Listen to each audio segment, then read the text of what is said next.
are weighed down by social injustice, political instability, poverty, hunger, unemployment, insecurity, oppression, brutality, and enslavement by seen and unseen, known and unknown forces that seem to overcome us.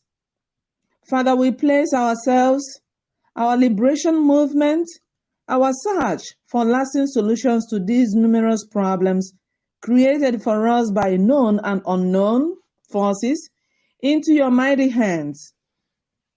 We also look upon you for provision of both human and financial resources to carry out this enormous task of our liberation project. Bring your lasting solutions to them so that we may live the life you have created in us as peoples created in your own image and likeness. We also commit our leaders in your hands. Direct all of them and direct all of us as we continue to move forward towards our self-determination. Channel us with your everlasting love to our final destination, which is total freedom from captivity and enslavement that we all seek. We pray in the mighty name of Jesus Christ our Lord. Amen. Brief introduction of our Lower Niger Radio. Lower Niger Radio is the initiative of a few individuals who saw the necessity of enlightening and educating our peoples in the Lower Niger Territory on the urgent need to be part of this liberation project of all the ethnic nationalities that are entrapped in the union of death Nigeria has become for them. Following the events happening in Nigeria today and always, I am sure nobody is happy with Nigeria as currently constituted. However, the owners of their respective ancestral lands in the South and Middle Belt formed a strong alliance for the single purpose of self-determination. This alliance is called NINAS, the Nigeria Indigenous Nationalities Alliance for Self-Determination, which declared a constitutional force majeure, CFM, on the 16th of December 2020. NINAS has three blocks, the Lower Niger, the Yoruba, and the Middle Belt blocks. NINAS cannot be pensioned without connecting it to the Lower Niger Congress. So, seeing and recognizing the enormous good work the Lower Niger Congress had been doing all these years, these few individuals formed a media team to help the Lower Niger Congress bring these messages of hope, trust, and truth to all our peoples in our homeland. These peoples include Anang, Ibibio, Efik, Ishan, Ijaw, Idoma, Igbo, Kalabari, Bini, Itshekiri, Urobo, Obolo, Ogoni, Ogoja, Ugep, and so many others. Join us today and be part of the People's Revolutionary Movement for total freedom from the oppressive and brutal caliphate-imposed document called 1999 Fraudulent Constitution. Power belongs to the people. Lower Niger Radio is your voice of liberation.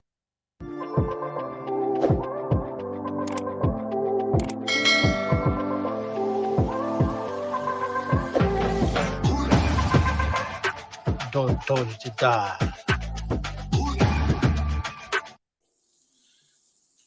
Nigeria nationhood, cohesion. Do we have one? I know we don't have one. Nigeria is still yearning for nationhood after her independence since 1960. Perhaps one of the greatest fault lines we have is the way itself by which we came together, cobbled together by Lord Lugard on the 1st of January 1914. Perhaps one of the most or the strongest fault lines is the way we were even named when we were formerly called Royal Niger Company Protectorates. And one young lady felt that name was too long.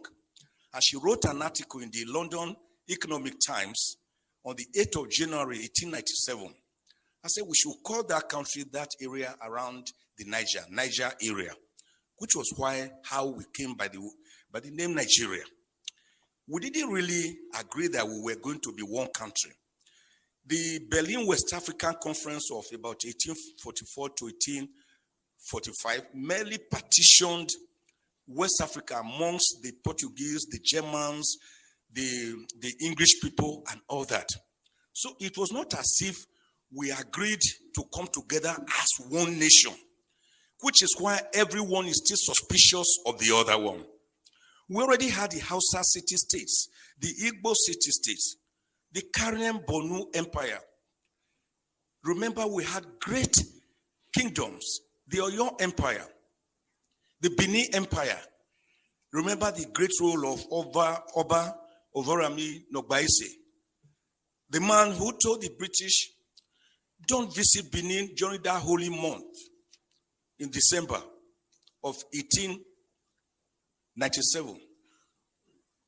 And the British said they must visit.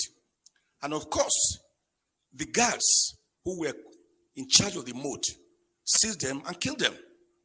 That was what led to the infamous Benin punitive expedition of 1898, February, led by a British who led 1,200 troops. Didn't we know about people like great kings like Oba or like King Jaja of Opobo? They were already there. Moremi, Queen Idia. So we had our set ways of life, and we were happy before the British came with their mercantilism, holding the Bible in one hand, and of course, slave trade on the other hand. A trade that was to ravage us for over 500 years before people like William Wilberforce, Thomas Clarkson, even our own Olaudo Equiano stepped in. And before the great American, Abraham Lincoln, on the 19th of November, 1863, abolished slave trade, for which, of course, he was promptly executed in 1865. So the problems have been there. That is why no Nigerian believes I am a Nigerian. If you ask me, I will say I'm from Ijukwe, a small village near Agenibode, in Esako, East Local Government Area of Edo State. Because unlike what President Kennedy once told the Americans, think not of what your country can do for you, but what you can do for your country. Nigerians ask themselves, what has Nigeria done for us that we are in turn expected to do much for her? That is why go around Abuja or Lagos or any city in Nigeria on Sundays and you see the various town unions, because the people believe more in their town unions, in their village enclaves, than that contraction called Nigeria, which is practicing unitarism rather than federalism. And my bishop brother narrated the history very well. The American Revolution, the independence of 1776, and of course, the Philadelphia Convention between May and September 1787, where they decided to have a more perfect union with 50 confederates coming together. They were already confederates, but they needed to have a more perfect union. It was that convention, at that convention, that they agreed on certain irreducible minimums of government: federalism, presidentialism, the doctrine of separation of powers, which had earlier in 1748 been popularized by the great French philosopher Baron de Montesquieu. It was at that conference or convention they agreed on the doctrine of judicial review. It was at that conference that Washington himself was thrown up, who became the first president of America. It was at that conference you had the great federalists like Alexander Hamilton, John James, Thomas Jefferson, James Madison, great Americans that wrote the American Constitution, which today had just about 27 amendments and about 7,891 words. unlike our constitution, which is as big as a briefcase and is unworkable because it is not the people's constitution. Now, what happened at that conference is that the people decided to come together to believe in a document, in a constitution, which was people-driven. After the 50 states came together, 36 states, and then subjected it to a referendum. So I've always asked the question, why is Nigeria, why are we afraid of that word referendum when we hear of a referendum, plebiscite? Didn't we do it here at least in 1963 on the 10th of August when the Midwest region was separated from the Western region to become the fourth region in Nigeria? So referendum is not something we should be afraid of. The process by which a constitution comes into being is even more important than the contents of that constitution, which is why Nigeria derived the present constitution of 1999, that is actually decree number 24 of 1999. So the American constitution was people-driven, unlike the Nigerian constitution that was a militarily imposed constitution. It can never enjoy the legitimacy, the credibility, the believability, and the autonomy of the people because it is not autonomous. It is not people-driven. So Egypt did it. They had their own constitution. Iraq, Iran, after a referendum, Kenya, South Africa, Morocco, Tunisia, Eritrea. Why can't we have our own constitution? It is not that it will solve all the problems, but it will be the beginning of the solution to the problems so that mutual respect will come in. We cannot have national cohesion in a state of inequity, in a state of social injustice, in a state of religious intolerance, in a state or a situation where some people believe they are born to rule and others are born to serve as clappers and as hewers of wood and drawers of water. Let me end, sir. Since you are warning me, the way late MKO Abiola put it, I always like to mimic him. Great Nigerian who won the presidency but was murdered and he never reigned for one day. He said, you cannot begin to talk about peace. There are different types of peace. In fact, the most peaceful place on earth is the graveyard, the cemetery. But that is not the kind of peace we want. The kind of peace we are talking about is peace that is imbued with social justice, egalitarianism, mutual respect, religious tolerance, ethnic tolerance. That is the kind of peace we are talking about. God bless Nigeria. Thank you. The Ninas movement petition is back on.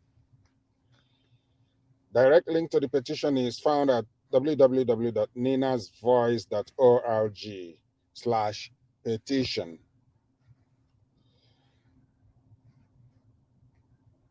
The petition can now be found on the official Ninas movement website at www.ninasvoice.org under the petition for referendum tab.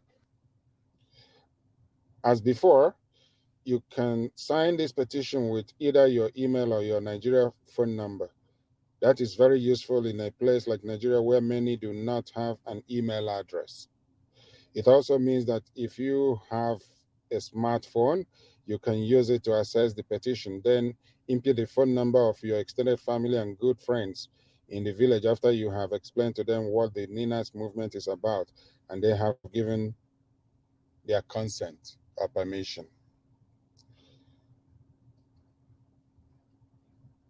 Do also copy the link to the petition to share via your social media networks like WhatsApp, Messenger, Facebook, every platform out there, Twitter, whatever. It is to inform the world that we're ready, we're determined, we're focused in gaining our freedom from bondage in Nigeria. Thank you as you join the movement.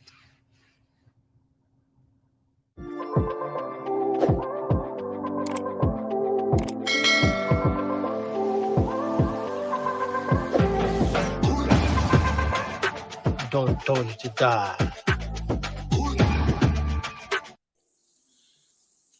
Nigeria nationhood, cohesion, do we have one? I know we don't have one. Nigeria is still yearning for nationhood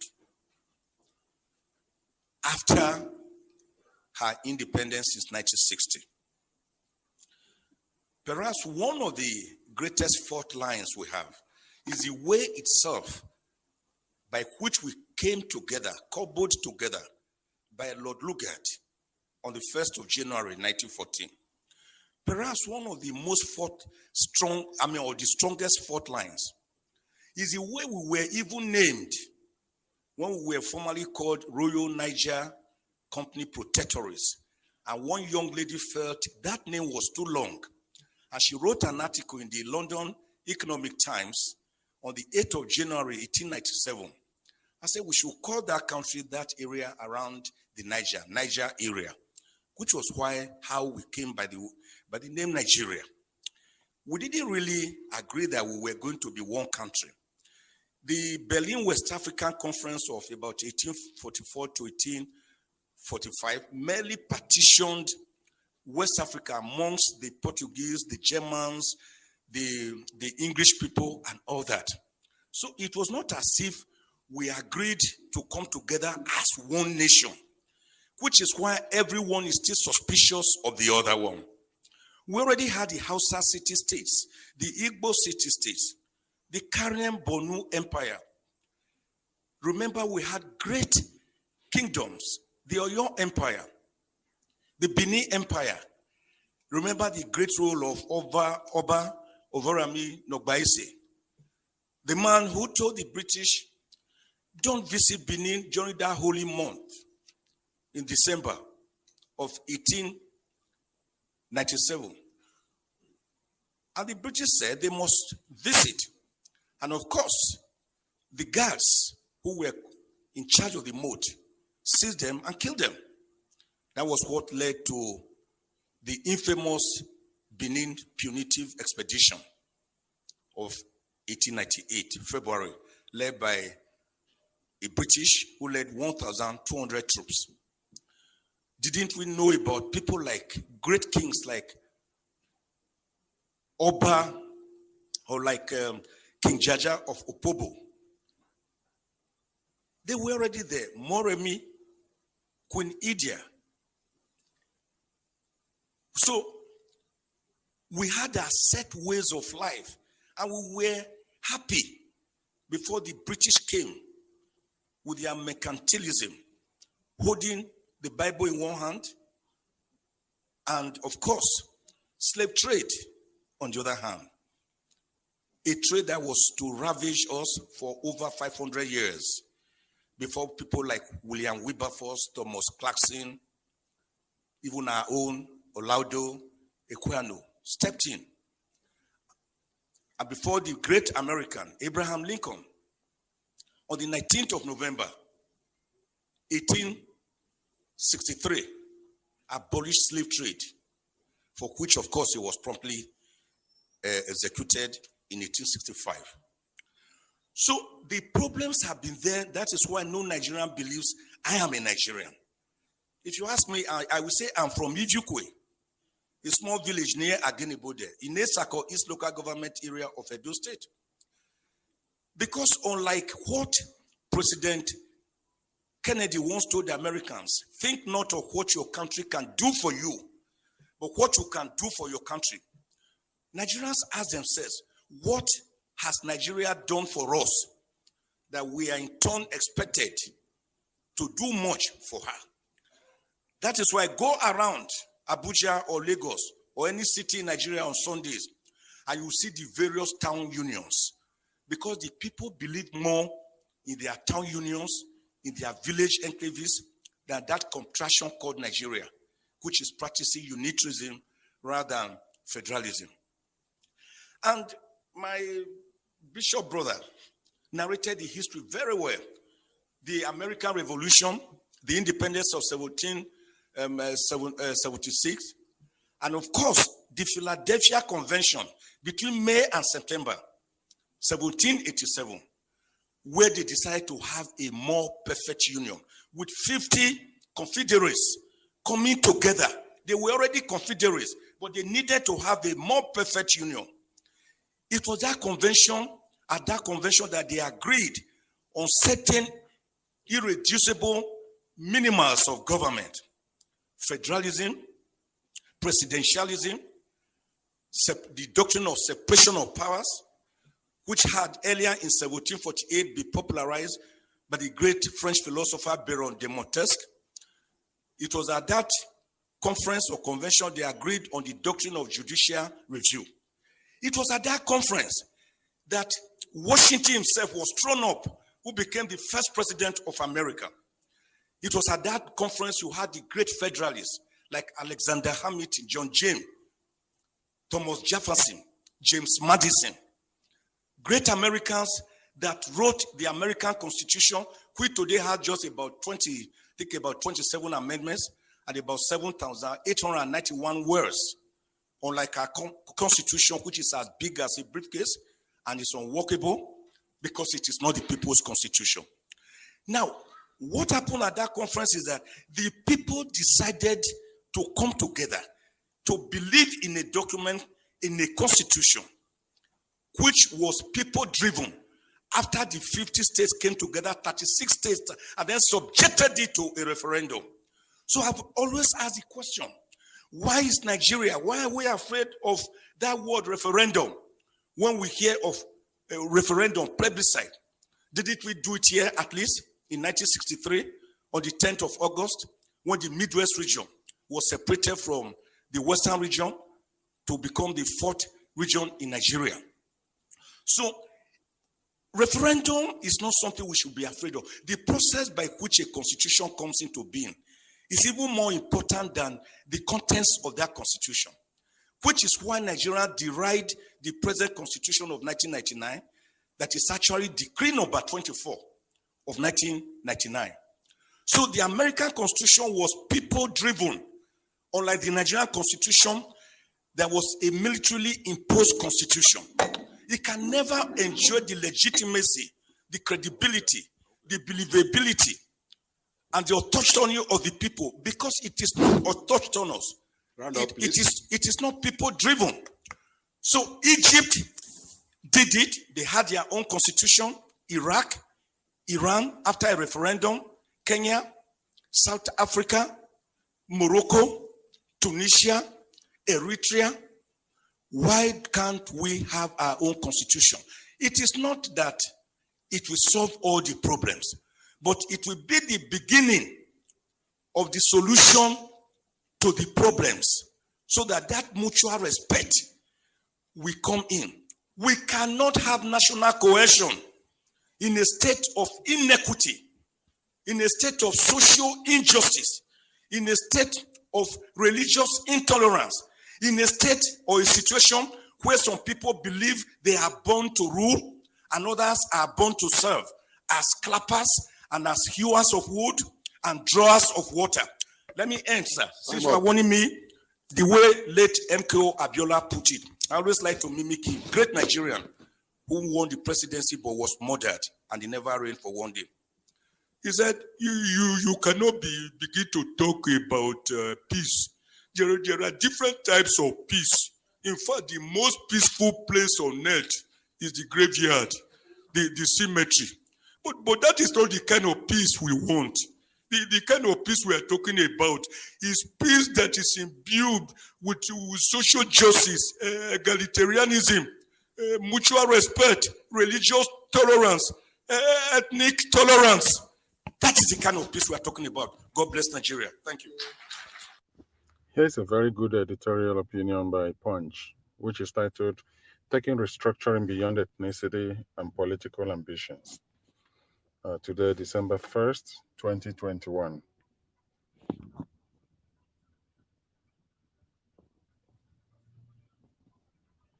The Ninas movement is bringing changes in the land, and now those who thought they could forever not allow the South and Middle Belt to control their future, as was Northern Premier Bello's dream for indigenous peoples, are seeing that the true owners of their ancestral lands can, will, and must control what God himself gave them. Nina's movement goes from strength to strength and to more strength.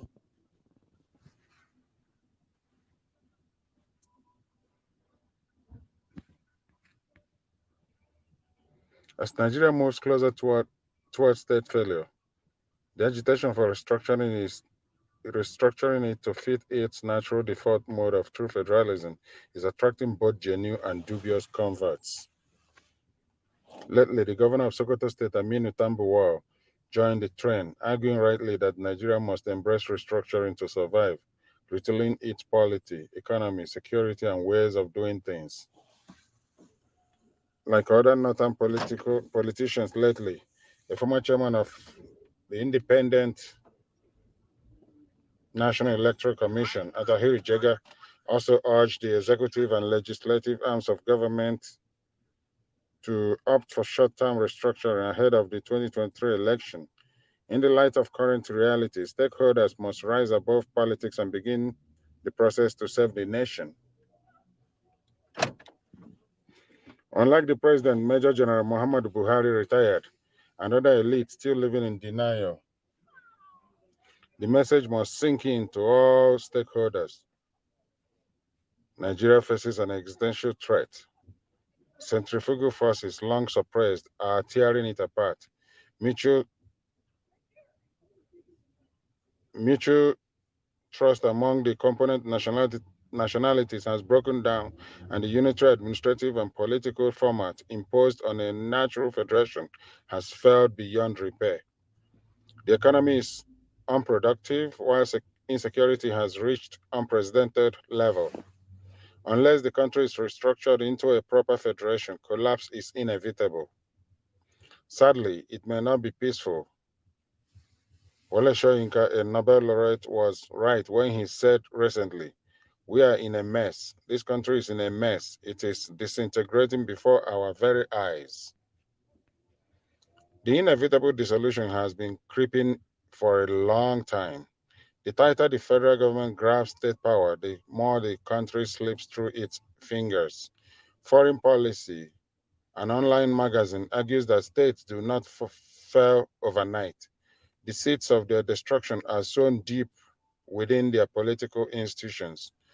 They failed not in an explosion of war and violence, but by being utterly unable to take advantage of their society's huge potential for growth, condemning their citizens to a lifetime of poverty.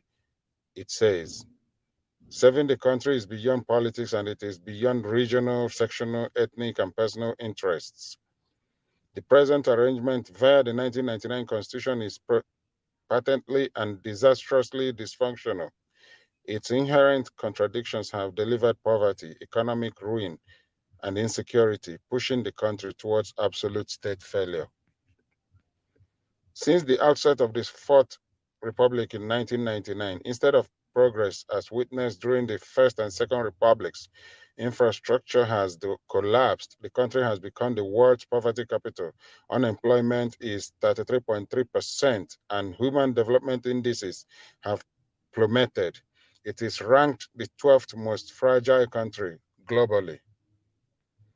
Unprecedented insecurity and separatist movements have been taking firm roots. Conflict resolution mechanisms have failed. The entire North is under siege from Islamist terrorists in the northeast, bandits terrorists in the northwest, and Fulani herdsmen militants in the north central. The South is not safe either, assailed by the herders kidnappers and by homegrown armed robbers, kidnappers, ritual murderers, criminal gangs, vandals, and ethnic militants. Dealing with the rampant insecurity is impossible as the basic law insanely vests policing and security exclusively in the federal government. States are powerless to secure their territories, yet made to fund the inept central police. It's incredible. Those arrogantly dismissing restructuring and making peaceful change impossible are the real enemies of Nigeria. Federalism is simply a two-tiered governance structure of a central government and its constituent units, regional, provincial, or state governments. The sub-national government are, in theory and practice, autonomous units with the power to govern their territories, territories. Countries with diverse ethnic, regional, or cultural characteristics are natural federations. There is no plausible argument against this. There are 25 such polities in the world today, jointly accounting for 40% of the global population. Major advantages, said the Brookings Institution, include regional self-rule, inclusion and preservation of liberties. Its key pillars are physical federalism, resource control, and autonomous policing.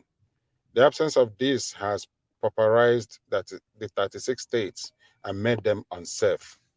Federalism reduces conflict between diverse communities, affords interjurisdictional competition that encourages innovations.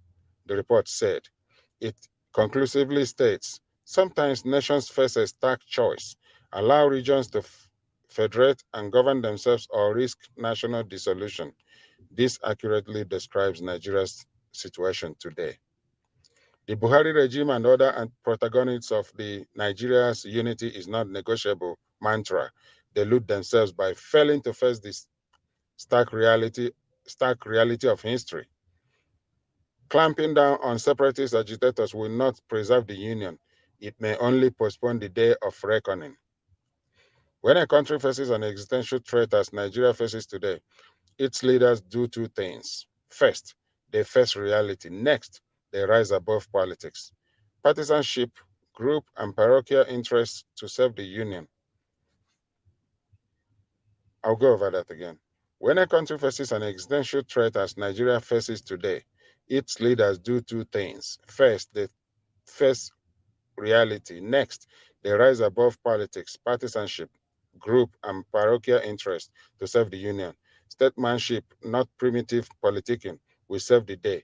In the United States, bipartisan statesmanship trumps the sharp diversities when external threats arise or critical economic issues such as the 9/11 attacks and the recent 1.8 trillion welfare plan approved by Congress.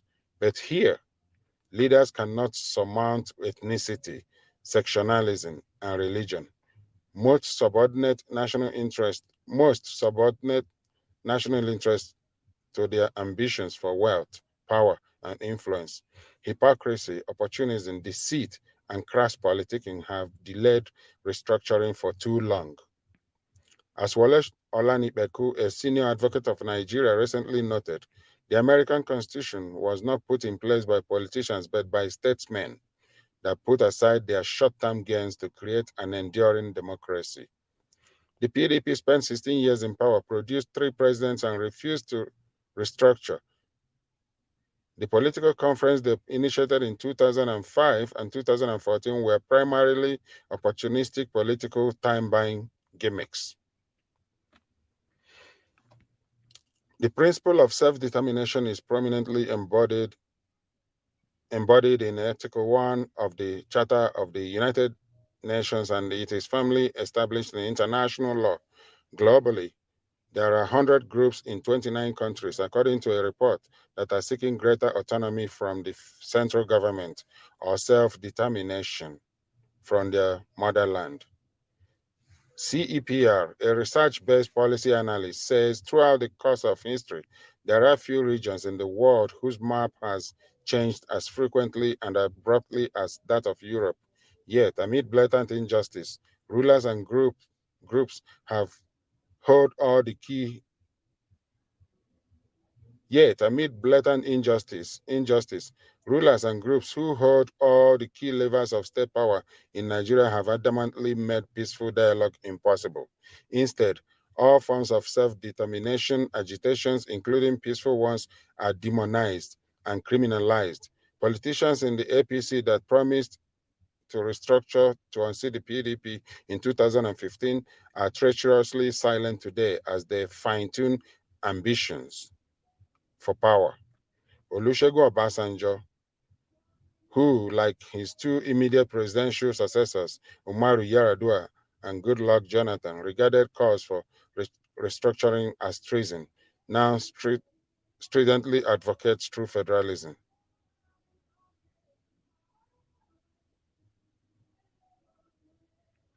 Nigeria desperately desires statesmen and women and visionary leaders, not big men and rulers. Restructuring is beyond the PDP and APC, whose leaders switch from declaring a phantom Nigeria's unity to be non-negotiable when in power, only to become advocates when in opposition. The APC's El Rufai Committee report on restructuring has been trashed. Unsurprisingly, PDP now trumpets restructuring at any given opportunity. Both political parties fiddle while Nigeria burns. However, the advantage of federalism are replete in the country's history, from the era of self-government in the 50s under colonial rule to the first 6 years of independence. The pace of development achieved by the defunct autonomous regions has been unmatched since the incursion of the military in 1966 and the ensuing centralization. While no human arrangement is perfect, the International Institute for Democracy and Electoral Assistance says that by dividing powers and responsibilities between a central and regional level, federalism fosters competition, guaranteeing local autonomy over regional economic development, infrastructure and public services, culture and language. It also facilitates effective law enforcement with citizen police. Federal politics vest law enforcement primarily with the federating units. Each choose the one most suitable. We must end this politics of mudslinging, though. We must end this politics of mudslinging. Through Nigeria's patently dysfunctional system we must end this politics of mudslinging. Through Nigeria's patently dysfunctional system must give way to practical federalism, featuring state policing, fiscal federalism, and resource control. Genuine national leaders from all regions and sections should come together immediately and courageously push for an immediate restructuring of the collapsing edifice and save Nigeria. Time to do so peacefully is running out. Enlightened self-interest dictates urgency and a rise above ethnicity and politics. Unless Nigeria restructures soon, violent implosion is inevitable and unstoppable. This is again Punch editorial opinion of December 1st, 2021.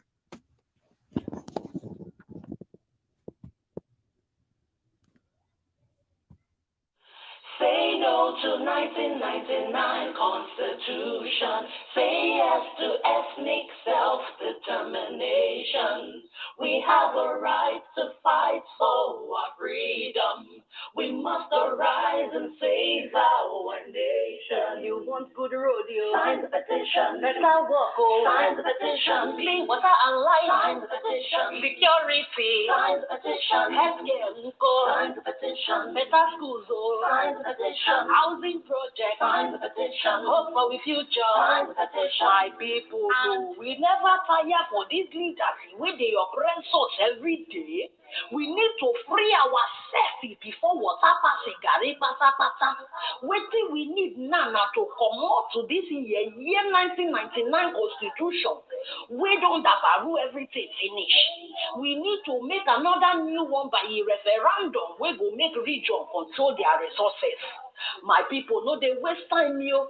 As you they hear this message, run now, go to www.ninasssn.org.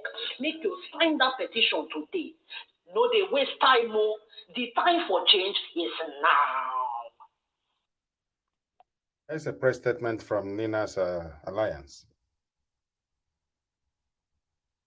Nina's Alliance is intact and focused on its stated mission, despite the resignation of its erstwhile chairman, Professor Banji Akitoye, and the exit of his faction of Ilana Omoodua. This is a statement by Nina's Board of Conveners issued December 1st, 2021. Gentlemen of the press, an emergency conclave of the Conference of Nigeria Indigenous Nationalities Alliance for Self-Determination, NINAS, was held today, December 1, 2021, to review, amongst other things, recent developments in one of our alliance organizations, Ilana Omoodua, the resignation of Professor Banji Akitoye from the chairmanship of NINAS and the exit of his faction of Ilanomo Odua from the NINAS alliance.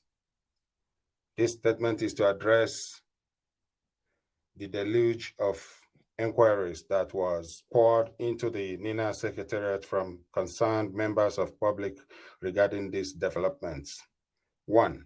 Let us record that the Secretariat of NINAS, while reaching out to all sides involved, had on the 18th of November 2021 issued a statement to calm altercations arising from an Ilanomo Odua press conference addressed November 18, 2021 by the Deputy Chairman of Ilanomo Odua, Otumba Shade Olukoya, concerning months of lingering difficulties within Ilanomo Odua, bordering on certain actions and liaisons of the leader of Ilanomo Odua, Professor Banji Akitoye, that could imperil the self-determination campaign of Ilanomo Odua, inviting Professor Akitoye, therefore, to step back from his role as Ilano leader in order to abet the many conflicts and controversies emanating from the aforementioned actions and liaisons.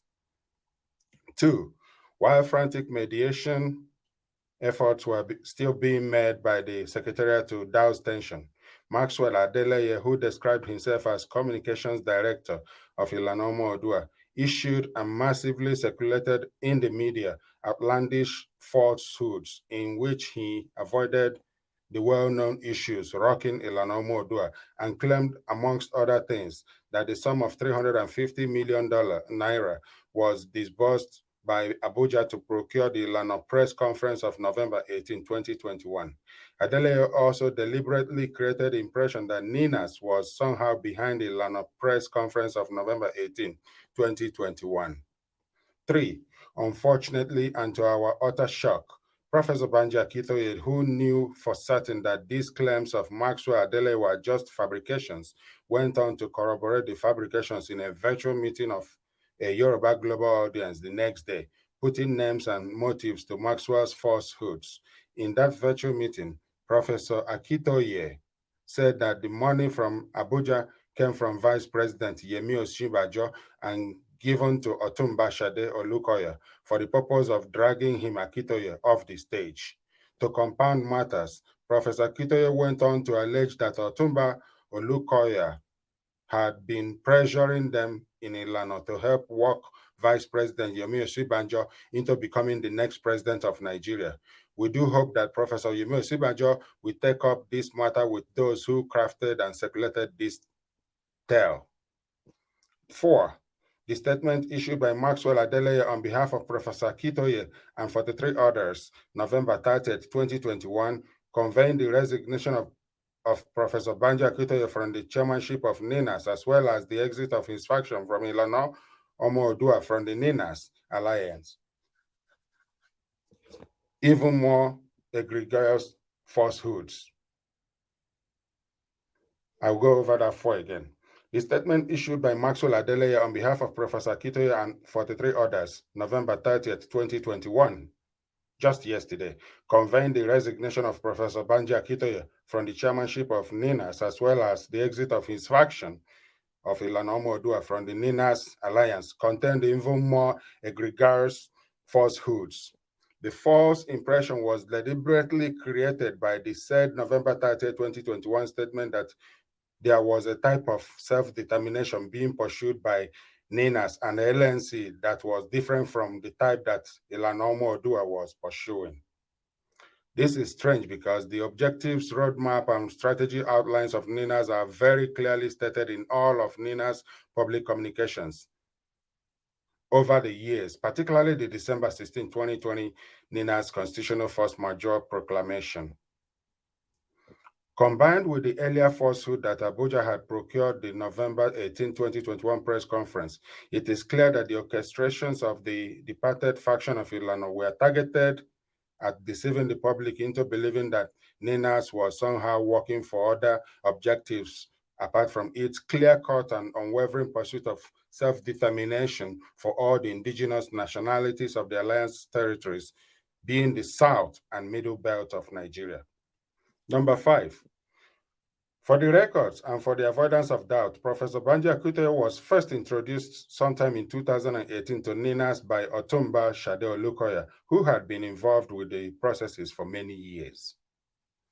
While our initial discussions were going on, the emergence of Atiku Abubakar on the as the presidential candidate with restructuring credentials, unquote, sucked in a great number of people towards the 2019 election in what became known as articulation at the time. And so it was that our new associate, Professor Banji Akitoye, went off with his other associates in the articulation gambit. We moved on to the historic NINAS Joint Multi-Regional Freedom Park Proclamation of December 11, 2018, which firmly set the basis for the constitutional force majeure of December 16, 2020. The engagements with the policy beltwares of Washington, D.C. took the whole of January to July of 2019 and was followed by the August 2019 visitation of the UN Special Rapporteur on Nigeria into Nigeria to investigate widespread extrajudicial killings. It was only in the last quarter of 2019 that Professor Akitoye contacted Otumba Shade Olukoya to fully join the NINAS fold. The chairmanship of NINAS fell on him on account of the zeal, clarity, and commitment he displayed towards the NINAS propositions. It is therefore not true that Professor Akitoye provided leadership for NINAS since inception, as claimed by Maxwell in his November 30th, 2021 statement. Professor Akitoye came 2 years ago into a process that took over 22 years to get to where it is now. There is no doubt whatsoever that Professor Banji Akitoye meritoriously advanced the NINAS campaign, particularly in Yoruba land, reaching out to his associates across the country and substantially shattering the long-standing jinx around the Igbo-Yoruba collaboration, which he said was Chief Obafemi Awolowo's solemn prescription in the last days of the sage, who was Professor Akitoye's political mentor. Credit for this feat will forever go to Professor Akitoye, and we wish him good health and longevity, even as he veers off in another direction in search of the destination we all identified in NINAS. 6. In closing, the NINAS Board of Conveners is pleased to announce to all the organizations across the South and Middle Belt of Nigeria which have been clamoring to join NINAS Alliance that modalities has been in place to admit all organizations that publicly and fully subscribe to propositions and prescriptions of the December 16, 2020 NINAS Constitutional Force Majeure Proclamation into regional delegations to NINAS. I'll go over 6 again. It's not done. In closing, the NINAS Board of Conveners is pleased to announce to all the organizations across the South and Middle Belt of Nigeria, which has been clamoring to join NINAS Alliance, that modalities has been in place to admit all organizations that publicly and fully subscribe to propositions and prescriptions of the December 16, 2020 NINAS Constitutional Force Majeure Proclamation into regional delegations to NINAS. These modalities will be made public in the second week of December 2021 by the NINAS Secretariat. Signed for NINAS Board of Conveners, Tony Nadi, the Convening Secretary, December 1, 2021. NINAS, where we came from, where we are, on the road to freedom. Today, we speak of NINAS, but know that the struggle for the restoration of our sovereignty did not start today. As a matter of fact, the struggle started almost as soon as the sovereignty of the ethnic nationalities was stolen by the imposition of the 1999 Constitution, which maintained a unitary government. With the end of the military regime and return to democracy, there was great hope that the country will be returned to what the people had voted for, and that existed prior to the military intervention in 1966. The hope of the country was dashed when, instead of a return to a federal governance structure with multiple self-governing and autonomous government with their own constitutions, the government was kept centralized in a federal government that kept all the power, the asset, and resources of the ethnic nationalities. Making things worse, this so-called constitution was not put to a referendum, and so was not made by the people. Deprived the citizens of their right to benefit contained in Chapter 2, made federal character unenforceable, gave the lion's share of the oil and other assets to the far north through a federal account sharing process that was exclusively weighted to favor the far north and make corruption official. Let me take you back over 2 decades of our journey. It all started when the military regime of General Abdul Salami Abubakar imposed a unitary 1999 constitution, which in turn was a wholesale rival of the 1979 constitution that was also known to be a victory charter for the Nigeria-Biafra War of 1967 to 1970. When it was made public a few weeks after inauguration of General Obasanjo as president, a better half of those in the legal profession gathered itself a conference and, without much ado, recognized the flaws, loopholes, and selfish intentions, then concluded that the Constitution was not legitimate and would not lead Nigeria to any form of advancement. It was important that the mechanism or vehicle to set up a countrywide rejection of this forgery of a constitution was put in place. The journey commenced when, in 2004, the Pro-National Conference Organization, PRONACO, was established to revoke the damaged federal constitutional basis of Nigeria. PRONACO being the People's Sovereign National Conference of Ethnic Nationalities in Nigeria, convened in all ethnic nationalities, and quickly mandated its representation to go back to their people and to come up with ratified draft of how they would want to participate in the Union of Nigeria. The conference sat in plenaries across the cities of Lagos, Port Harcourt, Enugu, Jos, and Kano, then returned to Lagos for the final sitting, and in participation, conveners in the likes of Anthony Ehanuro, Wole Soyinka, Chukwu Emeka Odumego Ojukwu, and similar leaders across the territories. This resolution was an agreement derived from the Composite People's Constitution as presented and defended by ethnic nationalities representation in those sequential conferences. And it is important to know that there were observers from the international community, including the US and European Union observers. In August 2006, a delegate from Castina moved the motion for adoption of the draft People's Constitution that emerged from the 29-point resolution of the conference. In furtherance of the PRONACO consensus to restore the federal basis of the Nigerian Union, in 2007, the Movement for a New Nigeria was set up as an enforcement of the consensus at the time to exclude the 12 contiguous northern states that had introduced and embraced the Sharia legal system against the secular basis for Nigeria. The Allies had insisted that democracy and Sharia system could not coexist in the same political space, hence the need for a new vehicle, the Movement for New Nigeria.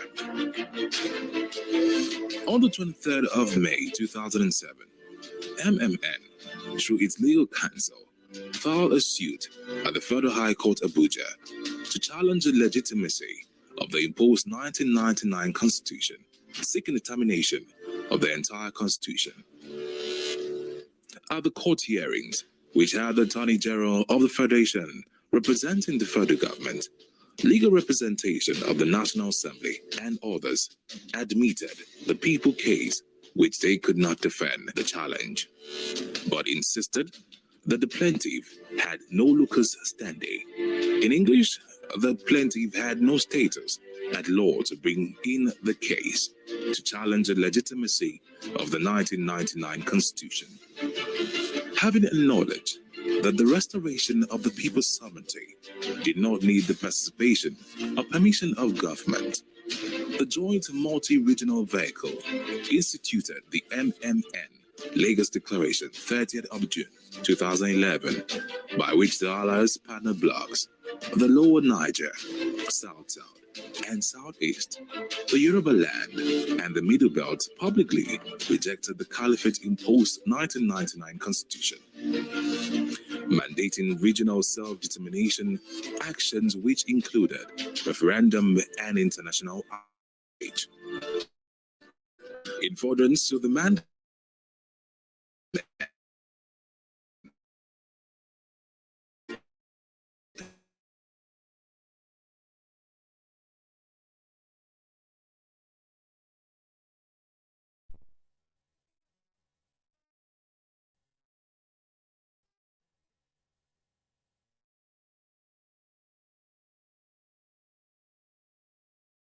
held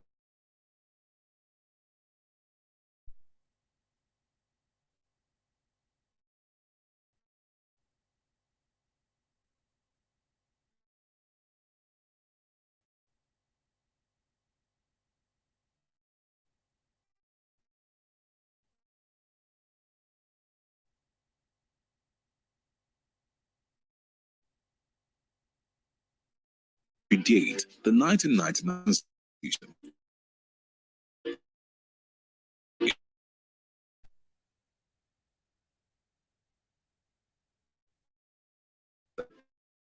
The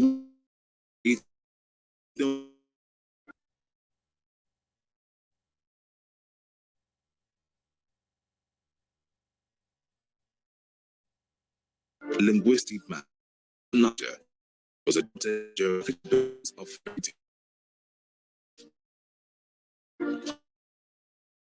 citizenship, as well as a team to protect the of people of Nigeria.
Mandates for international outrage of the MNN Lagos Declaration and LNCT visited Capitol Hills, Washington, to make a case for the termination of the operation of Nigeria's 1999 Constitution at the special congressional event on Nigeria in May 2015.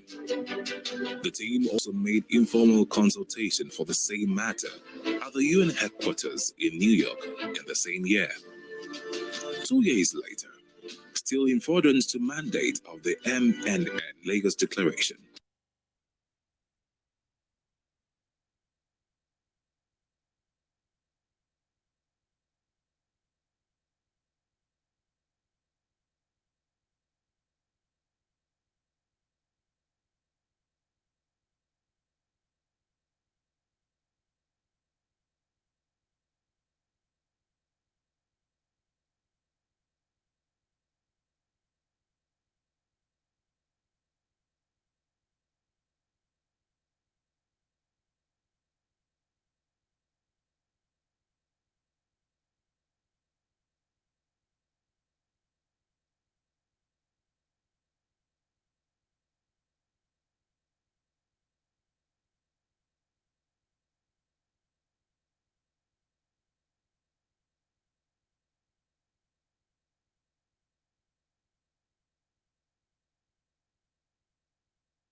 done visit Benin during that holy month in December of 1897. And the British said they must visit. And of course, the guards who were in charge of the moat seized them and killed them. That was what led to the infamous Benin punitive expedition of 1898, February, led by a British who led 1,200 troops. Didn't we know about people like great kings like Oba or like King Jaja of Opobo? They were already there. Moremi, Queen Idia. So we had our set ways of life, and we were happy before the British came with their mercantilism, holding the Bible in one hand, and of course, slave trade on the other hand. A trade that was to ravage us for over 500 years before people like William Wilberforce, Thomas Clarkson, even our own Olaudo Equiano stepped in. And before the great American, Abraham Lincoln, on the 19th of November, 1863, abolished slave trade, for which, of course, he was promptly executed in 1865. So the problems have been there. That is why no Nigerian believes I am a Nigerian. If you ask me, I will say I'm from Ijukwe, a small village near Agenibode, in Esako, East Local Government Area of Edo State. Because unlike what President Kennedy once told the Americans, think not of what your country can do for you, but what you can do for your country. Nigerians ask themselves, what has Nigeria done for us that we are in turn expected to do much for her? That is why go around Abuja or Lagos or any city in Nigeria on Sundays and you see the various town unions, because the people believe more in their town unions, in their village enclaves, than that contraction called Nigeria, which is practicing unitarism rather than federalism. And my bishop brother narrated the history very well. The American Revolution, the independence of 1776, and of course, the Philadelphia Convention between May and September 1787, where they decided to have a more perfect union with 50 confederates coming together. They were already confederates, but they needed to have a more perfect union. It was that convention, at that convention, that they agreed on certain irreducible minimums of government: federalism, presidentialism, the doctrine of separation of powers, which had earlier in 1748 been popularized by the great French philosopher Baron de Montesquieu. It was at that conference or convention they agreed on the doctrine of judicial review. It was at that conference that Washington himself was thrown up, who became the first president of America. It was at that conference you had the great federalists like Alexander Hamilton, John James, Thomas Jefferson, James Madison, great Americans that wrote the American Constitution, which today had just about 27 amendments and about 7,891 words. Unlike our Constitution, which is as big as a briefcase and is unworkable because it is not the people's constitution. Now, what happened at that conference is that the people decided to come together to believe in a document, in a constitution, which was people-driven. After the 50 states came together, 36 states, and then subjected it to a referendum. So I've always asked the question, why is Nigeria, why are we afraid of that word referendum when we hear of a referendum, plebiscite? Didn't we do it here at least in 1963 on the 10th of August when the Midwest region was separated from the Western region to become the fourth region in Nigeria? So Referendum is not something we should be afraid of. The process by which a constitution comes into being is even more important than the contents of that constitution, which is why Nigeria derived the present constitution of 1999, that is actually Decree number 24 of 1999. So the American Constitution was people-driven, unlike the Nigerian Constitution that was a militarily imposed constitution. It can never enjoy the legitimacy, the credibility, the believability, and the autonomy of the people, because it is not autonomous. It is not people-driven. So Egypt did it. They had their own constitution. Iraq, Iran, after a referendum, Kenya, South Africa, Morocco, Tunisia, Eritrea. Why can't we have our own constitution? It is not that it will solve all the problems, but it will be the beginning of the solution to the problems, so that mutual respect will come in.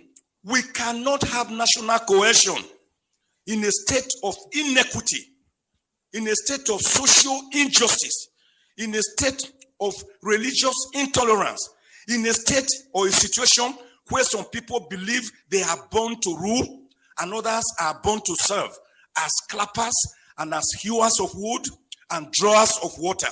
Let me end, sir. Since you are warning me, the way late MKO Abiola put it, I always like to mimic him. Great Nigerian who won the presidency but was murdered and he never reigned for one day. He said, you cannot begin to talk about peace. There are different types of peace. In fact, the most peaceful place on earth is the graveyard, the cemetery. But that is not the kind of peace we want. The kind of peace we are talking about is peace that is imbued with social justice, egalitarianism, mutual respect, religious tolerance, ethnic tolerance. That is the kind of peace we are talking about. God bless Nigeria. Thank you.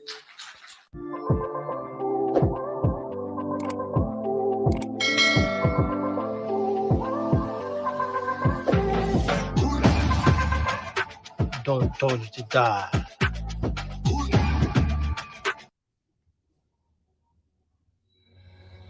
NINAS, the Nigeria Indigenous Nationality Alliance for Self-Determination, is an alliance of ethnic nationalities from the Middle Belt, Southwest, and Lower Niger region. On the 16th of December 2020, NINAS declared a constitutional force majeure against the illegitimate 1999 constitution. NINAS demanded that the federal government acknowledge the constitutional grievances expressed by the ethnic nationalities, as well as begin the decommissioning of the 1999 Constitution, and no further election should be conducted on the 1999 Constitution until all grievances are resolved. To support NIAS and the Constitutional Force Majeure, sign the petition at www.ninasffm.org/register to end 1999 Constitution now. To speak with NINAS, call the number 0823 425 4584 or 070-5924-9885.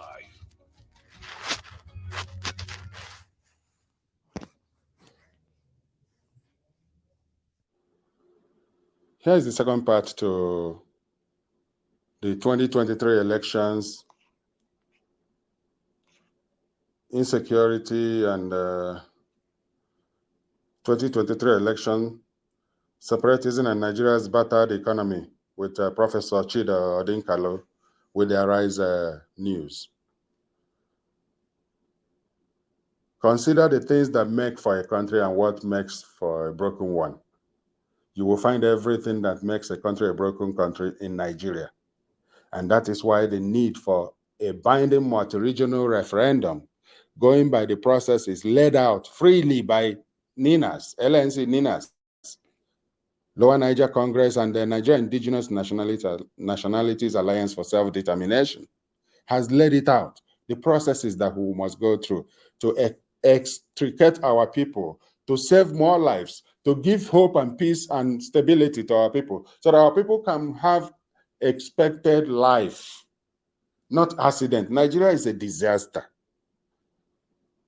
Nigeria has war in the northeast, in the northwest, in the southwest, in the southeast. Everywhere is burning.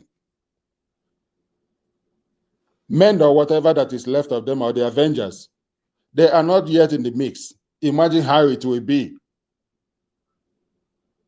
Anyway, here is Chidi Odinkalo on the concluding part of his take on Nigeria.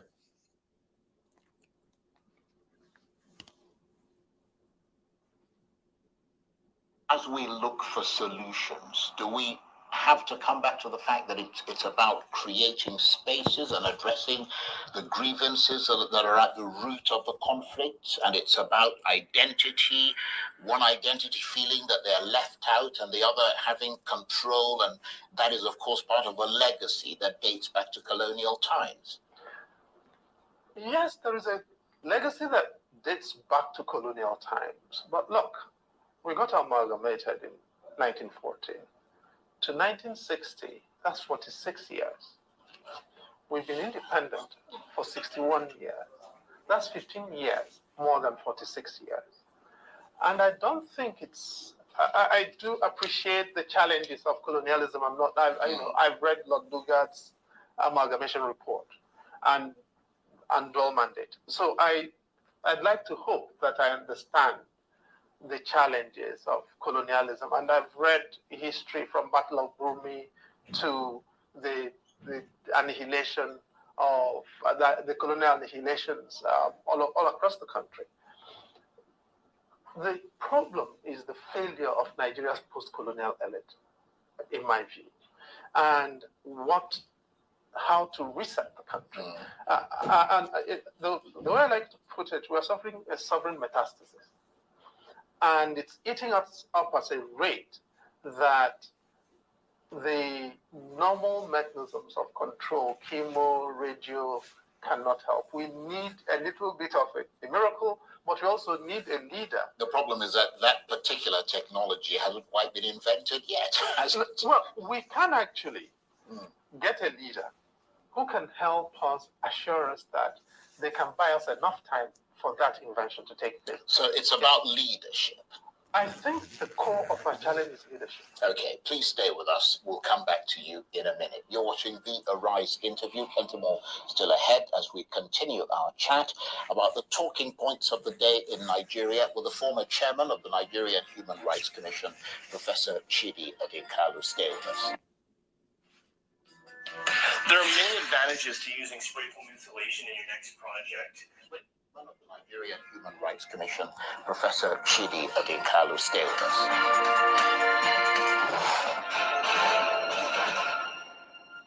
Welcome back to the Arise interview. I'm Charles Enyikolu.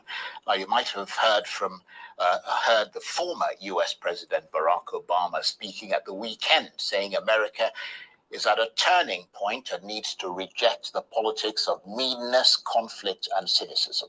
Well, he might have been speaking about Nigeria, where the mood out there appears to be turning ugly, and the politics is about meanness, division, conflict, and tribalism. That's the path the country seems to be treading as the 2023 presidential election approaches, amid lots of insecurity, particularly in the north and the southeast, and lots of veiled ethnic threats and rivalries and fierce competition amongst the regions over who's going to get to wear the coveted presidential crown. Now, this is the very reason Nigeria should go for referendum before any election, because the tension is continuing going higher, higher, higher, higher. Nigeria is going to explode. Let's shut down every preparation toward any further elections, federal election in Nigeria, and rather focus our energy in rescuing our space, our country, our only space where we can call our ancestral land. That's why many of us are not giving up, because we can't lose it. Let's go for referendum. Get Nigeria sorted out. Then, if we decide that an Umaru from Sokoto can rule us and another Ahmed from Jigawa will rule us forever, I'm down with it, but let's go for referendum. So much is riding on this, and our people must not mess it up. We must not mess it up. The coveted presidential crown in 2023.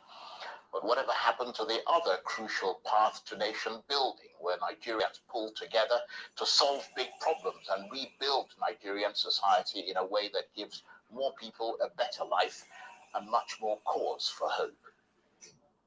Well, Professor Chidi Odinkalu, former chairman of Nigeria's National Human Rights Commission and currently senior team manager for the Africa program of the Open Justice Initiative, is still with me in the studio. Thank you very much indeed for joining us, or staying with us.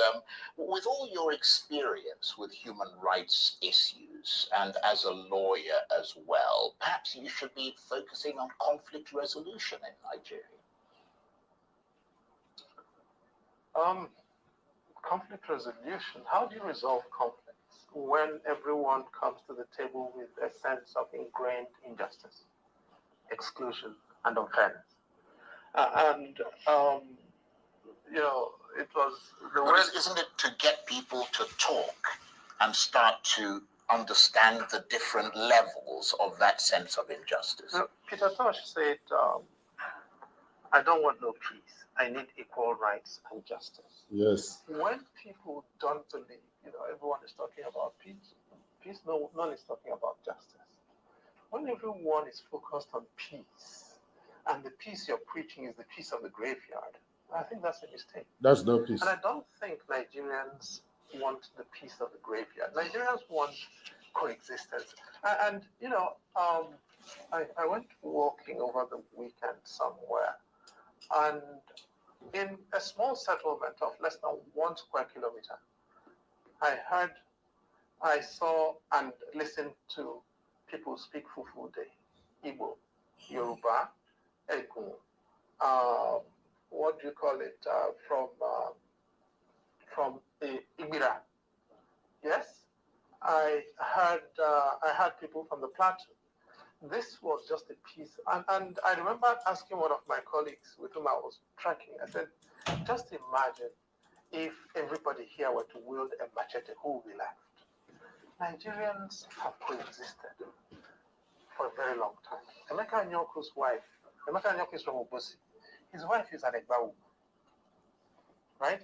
IBM Haruna was GOC, 2nd Division in the Civil War. Who lived in your father's, when they acquired your father's house in Enugu, the late Justice Anthony Enugu, they were the people who acquired it, right?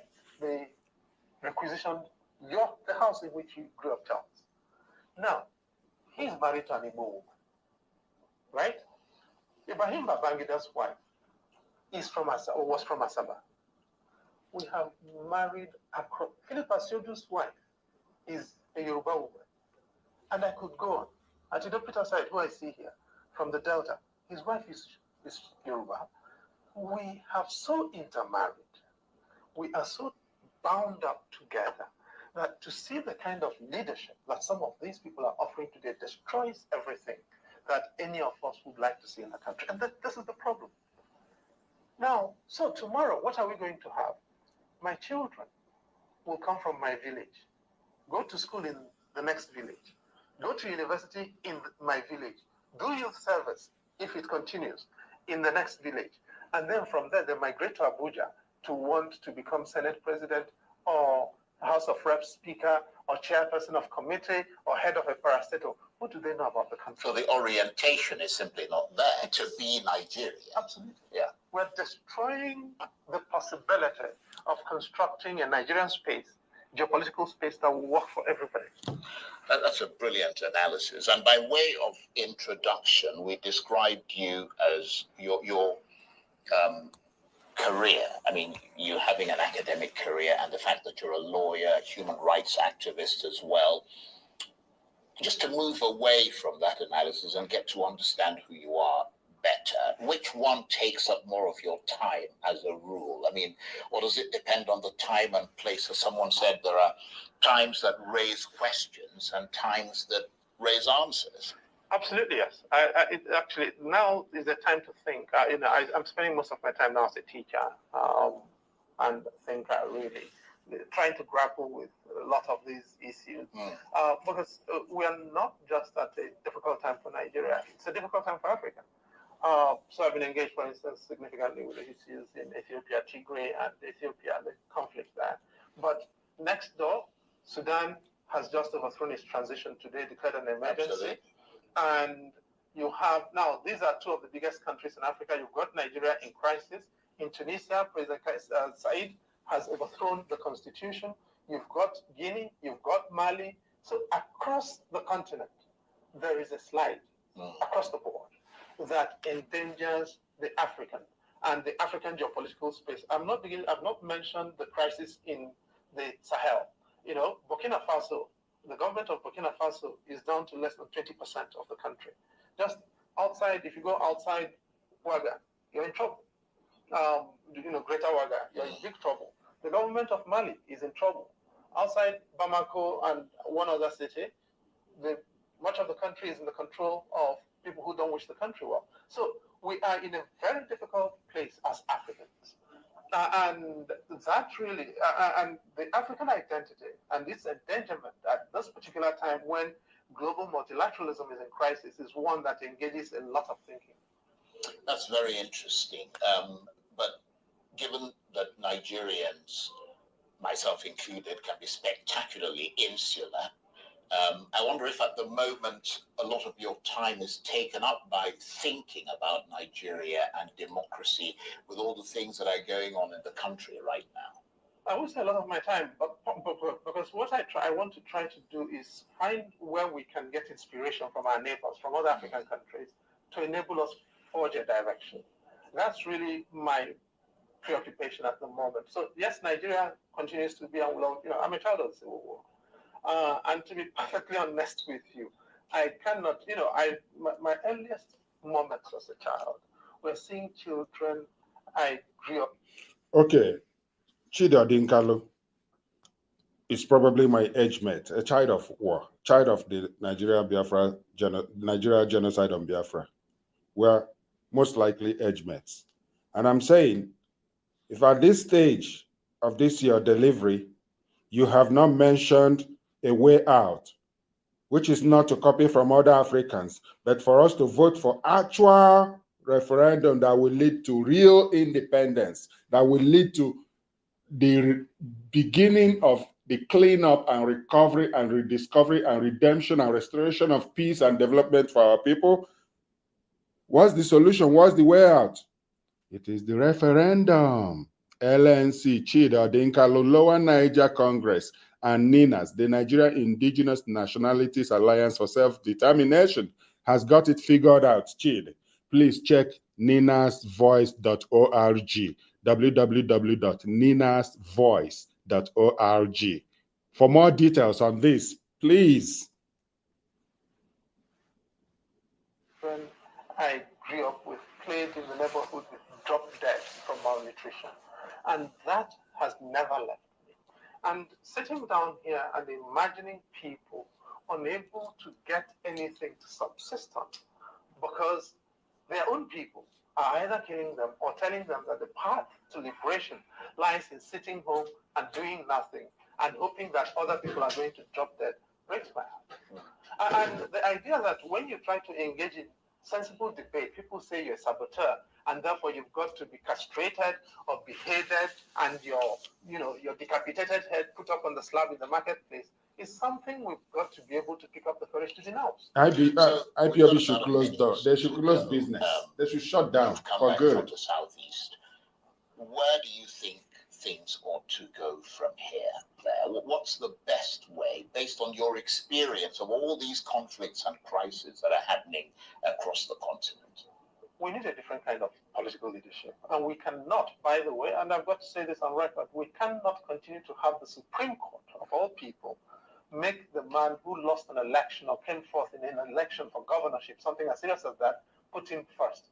This must be the last time it is done. Because at the end of the day, part of the crisis in the southeast is that a governor in Imo State lacks legitimacy. Professor Chidi Odinkalu, absolutely delighted to have had you here. Thank you very much. Thanks for having me.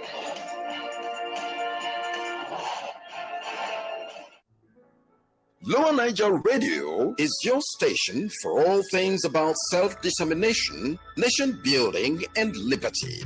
With all the challenges and insecurity in our ancestral lands, the survival of our peoples and the political arrangements they decide on is our goal. We discuss solutions. We bring you messages of hope, truth, and trust. So, tune in today. Lower Niger Radio is the voice of liberty for the ethnic nations of the South, South, and Southeast. We are here for the peoples of Anang, Bini, Isan, Efik, Ibibio, Igbo, Ishekiri, Ijo, Igede, Kalabari, Obono, Ogoja, Ogoni, Okrika, Urubo, and all the others. Lower Niger Radio, your voice of liberty.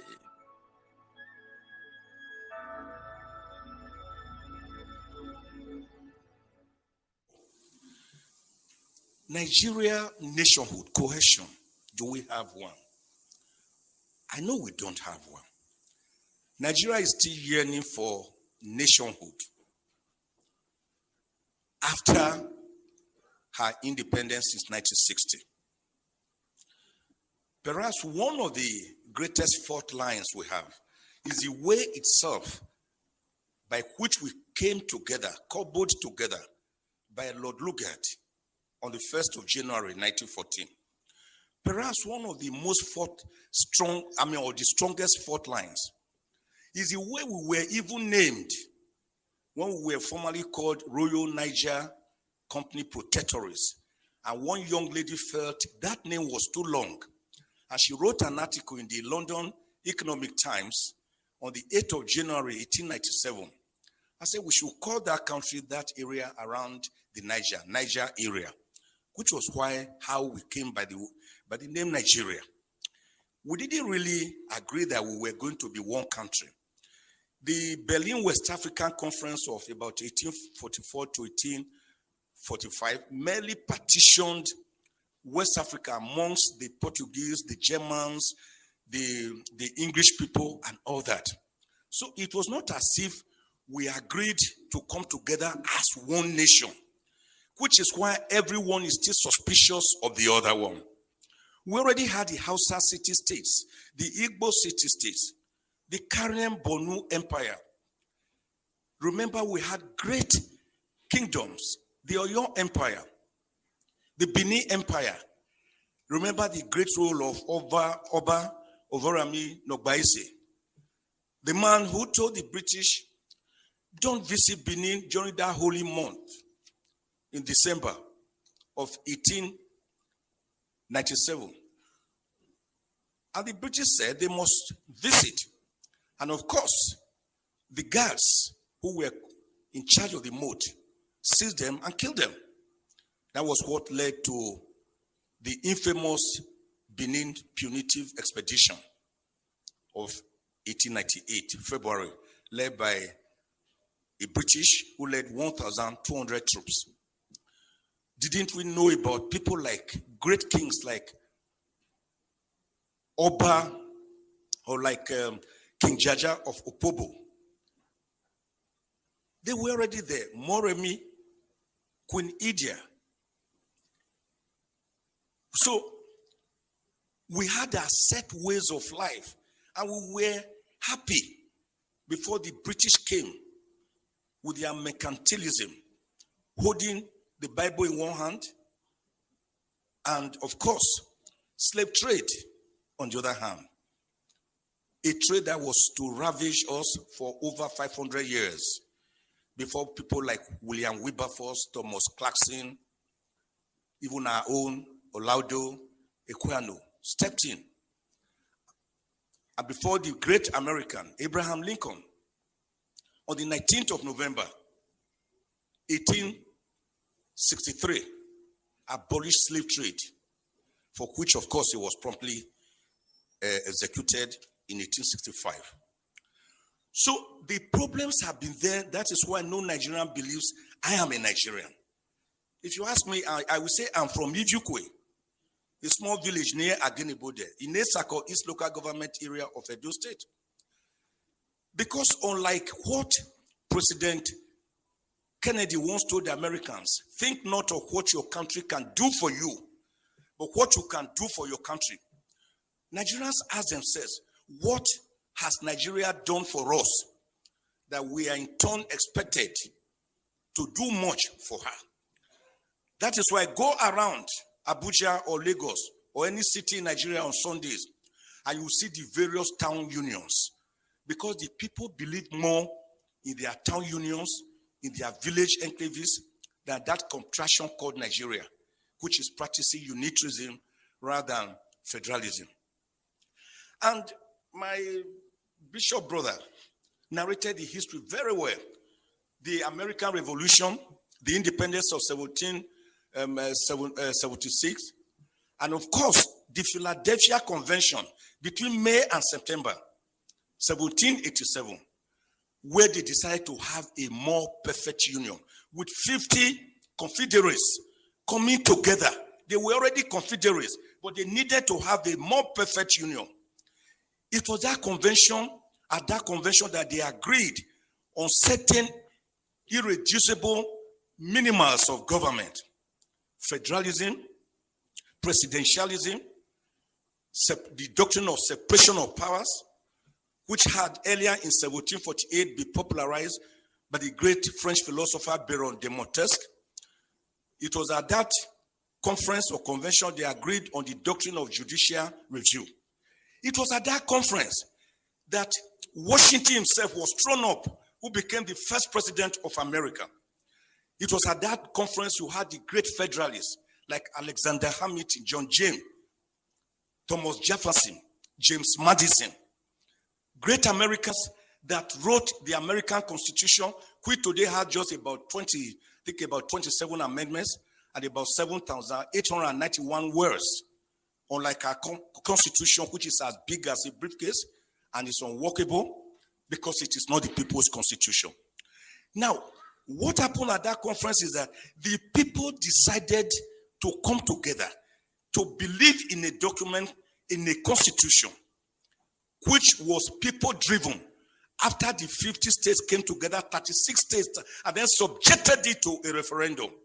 So I've always asked the question, why is Nigeria, why are we afraid of that word referendum when we hear of a referendum, plebiscite? Didn't we do it here at least in 1963 on the 10th of August when the Midwest region was separated from the Western region to become the fourth region in Nigeria? So referendum is not something we should be afraid of. The process by which a constitution comes into being is even more important than the contents of that constitution, which is why Nigeria derived the present constitution of 1999, that is actually decree number 24 of 1999. So the American Constitution was people-driven, unlike the Nigerian Constitution that was a militarily imposed constitution. It can never enjoy the legitimacy, the credibility, the believability, and the autonomy of the people, because it is not autonomous. It is not people-driven. So Egypt did it. They had their own constitution.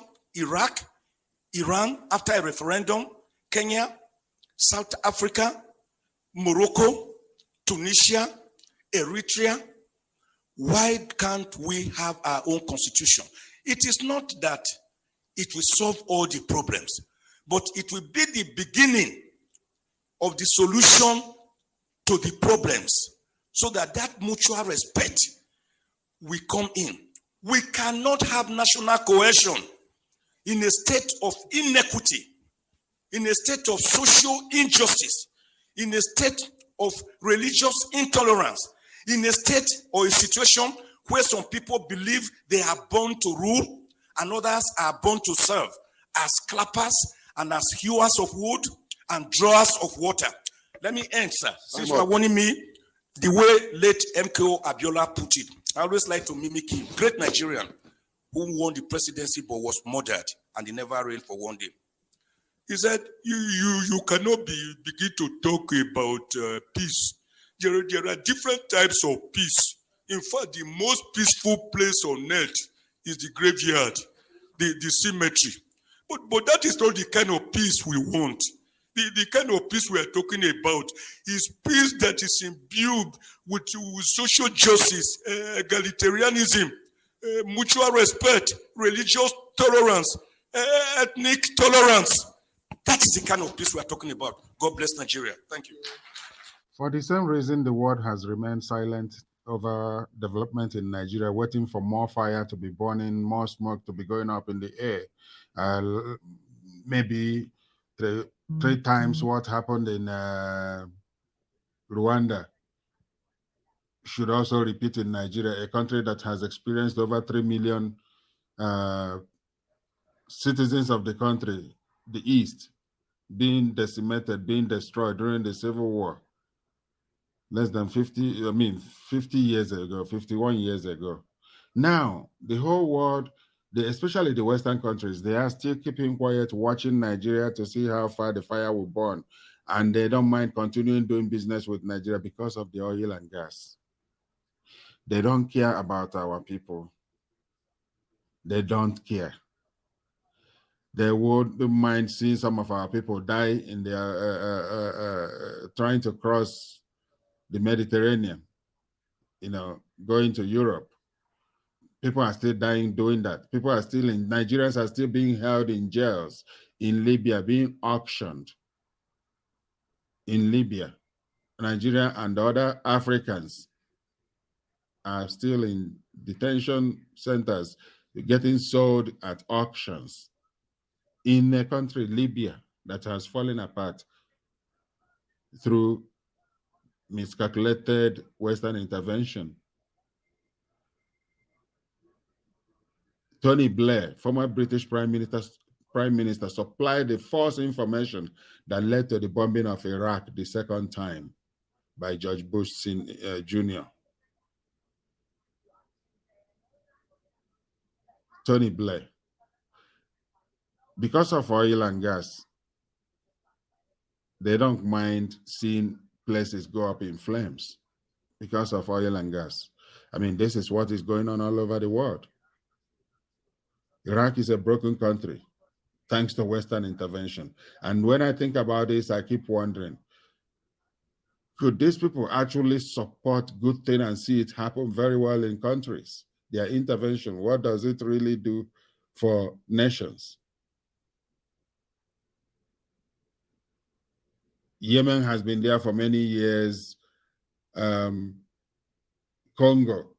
is a forgotten war. Syria, Iraq, Afghanistan has been taken over by the Taliban. US intervention, both in Iraq and Afghanistan, including Syria too, because they pulled out of Syria too. Somalia has been a failed state for over 30 years now. Sudan, they helped to carry out a referendum. They have been on edge ever since. That of Sudan is the most shameful one because Cuba helped to provide them personnel. They trained their people. Cuba taught South Sudan how to be patriotic citizens, the love of their place, the love of their country. But as soon as they got independence, they went into war because of leadership. What killed Nigeria? What helped to destroy Nigeria? The constitution is the number one, but leadership failed Nigeria from day one. And the Arewa had bad intentions in joining that union. They never were part of it. They had their evil intentions, which they are carrying out now, which is helping to tear Nigeria apart beyond repair, beyond recovery, because Nigeria must part ways. Anyway.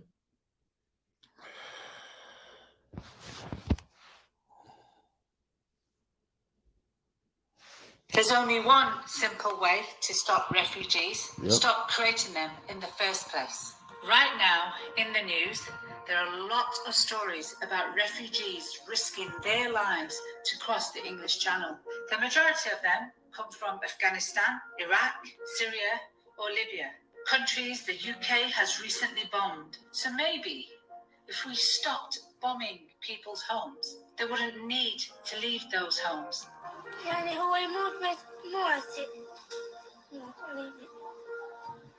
A lot of our foreign policy simply does not make sense. Sometimes we are told that it is absolutely vital for us to overthrow a dictator to bring in democracy, whereas previously we were happy to arm them. Sometimes we even arm a dictator, only to bomb them just 4 months later. In a lot of cases, not only do we support dictators, but we've put them there in the first place. In 1953, Britain and the United States orchestrated a coup to remove the democratically elected Iranian prime minister. We had some involvement with overthrowing a democratically... That's Obama speaking. We did this because he was going to nationalize Iran's oil Protect assets, his country's assets. He had every right. That's how they killed Thomas Sankara. The biggest foreign asset in Britain to go without doing something about it. But because this would have affected our oil revenues, we helped put in his place the Shah, a non-democratic monarch. The Shah went on to imprison, torture and execute his political opponents with the full support of the West. How did the torture start? Not with an official order, but with individuals, were you saying? Probably. In the inside, they would never come to me and say, well, sir, we have tortured this fellow to make him talk. No, that was not my business. And when the blowback to our actions came, it was devastating. That's what triggered the Iranian Revolution. We never seem to learn from our mistakes. And the same thing has repeated in Afghanistan. Thinking that killing innocent Islamists took over Iran that time. They have taken over Taliban, thanks to U.S. involvement. Dictators, thinking that this time it doesn't make sense. But all we do is fuel conflict and terrorism and force people to flee their homes and become refugees. This is where the teenager's body was found this morning, hours after he'd set sail with another boy in a small inflatable boat. When the boat capsized, only one of the boys was found alive. If we really want to stop refugees, then we need to stop creating them.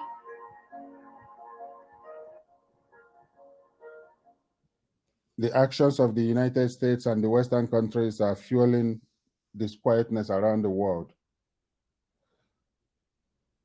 If the United States and the Western Europe and the Western countries wants to see stability in the world, they should insist on good governance in countries that they are doing business with, because they are enabling Nigeria by still trading with Nigeria after it's been made so clear that Nigeria is engaging in extrajudicial killings, documented.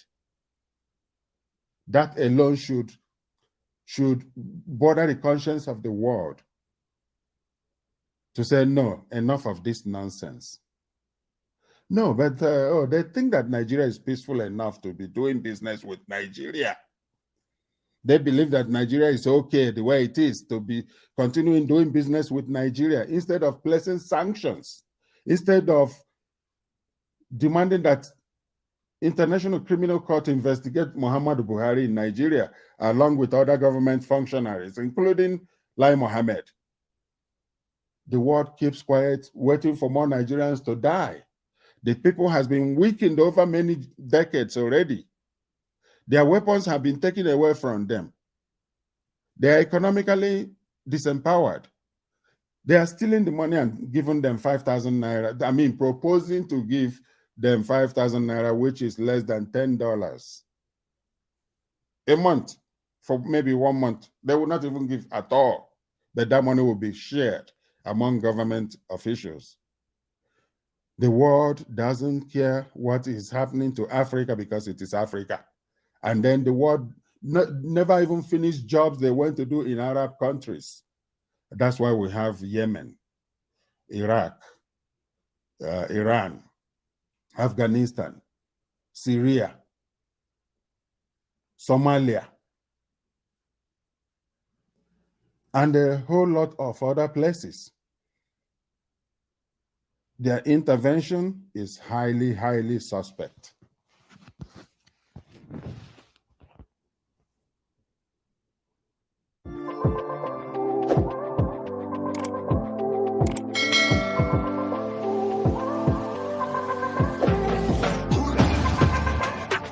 told you to die.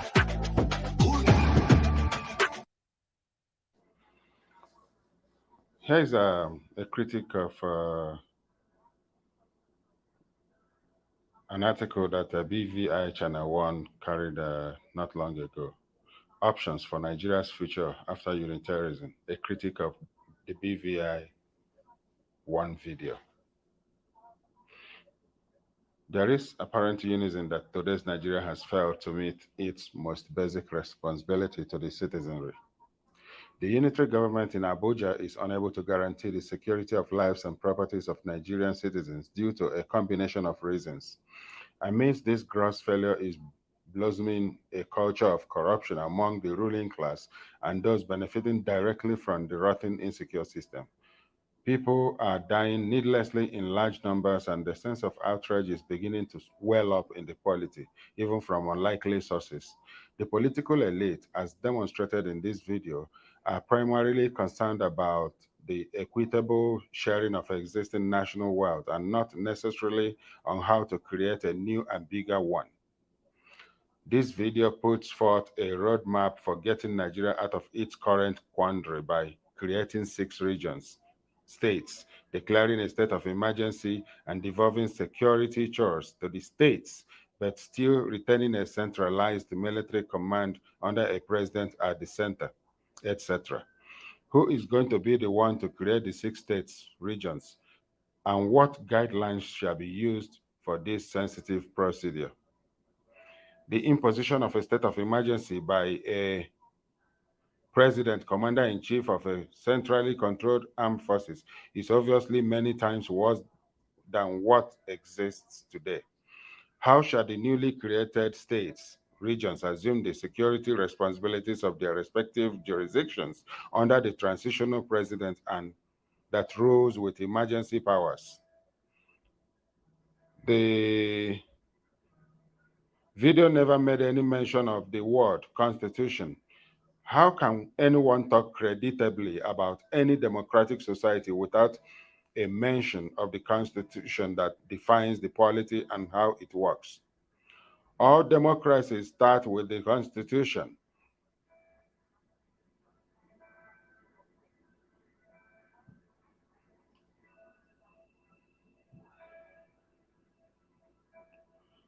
All democracies start with a constitution. The unitary Nigeria, which has woefully failed in the eyes of Nigerians, has a constitution, the fraudulent 1999 constitution. If the political elite core now opt to reject unitary Nigeria, they ought to start with a public repudiation of the imposed fraudulent 1999 constitution. Chief Anya's suggestion should have started with the immediate discarding of the 1999 constitution, just like apartheid South Africa did before entering into negotiations that yielded a political solution and a workable future for all stakeholders. This approach is much saner than the imposition of a state of emergency by the minders of the status quo. This would be akin to pouring petrol on an already raging inferno.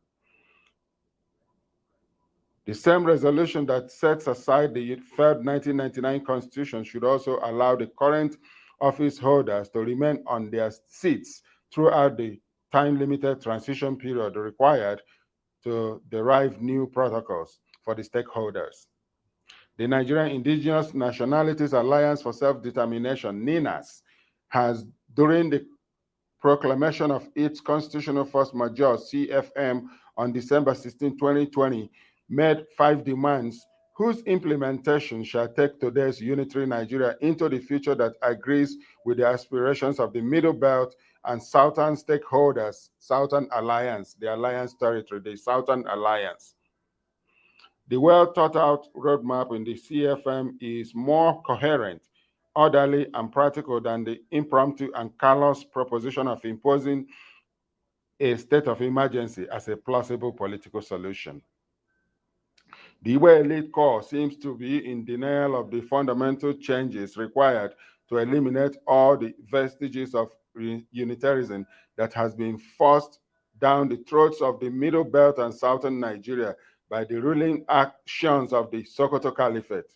Chief Anya and his cohorts should begin now to take a closer look at the NINA's roadmap in order to stop sounding hollow and reckless, as implied by the half-baked proposals posited in this video.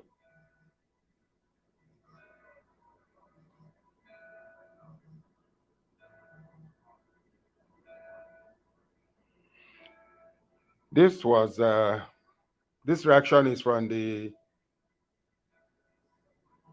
LNC US, Dr. Oken Nwanwosu.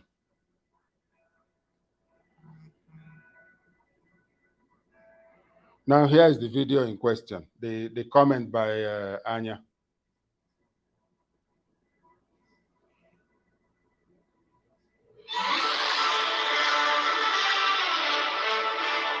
Wonderful people, viewers and subscribers, welcome back on this platform, BVI Channel 1, where truth is the gospel we preach. I came across an interview, quite an old interview. It was done in May.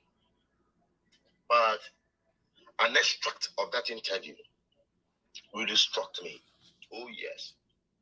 And it reflects everything we have been preaching on this platform. In case you know, believe as I tell them, and as I talk them, and as I bring them to you for this platform, I believe when you listen to him, you are going to be convinced. This is the nucleus of the Nigeria problem. Watch. With due respect to anybody who wants to contradict me, Nigeria of 1982 was better than Nigeria of 2021 today. Go and do any research.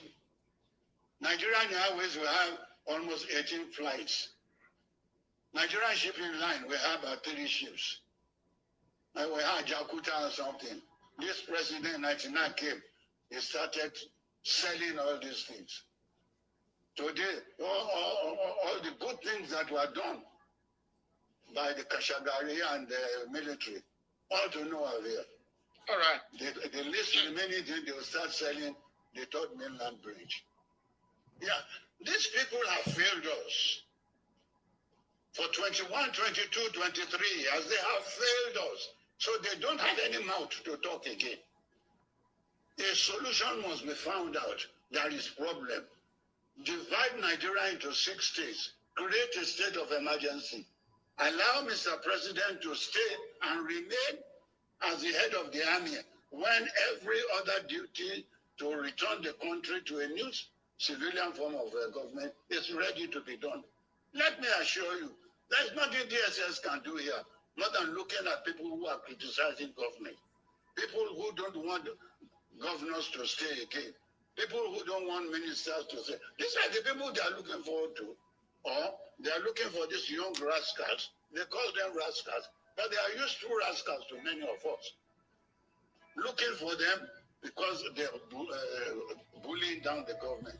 But the government has not performed, so they cannot talk. They should be ashamed. Let the people talk now. Create a state of emergency. Tell SSS to go and sit aside. Create a state of emergency. Each state will have its police. Each state will have its control of resources. Because this National Assembly will never change this constitution. They are benefiting from it. We all see officials doing the birthday for their mothers, going to Dubai to do a 80th birthday for their mothers, doing birthday for their girlfriend. This is a rotten society. We must stop it. We must stop this rotten society. And I pray to God, your eyes will be open too. And may God in his infinite mercy open every Nigerian eye to take a dramatic, a surgical approach. He said it all. Everything, that is what we have been saying on this platform. The irreducible minimum that will deliver Nigeria from complete collapse. And when it collapses, it will collapse on top of everybody's head. Without exception. Good. Is to return Nigeria back to regional government. You heard him say that they call these 6 states. We call it 6 regions. That is the irreducible minimum. Let everybody go home and man their business. Unitary system of government is the worst thing that has happened to Nigeria. unitary democracy or unitary federalism. Oh God, that's a bullshit. I'm not sorry to use that word though. That's why Nigeria is in a mess. Oh yes. The only thing Nigeria should do is return Nigeria back to confederation, regional government. Let the regions have their constitution, man their security, their internal security, man their justice system, man their electoral system, man their economy, harness their potential, and I tell you, boom, all Nigerians will start having a sense of living. We can achieve this through a binding regional referendums. That's what NINAS is all about. I like to secure the life of our people and begin the process of cleanup. We need to first of all go through referendum. That's a very good political step to take. That's a very good process to go through. When we go through referendum, then the healing process starts from there. We cannot go with emergency. Who is going to declare the emergency? Person that has such powers to do it? Or we go through referendum vote and they take a few months to educate our people, to get our people ready for the vote. And they will go through that. Once we go through that, every other thing will follow.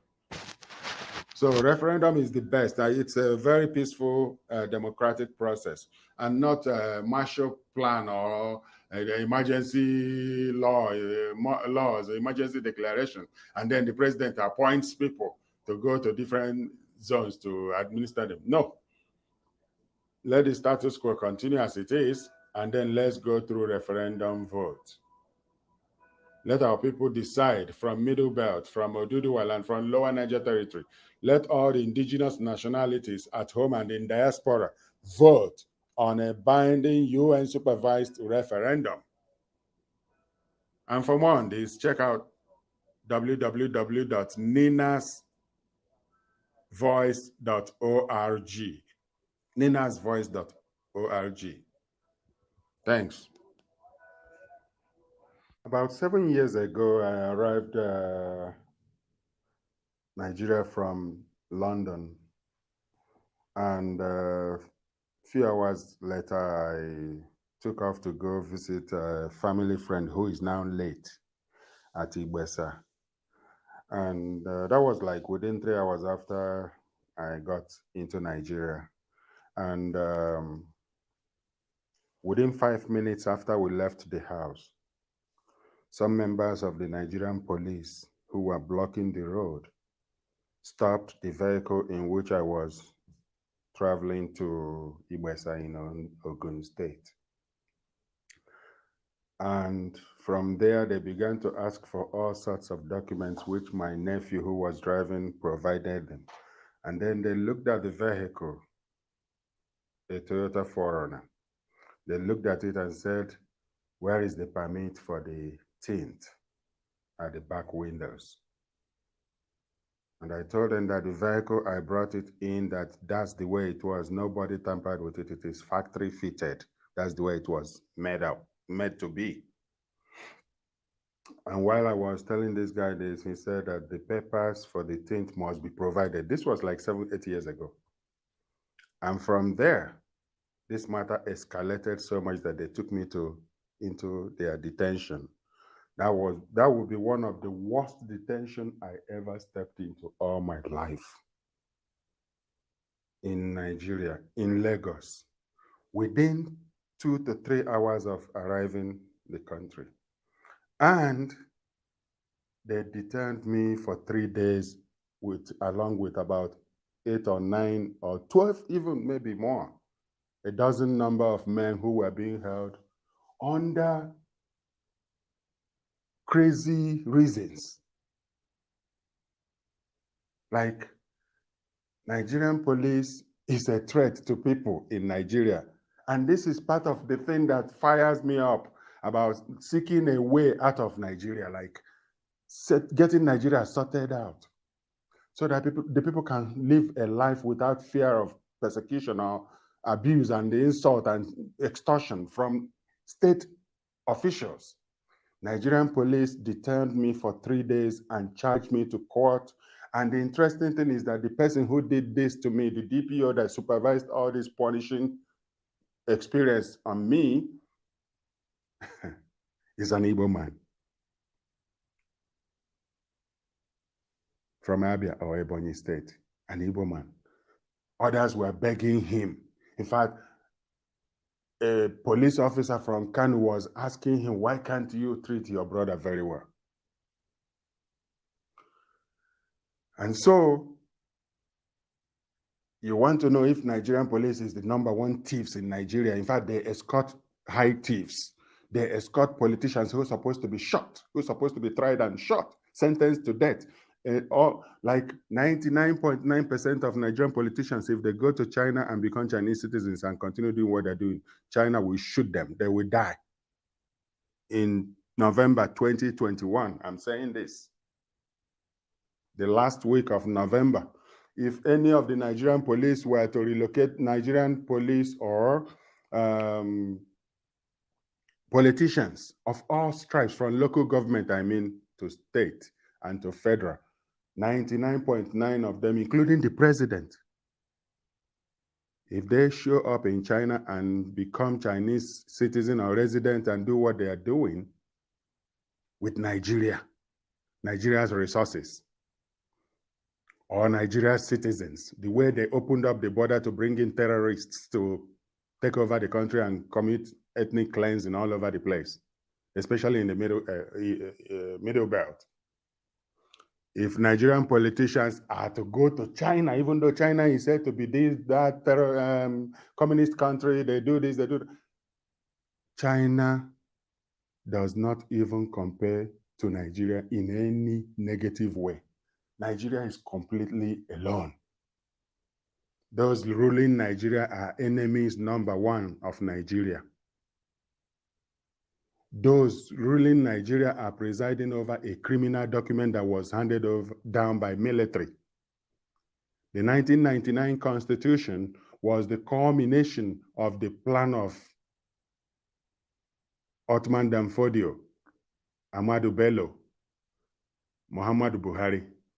This is the ultimate. And it was designed by, including Muhammadu Buhari. He has finger in all these things. Every single one of the military leadership that emerged in Nigeria from 1966 July 15, they have always plotted how to take over the country for their great-grandfather's estate. And the British knew what they did when they handed over the reins of Nigeria into these people's hands. And so, the focus here is the Nigerian police.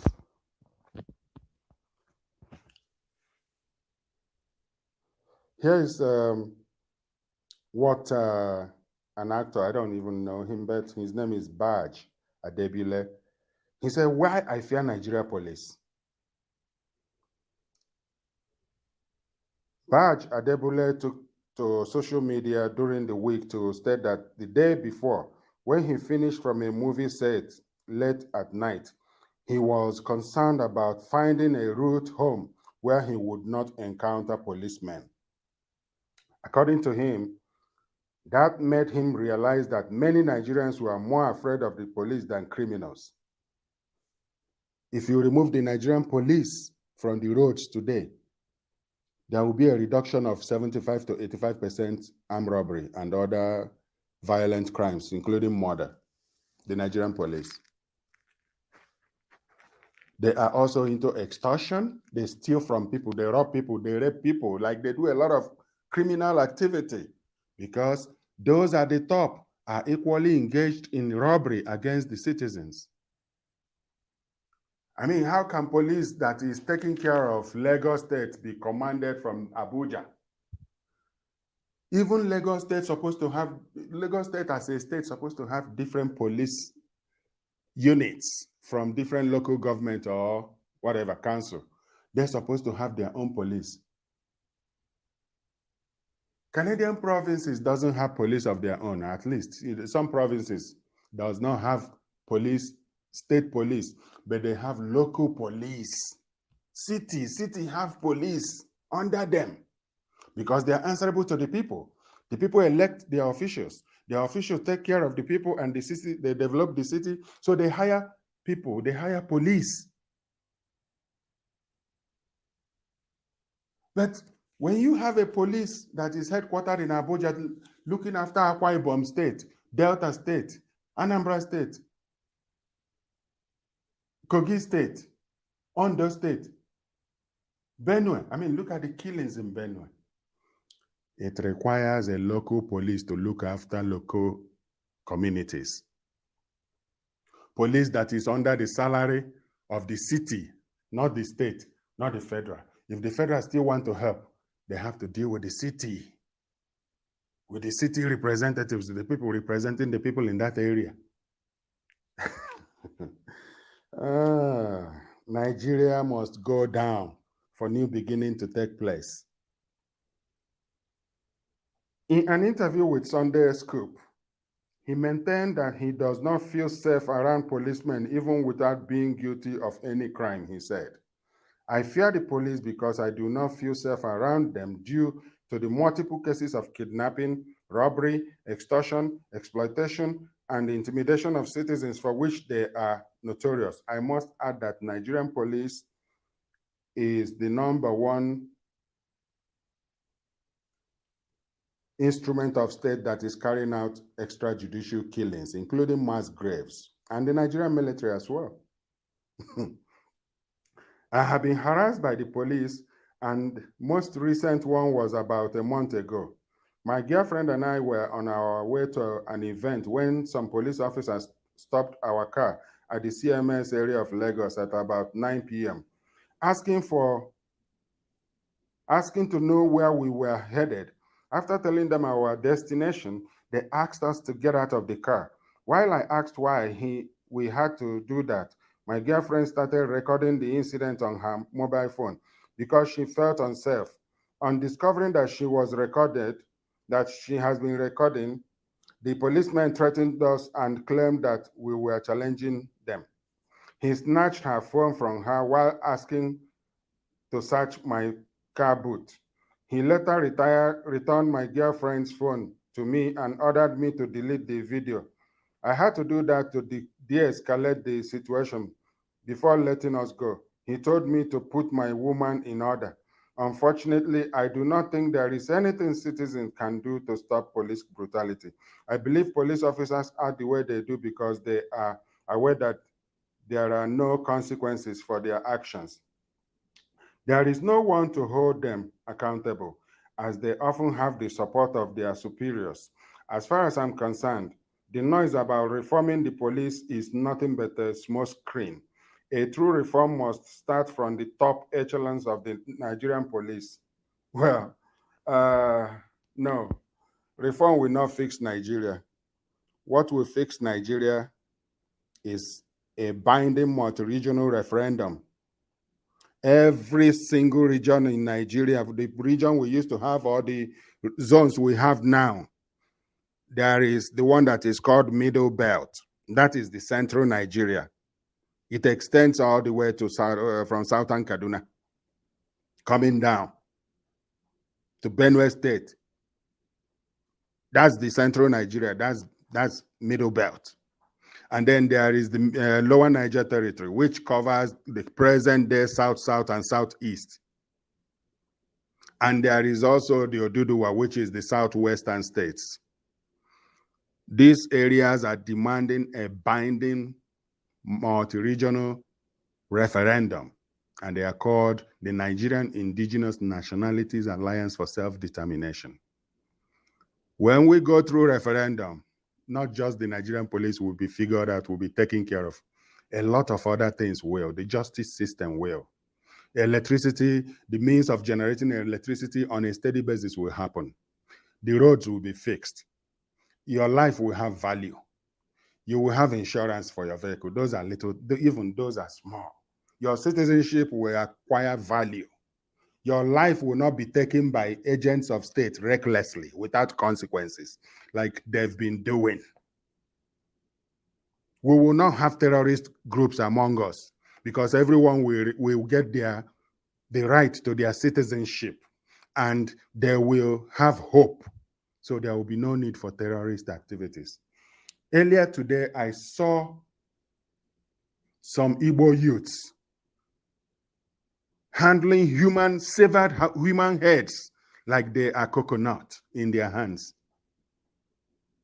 Not just one, but I saw two at least on the video. It's too graphic to share. It's very, very unfortunate that we will become like our enemies, the terrorists, the Boko Harams, the Fulani herdsmen, in order to redeem ourselves. No, there is a better option. There is a better solution. There is a better way out. There is a better way out. We can get out of Nigeria by not doing that. We don't have to be worse than our enemies in order to defeat them. Join the movement. It's not a fluke. It's not a joke. It's not money chasing venture. Join the movement and experience change, like real change that will impact you, your generations, and many generations to come. Now, moving forward.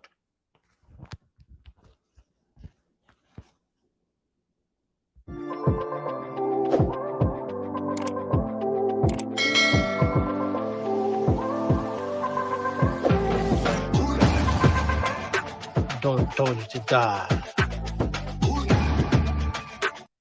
Anyway, as our topic goes, the imposed illegitimate 1999 constitution, an instrument of oppression and genocide. We know that this is a constitution, military decree, right? Can never get us anywhere. That has been, it's an open statement that we've been making for so many years now. And a lot of people are calling it in different dimensions. You know, we heard this pastor say, oh yeah, it's the constitution, but we want to restructure Nigeria and fix one Nigeria. They're all over the place because they have never started to understand what the issues are. And when you engage them and spend all the time to talk to them, because they are not honest, because they are very dishonest, they will never capture the whole information. So they will take the piece that will allow them to deliver their message and sort of mess it up, you know, saying it, and then they will destroy the message. But as daughters of the truth, or daughters of truth, we're here always to relay the message and be consistent with the message so that you're not confused. This is the only platform where you will get the same message over and over again. If you're hearing it from all the random places, they will confuse you as what we're trying to do. So we, the people, stand together in Ninas to reassert our self-determination right as the authentic heir to all our ancestral land. On 28th of February 2017, a delegate of Igbo political class, who we also know as Judas Goat, went to Kuje prison to visit a certain warmonger. Their various Igbo Southeast agitation group formally embraced the Lower Niger Congress referendum template. They all agreed to advance a cohesive Lower Niger independence movement, driving one compact referendum campaign. Well. Little did they know that these politicians had something else in mind. Their action was in anticipation of the Anambra State election of 2027.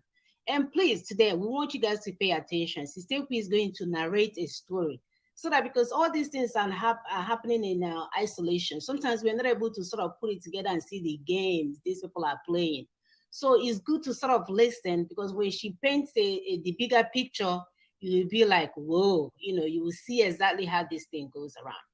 So by September of 2017, the Nigerian Army launched Operation Python Dance in the Southeast to ensure that the Anambra State election holds. Whether the people voted or not, that does not concern them. The most important thing to them is that a winner must emerge. In the midst of this, they killed hundreds of our youths. A few days ago, as we are talking about what happened in 2017, still fresh in those that lost their loved ones, the Nigerian Army launched Operation Golden Dawn in Southeast yet again, another tool by the ruling party APC to ensure that Anambra State election holds. Wow. The old African proverb says, when elephant fights, it is the grass that will suffer. How many of our innocent citizens will die this time around? Obiabo, Obiano, Umahi, how many of them? Already death toll is rising. Operation and molestation has begun. Even our once quiet Nollywood community has received a memo as well. You guys saw that this week.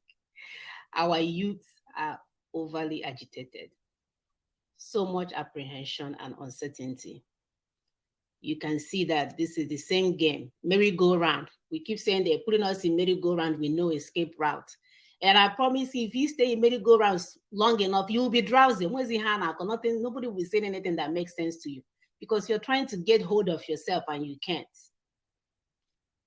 We've heard this nonsense over and over again. Abraham Lincoln said, you can fool some of the people all the time and all of the people some of the time, but you cannot fool all of the people all of the time. We know better. Like I said, pay close attention as we narrate to you what these people have been doing to us. They are not relenting. They have made us so hungry, we don't know our left from right. On top of that, a hungry man, you're playing politics on top of hungry man. And then sometimes you tell them to shit at home or sit at home or whatever, you're telling them no food. Adding more to their issues, adding more to the problems at hand. So you can imagine, it rests upon us in diaspora that is not under the guns of this apprehension and agitation and killing to do this for our people. What role are you playing? Have you done what you're supposed to do? As we're speaking right now, some people are planning all manner of events and nobody is trying to go to the underlying problem of what's going on at home. Sometimes they even put on their church clothes and kneel down and start abracadabra on the air just to confuse our people more, holding our people down in their churches, in their various locations or whatever they are doing just to deceive our people from what's going on after they have kept them hungry. Yes, this is Lower Niger Radio, and I remain your humble presenter, Donado Baido. So like I said, you've listened to the Daughters of Truth. They're speaking on behalf of Nigeria Indigenous Nationality Alliance for Self-Determination, which is the answer. You be woman, you dey out there. You be mother, you be daughter.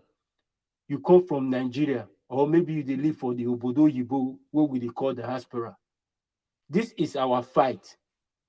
Let's come together, make we contribute effort together.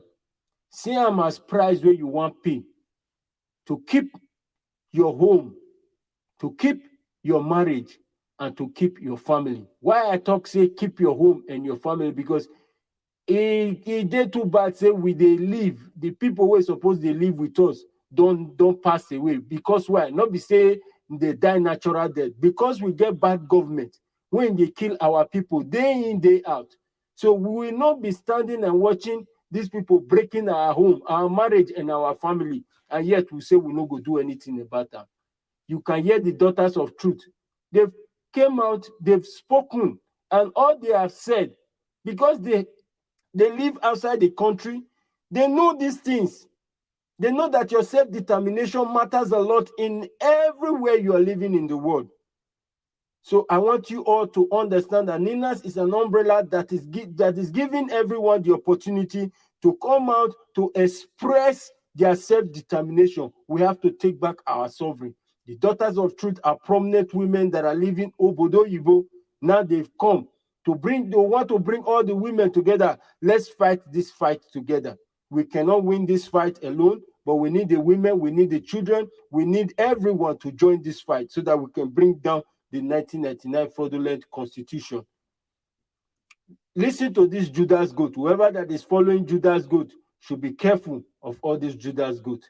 They will come in disguise and lead you into where this barbaric government are going to kill you. Listen to this Judas goat clip that I have for you. I can present their flag now. I present their flag. Accepting the flag. Then Governor, the national leader of our great party, the Koko Kunine, Aibasa, Madam Takamviro and Genya flag.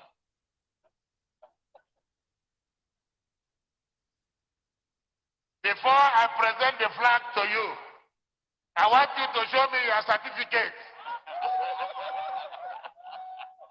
Your certificate. Solution. About all the things he's going to do for Anambra State. Honor here.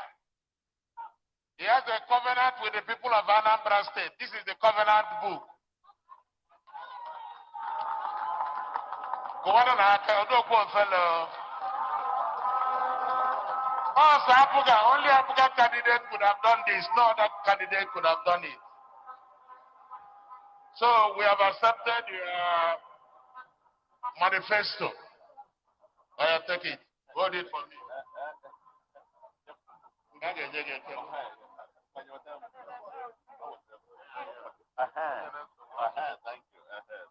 That one.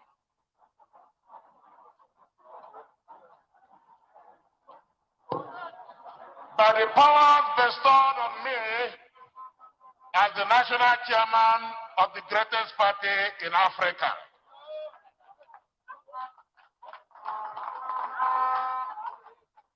I hereby present to Professor Charles Chukuma Soludo Odengiji Dikudo the Sofia, Professor of Economics, to fly our flag on November 6th in the Anambra State governorship election.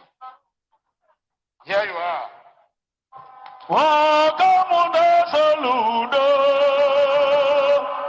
Wakamuda Saludo.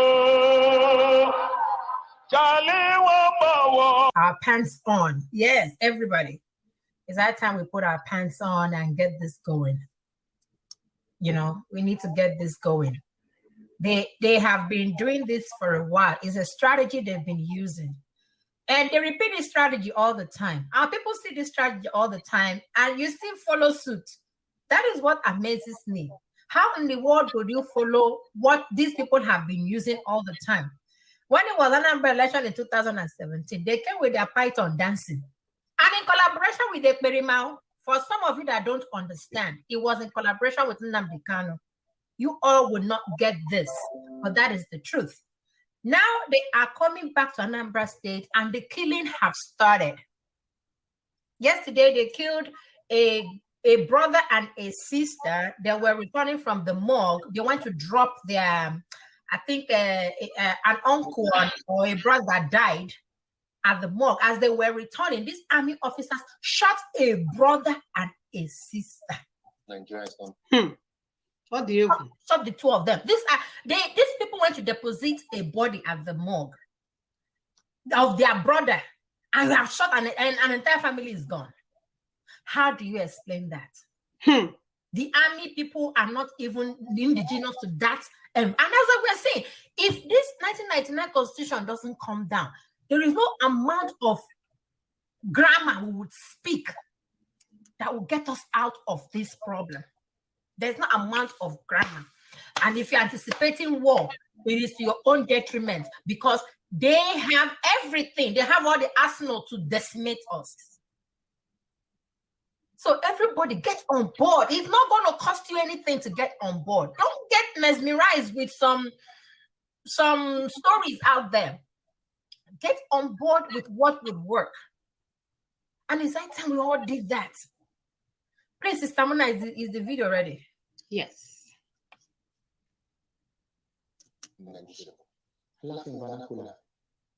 Some stakeholders have canvassed for fiscal federalism or return to the 1963 Republican Constitution, while others have argued that we either restructure, discuss our coexistence through a referendum, or go our separate ways.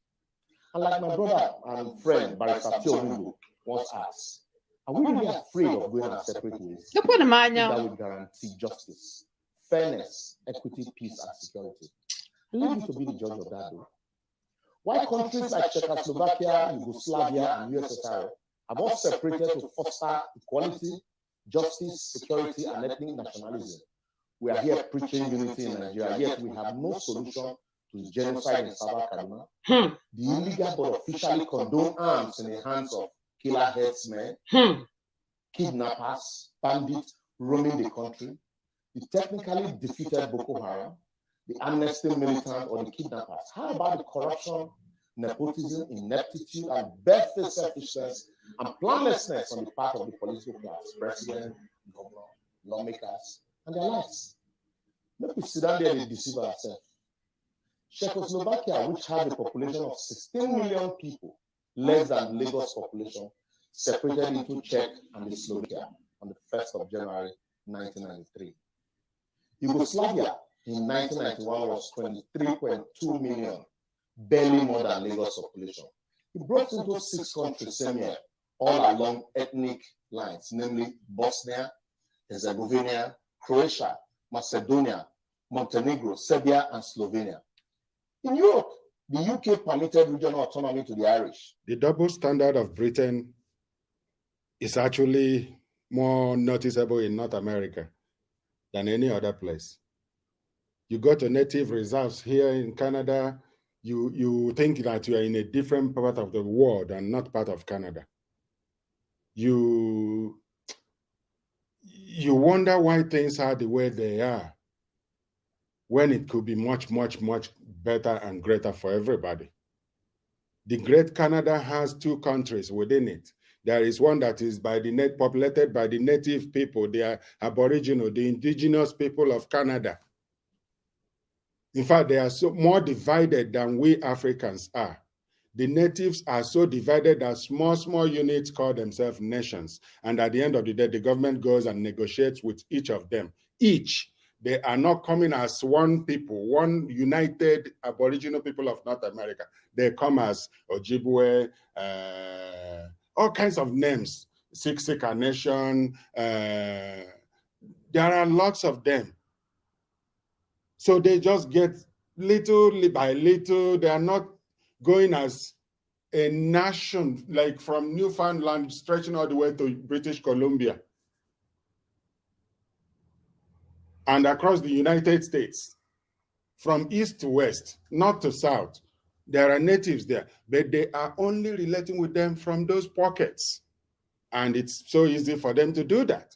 Now in Africa, they are supporting what is going on because it serves their purpose. So that's why they think that Nigeria is stable. That's why Nigeria is manageable. That's why the world is not responding to the government of Nigeria that is actively supporting terrorism, funding terror, taking over lands and communities, killing off people and replacing communities by the Fulani, backed by the government. Now, the world states know it. They have embassies in Nigeria. I challenge the United States, Canada, Britain, UK, Australia, New Zealand, China, other countries in Africa to deny the fact that the government of Nigeria gave Fulani herdsmen terrorists through their owners, Mieti Allah, over $100 million in the last 2 years. They also dedicated a radio station that is only going to be spoken, the language to be spoken there will be Fulfulde, the language of the Fulani, the wandering group that is invading Nigeria under the watch of Major General Muhammadu Buhari to kill people off and take over communities. They've done it in places like Borno, Bama, areas in Borno that were Christians has been replaced, and they are now in IDP camps, or they've been bombed by Nigerian military from the A. So there's a permanent community replacement genocide going on in Nigeria. The world knows it, and the world is silent because that is enough normal for them to continue to do business with Nigeria. Those same people that are dividing the natives in North America, they are still the same people that are keeping us the way we are in Nigeria. They have vested interest in Nigeria over the oil and gas and other resources, like in places like Congo. Congo's war has been a silent war. Nobody talks about it anymore. Once in a while, they will flash it, and that's it. Nobody goes there. It's a forgotten war. Meanwhile, they are collecting all the natural resources in that country while setting them on fire. Why not deal with Africa fairly by insisting on what is being done in North America, by maintaining normal society, a society that is everyday functioning? Why not maintain the same thing there? And why not set the native people free by making them know that they are as Canadians come and that this place is their land, and help them to heal and recover and take away certain things from the system? Across Canada, the #1 people that are panhandling are the natives, because they've been reduced to be like that. We're not calling for the destruction of Britain. We're not calling for the destruction of any family of the white race. But we're calling for fair deal for Africa. Nigeria is going up in flames, and the whole world is just quietly going about their normal businesses. Mind you, we're all over the world, and this is happening to our homeland, And the world is keeping quiet. Somebody like the Prime Minister of Canada never even offers a word about it. Maybe he will just say something. They will just make a press release. That's all. We've said something about it. They continue to kowtow with Britain in making sure that Africa is not even mentioned. Meanwhile, they have people in Canada. I mean, just yesterday, the Prime Minister had to make a quick decision that people from South Africa and 7 other nations will not be entering Canada because of the new COVID variant, Omicron or something like that. Now, they care about their people here. Very well, 100% accepted. But why not also add your voice, not your resources, your voice to development in Africa, especially in Nigeria? Because whatever happens in Nigeria will have a far-reaching consequences upon the rest of the world.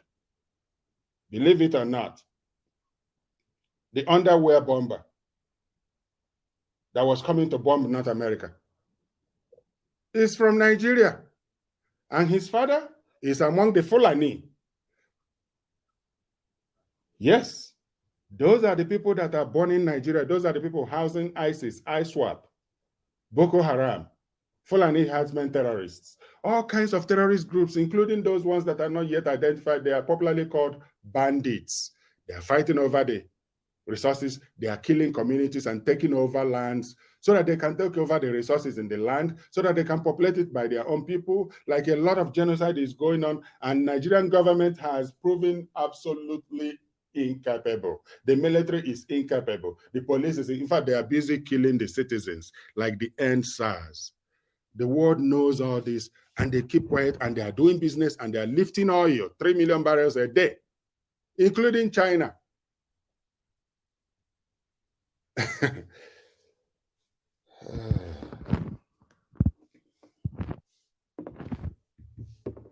The future of the world is going to be insecure and made insecure because of the way Africa is being handled.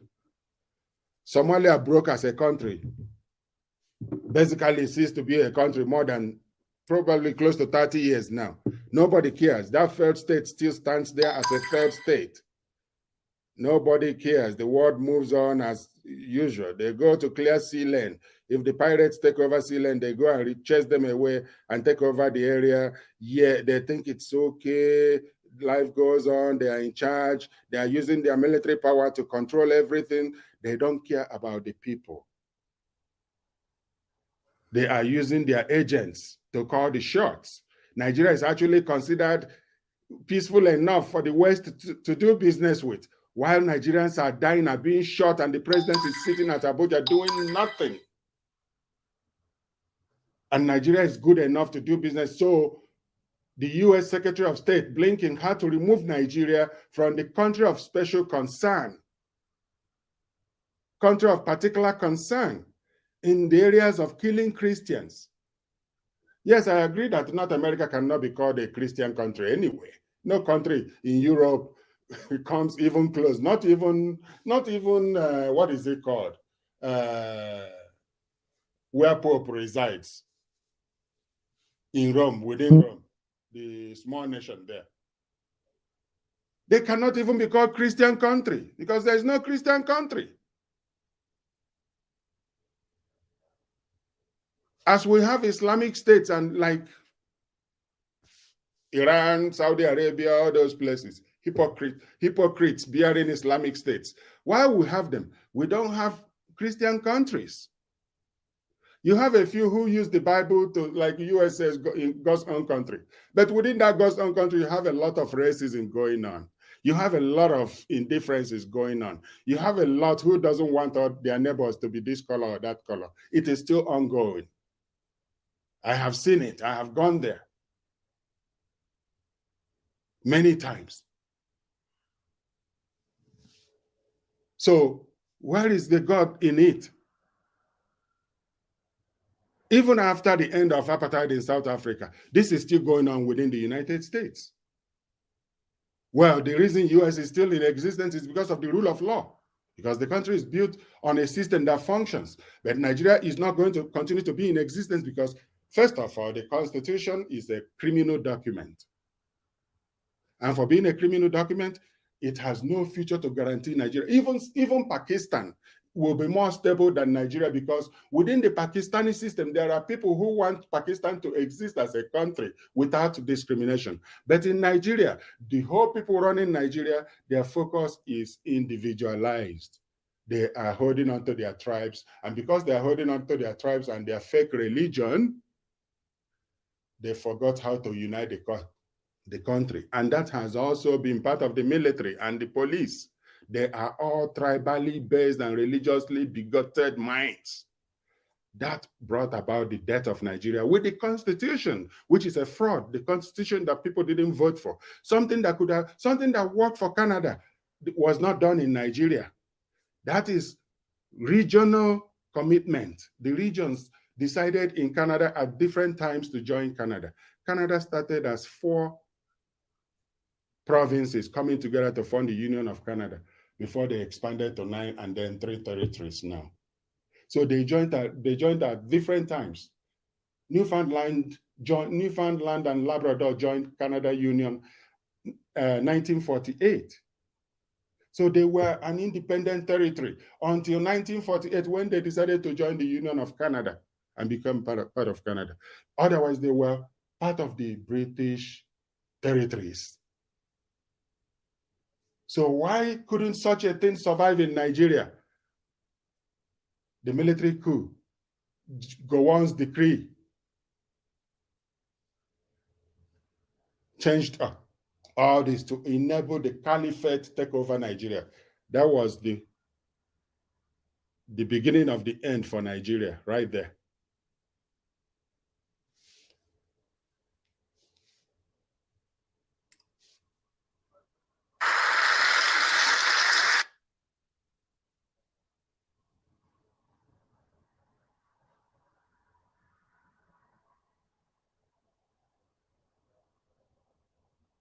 It's a bit rich to oppress, enslave, kill, torture, maim people for 200 years and then celebrate the fact that they're democratic at the end of it.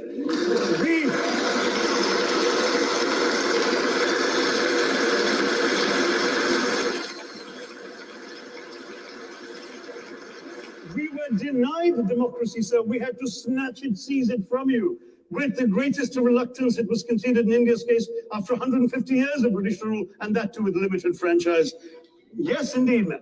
The opposition spoke quite highly of Greek and Athenian democracy on which the West should pride itself, and spoke of liberty and equality in that same name. The Athenian democracy was only functioning because of the slave societies on which it was built. That's the nature of colonization. All right, I don't think that needs contradiction, not from me at any rate. but if I may just point out, I think the argument made by a couple of the speakers, the first speaker, Mr. Lee in particular, conceded all the evil atrocities of colonialism, but essentially suggested that reparations won't really help. They won't help the right people. They'll be used as a propaganda tool. They'll embolden people like Mr. Mugabe. It's always nice how in the old days, I'm sorry to say that the people of the Caribbean used to frighten their children into behaving against even by saying Sir Francis Drake would come after them. That was a legacy of that. Now it's Mugabe will be there. So this is the new sort of Sir Francis Drake of our times. The fact is, The fact is very simply, sir, that we are not talking about reparations as a tool to empower anybody. They're a tool for you to atone for the wrongs that have been done. And I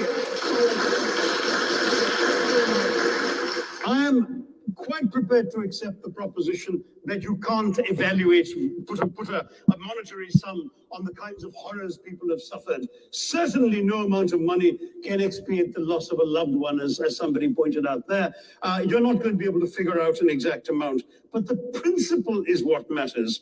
The fact is that to speak blithely of sacrifices on both sides, as an analogy was used here, a burglar comes into your house, ransacks the place, stubs his toe, and you say, well, there was a sacrifice on both sides. That, I'm sorry to say, is not an acceptable argument.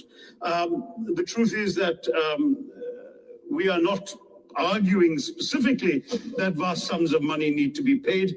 The proposition before this House is the principle of owing reparations, not the fine points of how much is owed, to whom it should be paid. The question is there a debt? Does Britain owe reparations?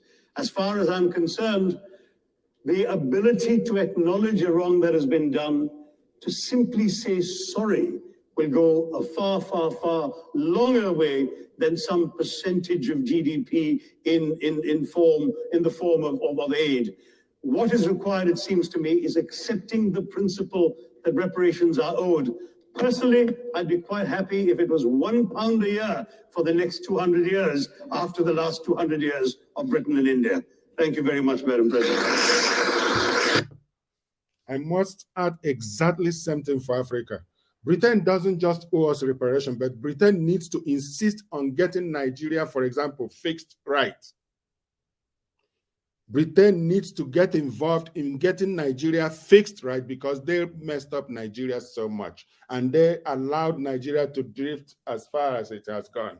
If the intention was to set the colonies or territories free to become independent, then Britain must have done exactly what they did in Canada.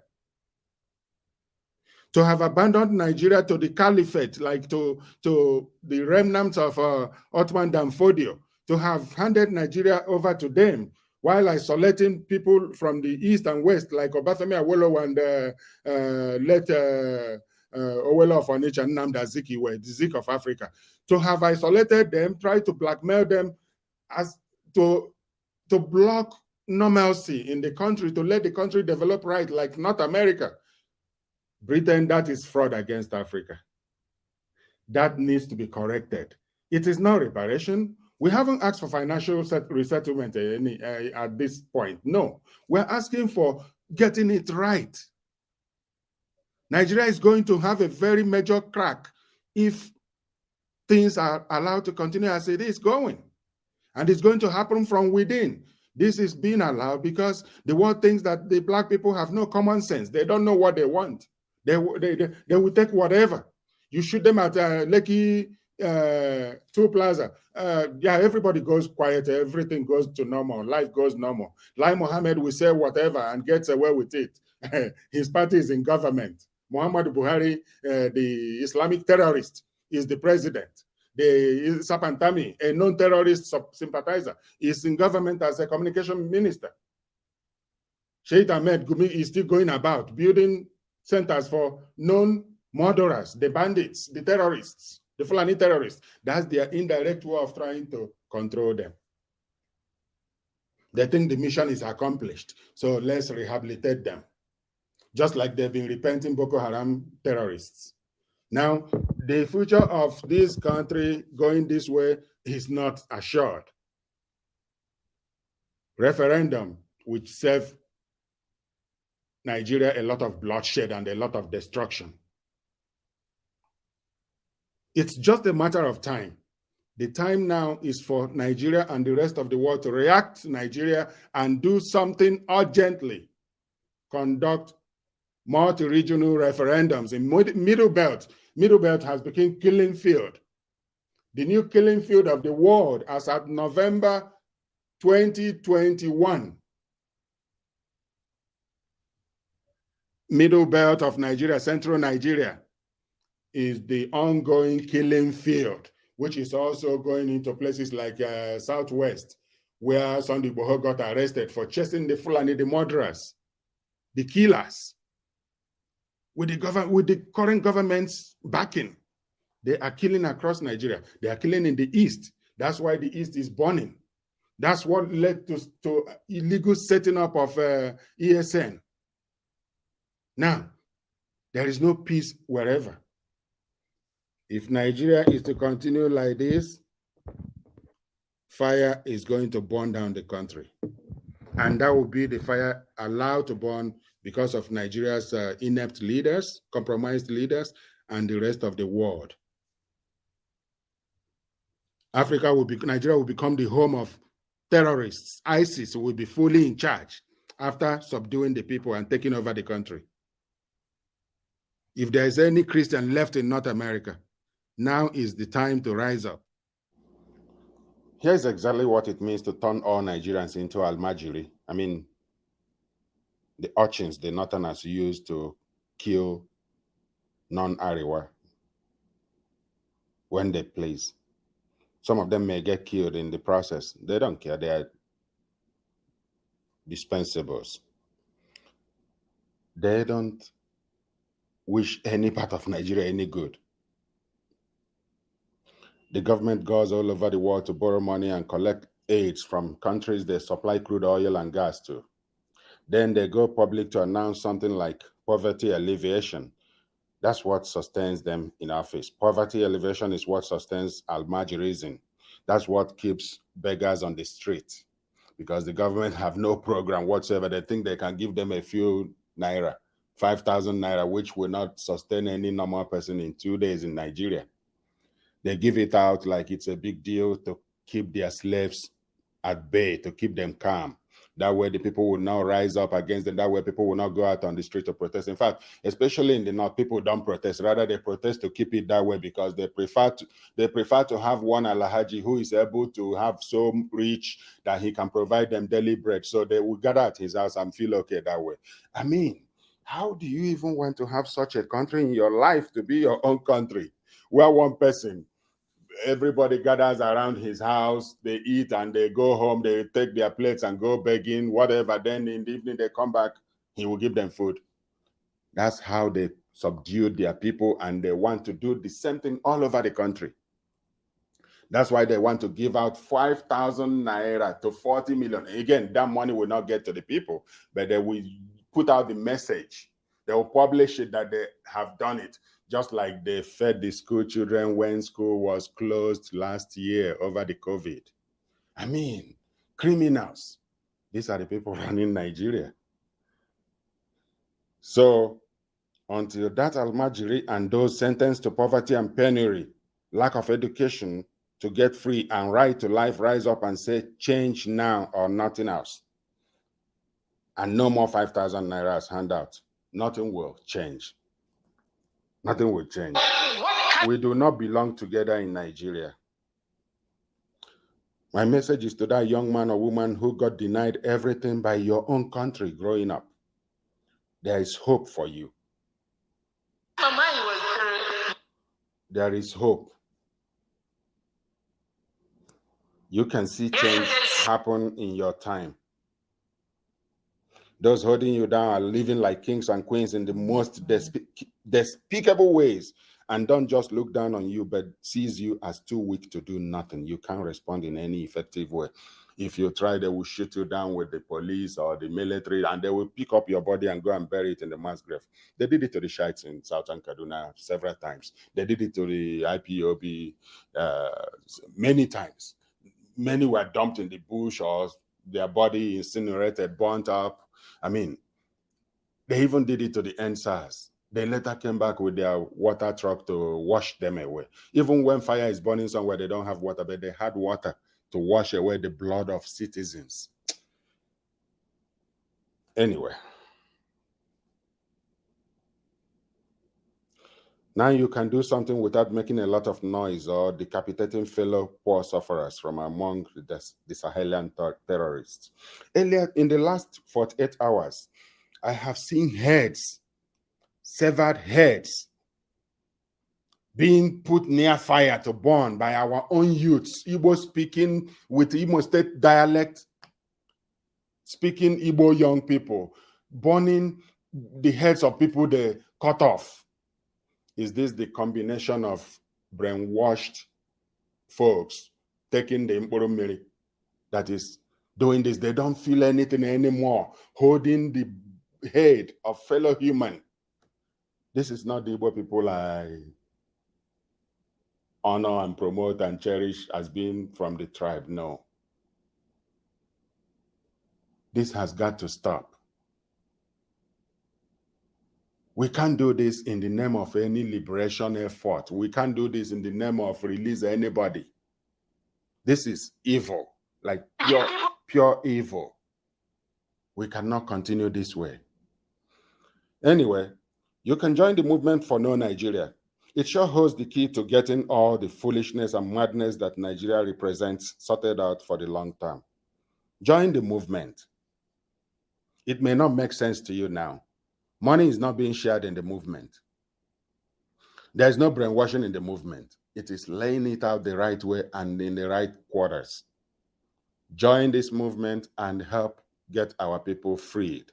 I mean, people of Middle Belt who are getting slaughtered silently. It's becoming ongoing without making the news because the Nigerian government frowns at Nigeria-based media reporting on these things. They frown at the media that reports news as it is in Nigeria. So everything, the number one opposition the Nigerian government has today remains the social media, because opposition party doesn't even exist. And even at that, there is no hope in the electoral process to save Nigeria. And so Nigeria has to go through a process that will be supervised by the international community, and that's the UN and the United States, a binding multi-regional referendum. This will save Nigerians from being beggars, from being given handout, 5,000 naira to keep them calm.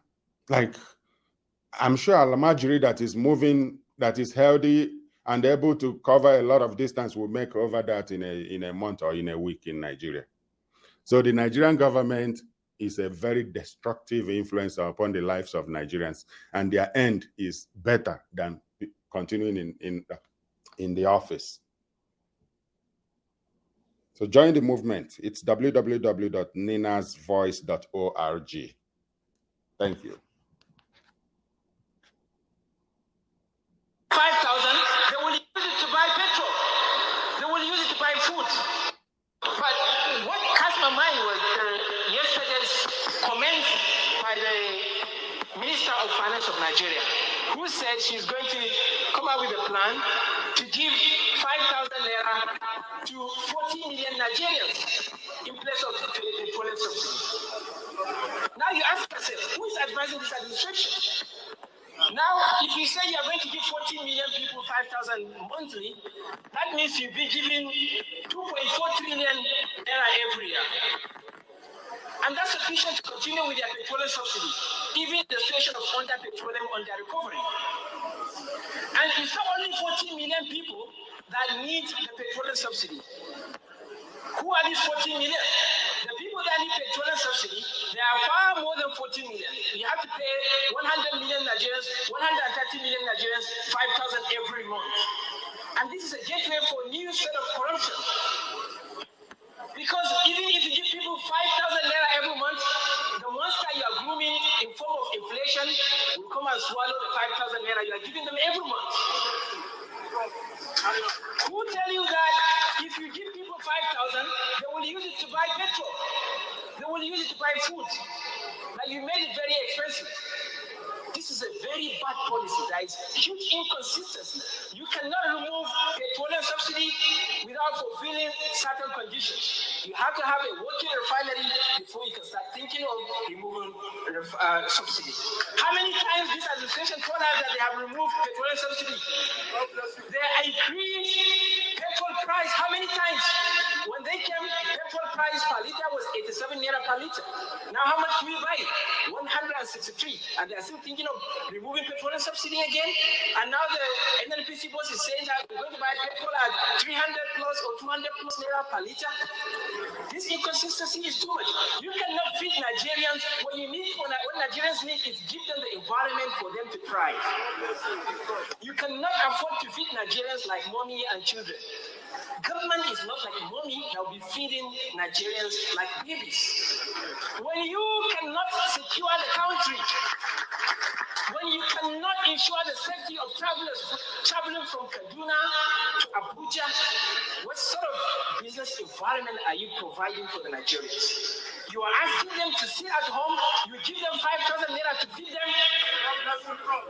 How many more 5,000 naira do you need every month to feed Nigerians? Nigerians don't need your 5,000 naira. Nigerians want peace.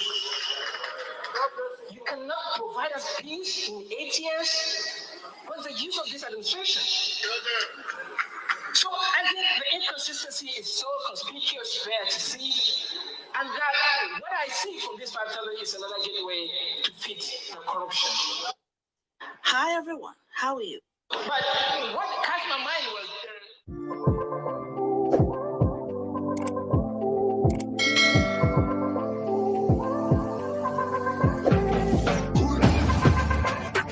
don't told you to die.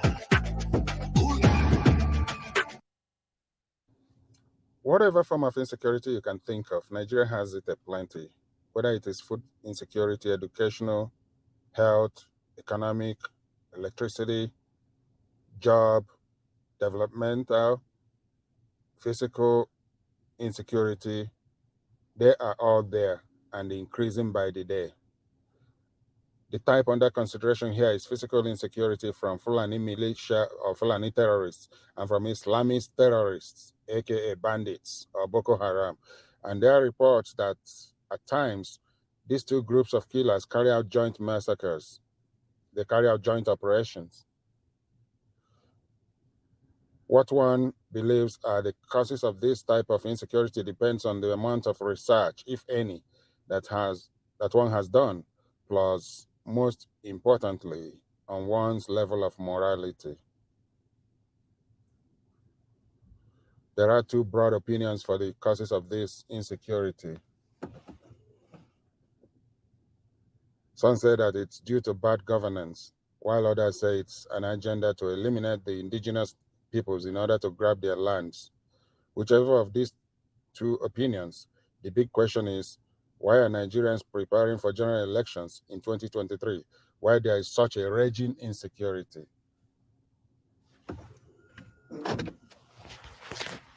Included in that question is the fact that in Nigeria, general elections are violent events in themselves, with the use of thugs and killers in a do-or-die contest that in itself also adds to the already present insecurity. By now, with the long history of mankind behind us, Nigeria would be expected to know what is good for community. For instance, the basic knowledge that security is an essential ingredient for economic growth and national development. Not only does that attract investors, both domestic and foreign, but it puts people's minds in the right frame of calmness in order to innovate and progress. Right now, with all the kidnappings and armed killers moving about freely, even simple traveling has become so very stressful, and not just because of the terrible condition of the potholed roads.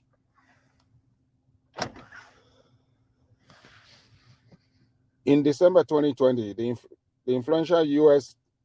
House of Representatives nonpartisan Tom Lantos Human Rights Commission held an important hearing on conflict and killings in Nigeria's Middle Belt.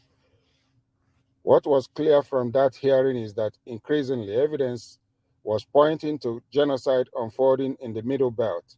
Reports from various sources and events in Nigeria since then show that this slaughter for land grabbing is spreading at an alarming rate. In fact, in the presentation made by Baroness Cox during the hearing, she provided a slide with information that as at May 2020, 350 Igbo villages had become occupied by Fulani herders and Shua Arab mercenaries. The slide also stated that as at that time, Boko Haram had killed 43,000 people and Islamist Fulani had killed 19,000. In that same hearing, it came out that Nigeria has no effective civilian security, no effective police protection, and terrorists appear to enjoy freedom of movement. All this means that organized criminals are terrorizing Nigerians across the land.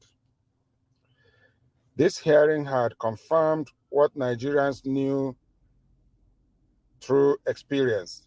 It is that Nigeria is a terrifying place, and thousands who can are fleeing the country, heading mainly for Western countries. A difference between the people of Western countries and the people of Nigeria is in how they each deal with existential threats. The way that violence and evil are spreading in Nigeria and the horrific manner that entire communities are slaughtered, and with even children maimed and raped, then hacked to death, is alarming. Yet, there has been no adequate response so far from the majority of citizens, especially in the Middle Belt, if I must add. Under such an atmosphere of massive insecurity, the regular news being promoted by government, by mainstream media, by NGOs and CSOs, by church leaders, by scholars, and by influencers is that Nigerians should begin to prepare for elections in 2023. It is as if the massacres going on in the country mean nothing. It is as if the lives of the slaughtered mean nothing. It's as if the plight of those displaced by the extreme violence means nothing. Over 3 million Nigerians are scattered in IDP camps in Cameroon, Chad, Niger Republic, and other places. Nigeria has over 3 million of her citizens in refugee camps. Sometimes they are called internally displaced people, IDP.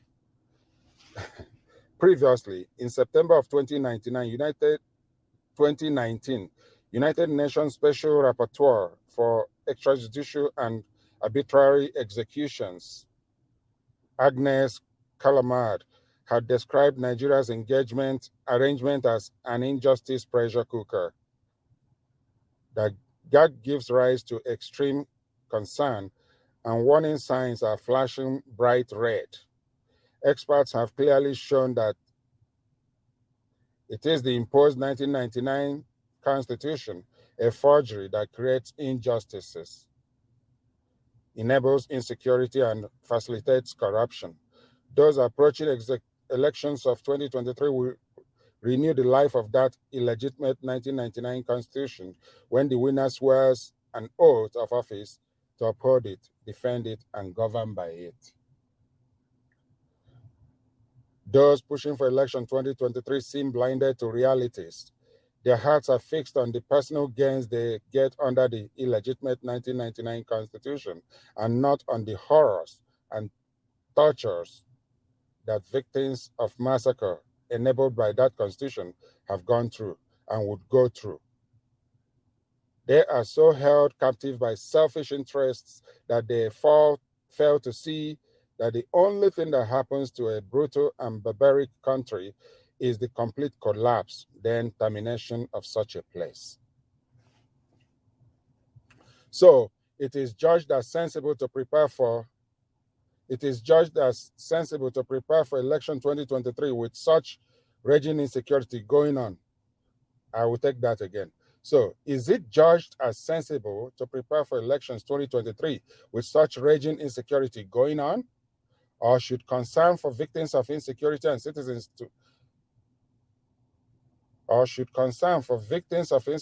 lead citizens to say, let us suspend preparations for elections 2023 to first deal decisively with the killings as has been mapped out by the non-violent NINAS movement using the orderly process of constitutional force majeure based on United Nations processes, and international law.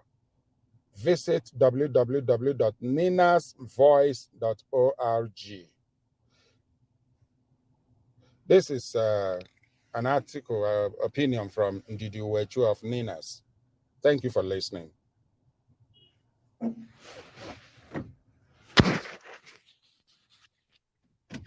See the condition of the road here. There's like a big river in the middle of the road. If you can get a clear view of it, so you actually have to go down there off-road to have access to this road. Can you see there's like a river?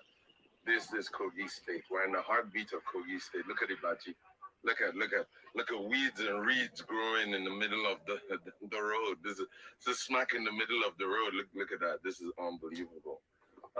We need better road infrastructure in Kogi State, and we need the right people with the right investment to build a better infrastructure for our people. And these students, as I speak with you, a little bit education is far away from them. Look at them sitting on the ground. Look at the mud house in this modern age and time. Now look at the ceiling board there, which the teachers use as their board. Look at it, there is no chair. It's unfortunate that this is where we found ourselves. This is their fault. Now, it is unfortunate that the government that is meant to take care of the people are not doing what is supposed to be done. Now, this student, as I speak with you, they're about to start their examination. And 2,450 naira is going to be their main challenges, and about 8 of them are going to be chased away. Now, this is how very, very little it is that they find it difficult to give their children education. I said it that whosoever is involved in destroying the lives of Kogites, may his life be destroyed. Please, go, let's go. Now, this is the class of block where they go to school. My name is Yunusa Gabriel Enemali, and my community report today is coming all the way from LGEA Ukolojo Gene. It's in the Kina local government, Anyigba ward. Now, I'm going to unveil something that will touch your heart wherever you are. And the reason why we're doing this, we need to bring you up to speed to understand what is happening. Now, come with me. Now, this is primary 1. As I speak with you, it is combined with primary 1 and 2 because they are little hot where they stay, as primary 2 has been fallen down by a breeze. Look at it there. Now, come back.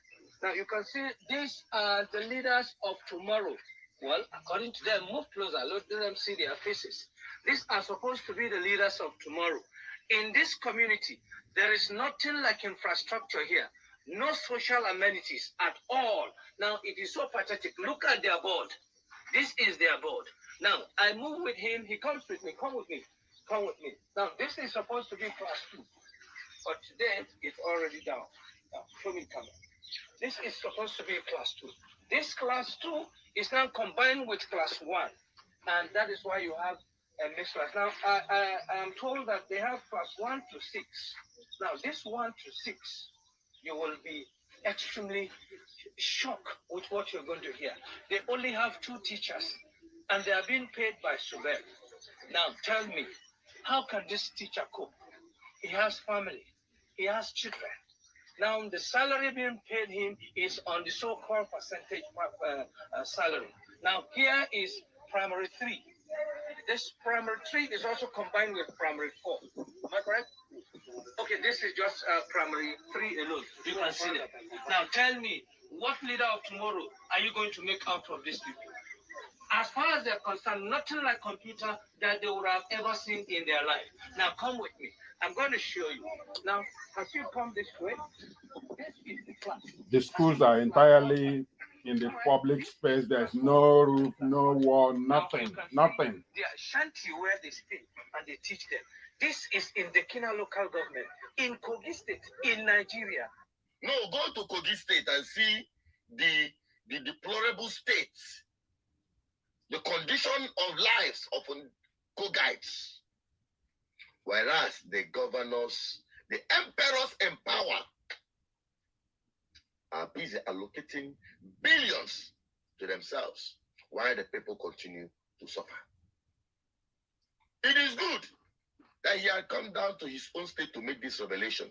Now go to your own states, ask questions, look into the budgets of your states, the allocation, the money that comes in, how it's being utilized. Then you will understand that Nigerians have been subjected to become modern slaves in their own country by the politicians.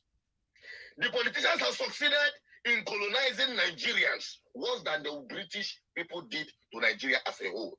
Hey, hello, man. You don't see why this country had never worked. You don't see why I said corruption is an institution in Nigeria. Chinedu, Nigeria is not done with Nigeria yet.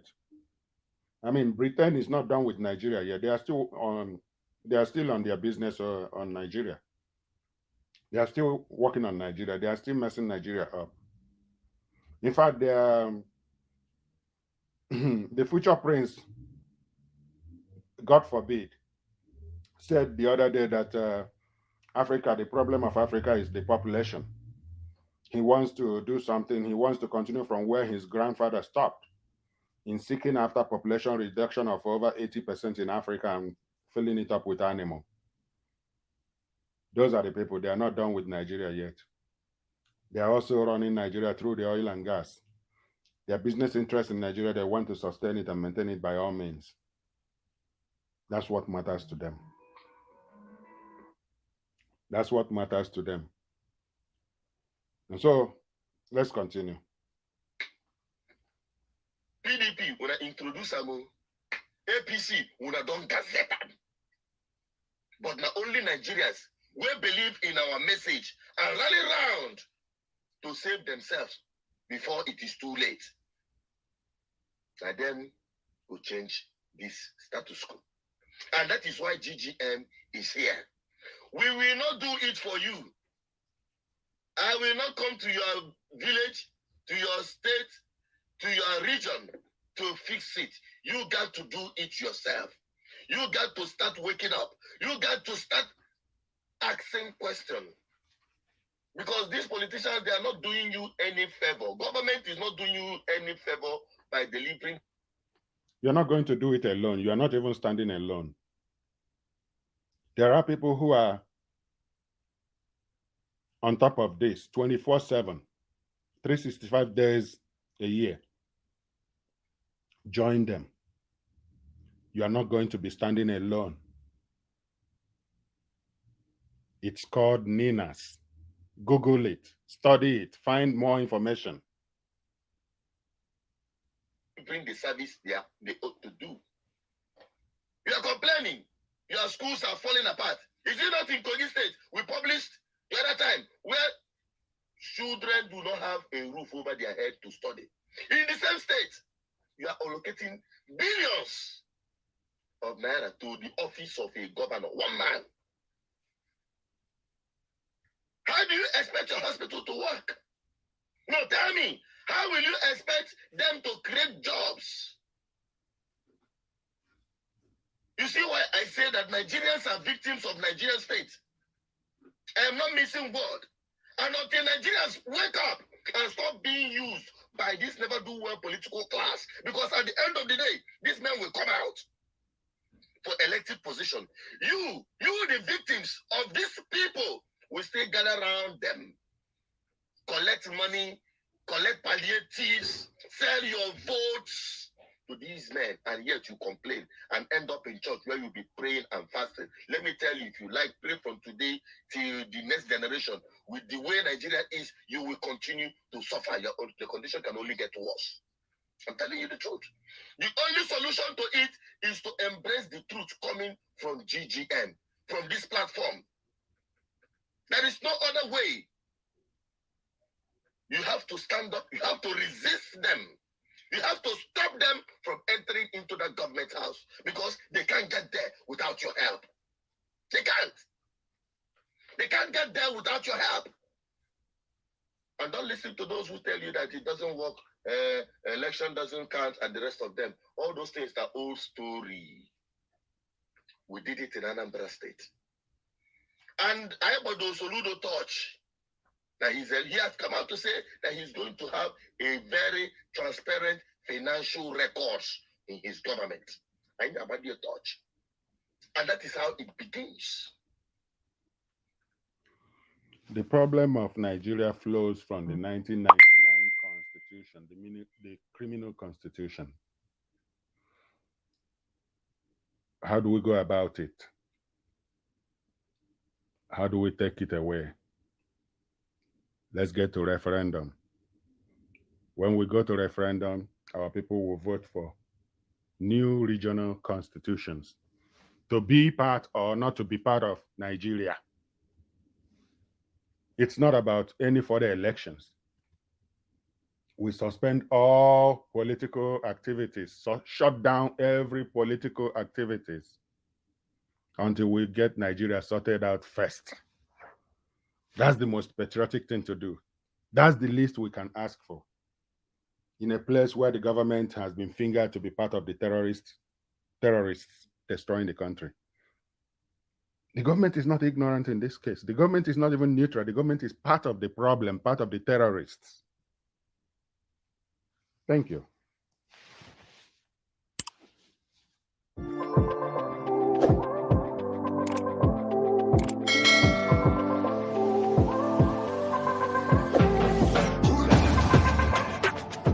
Told you to die. Decay of a city.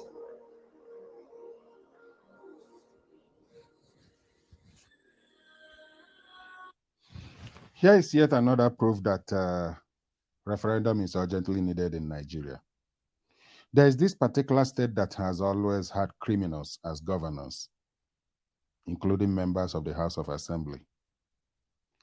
They take the state resources as their personal wealth. Once they get into office, all promises are broken and not kept. And the state has continued to decay. Aba is the worst place you want to be in Nigeria because there is tension always in the air. There are armed guards. Everywhere you turn around in the restaurant, there are people bearing gun. Everywhere you go, there is garbage at the middle of the road. The roads are unbelievably terrible. Aba is used now to abuse other people from other states. It's such a mockery, such a joke. Now, what hope lies for Aba or for Onitsha that is now becoming the new Aba? It's the referendum that we must vote for. And so everybody in these areas, in Anambra State, Imo State, Enugu State, Ebonyi, Edo State, Rivers State, Akwa Ibom, Delta, Lagos, Ogun, Ondo, Oyo, Benue State, Plateau State. If you want to see good in your life, in your lifetime, for yourself and for your children and for future generations, support the call for referendum. So much is riding on it. So much is riding on it. Our people cannot survive without it. And it will mark the beginning of new era in the life and history of our people. Listen to the shame, to the eyesore that is called Aba. And the fact that the governor of the state, both present and past, have always lied to the people. It's the worst state in the entire zone, in the entire former Eastern region, Abia State.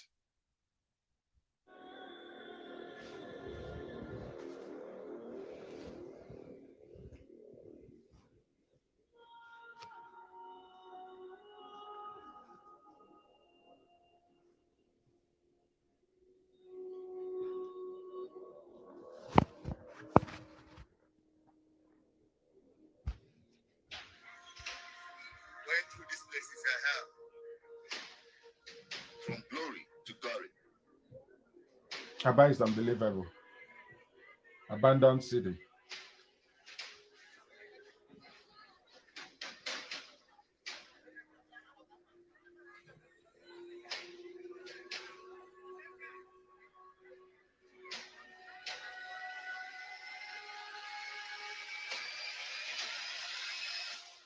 failure of a government.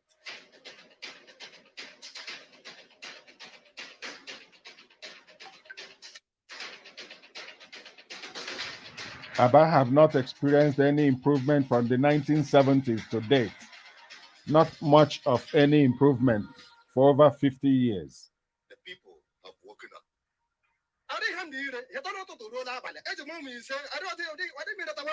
I have 5 children. I have nothing going on for me in the marketplace.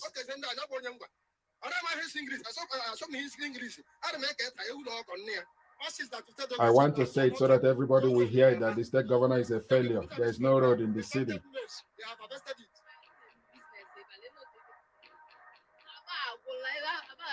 Aba is finished. I'm in the market. I'm a petty trader. There is nothing happening for me.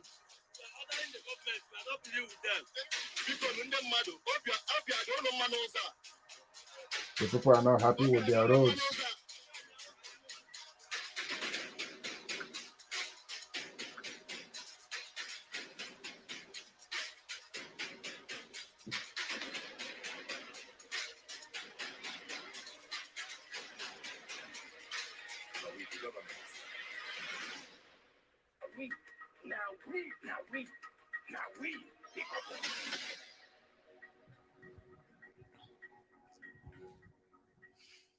Despite making this documentary a couple of years ago, today the story have only gotten worse. November 24, 2021. And this, my brother from this media, had always been consistent in analyzing it even much better than I could watch.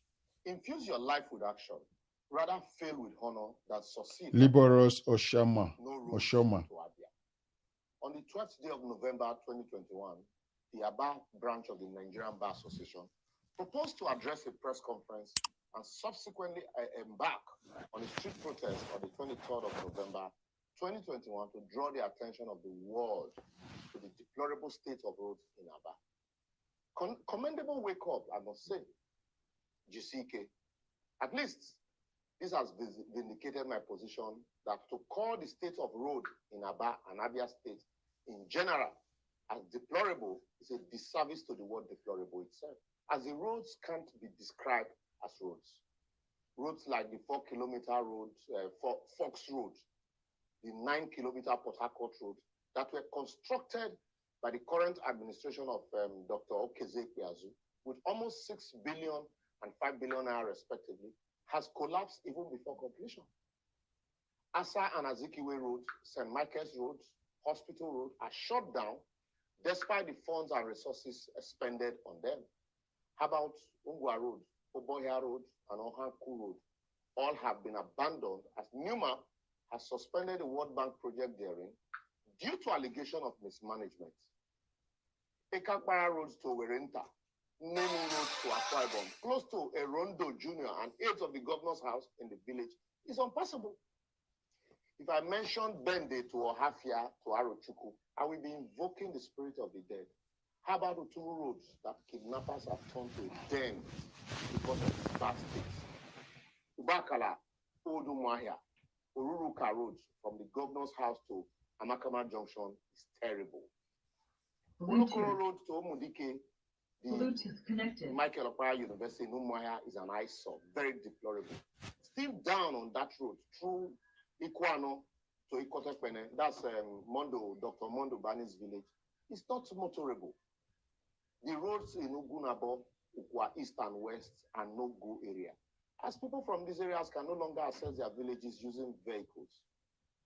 Why is the Osisioma Bridge, what they call Osisioma Center Table, still remains incompleted several months after several promises by the governor to complete the same?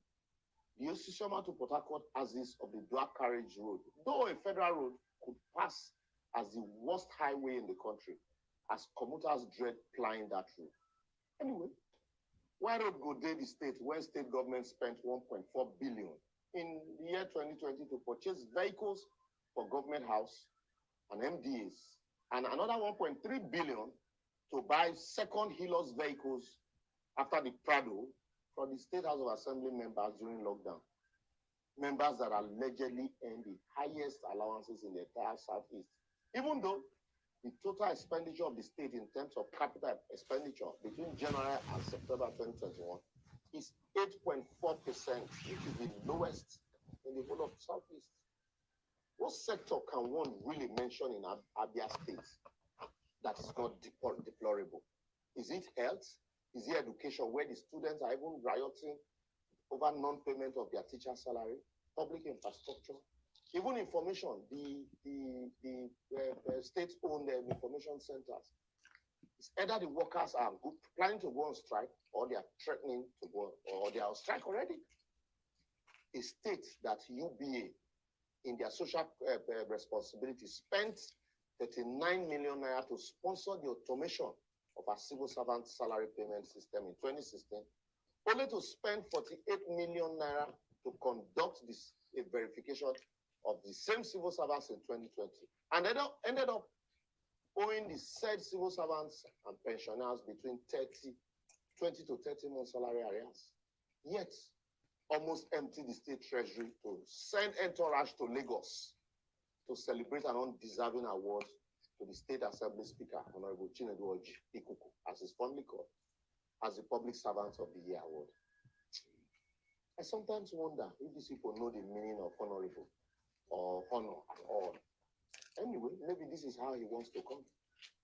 I will therefore advocate that until members of the intelligentsia community in Abia State, people like UKAK, GMD of First Bank, Sonny Roche, former ED Finance, TCN, Johnson Chuku, MD Carry Assets, Aroma Hotel, Emeka Onwuka, former MD of Diamond Bank, UD Kalu, former GM of Equity Bank, Dr. Okonjo Iweala, that's the husband of our own very Ugozi Okonjo Iweala, and so many others, too numerous to mention, except they come together to rescue the states the way Anambra had decided to rescue their own state now. Abia State will continue to have the misfortune of being ruled by the worst amongst the best. A state that produced the likes of Sir Michael Opara, first premier of the Eastern region, General JTU Aguiyi-Ironsi, that have consistently have the misfortune of parading worst governors in the history of Nigeria since 1999, actually need rescue. Idiabians should shine their eye against anybody who's just coming but without concrete plans at governance, but to continue stealing from the already instituted stealing that they started. Abia is bigger than a father and son. If you get it, you get it. Otherwise, forget about it. That is it. Now you now see why GGM is most important thing happening in our country. And I want to use this opportunity to call on Abia State people, especially residents in Aba, to come forward and be part of good governance ministry. I know you have a government that may not be sensitive, but if the people are organized, the government must succumb to the pressure from the people. Because it is not the government that established the people, it is the people that made the government. Thank you. And the people hold the power. But the problem with the people is that they are not organized. They are too weak pursuing their individual benefits. They are busy pursuing their individual interest. The people has been taken hostage. And that is why the public interest, the communal interest that is eating deep and making their life miserable are not being taken care of. The people has been taken hostage. To admonish residents of Aba, call this number, record it, bring it on this platform. And I want to remind the commissioner that called me the other time, I'll still also impulse you that what we discussed after I made the documentary a few years ago, you promised that those places are going to be fixed or are being fixed. They will never do it. Up to today, Aba people are suffering. Yeah, of course. Civil servants are suffering. We want to put an end to this. If you want to feel tension in Nigeria, go to Aba. Awareness our people are getting here, it will no longer be business as usual in the next coming election, because we are coming to all these states to deliver our people from wicked, irresponsible political political class that have made their lives miserable. The same thing is applicable to Imo State, Enugu, and Ebonyi. We begin from Igbo land.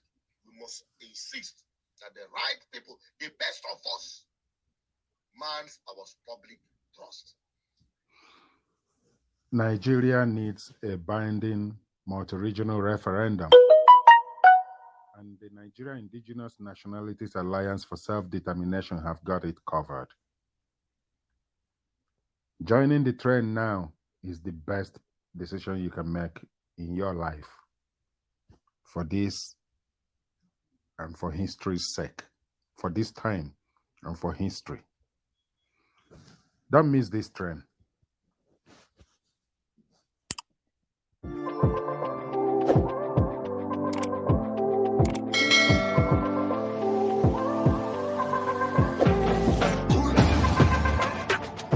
Told you to die. The takeover of Nigeria by Islamists like Boko Haram and Fulani terrorist herdsmen, among other terrorist groups that have taken over northern Nigeria, is an ongoing effort. And right now, they are even collecting taxes in communities across the north. And I'll be mentioning a few of those communities just to establish the fact that Nigeria is under terrorist siege. Islamic terrorists are actually taking over more areas in Nigeria than they were doing before current fake agent Major General Muhammad Buhari showed up on the scene. He's been doing nothing but empowering terrorists, giving them money, protecting them, in fact, going after anybody that is going against the terrorists. This is what is going on in Nigeria as we speak. And here are the names of some communities that paid the levies imposed by bandits in Sokoto East. Daily Star Nigeria investigators have compiled names of 43 out of many other communities in the Sabon Bini communities that have already paid their levies to bandits. The communities that have paid the levies imposed on them by bandits as at Sunday, October 7, 2021 are Garin Idi, 1 million naira. Number 2, Ram Badawa, 500,000 naira. Tudun Wanda, 370,000 naira. Number 4, Nasarawa, 600,000 naira. 5, Zangonga Itashe, 300,000 naira. Number 6, Makuwana, 1 million naira. 7, Sauna, 200,000 naira. 8, Tigrike, 600,000 naira. First payment was 800,000. Second payment, 700,000. And third payment, first payment by this Tigrike community is 600,000. Second payment was 800,000. And third payment was 700,000 naira.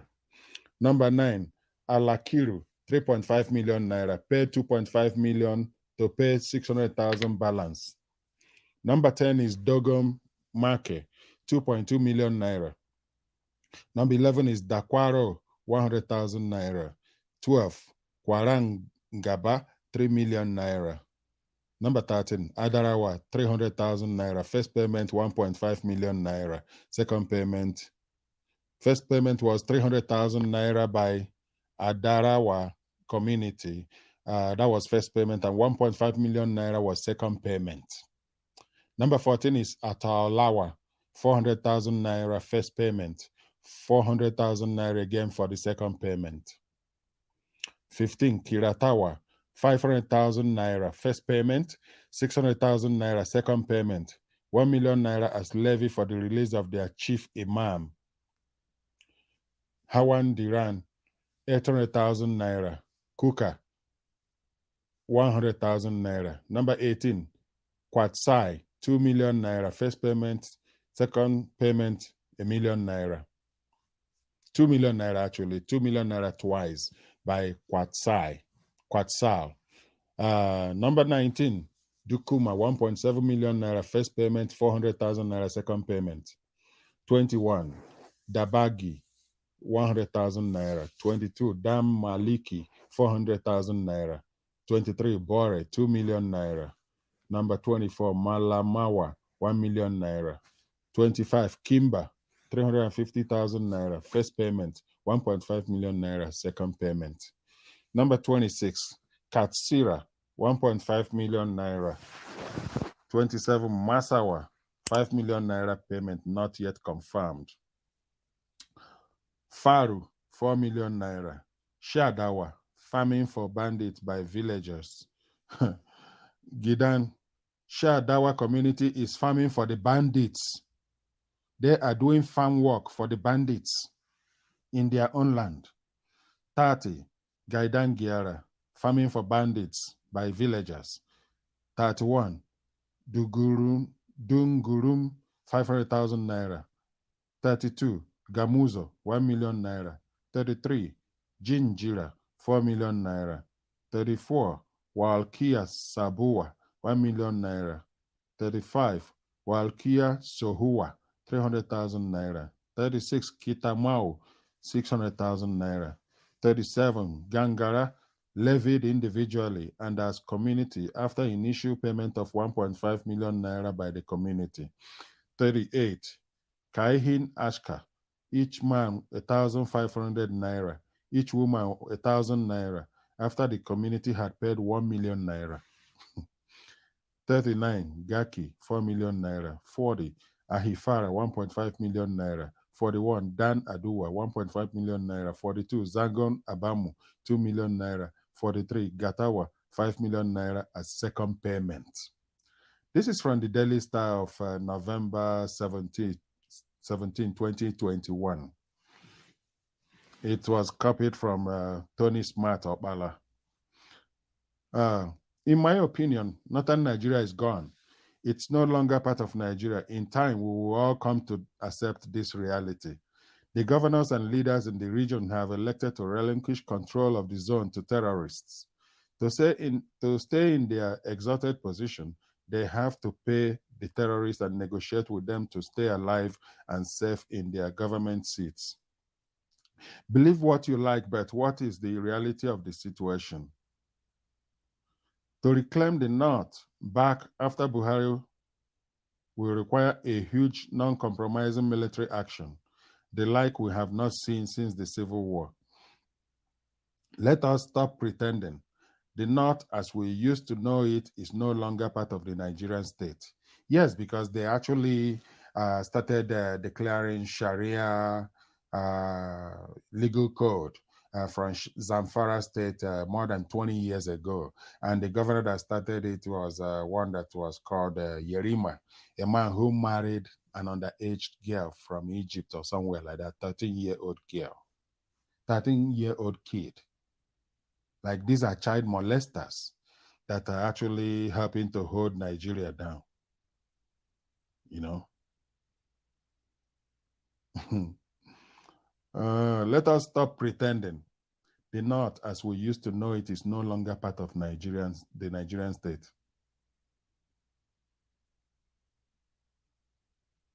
The question now is, will the terrorists advance south before Buhari tenure ends, or will they be content with owning the North? In my view, their strategic decision would be to advance south so that when the battle starts, it consumes the whole nation. And that's why we need a binding multi-regional referendum that will help sort Nigeria out. Because Nigeria needs an urgent intervention. Nigeria needs urgent global attention to save the country from going up in flames. And a multi-regional referendum to be conducted by the United Nations is the best option for the country. But those who care about the animal in Africa more than the humans in Africa wouldn't care. They wouldn't mind. They don't have a care in the world for Africa. One of the measures that will save the South is if the resistance can hold out to the end of Buhari tenure. However, Buhari is doing his best to weaken Southern resistance in cahoots with collaborators and the enablers from the region. This was a copied item from the name I mentioned earlier. For now, we can't forget any international assistance. We are on our own. And that's actually something else that we need to be thinking among ourselves. And another reason why we must not react recklessly to current madness going on in Nigeria. We know any particular person that says that he can do it on his own is a stupid person, because this requires the fusion of many minds, brains, to have Nigeria sorted out. The international community want to see mass action from Nigerians before they will lift a finger. A Jewish friend actually said this to me more than 12 years ago about Nigeria. They want to see that the masses are not content with their lot. In their view, as far as things stand, Nigeria is relatively stable, and that is good enough for them for now. That is the bitter truth, brothers and sisters. It does not matter what we choose to believe. That is the real situation as at today.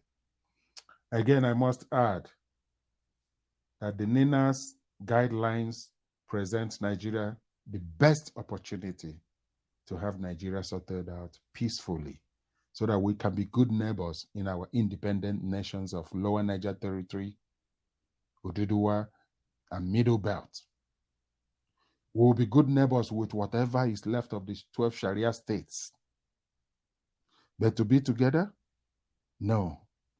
Nigeria's future is already in peril. There is no redemption, essentially. What we're talking about is how to extricate the three emerging nations that are nations, like larger nations within themselves. We need to have it done and save more lives. A lot more lives will be saved. Like I said, this comment below was from Tony Smart Okbala, copied by me from Dafe Numa's page. Thanks for listening.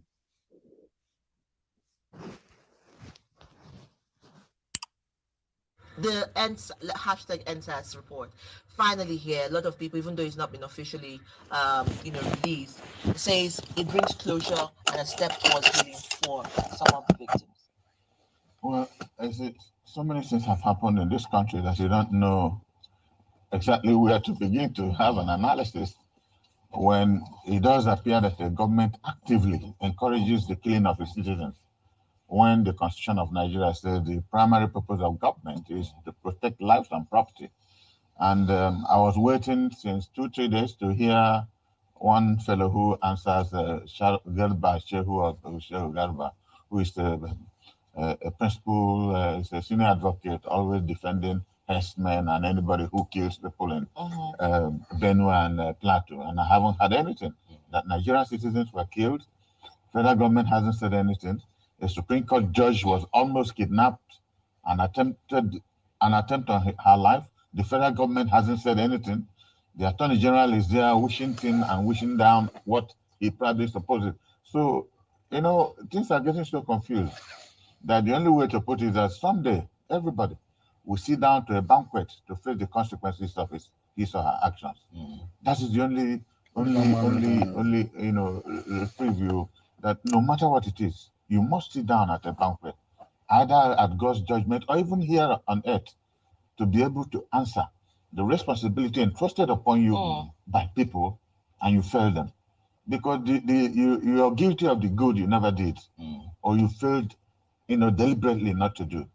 So, and there are so many examples of them in this country, that NSAS is another, obvious thing. But thank God, with the courage of the judge and of Lagos State government, everybody knows, it's an APC top government. Yes. Performing government of APC too, not just that it's an APC, it's a performing government of the situation notwithstanding. And they had the courage to say this, That shows you again there are two governments. Somebody is running this government. How do you think the government at the center, the APC at the center, will perceive the Lagos State government and the way they be? Because one would have expected, going by the way things are done in Nigeria, the pressure would have been mounted on the by the Lagos State government on the panel, not to come out with this kind of report, which they came out with. Well, it is obvious, you know, if you hadn't been back when I was here last, I did say that two people are running the government of Nigeria. It is now very clear. Malami, the Attorney General, and Lai Mohammed, the Minister of Information. Because repeatedly, Malami had done things that in a normal situation, he should be in jail. The president of this country nominated Magu as chairman of EFCC, and Malami wrote a letter to the National Assembly that he was corrupt. The president resubmitted the name again, and he wrote the same letter again. He's still the Attorney General of the Federation, and the senior legal law officer and advisor to the president of Nigeria. And look at what has happened with the $480 million. Where do you begin? His office was supposed to be involved in the attempted kidnap of Justice Mary Odili. Allegedly. Well, whether you call it allegedly or not. Because he has denied. Who in this country, people deny something. The people who were caught, are they from the moon? What has the federal government done to ascertain who came to that judge, who gave, the magistrate, who gave the magistrate instruction? Somebody must have given him an instruction to do what he did. Nobody is interested in those things. So if Mary Odili had died, this is the story we'll be telling in this country, one of the finest in this country. If those hooligans had done something, we're all sitting there and say, oh, that's the way God wanted her to go. That's the typical Nigerian attitude. So I don't think president is in charge. There are people doing his dirty job for him, and I think he's comfortable with it. Not unfortunately. Would you call it dirty job, or would you say he is excluded from the main conversations of governance? Because again, you are only as good as what your team tells you. Well, I don't know whether, how else do you describe what Malami is doing if not a dirty job? Because it is convenient. They call it defense of the presidency, but is that defense of the presidency? What Shehu Garba is doing, is that defense of the presidency? When you remove truth from facts. You know, there's somebody I told that the best form of revenge is not to be like the one who committed the offense in the first place. Because time heals, reveals every secret. If you take time, the truth will be coming out. I don't know how he's going to end up, but it is unfortunate that this is what Nigeria is. But tell me how these citizens of this country can be patriotic with things like this, killing young boys and girls, students of higher institutions by their own government, because they are demonstrating for what? Police brutality. That would have expected government to be interested. At least have a national inquiry. Let there be scapegoats, scapegoats, authentic scapegoats, not made up scapegoats. Yes, I was going to that say you that. could use as an example to show that you are protecting your sons and daughters. And everybody has a right to demonstrate. In fact, I used to tell somebody that demonstration, protest, is a catalyst for dialogue. Once you protest, somebody must pay attention. And in paying attention, you invite the person to discuss. You know, it also follows what is happening in the Southeast. How can a young boy who was not born during the Civil War, imprisoned, languishing there, and Igbos religiously? In fact, somebody was telling me, a good friend of mine, was telling me that we should stop going to the church on Sunday, used to work, and then go to church on Monday, because the compliance Igbos have for Monday now is total. Nobody is interested. They tell you to hell with the money they will make on that day, just to make the point. Whether that point they're making is positive or negative, they're not interested. But people like Fadam Baka has come out to refute that and say that it is causing more problems for the Southeast. I don't listen to anything Fadam Baka says. Since he started selling Chimaroke will die, that person will die. That is not the job of a priest. It's a fake priest for me. No person who is a child of God, not to talk of a priest, will say that somebody will die. That's not what the Bible tells us. So since that incident, Chimaroke is still in the Senate. He has not died. So why should I take him serious? He says anything he likes, and there are people who are deceived. They call it adoration. I don't waste my time talking about such people. Absolutely not. All right, Chief Dano, let's talk about Anambra governorship election. We had a number of discussions before that election, counting down to that election. It's now come and gone. You had some predictions about that election, and you're thinking about that election as well. Are you satisfied with the outcome? Satisfied would be an understatement. Because on two different occasions, twice here and one on Chinese television, I said, how do you begin to look at? Not because he attended my university, which is about the best in the country, I must unapologetically say modestly so. The best and the first. Then still best. Then still. So, and when you look at his pedigree, where he's coming from, it is difficult. Apart from the candidate of PDP and that of the ZZ Labour Party, brilliant guys, and I said it on TV that they're brilliant, and each of them I told them their shortcomings, why they will not make it. It's difficult to see how you place in a civilized community a former advisor to the government, consultant to World Bank, governor of Central Bank, who stabilized the banking industry. People, we have short memories or convenient amnesia in this country, that there were times banks collapsed in this country. And those who were governors of Central Bank, they're still existing. People lost everything. I bought shares of more than 30 million naira in a bank, Oceanic Bank or something. It collapsed. I lost it up to today. I had 1.5 million shares. It came down to 50,000. I mean, what do you call it? But this young man came in, stabilized the banking industry. How many years now? Nobody's afraid to put his money in the bank. Isn't that a credit? That you believe that somebody like that will, do his excellent best, because he's a first-class student. And you don't expect anything less, So when you put him, comparatively looking at my brother, the APC candidate. Smile through the new year with a healthy, bright smile.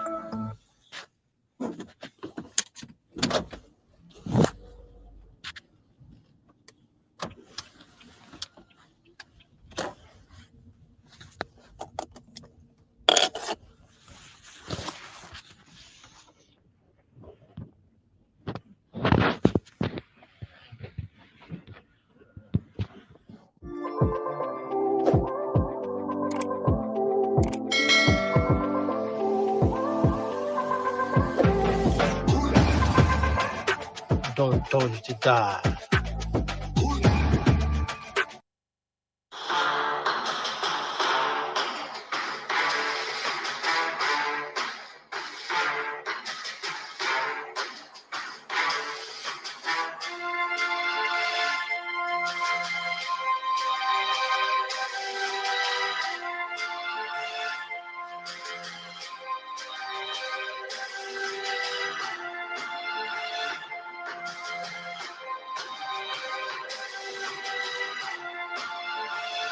The Fulani intention in Nigeria is to permanently take over the entire political space. Using the combination of brute force and guile, the caliphate strategy is to maintain tight control of political power via the imposed constitution, that the key economic assets and levers of power are confiscated. The same constitutional impositions guarantee exclusive control of military power and all firearms, and those are used to facilitate the terror against ethnic nationalities by the government and the terrorists.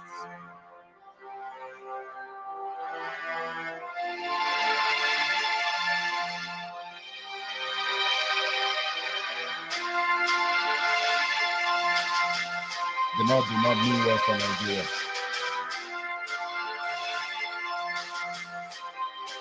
Nina's alliance repudiates everything about the 1999 Constitution. In the face of the alliance defeat of the Caliphate title deed, which is the Constitution of 99, they already in the rest of Nigeria to another round of elections in 2021 under the repudiated 1999 Constitution is the only viable strategy left in the hands of the Caliphate men. It's up to us to defeat them and make sure that they never rise up again.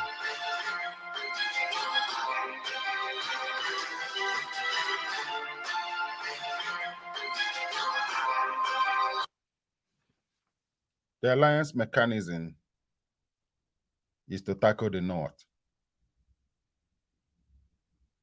The alliance mechanism is exploiting the aforesaid delegitimization of the 1999 Constitution.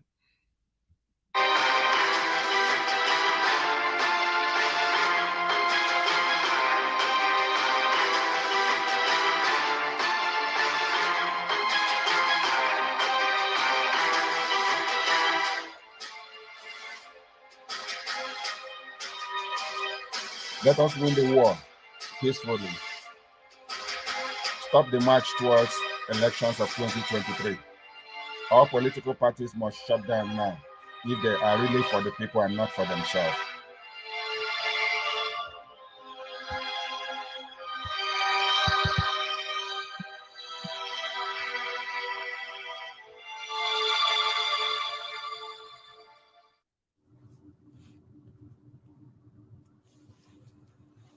Has a very interesting article by one Chudi Okoye of Oka Times.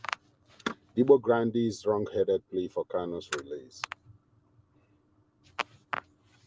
There was news report today that a group of Igbo Grandees, really Grandees, billed as highly respected Igbo greats, a tag designed by them, trundled out to Abuja to meet with President Muhammadu Buhari, asking for an unconditional release of Mr. Nnamdi Kanu, the incarcerated leader of the Independent Peoples of Biafra, or Indigenous Peoples of Biafra, IPOB.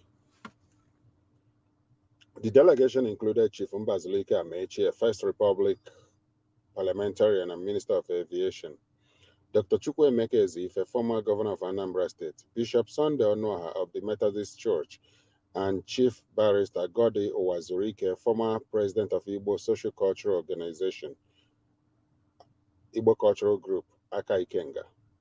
Buhari received them well and promised to consider their request. See report here. See report by Premium Times Nigeria. The opinion that follows below will probably sound insensitive coming from an Igbo man, but I think the Igbo Grandees who went to plead with Buhari to release Kanu made a grievous mistake. No doubt the Igbo Grandees meant well. They probably felt they had to act, likely on behalf of a scandalized Igbo political elite facing increasing pressure from a radicalized Igbo rank and file. But in my opinion, their plea to President Buhari is constitutionally illiterate.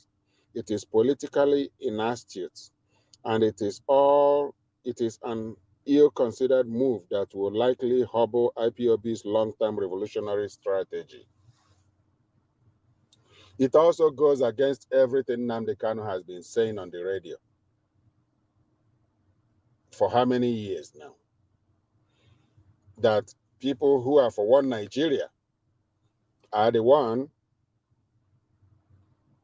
asking that Kanu be released to their custody while they are still insisting on one Nigeria. They weren't asking for a referendum. They weren't asking for anything.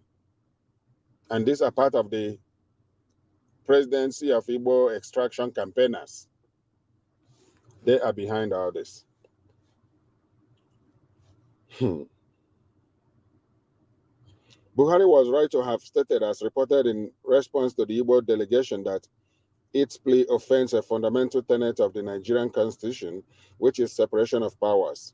This constitutional principle was first fully articulated by Baron de Montesquieu, one of the great political philosophers of the Enlightenment era, in his seminal work, The Spirit of the Laws, published in 1748. The principle was invoked by Montesquieu as a major critic of feudal absolutism in France and elsewhere in Europe, and it greatly influenced the constitutional ideals of both the American and the French revolutions. It has since become a cornerstone of modern constitutional government. In Nigeria, we have adopted and are deepening this constitutional principle as a revolutionary departure from the tripartite absolutism of our history. First, the feudal absolutism that flourished in several proto-Nigeria territories, then British imperialist absolutism, and finally military absolutism. The case against Nnamdi Kanu is now sub judice, and is yet to be dispositioned. Therefore, it is unclear if Buhari actually has the power to intervene legally in the matter. Of course, the president has significant latitude under Section 175 of the 1999 repudiated Constitution, which deals with the exercise of prerogative of mercy. The provision imbues a Nigerian president with the power to grant any person concerned with or convicted of any offense created by an act of the National Assembly a pardon, either free or subject to lawful conditions. I doubt if this power can be exercised prior to the disposition of a case, but maybe our constitutional lawyers can weigh in on the interpretation. Aside from the constitutional issue, there is also the political implication for the Igbos of its leaders or purported leaders going to Abuja to plead on behalf of Kanu. What is the object of their plea? Are they asking for forgiveness, which would sound like a suggestion or an admission that Kanu and his IPOB are doing something wrong? These guys are shaming themselves. If so, the question arises as to what they think IPOB is getting wrong. Is it the charge of Igbo marginalization and persecution which IPOB has levied against the Nigerian state? Or is it the particular revolutionary tactics adopted by the group? What are the Igbo grandees pleading that Buhari should forgive if the thesis of their plea is indeed forgiveness? Even if the Igbo leaders did not mean to ask for forgiveness, unquote, it will certainly be imputed as such by Buhari and his regime. They will read the intervention as an apology. They will construe it as Igbo leaders begging for forgiveness, which will be rather unfortunate and ridiculous. There are at least two grievous implications from such an imputation by the Buhari regime. One pertains to near-term Igbo political interests, and the other to IPOB's long-term revolutionary project. If the Buhari regime reads the intercession of the Igbo grandees as a plea for forgiveness, Buhari could over-leverage his powers under Section 175 of the Constitution to pardon Kanu, but he will exact a heavy political price from the Igbos for the concession. One, we can forget the idea of an Igbo president in 2023, and there is no need for this because the Igbo are better served going for referendum and shutting down further electoral arrangements in under current 1999 Constitution. The Nigerian state, or the dominant elite therein, already feels that conceding the presidency to the Igbo is a major concession, even a risk.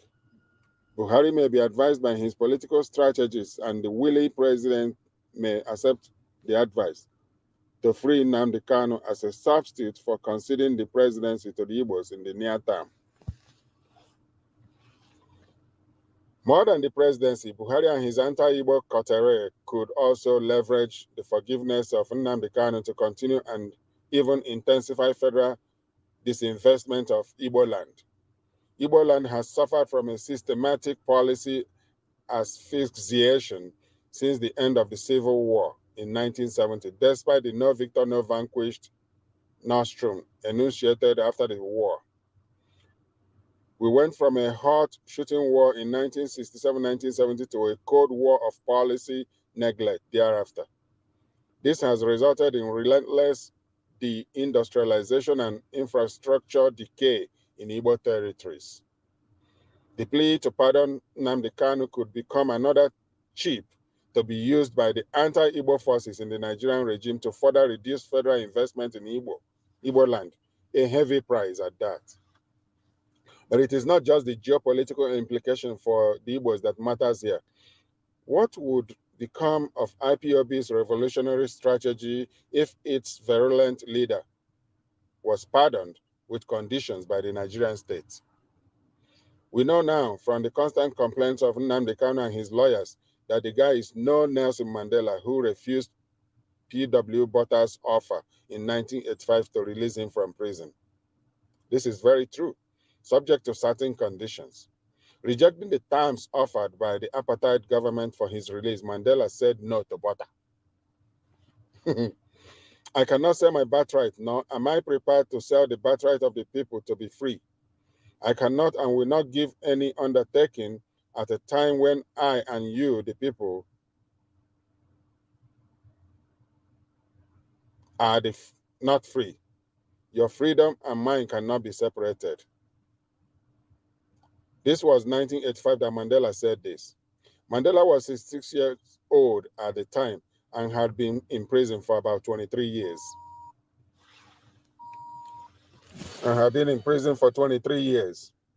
Yet he refused an offer to be freed from prison if it would hobble the revolutionary goals of his party, the ANC, which has to overthrow the apartheid system under which South African blacks labored. But we are seeing now that our Nnamdi Kanu is no Mandela. Since his incarceration, his lawyers and associates have been howling about his suffering. He has used his IPOB to terrorize his own people, undermining Igbo economy, preventing school children from attending school, and generally imposing a reign of terror in Igbo land. Buhari and his gang will no doubt perceive that Kanu has little intolerance for the austerities of life under incarceration. This being the evident reason why he is sabotaging and terrorizing his own people and pressuring Igbo elites to plead for his release. So it would stand to reason that Buhari will impose severe conditions against IPOB's revolutionary quest in order to pardon Kanu. Does anyone think that Buhari will pardon Kanu and yet give him free rein to continue his radical attack on the Nigerian state or even to continue to press the Igbo case? Not me.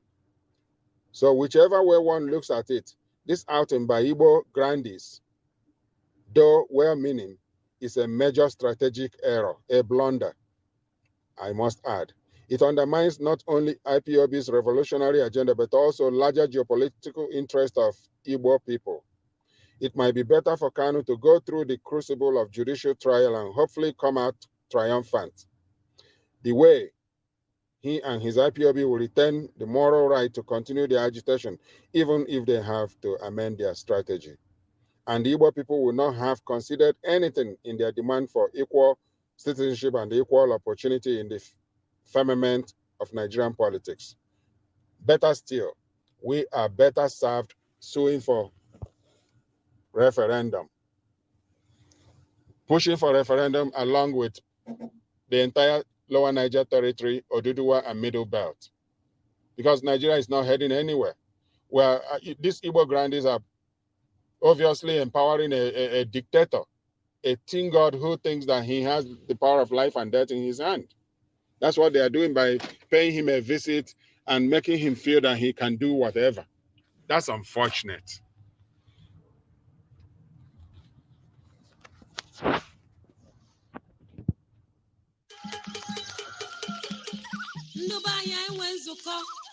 onye nụ ya kpọrọ ibe ya n'ụba anyị na-abịala Igbo kwenu Igbo kwenu kwezuonu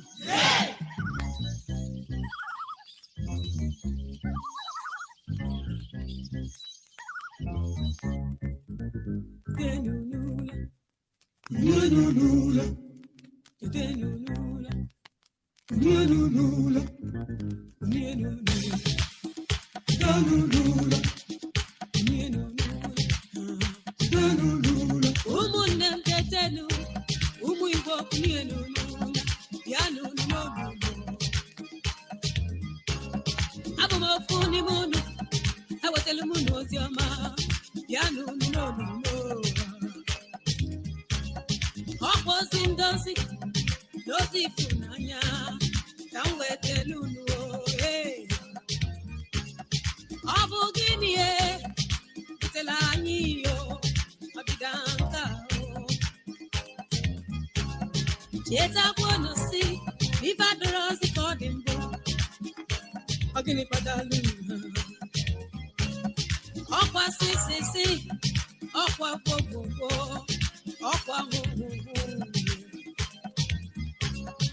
Oge ndozi elugo, oge mkpalụ elugo, oge ịfụnanya elugo, biko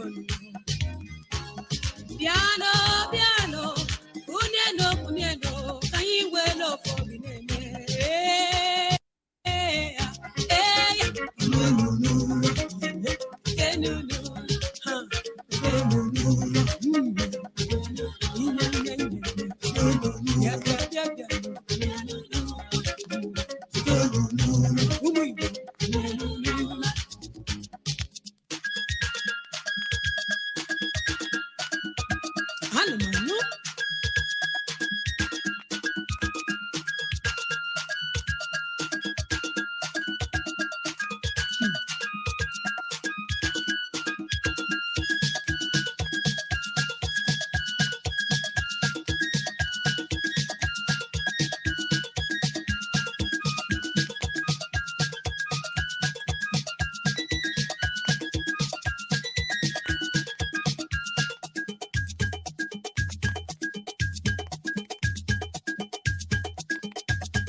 told you to die.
don't let her revolt. I got the message I want to bring you. I heard that message, that is why I sing. Oh Lord, set my people free, yeah. Yeah, Lord, let my people go. Oh, let that it on. Oh Lord, let my people go. We need nothing that we need, yeah. We need something, we need the Lord. Oh, set my people free.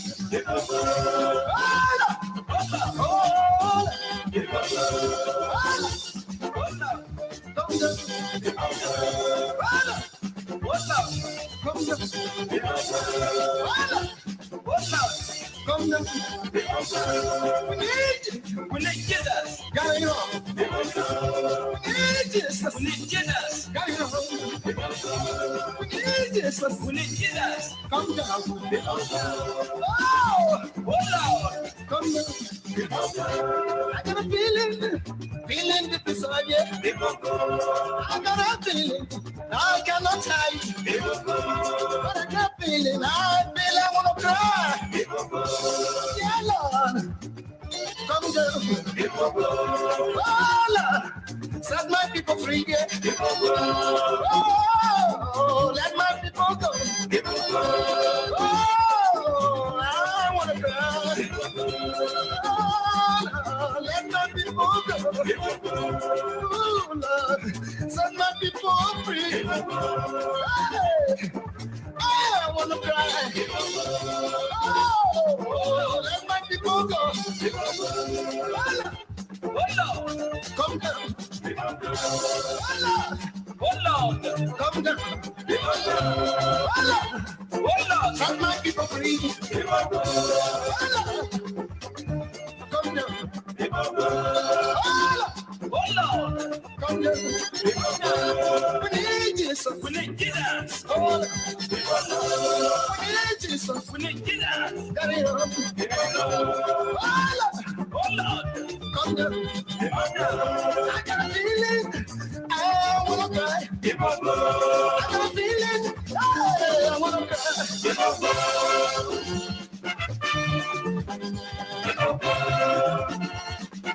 Let my people go.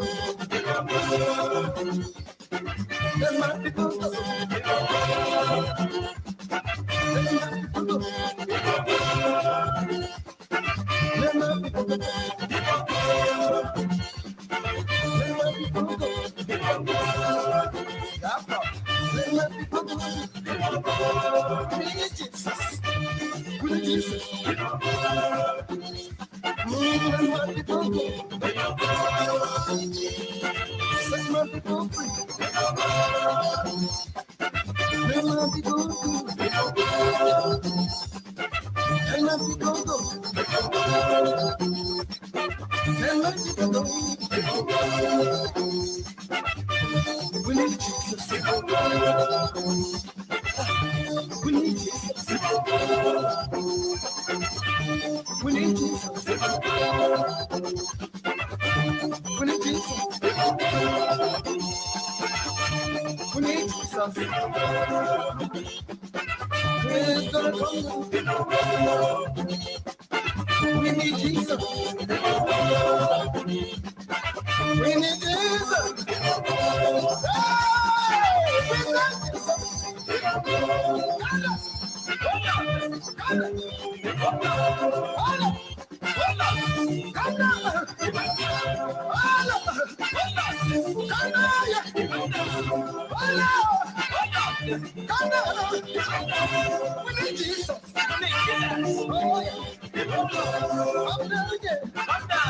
People go. Oh, let my people go. Oh, let my people go. Yeah, let my people free. Yeah,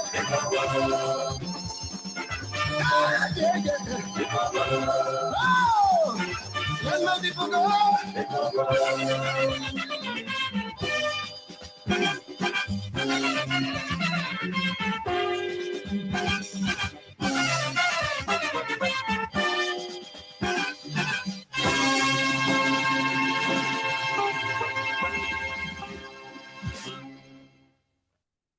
you're spending nothing less than 60% of your income educating your children.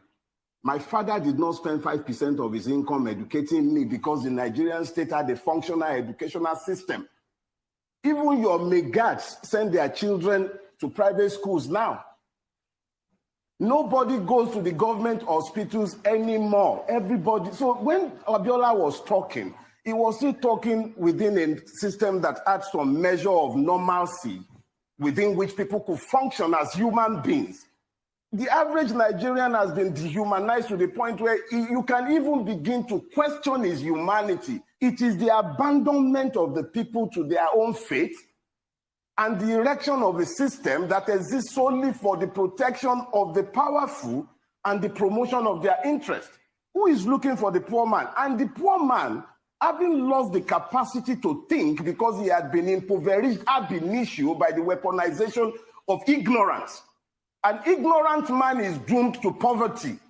When you have now gone to the point where the average man on the Nigerian street does not even know what he can do to drag himself out of the perpetual poverty into which he had been locked by the system, even when you try to do a friend of mine said the other day, he said almost every avenue for legitimate improvement in Nigeria has been blocked off. It's almost as if you are even being begged to go and become a criminal by the state itself because you'll be punished for your honesty by the Nigerian state. So exactly what are we talking about? Because in the age in which he lived, Nigeria had not become the predatory state that it has become today. What you will find today is that the Nigerian state has deliberately weaponized poverty against its people. I use the word it because you really can't call Nigeria a motherland. If it were to be a mother, it would be a cannibalistic mother. And if it's a father, it's a most irresponsible father. You have 14 million children trampling the streets of Nigeria, most of them drug addicted. No future, nothing in front of them. Walking the street, that is the population of a lot of countries. What about your guards? What about all the people who walk around you? COVID is the leveler. Everybody will harvest this. But here is the point. As long as we continue to fool ourselves into thinking that we can somehow appoint wolves to guard the flock and then expect that the wolves will become vegetarians, we deny the evidence of our own eyes. We see these things and yet we deny it. Oshie Omole spoke these words. They're out in the open, it's all over the place, and yet the same man comes out and is preaching to the people that the man he testified was a thief. Anyway, thinking about it though, how can Oshie Omole testify to the character of anybody? Okay. How does that change the price of pomo in the market or change the price of gari for the poor man on the street who is busy battling the problems of COVID-19, the irresponsibilities of government? It's just another distraction. Wake me up the day they formally charge Magu to court like he has been busy chasing small boys, small fries who have stolen 500,000, 200,000, 1 million naira, and the real thieves are around and he knows them. We all know them and nobody do anything about those ones. So if they have now woken up and they feel that it's time to distract the people and then be chasing Magu around to have some fun, it doesn't interest me. Frankly speaking, it's of no benefit to the Nigerian people. There is nothing there. It's just another distraction. They're having their family squabble. Nothing will happen to Magu. Absolutely nothing will happen to him. I can tell you ahead of time. So please, let's not fool ourselves. It's just a circus. Who not die in their war? It's their war. They have no interest in the people. The same... Look, let me put it this way. God forbid that we have to continue abiding with this set of rulers by 2023. But don't be surprised if you find that by 2023, these characters have decided that Nigeria is better ruled by a one-party system that would now encompass each and every one of them, because in reality, you do not have any sort of ideology separating anyone. This is yet another example of the fact that the Nigerian people do not matter in the calculation of the rulers of Nigeria. All that matters to them at any point in time, the only thing that is constant and never shifts, their own interest. Those interests have nothing to do with religion. They don't remember religion when they are identifying their interests. They don't remember tribes.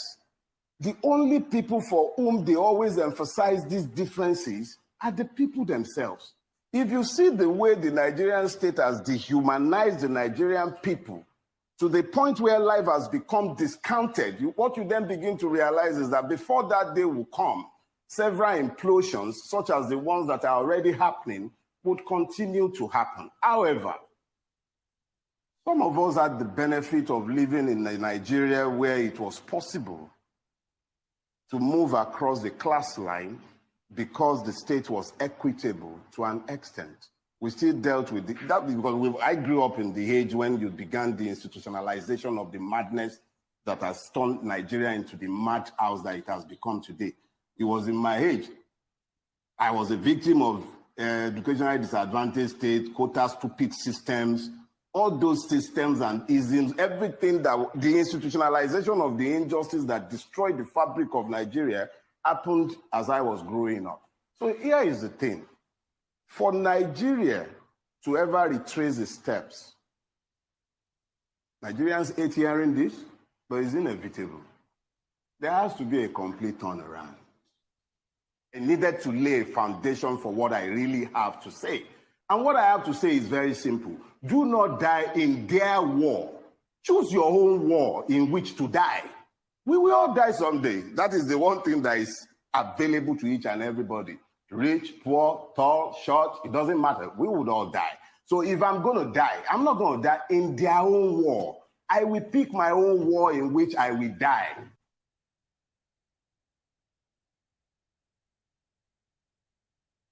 All the money they have stolen since 1960 has not been up to 191 billion naira stolen by an executive of a bank. I'm sure you know what I'm talking about. Yes. A lady executive of a bank was charged with stealing 250 billion naira. She pleaded with the government, can I do plea bargain? I will return 194 billion naira. Now, and I'm saying all the money stolen by armed robbers since 1960 has not been equal to that. But we are then told by the ruling class, aided by imperialism, that everybody should mind his own business because of the fear that if you have a united African country in Nigeria, 170 million people, that is one of the largest markets in the world. So for them, they want to keep us divided so that it's easy to rule us. And that is what is going on. Now, Prof, I've enjoyed your lecture. Very stimulating. I have one or two problems. Yes, Africans are corrupt, but I beg you, don't be tempted to jump to the conclusion of the West that stigmatize us as the most corrupt people on earth. It's not true. America, Britain are the worst corrupt nations on earth. Prof, the Transparency International try to rank great corrupt countries. They say Nigeria is corrupt, Ghana is corrupt, Cameroon is corrupt. But Switzerland, that warehouses all corrupt money in the world, is never in that reckoning. Secondly, sir, and I think that was the point Nkrumah was making, neocolonialism, the last stage of imperialism. Corruption, we must know, sir, is a manifestation of corruption. Because, like Fela said, Fela once asked me, I feel you are a professor of law. Fela said, Femi, with all this your funny law, now, where did you get the idea of fraud from? Money laundering. If the Western people were not stealing, there would be no word like fraud. No word like stealing. But Fela then warned us, don't accept their language and their ideology. When you say money laundering, fellas say, what is money laundering? But if you say a man is a thief, in the school, his children will be ashamed when you say your father is a thief. But when you say the man is engaged in money laundering, it means nothing. Please.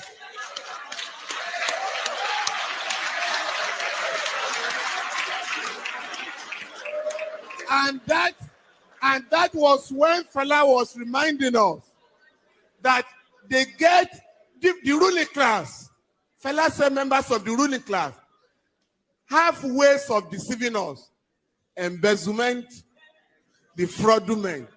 Make I remember another word, just to deceive people. But if we are going to organize Africa, sir, we need to draw a line of dichotomy between the countries that are getting it right and those that are exposing Africa to shame. You mentioned Rwanda.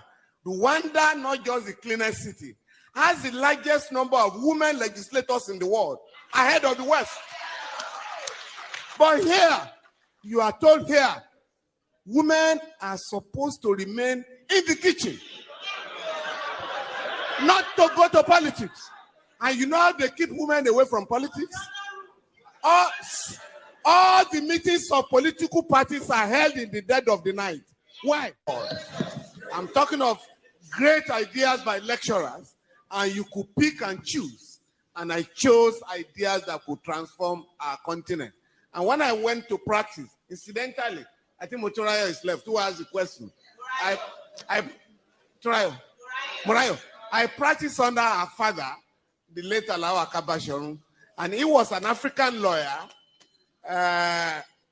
was very close to Nkrumah, Fela and others. And that generation believed that Africans should be made to realize that we can solve our own problems.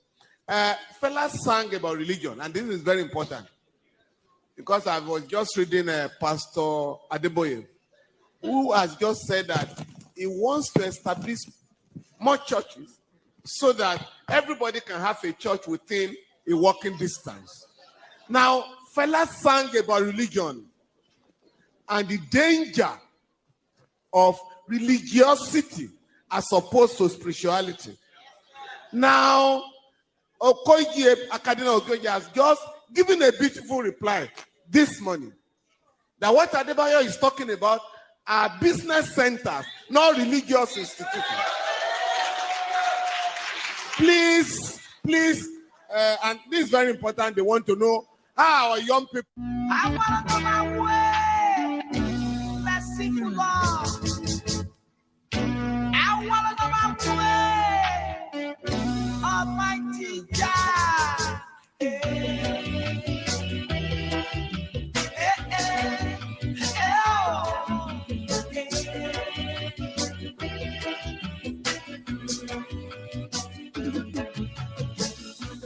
Show me the way now, oh Lord. Show me the way now, oh God. Show me the way now, oh Lord. Show me the way now, oh God. Show me the way now, oh Lord. Show me the way now, oh God. Show me the way now, oh Lord. Show me the way now, oh God. It's been a long time. I've been struggling day and night. Oh Lord, He said your fast road down, and a bright future. I've been waiting for too long a time. Hey, show me Oh Lord, show me my way. Merciful Jah, show me the way now. Jaja Yahweh, Shatta, you are my light, you are my sunshine, Lord. Show me the way now. I have lived the life of a lost child. Show me the way now. Oh Lord, show me the way. Yeah. Show me the way now.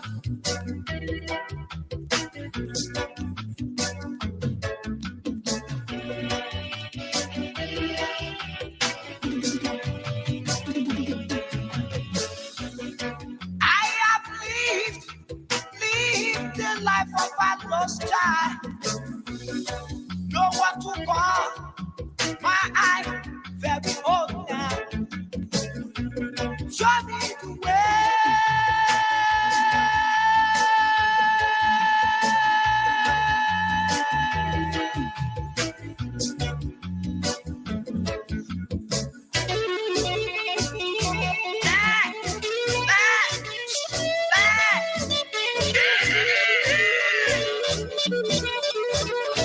That shall not show me the way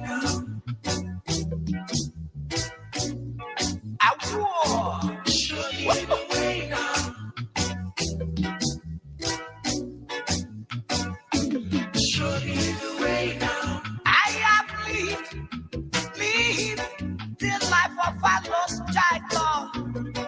Shatta, Yahweh, Shatta, show me my way, oh Lord. Show me, oh Lord, hey.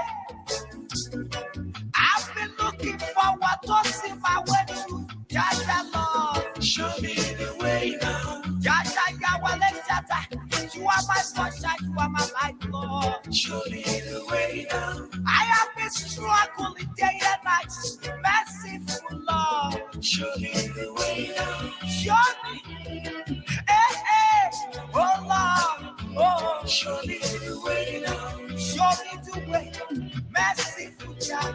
Show me the way. Show me the way now. Show me the way. Show me the way now. Show me the way now. Show me the way now. Show me the way now. Hey, show me my way, show me my way. Merciful Lord. Show me the way now. Show me the way now. If you're thinking about selling a house anywhere within the Greater Toronto Area, this message is especially for you.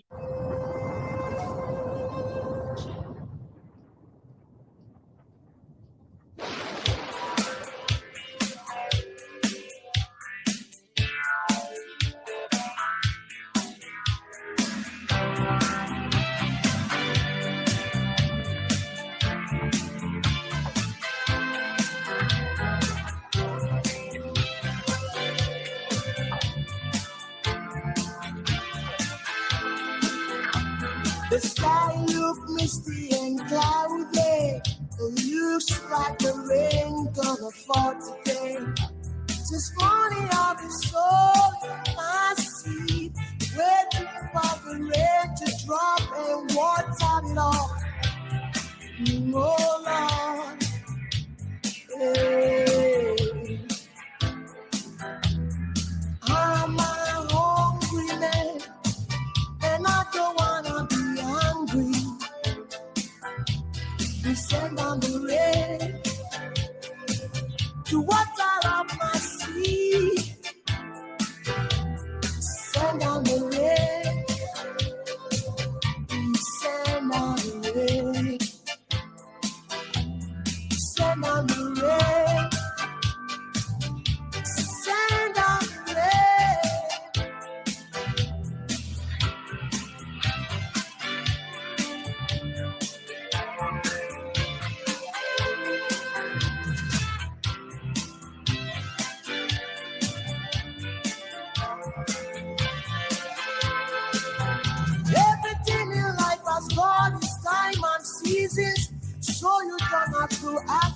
why you don't expect to sow cassava, to reap up cocoa.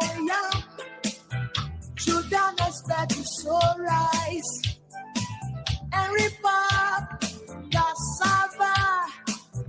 Whatsoever I and I sow it in this world, more shall we reap. 'Cause I'm a living man, got no lot of what's to do. Send down the rain. Papa, papa, papa, yo, ya, ya, ya, ya, ya, ya, yo. Send down the rain. I'm a living man, I've got no lot of what's to do. Send down the rain. Mama, mama, mama, yo, ya, ya, ya, ya, ya, ya, yo. Send down the rain. Papa, papa, papa, yo, ya, ya, ya, ya, ya, ya, yo. Send down the rain.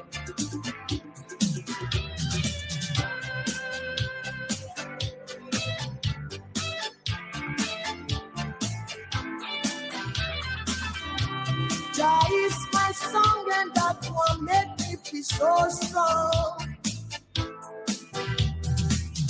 Jah is my song that makes me feel so strong. No matter what they say, even if they say I'm wrong, I'm gonna feel strong 'cause I know I'm gonna live long. Oh Lord, yes I'm a big man. I got a lot of what to do.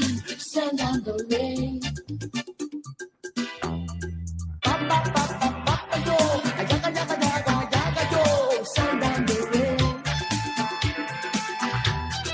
Mama, mama, mama, yo, ya, ya, ya, ya, ya, yo, send down the rain. 'Cause I'm a living man, I've got no love, I want to do. Send down the rain. Papa, papa, papa, yo, ya, ya, ya, ya, ya, yo, send down the rain.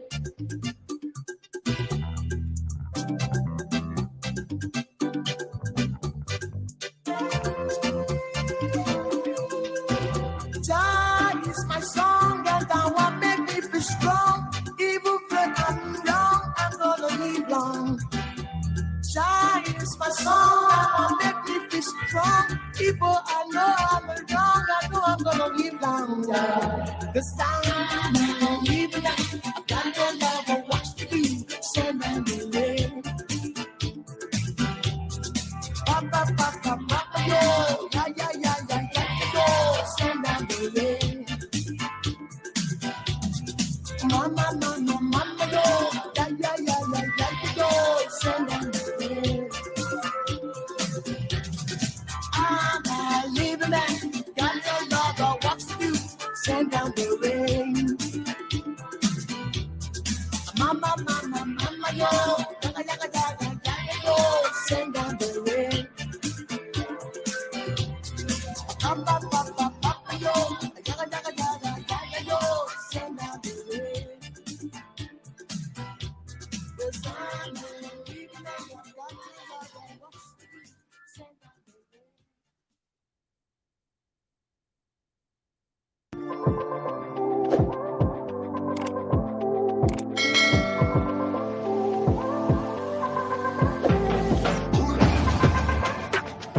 Told you to die. This is protesting for Nigeria. Listening as an American was being interviewed by a member of NINAS during the UN General Assembly in New York, where Nigeria government went to hire foreigners to counter-protest the justified right of citizens to protest against their government's mishandling of what's supposed to be a country. That's what NINAS is all about, to correct, to arrest the drift going on in Nigeria. Nigeria, instead of listening or doing the right thing, went to hire foreigners, paid them to come and counter what was going on. And the man was interviewed. Oh, for Nigeria. Yeah. For a stronger Nigeria. Say Nigerian Christian, not target of genocide or ethnic cleansing. So what part of Nigeria are you from? I'm not. You're not in Nigeria? So how then you're not in Nigeria and you're protesting for Nigeria? Well, anybody's black, you know what I'm saying? I protest for them. Well, you know, when you got to protest with the information and the stuff that is happening. No. So how do you know that Nigerian Christians are not the target? How did you know that? I don't know. So why didn't you have the placard? Well, look, I'm going to tell you something. Me, I protest for anybody. I help a lot of people. So you were paid to do this? Yeah. Or you were paid to do this? Yeah, I just joined in with everybody. Because you did not know. Black, white. No, I understand. It is good to support brothers, to support the culture, but also it is also good to protest and pass the right information, right? It's a lot of information going out here. You know what I'm saying? A lot of people twist a lot of things up. Yeah. I don't know for sure what. But you got to do a little bit digging. However, you know what I'm saying? I'm just here to help everybody out. I understand that. It's not your fault. It's not your fault. You're doing what they ask you to do. Yeah. At least you're paid to do this, and you're doing what you get paid for. No, it's not about pay. You know what I'm saying? It's just about. Through referendum. Dr. Akpara arrives at Umuahia Ibeku, his hometown, for a civic reception in his honor. He's accompanied as usual by his wife, Mrs. Adama Akpara. Mrs. Akpara is a dutiful housewife, humble and unassuming.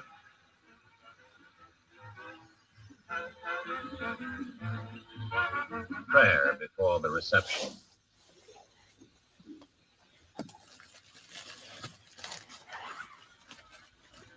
In the address of welcome, read by the secretary of the Umuahia community, tribute is paid to Dr. Azi Kiwe for appointing one of their sons as his worthy successor. A tiger skin and a cow for the premier. Tiger skins are a traditional gift for gallantry. Mrs. Okpara, in her turn, receives a woven native cloth from the women's section. In response, the Premier says that he is the servant of his people, and no servant is greater than his master. On behalf of his wife and himself, he thanks the community for its fine gifts and the kind sentiments expressed in the address of welcome.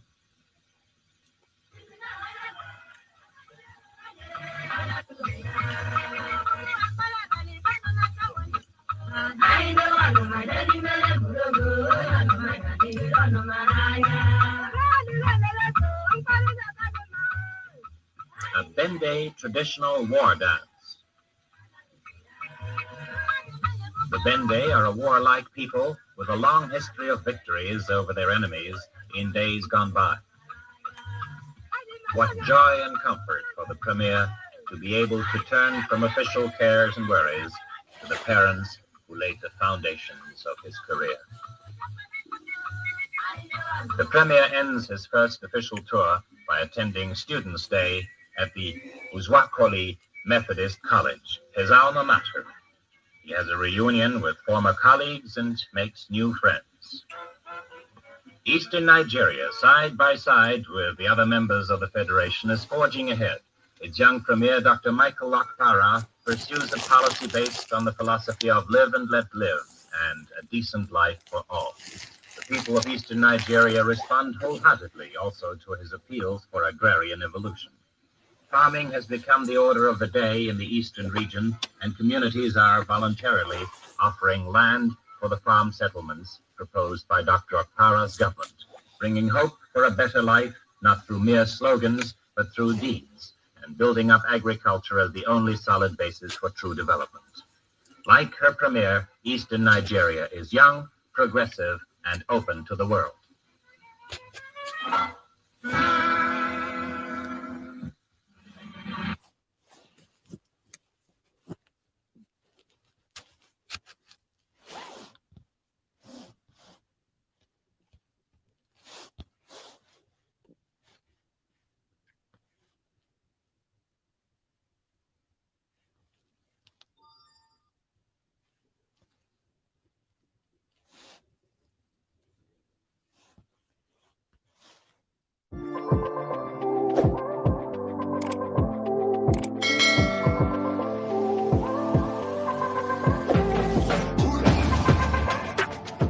don't need to die.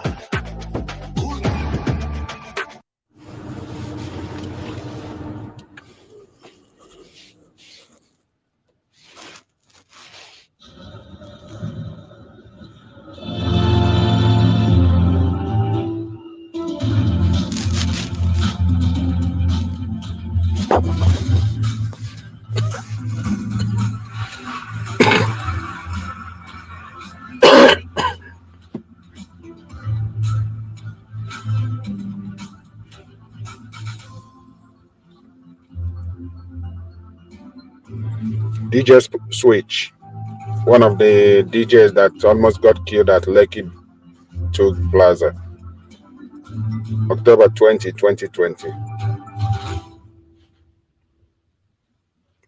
by the Nigerian government, military, and police.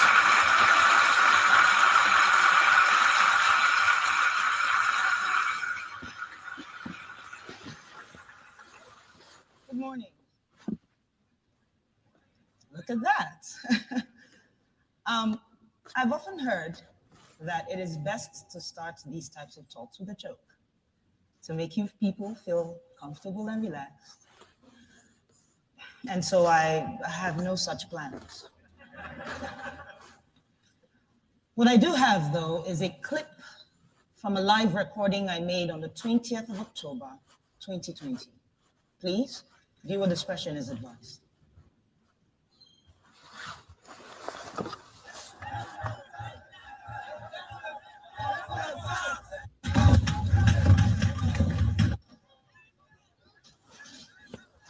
They're shooting us! They're shooting people! Oh my goodness! See somebody else. Everybody look at this. These are the bullets that were falling. That were falling by our side that we were dodging bullets. My name is Obianuju Catherine Ude. Don't worry, you can call me DJ Switch. I'm from Enugu State, which is in the southeast region of Nigeria. For years, young Nigerians like myself with interesting hairstyles, ripped jeans, iPhones, nice cars, have been harassed, extorted, illegally detained, tortured, raped, and killed by the Nigerian police. Specifically, a unit of the Nigerian police called SARS. SARS stands for Special Anti-Robbery Squad, and trust me, they truly are a special bunch. A special breed of armed robbers in uniform. Yes. A special group and gang of rapists with a badge. A special crowd of murderers with a license to carry a gun. For as long as I can remember, we begged and petitioned the Nigerian government to put an end to this corrupt unit. And to their credit, they complied, or at least it seemed like they complied. First, with the disbandment of SARS in 2016, then again in 2017, 2018, 2019. I know it's an abusive relationship. 2020, and I know we all won't be forgetting 2020 in a hurry. As the coronavirus ravaged the globe, back home in Nigeria, we were more afraid of another type of virus, SARS.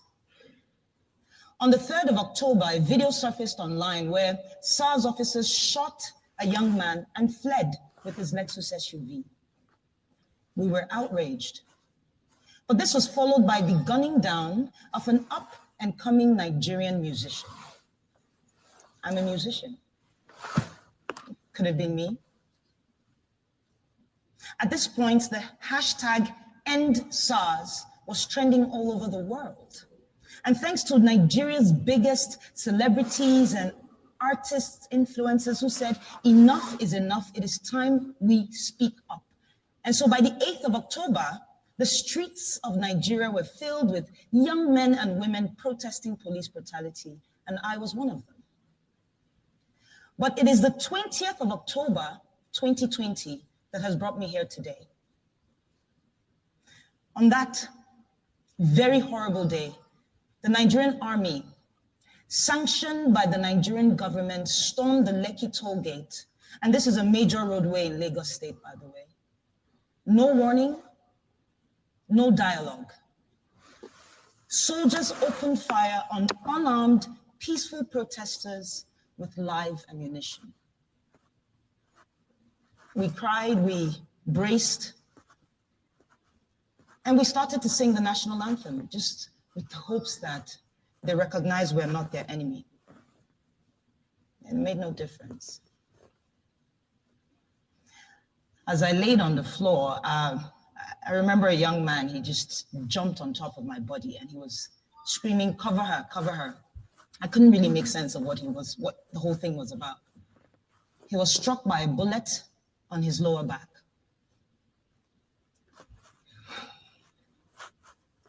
I genuinely believe he saved my life, and I don't even know who he is. I don't even know why I didn't run, to be honest. At that time, I thought it was the end. And so my instinct at the moment was show everybody what's going on. You know, you're going to die here today. And so I pulled out my phone, went to Instagram, started live broadcasting this madness. Viewers on the live helped us call ambulances, but the soldiers refused the ambulance's entry.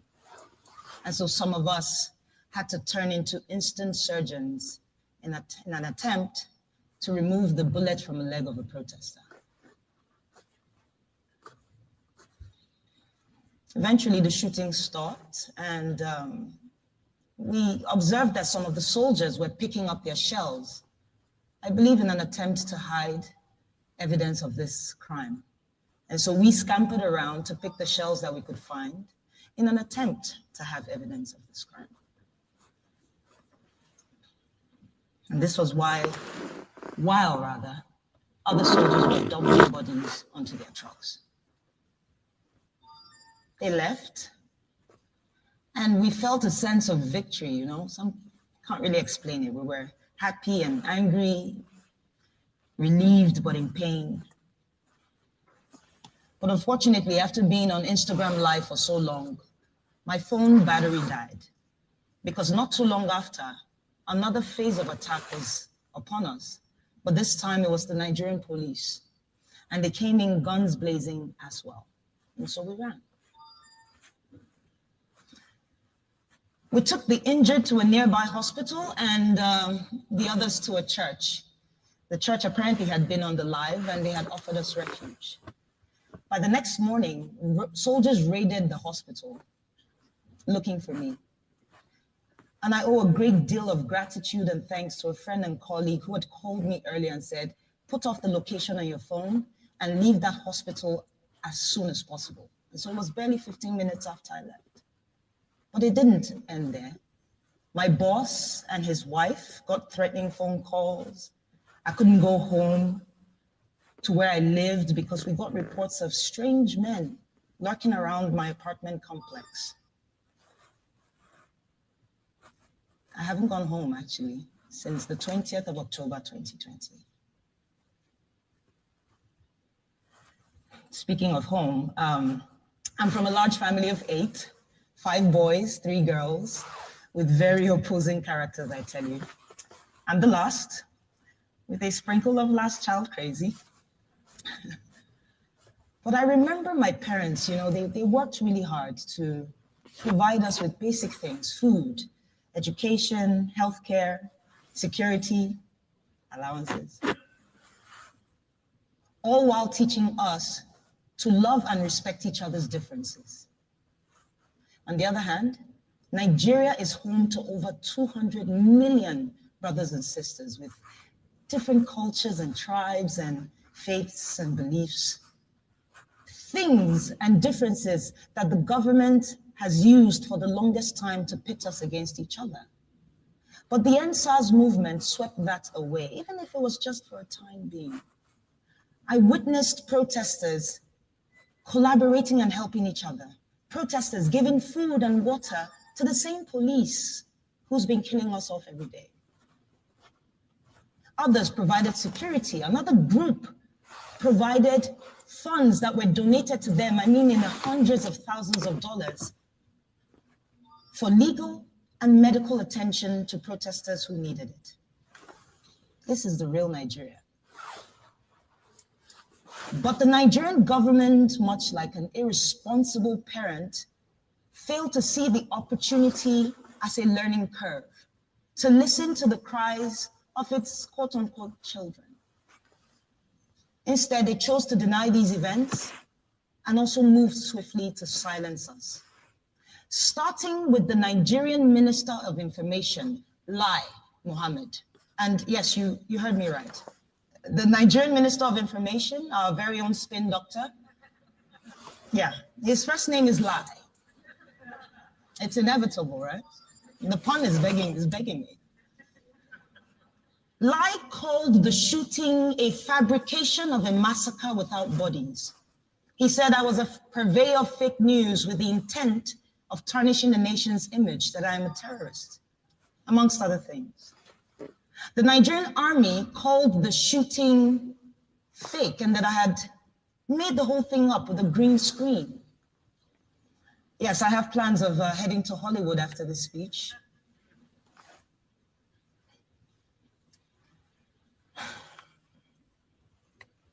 You know, 15 people died on the 20th of October, and not a single government official, police, or army personnel has been brought to book.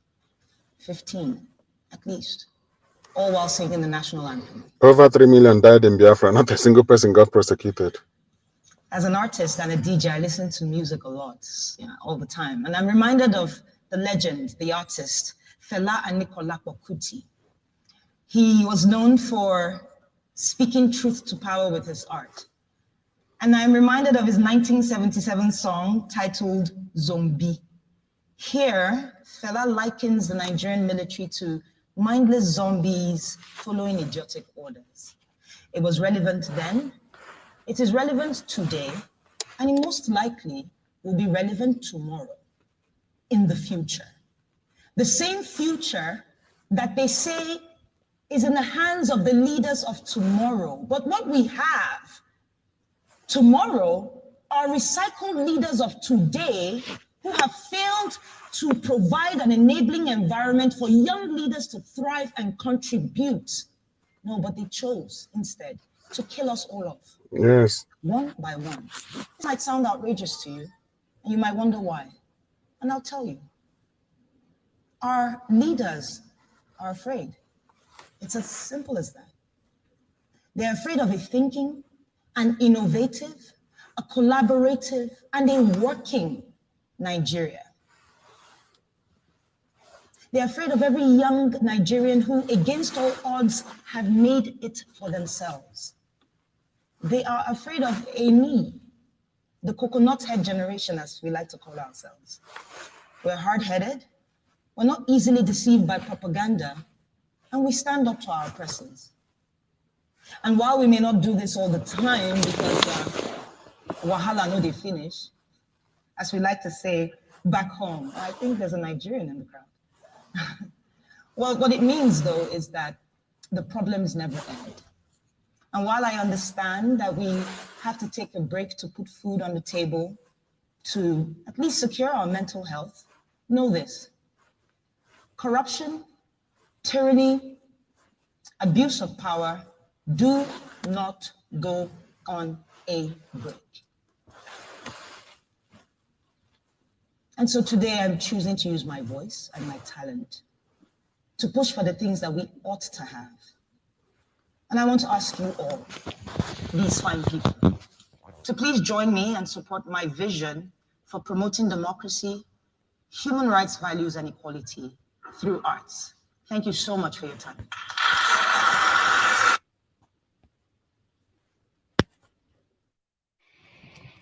Earlier today, I read an article where Femi Adesina, one of the presidential spokesmen, stated for the record that the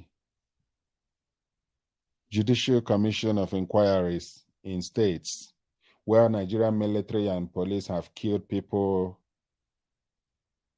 extrajudicially, that those reports will not be handed to the government to implement because it is from the states. And that reminded me that Nigeria is running a national police and national military.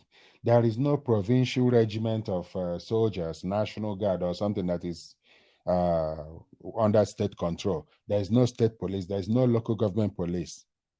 Everything flows from Abuja. Yet the same Abuja is telling us that they have that it is not for them to deal with the report from the states on the probe of extrajudicial killings by the police and military. Why is Nigeria standing on its head? And some people think that we have a country to be proud of or to even, talk about, a country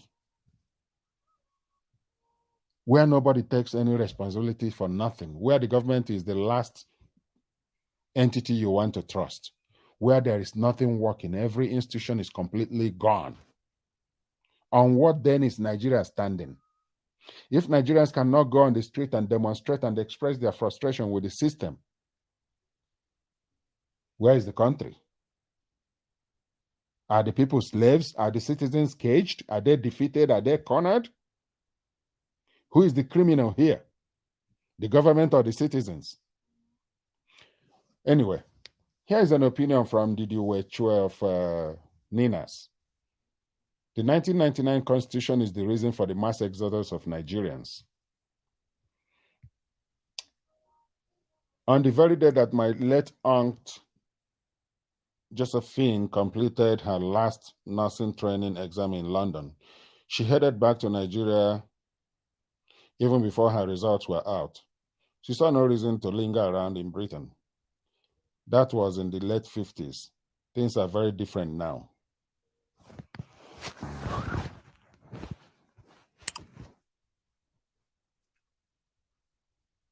Now, the desire of millions upon millions of Nigerians is to flee Nigeria to begin a new life out there overseas, where millions of Nigerians are already living.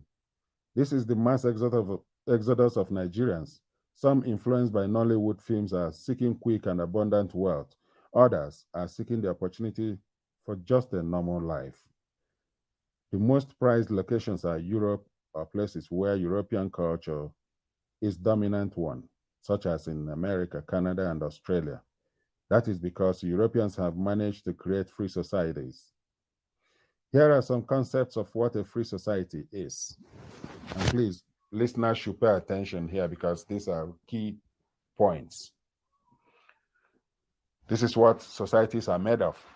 A free society is built up from the actions of individuals, following the rules that promote peaceful cooperation. It is not imposed from above by political authorities. Government usually has a more limited role in a free society. Limited role in a free society. In a free society, we accept that other people's choices will be different from our own. In a free society, citizens enjoy freedom of speech and the equality. And let me add, in a free society, your religion doesn't count. Nobody cares about your religion. And you shouldn't bother about other people's religion. That's part of what free societies are. And people have every right to say that they don't believe in nothing. In fact, in China, during one of my trips there, I saw Chinese people tell me that they worship themselves, that they are self-worshiping people. And in British Columbia, there are people who hug trees. They are called tree huggers. People have right to do whatever in terms of such things that are personal. A free society is where institutions are created and run in order to empower each individual to meet, explore, and increase their potential. What we find in Nigeria is the very opposite of a free society. Nigerian society is a burden to those for whom circumstances of their birth mean that they must experience it, until the suffering masses organize themselves and say, no more of this burden. Europeans and other Westerners cannot begin to imagine the terrors and never to be relieved stresses of having to live in Nigeria. Here is a list of some of the things that Nigerians face. Again, let me add that these things shouldn't be found in a functional society. So this is another way of saying, here is the proof that Nigeria is not a free society, but a prison. It worse than apartheid or even the slavery period or colonial era. Nigeria is everything that a country shouldn't be. Here is a list of some of the things that Nigerians face. Not free to have civil liberties. Not free to have human rights respected. Not free to be safe. Not politically free. No freedom from coercion and compulsion. Not free to trust those in authority. Not free to live in a clean environment. Not free to enjoy constant or even any electricity. So sad. When you produce your own energy, you pollute the environment. Everybody contribute to the pollution because the government failed them. The system failed them. From the local to the state to the federal, everything failed Nigerians. Not free to experience the wonders that technology-driven lifestyle provide. Not free to taste the excitement of the earth's bountiful produce turned into foods and drinks by other cultures, or the arts and crafts made by other cultures, etc. Not free to develop or reach your potential. In short, living in Nigeria diminishes an individual and de-skills them. It is no wonder, therefore, that there is such a mass exodus from Nigeria.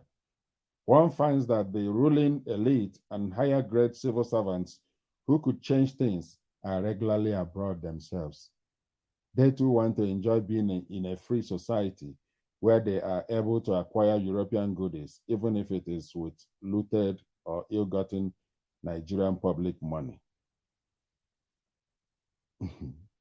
Some who have taken the trouble to look into what makes the country what it is have accurately described Nigeria as a criminal enterprise. Essentially, Nigeria is a land where those in authority, politicians and civil servants, plus their cronies, example, business people and religious leaders, are united in the purpose of getting their wealth from denying citizens their rights, their social and public services, and access to an environment that would empower them. The powers and the illegitimate authority they use in getting their gains come from the 1999 Constitution. The powers and the illegitimate authority they use in getting their gains come from the 1999 Constitution, a forgery. It is Military Decree 24, fraudulently renamed, then foisted on Nigerians in 1999 when they were told that democracy had begun through it. What is seen is that the sham 1999 Constitution reestablished the Nigerian system created by Frederick Lugard, that British criminal that was the founding father of Nigeria. It is a system based on the trio of ignorance, fear and military, state terror, creating a culture described by colonial George Stocker as a setback to condition of things resembling the barbarous ages. The provisions of the 1999 Constitution ensure barbarity and brutality are the norm. Number one, no fit for purpose public institutions of public welfare, including security. That's speaking about the 1999 Constitution. Although Chapter 2 of the 1999 Constitution states that the security and welfare of the people shall be the primary purpose of government, it is the very opposite that Nigerians experience. That same Constitution turns around to make all those good welfare provisions non-justiciable, that is, not enforceable via Section 6, Article 6 or Paragraph 6. That means citizens cannot get relief from the courts when their security, human rights, and developmental needs are denied. Number two, the 68-item exclusive list. There are 68 key developmental areas that the illegitimate 1999 Constitution hands over to the central government, including the much-hated item 39, which is that the natural resources in the ancestral lands of indigenous peoples belong to central government. This list exclusively hijacks the self-determination rights of ethnic nations because they become beggars or slaves, waiting upon central government to give them access to the tools for protection, development, and progress. That 1999 Constitution has successfully produced a Nigerian system where ignorance remains at a steady high level. And this, in turn, together with state brutality and lack of functional social services, that is, care for citizens, maintains a very strong climate of fear. It's very unfortunate, very sad. Very sad. The overall aim of the Nigerian system is to produce in citizens such fear that there is the paralyzation of their wills by the spectacle of military terrorism hanging over their heads like a sort of Damocles. The question asked is, why would anyone want to create a society where the Nigerian system exists? The answer was stated above. Nigeria is a criminal enterprise. It wasn't meant to work well. That's why it's a criminal enterprise. Not a country in the real sense. Having the Nigerian system makes it so much easier for those in power to grab the natural resources of the indigenous owners of the land with no effective resistance from them, the indigenous people. That is what Nigeria is about. That is what Nigeria is about. Which is why Nigerians flee abroad to escape the criminal enterprise created by the 1999 Constitution. It's very unfortunate, really. The article I said is from the Uwechue of Ninas, and it goes to support the strong position of Ninas that referendum is the only solution to Nigeria's problem. To fix all that has been killing the country, killing the people, like the killing at Lekki 2 Plaza, like the killing across Nigeria from Southern Kaduna, Zaria, all the genocide, all the ethnic cleansing by the military, by the police, everywhere, extortion everywhere. Solution to all these things is referendum, because it's all being done based on the 1999 anti-people, anti-citizens constitution, crafted by a group of people that are linked to a particular group.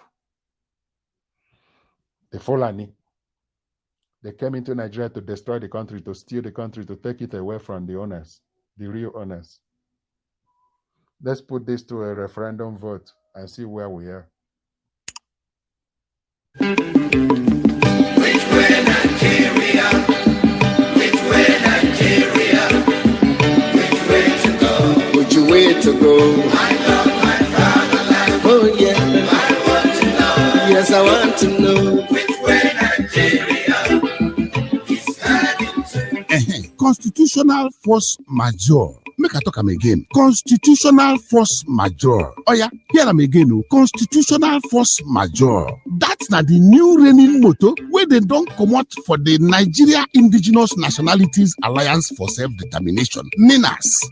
Constitutional force majeure. Now waiting we go take forward march to freedom all the ethnic nationality them where they don't throw away inside cage for this dungeon where they call Nigeria. If you never know us before, now we be the people of Middle Belt and South. We don't join hands together to formulate the Nigeria Indigenous Nationalities Alliance for Self-Determination. NINAS. Listen to this one. On 16 December 2020, now we don't declare a constitutional force majeure on the fraudulent Nigeria Lai 1999 Constitution. Now the Yeye Fulani ethnic minority carry this sufferness throw away for the head of the people who get the land in the first place since 1999. Chai! As they don't condemn that 1999 Wayo Constitution, NINAS don't direct the Nigeria government to gather a national roundtable meeting. Look, we for talk the kind style where we go take sit on for inside our region. On top country where we dey sleep for only one eye.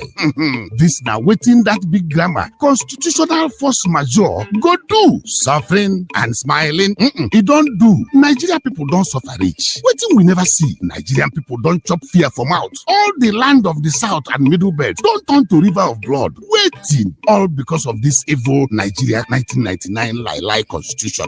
Hey, I beg, true to God, they don't push us reach the wall. Nowhere to go again. Enough is enough. So therefore, everybody, make una come. Make we join hand now with Ninas. Make we for support the constitutional force majeure to free ourselves from the Fulani British captivity so that we go forward march into a free nation where your security and development is guaranteed. Oh yeah, I want to know. Yes, I want to know which way Nigeria is heading to. Now the Voice of Liberty International bring on this story. Ninas, where we came from, where we are, on the road to freedom. Today, we speak of Ninas, but know that the struggle for the restoration of our sovereignty did not start today. As a matter of fact, the struggle started almost as soon as the sovereignty of the ethnic nationalities was stolen by the imposition of the 1999 Constitution, which maintained a unitary government.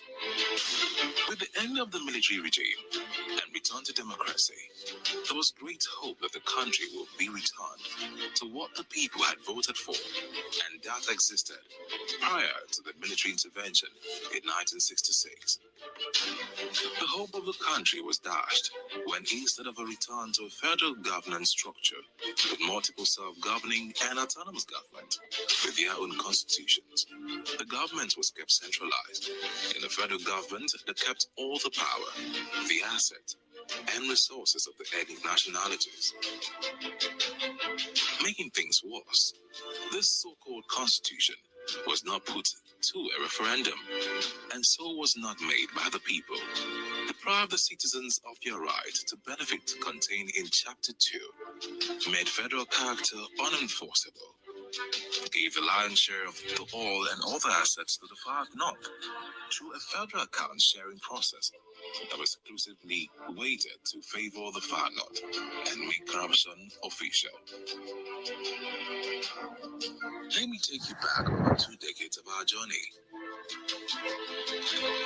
It all started when the military regime of General Abdul Salami Abubakar imposed a unitary 1999 constitution, which in turn was a wholesale rival of the 1979 constitution that was also known to be a victory charter for the Nigeria-Biafra War of 1967 to 1970. When it was made public a few weeks after the inauguration of General Obasanjo as president, the better half of those in the legal profession gathered in several conferences and, without much ado, recognized the flaws, loopholes, and selfish intentions, then concluded that the Constitution was not legitimate and would not lead Nigeria to any form of advancement.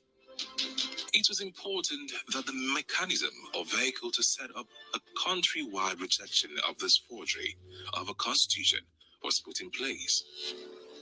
The journey commenced when, in 2004, the Pro-National Conference Organization, PRONACO, was established to rework the damaged federal constitutional basis of Nigeria. PRONACO being the People's Sovereign National Conference of Ethnic Nationalities in Nigeria, convened in all ethnic nationalities, and quickly mandated its representation to go back to their people and to come up with ratified draft of how they would want to participate in the Union of Nigeria.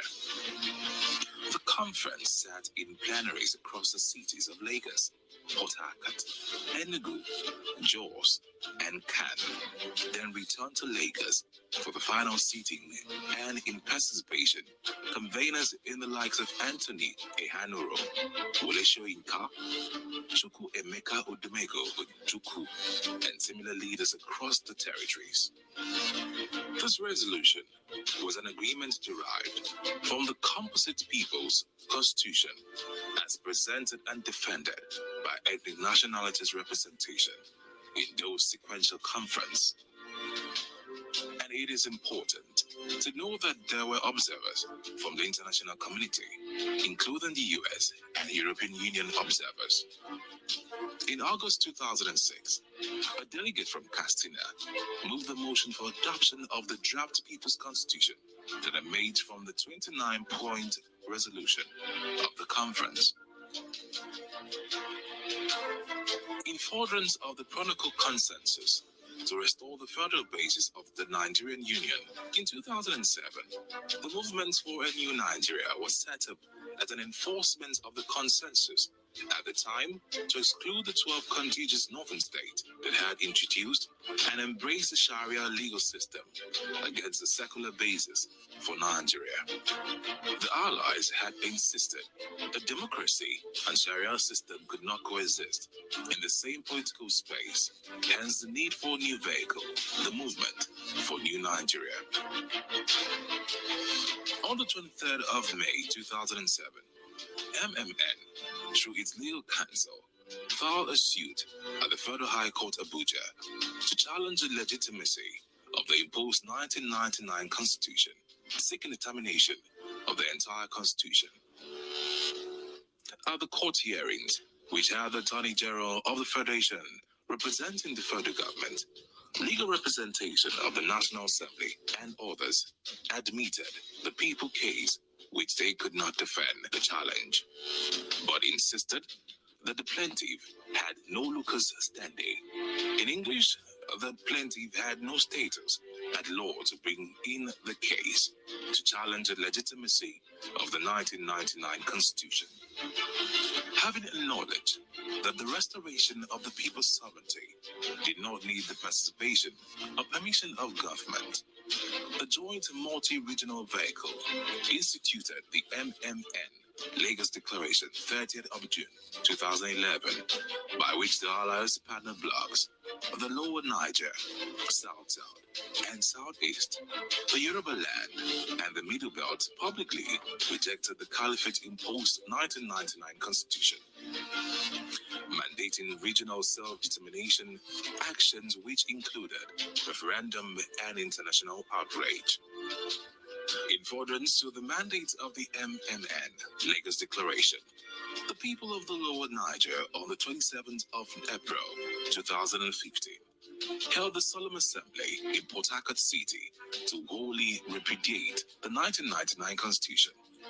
In that assembly, the 1,885 ethno-linguistic map of the Lower Niger was adopted as a geographical basis of federating. The assembly mandated the distillation of character of relationship as well as asset protection and guarantee scheme to protect the asset of the indigenous people in other blocks of Nigeria.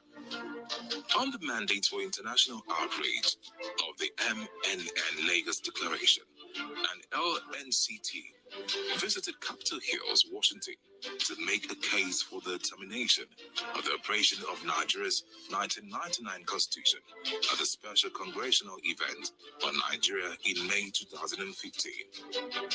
The team also made informal consultation for the same matter at the UN headquarters in New York in the same year. 2 years later, still in furtherance to mandate of the MNN Lagos Declaration, the Yoruba indigenous people held the Yoruba Solemn Assembly at Ibadan on the 7th of September 2017. The Assembly publicly repudiated the 1999 Constitution as the basis of the Federation of Nigeria and proclaimed the self-determination right of the Yoruba land to reclaim autonomy of Yoruba land.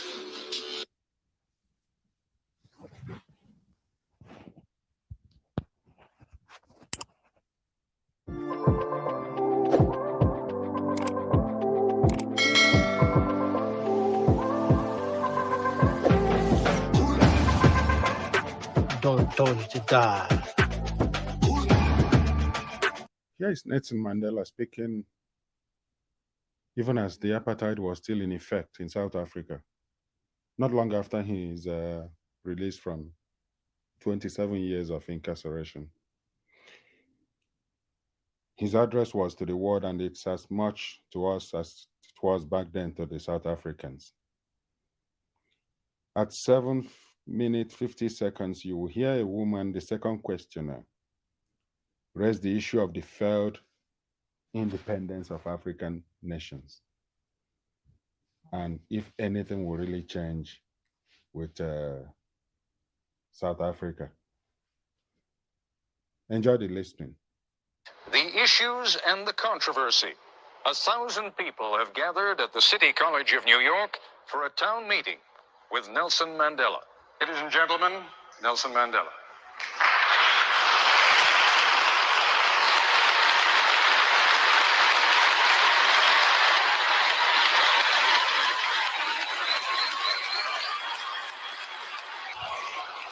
This was on June 21st, 1990. June 21st, 1990.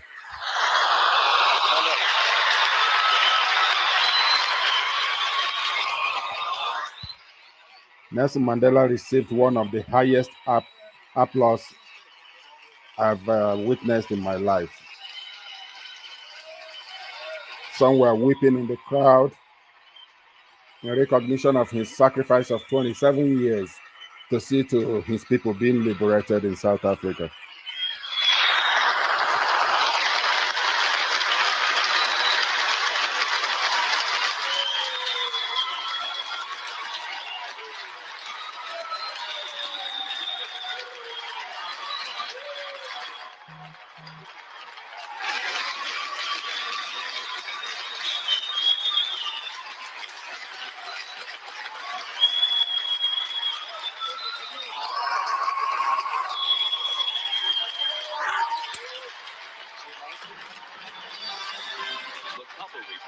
A town meeting with Nelson Mandela. Mr. Mandela, you're participating in what is a very old and honorable American tradition, the town meeting. And rather than waste any time with my questions, if they don't ask you good ones, I promise I will try to. But I think we have some people out here who have some provocative and perhaps even controversial questions to ask you. And I'd like to begin. Mr. Mandela, you've come to the United States of America. Other than South Africa, probably the most racially divided country in the world. Evidence of that is right here in New York City. We are one of the most racially divided cities in the world. The blood of our children stained the sidewalks of New York. Howard Beach, Bensonhurst, Yusef Hawkins, Michael Griffith, our grandmothers, Eleanor Bumpurs, mothers, Yvonne Smallwood.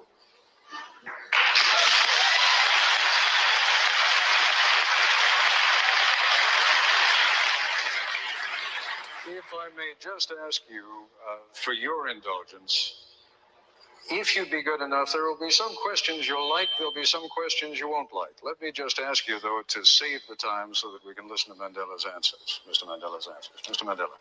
After the rousing welcome I have received here, I do not know whether I am in a mood to think coolly. I have been deeply touched by this warm welcome. But to respond to the question, I must say that the ANC and in fact the entire to promote the struggle against apartheid in our country.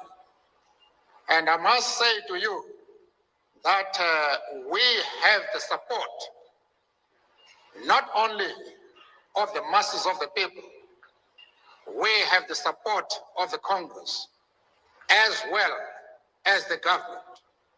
And I think that it would not be proper for me to delve into the controversial issues which are tearing the society of this country apart.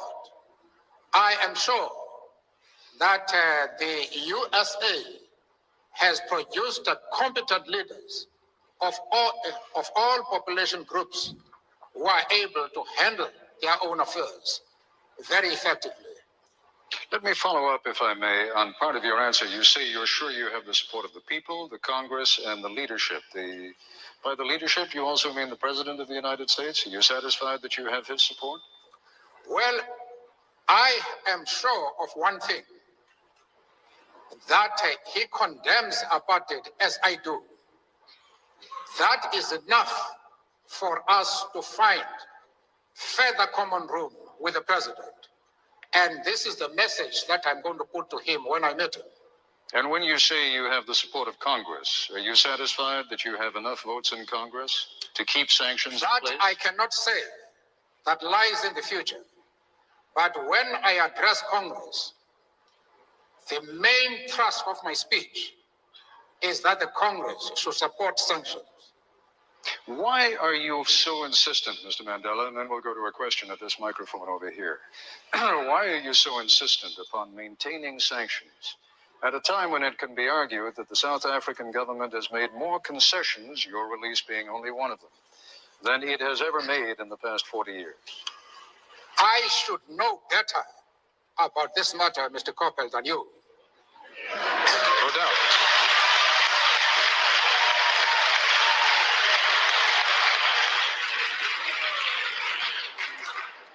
After all, it is the ANC, not the government, that is responsible for the present talks.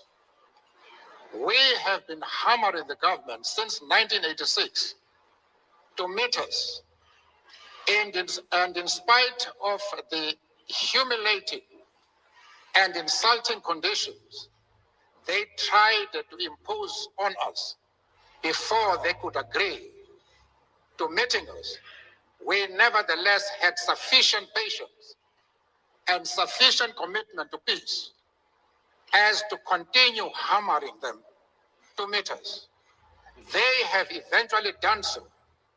But despite the fact that the talks are now on, apartheid is still in place. The police are still killing our people, as they've done over the years. Vigilante groups are openly arming themselves for the specific purpose of attacking progressive groups and progressive leaders. The right wing is also arming itself openly, and they say they are doing so for the purpose of destroying the ANC. They are calling for some of us to be hanged. Why would you think that we should now relax our strategies? What has happened? Let's move on to the next question. Amanta. My name is Gloria Tute. I was born here in Harlem. I'm a lawyer. I've lived here all my life.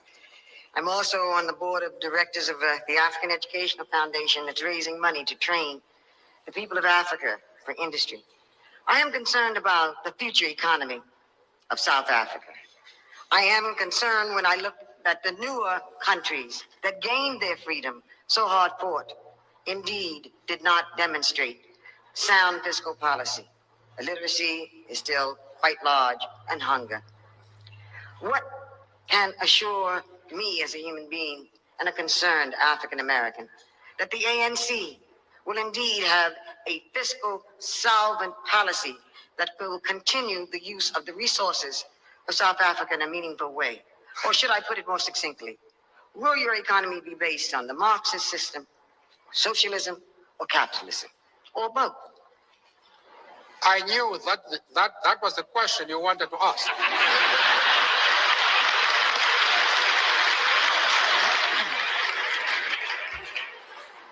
I am happy that you have had the courage to put it directly.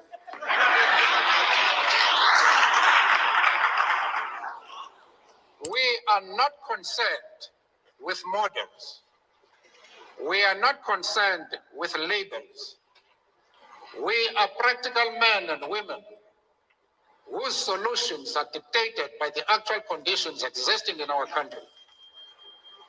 As somebody has said, we do not care whether the cat is black or white, as long as it can catch mice.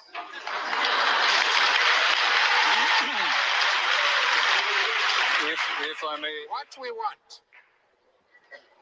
want to achieve is a healthy and vibrant economy, which can ensure full employment to our people, maximum production, and the development of social justice. We wanted to rectify the imbalances that exist in our economy. One of the companies, well-known companies in the country, one company owns more than 75% of the shares quoted in the Johannesburg Stock Exchange. This is illustrative of how our economy is organized. It is much the resources of the country are monopolized by a white minority, even in that minority by a few individuals, whereas the masses of the people, especially blacks, are left poor, ridden with disease, illiteracy, without educational facilities. We wanted to develop an economy which will put an end to that and will leave to other people to put a label if they so wish. Mr. Mandela, forgive me. And we are back once again. And Mr. Mandela, as I told you before we began this broadcast, almost all the questions will be coming here from the audience, but we also went to a couple of people back in South Africa, told them you were going to be on the broadcast, and asked them if they had any questions for you or comments that they wanted to make to you. One of those from whom we are about to hear now, and I'd like you to address your attention over to that monitor, is a man by the name of Koos van der Merwe, who's one of the leaders of the Conservative Party. Have a listen to what he has to say. Hello, Nelson. I'm a South African. I'm an Afrikaner. I want self-determination for my people in a part of South Africa. You can't have the whole South Africa for yourself. A part of it belongs to my people. Nelson, you're not going to nationalize the assets of the white people. I have worked for my banks, my mines, my businesses, and my farms. You are not going to take it. Stop your violence. Stop your sanction campaign. Stop your nonsense. Leave the violent campaign alone and come and sit down, become a normal person and talk. And maybe that way we can find solutions. And lastly, forget communism, Nelson. It's gone. And I hope you will be well. I believe you were ill. I hope you will recover. And have a good journey. Aangename kennis, Koos.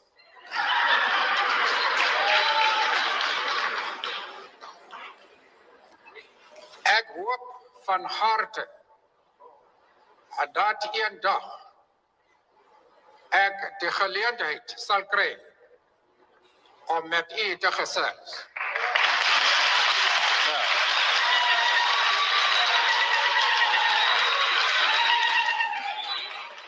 Well, just to interpret please what I said, I just wanted to demonstrate that I am bilingual.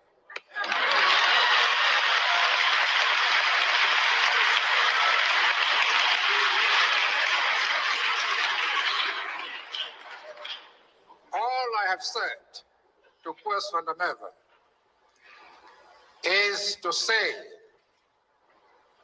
I am happy to know you. I hope that one day we shall have the opportunity to discuss the affairs of our country. That is all. Now, let me pick up, if I may, Mr. Mandela, though, on what Koos van der Merwe had to say. He represents, as you know, a small but significant segment of the white population in South Africa, which is pressuring Mr. de Klerk from that political side of the spectrum. To what degree do you feel any need to help President de Klerk deal with people like Koos van der Merwe? Mr. de Klerk is an independent, resourceful, and flexible leader. He is able on his own to deal with the right wing. The outside world will be making a grave mistake if they think they can do anything whatsoever to help Mr. de Klerk as against the right wing. In fact, for the international community to seek to do anything expressly to help Mr. de Klerk would be the best way of undermining him. Because what the right wing is doing is to tell the whites in South Africa that de Klerk is a puppet of the United States and Great Britain. And that what he's doing now is precisely because he has received instructions from those two countries.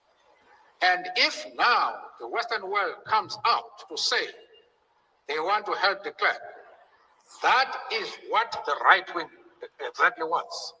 You will destroy him. We, the ANC, are the only people who can help him.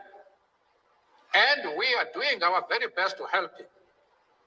One of the points we are putting to him is that Mr. de Klerk, if he wants to see the future non-racial South Africa emerging, is to speed up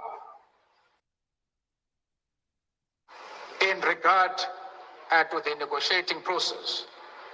That in a year or two, he should be able to extend the vote to all South Africans. He must cease thinking in terms of solutions. You can see Nelson Mandela given a timeline, a time frame within which the current leader of South Africa would react and do the right thing. And that's exactly what brought apartheid to an end in South Africa. Within a period of 4 years, South Africa transited from apartheid to free society. We can do it in Nigeria. We can do it in Nigeria. NINAS has given the processes that could be followed to make this possible. By seeking a mandate to whites only, he must place himself in a position where he can get the support of the overwhelming majority of the people of South Africa. And if he gives every man and woman, whatever the color of his skin, the right to vote, he will be in an extremely strong position, and there's nothing that the right wing can do. But if he continues, as he is doing at the present moment, still to think of racist solutions, solutions which are seen first and foremost as protecting the rights of the whites, he will go under. Let us move on to our next questioner at the microphone over there. Mr. Edelman. Welcome to America, Mr. Mandela. I'm Ken Edelman. Those of us who share your struggle for human rights and against apartheid have been somewhat disappointed by the models of human rights that you have held up since being released in jail.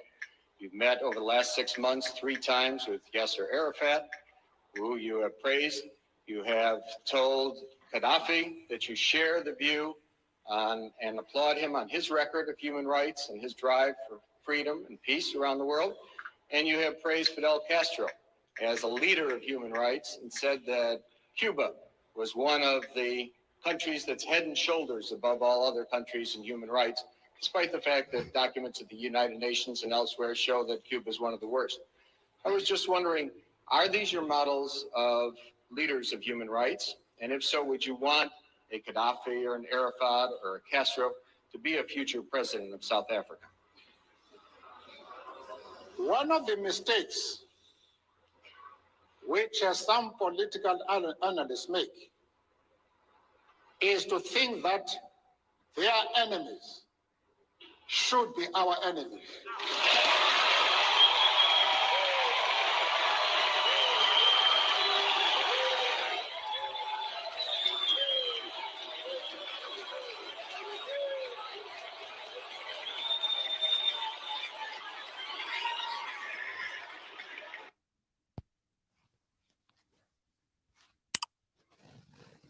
P.W. de Klerk passed away not long ago. and he never regretted the role he played in ending apartheid in South Africa.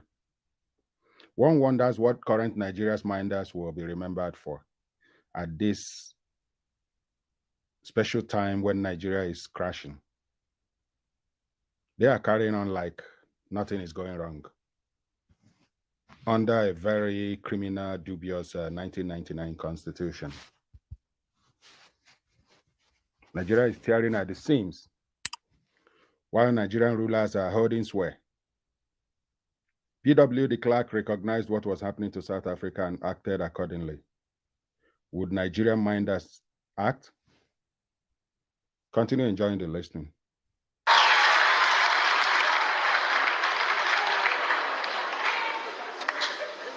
That we can and we will never do. We have our own struggle, which we are conducting. We are grateful to the world for supporting our struggle. But nevertheless, we are an independent organization with its own policy. And the attitude of every country towards, our attitude towards any country is determined by the attitude of that country to our struggle.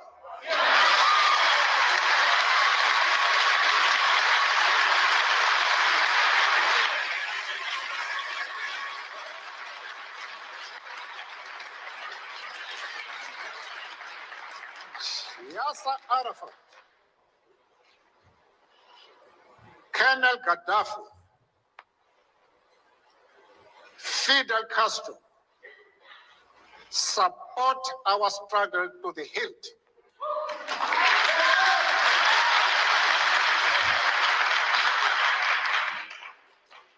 There is no reason whatsoever why we should have any hesitation about hailing their commitment to human rights as they are being demanded in South Africa.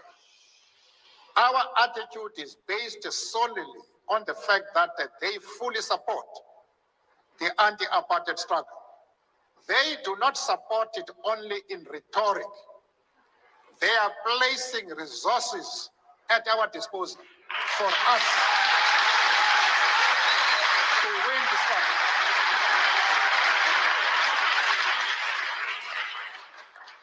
That is the position. Mr. Mandela, you've said a number of very controversial things in that last response, and I'd like to come back to some of them when we return, but once again, we have to take a quick break. We'll be back in a moment. Thank you. The Copper Report will continue in a moment.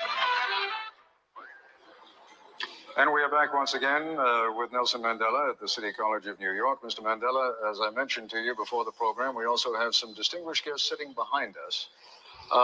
One of whom, Mr. Henry Sigmund, together with two other Jewish leaders, came to Geneva to visit with you precisely because they were so concerned not only by the kind of thing that you just said before the break with regard to Yasser Arafat, with regard to Libya's Colonel Gaddafi, but also because of the support that you seemed at different times to give to the PLO.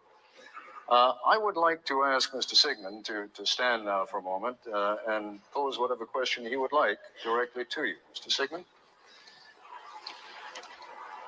Before I pose my question, permit me to say first that when I had the pleasure and honor of meeting with Mr. Mandela in Geneva, we said to him, and I would like to repeat this now in order to put my question in context, that the commitment of the Jewish organizations that met with him to the struggle against apartheid, against racism, against injustice in South Africa is absolutely unconditional.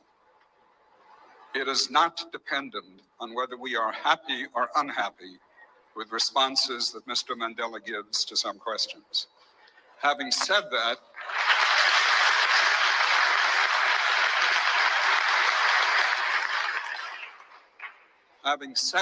I think I would be dishonest if I did not express profound disappointment with the answer that Mr. Mandela gave to the previous question, because it suggests a certain degree of amorality.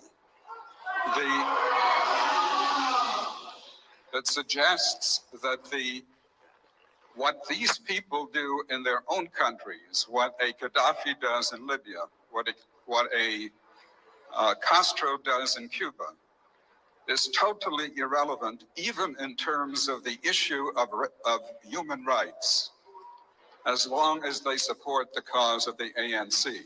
I hope that is not what Mr. Mandela meant, and I would hope that he would clarify that issue further. Mr. Mandela. Firstly,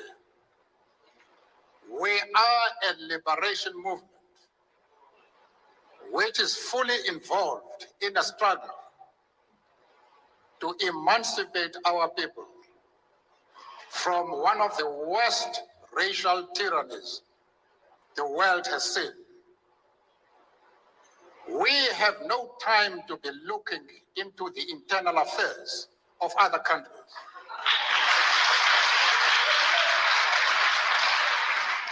It is unreasonable for anybody to think that this is our role. I have been asked by somebody who wants me to express an opinion on the differences that are taking place within the USA. And he has made his position quite clearly that there is racialism in this country. I have refused to be drawn into that.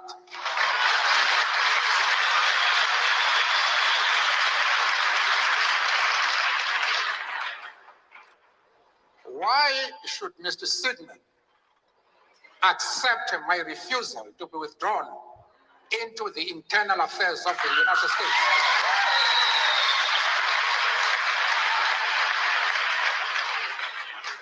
And at the same time, want me to be involved in the internal affairs of Libya and Cuba. I refuse to do that. As far as Yasser Arafat is concerned, I explained to Mr. Sidney that we identify with the PLO because just like ourselves, they are fighting for the right of self-determination.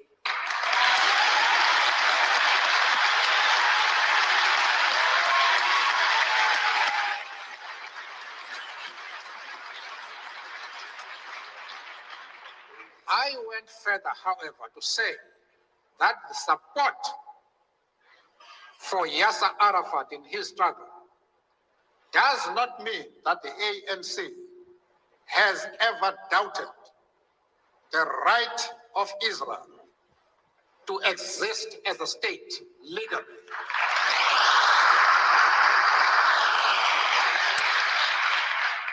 We have stood quite openly and firmly for the right of that state to exist within secured borders.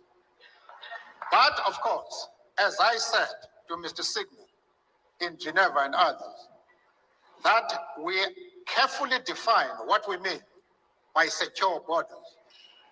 We do not mean that Israel has the right to retain the territories they conquered from the Arab world, like the Gaza Strip, the Golan Heights, and the West Bank. We don't agree with that. Those territories should be returned to the Arab people.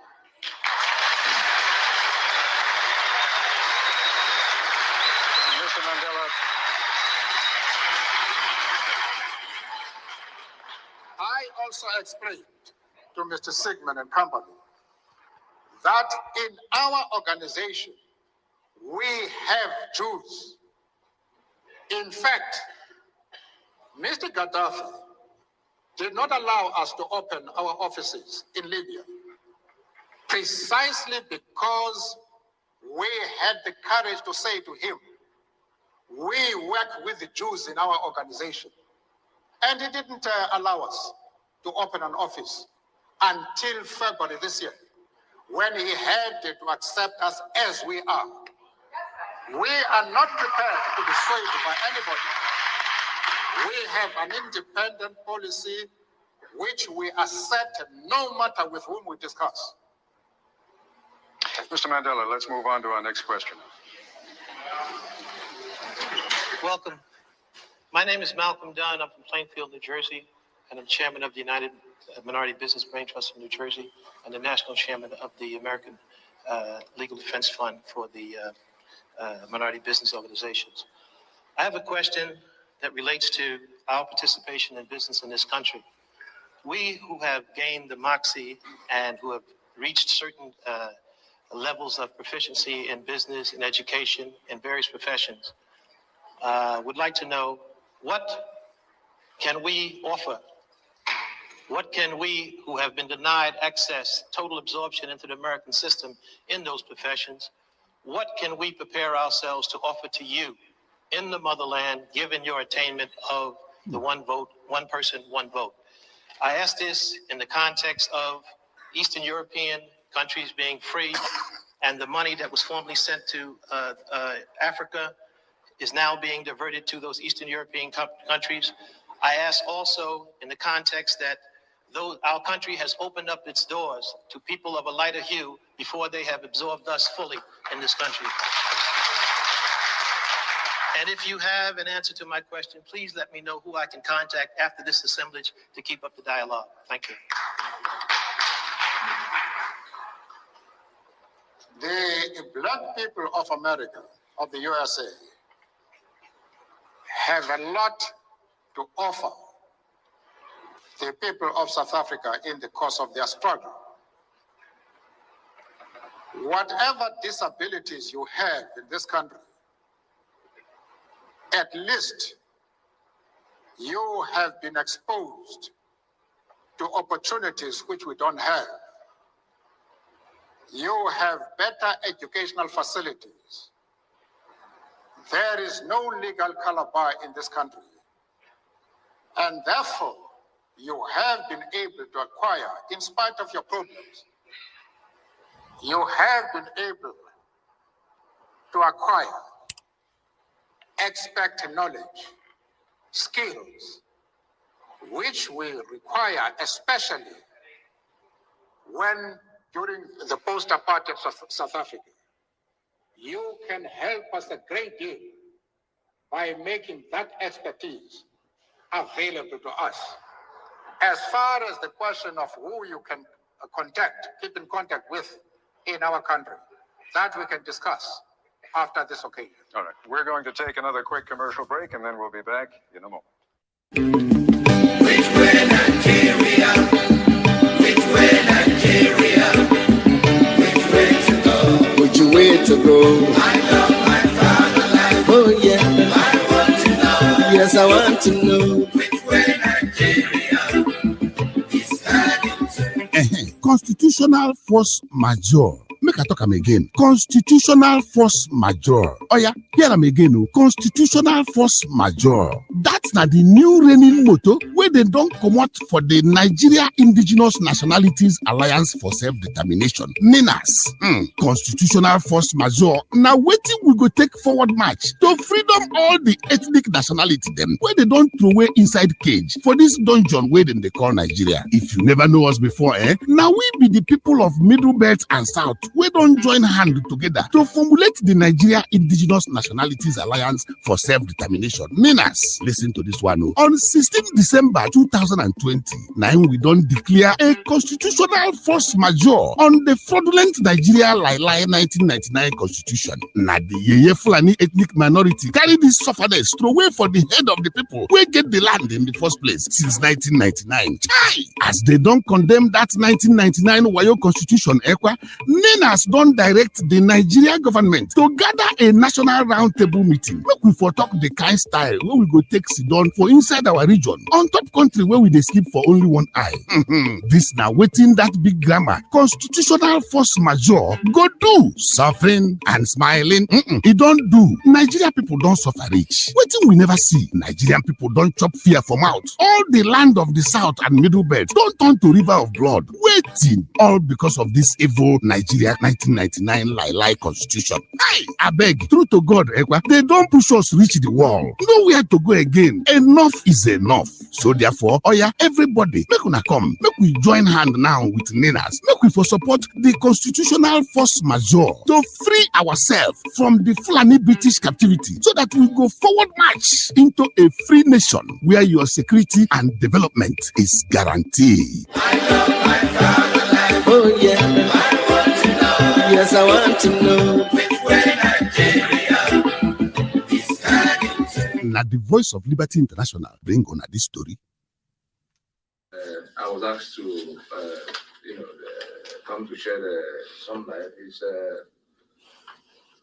the source of that problem. The source of that problem. I talked about diagnosis that will lead to prescription, that will then lead to treatment that will work.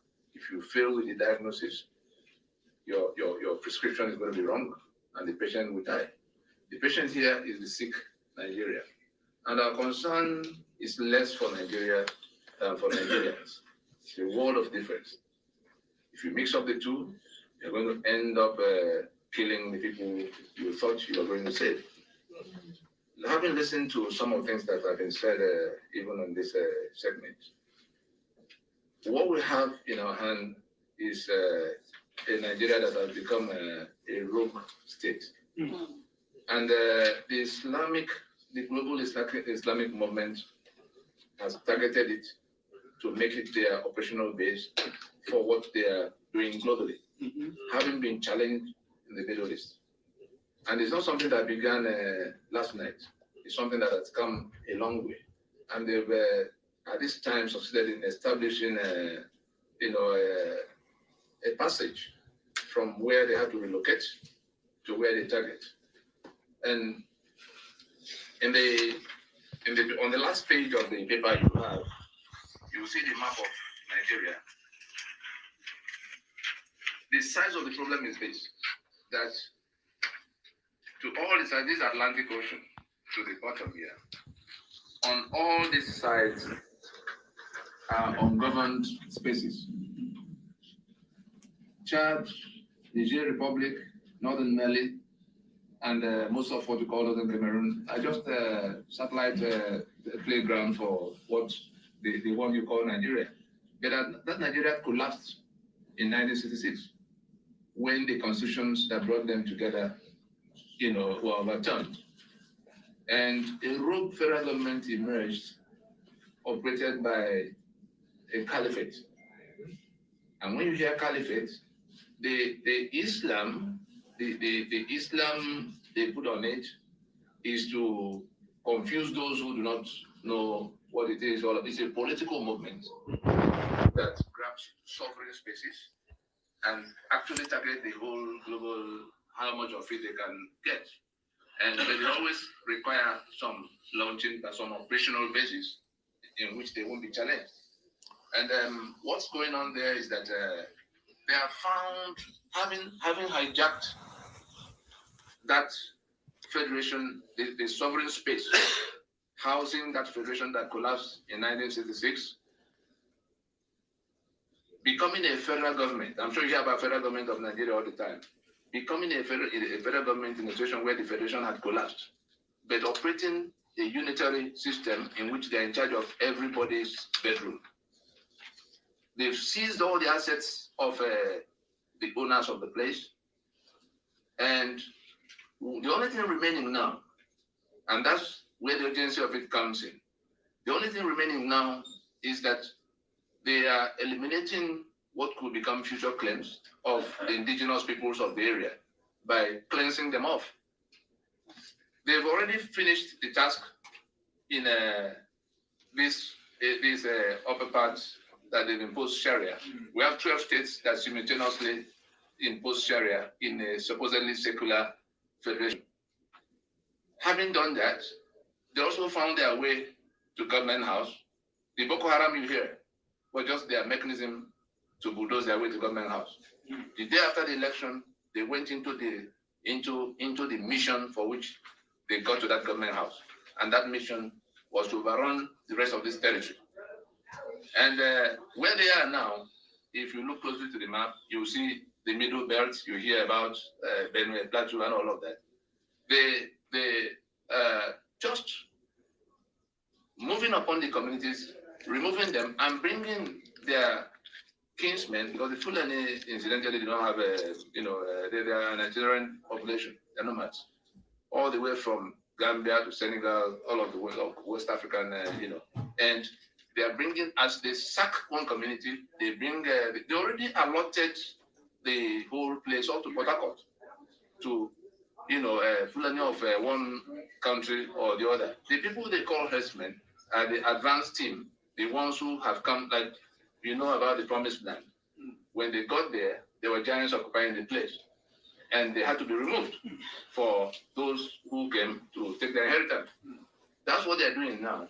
The owners of the various places are being removed for those who say it is their inheritance. They actually tell us to our faces that the place was given to them by Allah, and they will do everything to take every part of it. They've succeeded in taking the assets of all the sites you hear about Niger Delta and the extension for their oil and gas. All those things have been sequestered long time ago from the point of that collapse of the constitutional arrangement. And I call it rogue federal government because if you have a federation, imagine the United States in which the constitution that secures everybody is overthrown by maybe not even any big state. California is big enough. Imagine if it were Long Island or some Maine in the northeast here that overthrows the constitution of the United States and becomes the owner of the whole of California, the oil assets of Texas, and all of that, and manages to impose a constitution in which you can no longer generate electricity for yourself, you can no longer police yourself, you can no longer elect who will govern you, because they have to do everything from the center.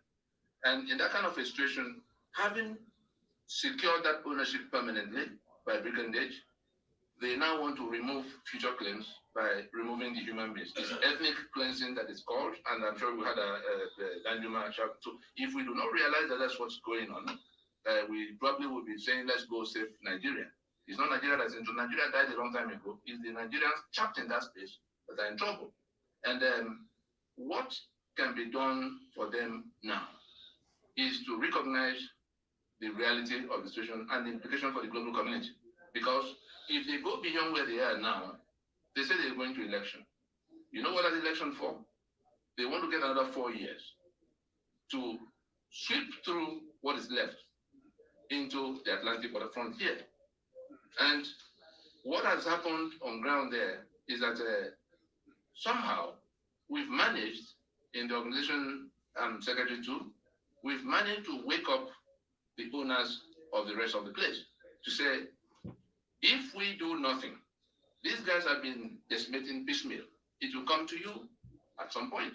And when it comes, nobody's going to come to your aid.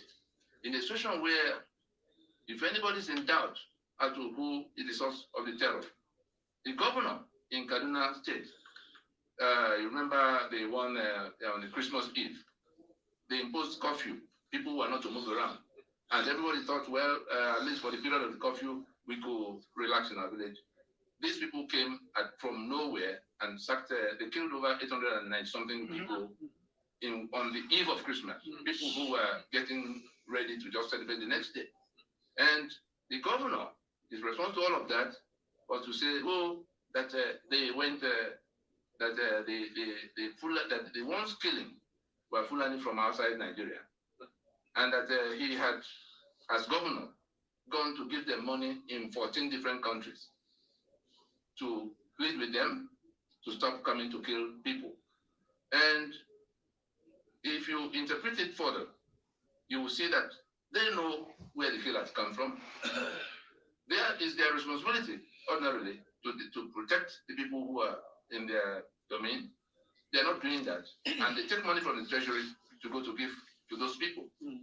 And it's simply the reason he said what he said. He told them that Fulani are in charge. That means you don't have to do any more of this. We're already here. Take it easy. We'll find a way to deal with the rest of it. They are taking over the place. And if they do, in no time, the whole of these territories were pointing at, the whole of that charge, bigger than Nigeria in landmass. Niger, bigger than Nigeria in landmass. Northern Mali, bigger than Nigeria. If those three alone, get sucked in, because that's what's going to happen, you have a monster operating from it, because the rest of West Africa will just collapse into, is it Benin Republic or Togo, which of them? They will suck that in, and they will have in their hand the proceeds of the oil and gas that is sold there to finance their global operations. And anybody who will be coming here to fight with them, to try to remove them, like the fight has been going on in the Middle East. Middle East is desert. You can see from 1 million miles what you want to do. If that comes up here, and we're very close to getting to that, if they escape with going to this election, that will renew and reinforce that constitution they have put in place. They call it democracy. I'm sure we all know about the apartheid South Africa. The closest to what is going on in that place is that apartheid, in which a minority stranger population became the owner of the entire space to the exclusion of the owners. And they have succeeded in keeping it almost 20 years. They won this one more election since they've got their man who has the capacity to do the evil that's required to finish the business. That's where they're going. And what we have done is to get all these ones to say, this constitution is not of us. The one we made, you overthrew. For 50 years, we've been asking that we discuss. You say we can no longer discuss. You go pull arms from everywhere, seize power in government house, pretend it's all a democracy, killing everybody, and now we won't go with you any further. The help that the global community can give to the situation is to listen, to understand what the problem is, and to go to nip it in the bud. Because if it grows any larger than it is, now like you do with cancer, what we've done is offers a quarantine plan to that situation. If that quarantine is not in place in good time, the global community will pay a very high price. And that is avoidable. Thank you very much.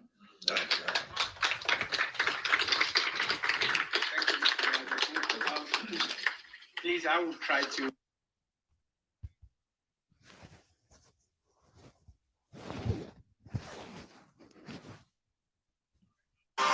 You see, the Tesla app has been developed because of these two essential requirements.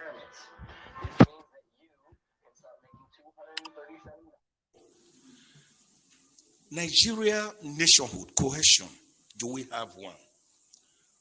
I know we don't have one. Nigeria is still yearning for nationhood after her independence since 1960. Perhaps one of the greatest fault lines we have is the way itself by which we came together, cobbled together by Lord Lugard on the 1st of January 1914. Perhaps one of the most the strongest fault lines is the way we were even named when we were formerly called Royal Niger Company Protectorates. And one young lady felt that name was too long. And she wrote an article in the London Economic Times on the 8th of January 1897. I said we should call that country, that area around the Niger area, which was how we came by the name Nigeria. We didn't really agree that we were going to be one country. The Berlin West African Conference of about 1844 to 1845 merely partitioned West Africa amongst the Portuguese, the Germans, the English people, and all that. So it was not as if we agreed to come together as one nation, which is why everyone is still suspicious of the other one. We already had the Hausa city-states, the Igbo city-states. the Caribbean Bonu Empire. Remember, we had great kingdoms, the Oyo Empire, the Benin Empire. Remember the great role of Oba Ovorami Nogbaise, the man who told the British, don't visit Benin during that holy month in December of 1897. And the British said they must visit. And of course, the guards who were in charge of the moat seized them and killed them. That was what led to the infamous Benin punitive expedition of 1898, February, led by a British who led 1,200 troops. Didn't we know about people like great kings like Oba or like King Jaja of Opobo? They were already there. Moremi, Queen Idia.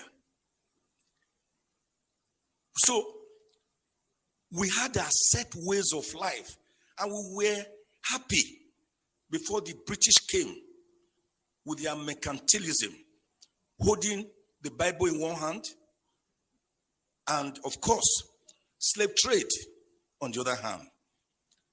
A trade that was to ravish us for over 500 years before people like William Wilberforce, Thomas Clarkson, even our own Olaudo Equiano stepped in. And before the great American, Abraham Lincoln, on the 19th of November, 1863, abolished slave trade, for which, of course, he was promptly executed in 1865. So the problems have been there. That is why no Nigerian believes I am a Nigerian. If you ask me, I will say I'm from Ijukwe, a small village near Aginibode, in Esako, East Local Government Area of Edo State. Because unlike what President Kennedy once told the Americans, think not of what your country can do for you, but what you can do for your country. Nigerians ask themselves, what has Nigeria done for us that we are in turn expected to do much for her? That is why go around Abuja or Lagos or any city in Nigeria on Sundays, and you see the various town unions, because the people believe more in their town unions, in their village enclaves, than that contraction called Nigeria, which is practicing unitarism rather than federalism. And my bishop brother narrated the history very well. The American Revolution, the independence of 1776, and of course, the Philadelphia Convention between May and September 1787, where they decided to have a more perfect union with 50 confederates coming together. They were already confederates, but they needed to have a more perfect union. It was that convention, at that convention, that they agreed on certain irreducible minimals of government: federalism, presidentialism, the doctrine of separation of powers, which had earlier in 1748 been popularized by the great French philosopher Baron de Montesquieu. It was at that conference or convention they agreed on the doctrine of judicial review. It was at that conference that Washington himself was thrown up, who became the first president of America. It was at that conference you had the great federalists like Alexander Hamilton, John James, Thomas Jefferson, James Madison, great Americans that wrote the American Constitution, which today had just about 27 amendments and about 7,891 words, unlike our Constitution, which is as big as a briefcase and is unworkable because it is not the people's constitution. Now, what happened at that conference is that the people decided to come together to believe in a document, in a constitution, which was people-driven. After the 50 states came together, 36 states, and then subjected it to a referendum. So I've always asked the question, why is Nigeria, why are we afraid of that word referendum when we hear of referendum, plebiscite. Didn't we do it here at least in 1963 on the 10th of August when the Midwest region was separated from the Western region to become the fourth region in Nigeria? So referendum is not something we should be afraid of. The process by which a constitution comes into being is even more important than the contents of that constitution, which is why Nigeria derived the present constitution of 1999, that is actually Decree number 24 of 1999. So the American Constitution was people-driven, unlike the Nigerian Constitution that was a militarily imposed constitution. It can never enjoy the legitimacy, the credibility, the believability, and the autonomy of the people because it is not autonomous. It is not people-driven. So Egypt did it. They had their own constitution. Iraq, Iran, after a referendum, Kenya, South Africa, Morocco, Tunisia, Eritrea. Why can't we have our own constitution? It is not that it will solve all the problems, but it will be the beginning of the solution to the problems so that mutual respect will come in.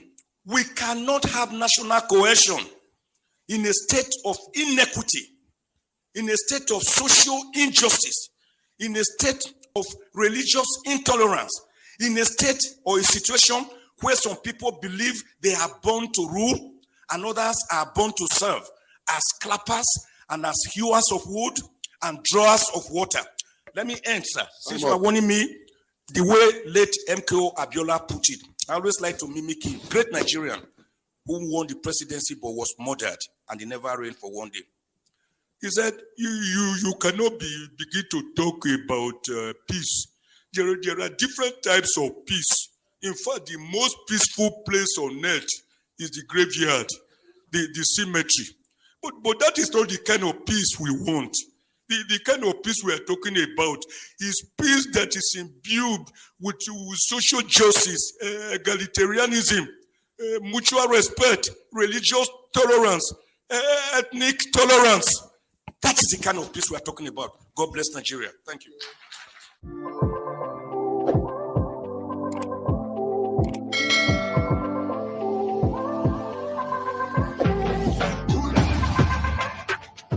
Told you to die. We came out yesterday, May the 2nd, to a statement purportedly coming out from one Peter Afunanya that is a spokesman of DSS, threatening everybody who says who is doing anything that would threaten the unity of Nigeria and the sovereignty of Nigeria and government and also all such nonsense. Well, I would be surprised if it came from DSS because one cannot trust what we find on social media these days. But if anybody is still at that mundane level of thought of describing self-preservation actions being taken within the rights of self-determination that's inalienable to the constituents of the disputed Federation of Nigeria, because this Constitution 1999, that is a forgery, that has our signature at the base as authorization. As long as that constitution is in place, Nigeria is a disputed project because the people who are purported to have agreed to live together have come forward to say we never met, we never agreed on anything. It is a forgery, it is a fraud against all of us. It is in that kind of setting that one will be addressing on behalf of NINAS, addressing that State Directorate of State Services, DSS, to point them, to explain to them, just in case they didn't know. They should be finding out from their principal what is going on. That is the federal government of Nigeria.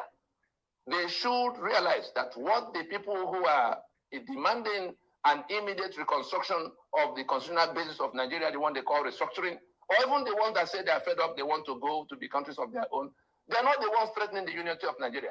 The people that are threatening the unity of Nigeria, that are pushing Nigeria towards disintegration in the manner that the vice president had warned about in September of 2020, are the ones who are holding on to that forgery of a constitution to say we cannot, that Nigeria is non-negotiable and not indivisible and all of that.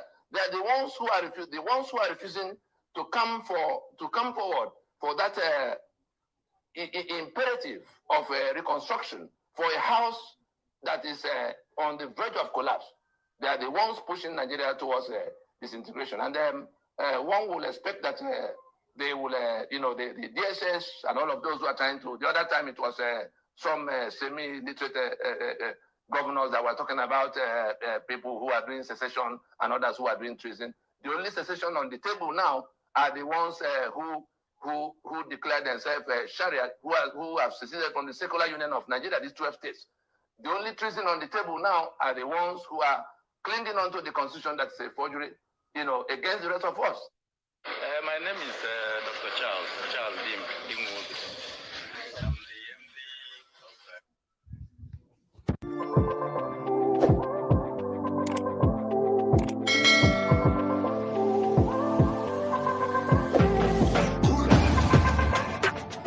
Told you to die.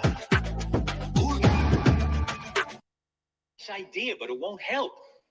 It'll just formalize the reality that poor countries can never repay their loans. Senator, are you saying that you're opposed to debt relief for impoverished countries? No, we should forgive the debts, but that's not going to help those countries very much. Okay. What will? Tax cuts.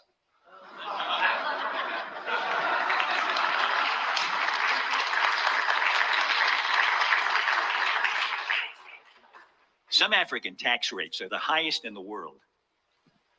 In Tanzania, the 30% rate kicks in at $475 of income.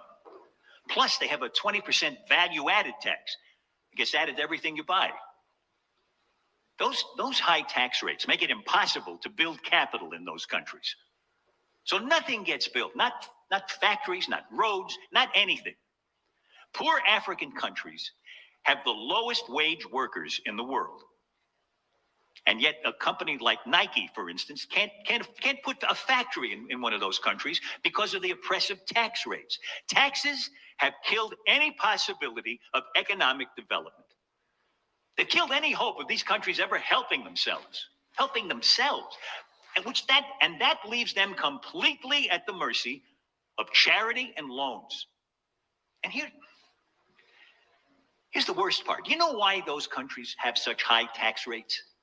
Because of us. To show us that they can raise enough money to pay back their loans. But taxes can't raise any money if they kill the economies. So it turns out that the tragic, unintended consequence of our good intentions toward Africa, our kindness, is that we have encouraged those countries to lock themselves into a gruesome economic depression. If we don't... You see the dilemma of African countries. We borrow and continue to borrow to service the interest. Beggar nations. That's what Africa has been reduced to. And that's why China is taking over gradually and steadily. Urge those countries to cut their tax rates, they will never grow their economies. People will live lifetimes of unemployment. Disease will be rampant. Poverty will be permanent. And children will be hungry. And our charity will never be enough. Never.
Those that were shot at Lekki 2 Plaza in Lagos last year, October 20th, were hungry for justice, hungry for security, hungry for peace, hungry for development, and hungry for normalcy, hungry for a normal country. They got shot, and their blood was washed away by way of cover up by Major General Muhammadu Buhari's government. How could that satisfy the aspirations of the people to be free in their own country? Let they worry me, let you give me joy. We don't say let they worry. Let they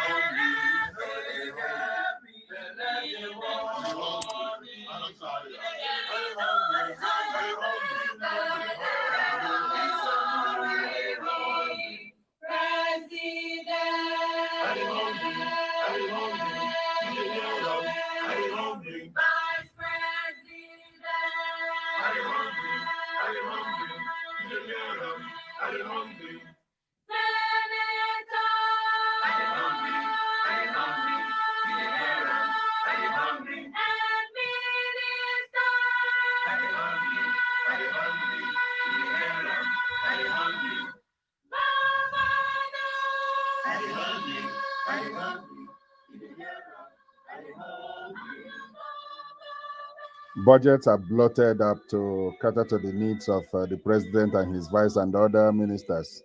I mean, corruption got taken to the next level by those who came to fight corruption. All tied to the 1999 Constitution. Everything that is happening to Nigerians is tied to the slave document known as the military imposed 1999 Constitution. It has no progress attached to it. It's only destruction and ruination of the country.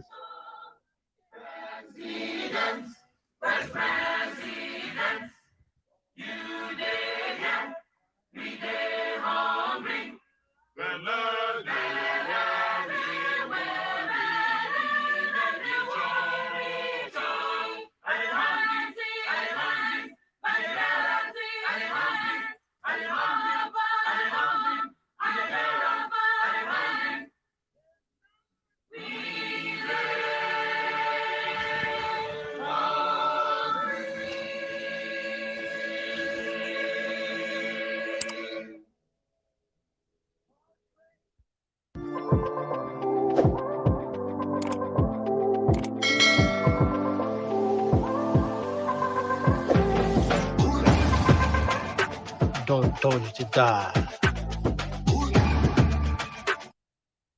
The Nigerian situation mirrors that of South Africa.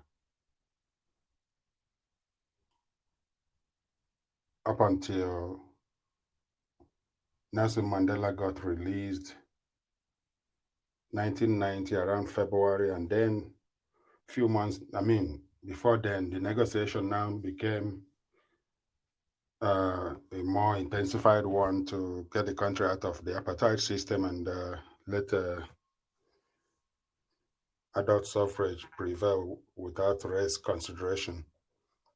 Now, one striking difference I noticed about South Africa was the willingness of G.W. Botha to recognize that apartheid will not last for South Africa. It will not be good for South Africa. It will not lead to national unity or any progress moving forward. And he began to pursue the message from the other end, which led to South Africans today living, white and black people living together, even though they've been having some frictions from even before the end of apartheid. The white people were getting worried that things will change against them. Well, about 10 years ago, I spoke with a South African lady in Montreal, Eastern Canada, in Quebec.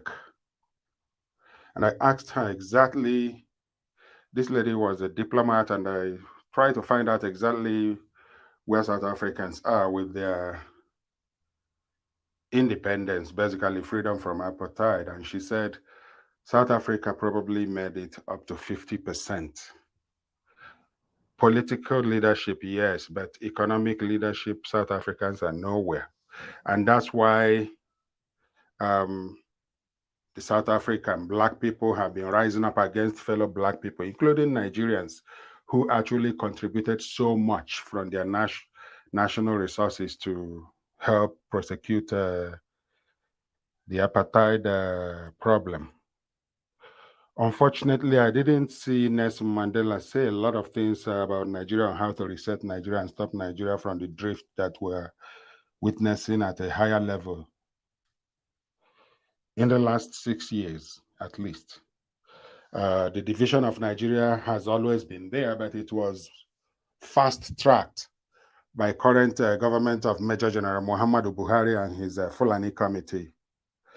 Their mission became very obvious that they want to fulfill that statement made by Ahmadu Bello back in January 12th of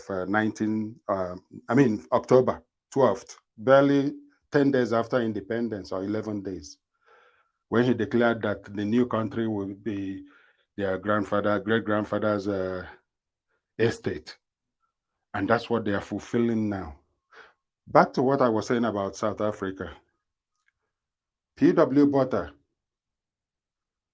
saw the need and embraced it, even though it wasn't an easy decision for him. But he saw a more better future for South Africa in unifying the people and killing this constitution before the whole country goes up in flames.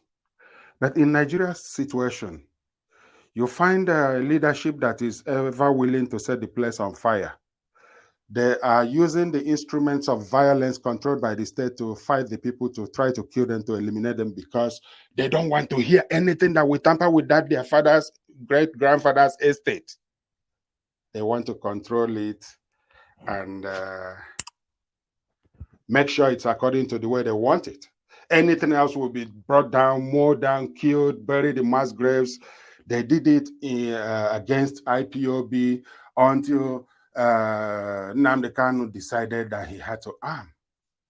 The government is responsible for all this. The government has been responsible for the Fulani killings across the country. They've been killing in the Middle Belt, in the Southwest. Sunday Igboho is in jail for chasing the Fulani out of Oduduwa forests and farms. I mean, how can we even talk about justice with Nigeria? It beats me that people are looking for Nigeria that will change. This country, Nigeria, is never going to change. So what we have to do is just, South Africa did not change. South Africa made a complete turnaround.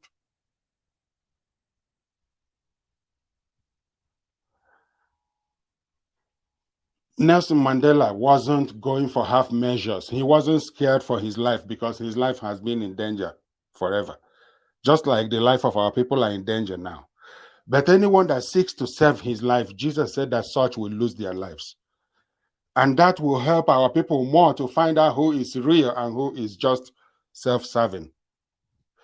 So, P.W. Botha did not go about asking Nelson Mandela how many membership does he have around the world in this movement. P.W. Botha did not go about sowing seeds to divide more of the black people, different tribes in South Africa. No, he went to negotiate with the people and the demand of the people that racism should die in South Africa. And they had to do it through the constitution. Now the constitution of Nigeria is the bone of contention, and the Nigerian government, current Nigeria dictatorship, is skirting around it. Like, it doesn't matter, it doesn't matter, it doesn't matter. And they are resisting what is obviously causing big problem in the country. Citizens were shot at Lekki Toll Plaza by the orders of Major General Muhammadu Buhari and Yusuf Buratai.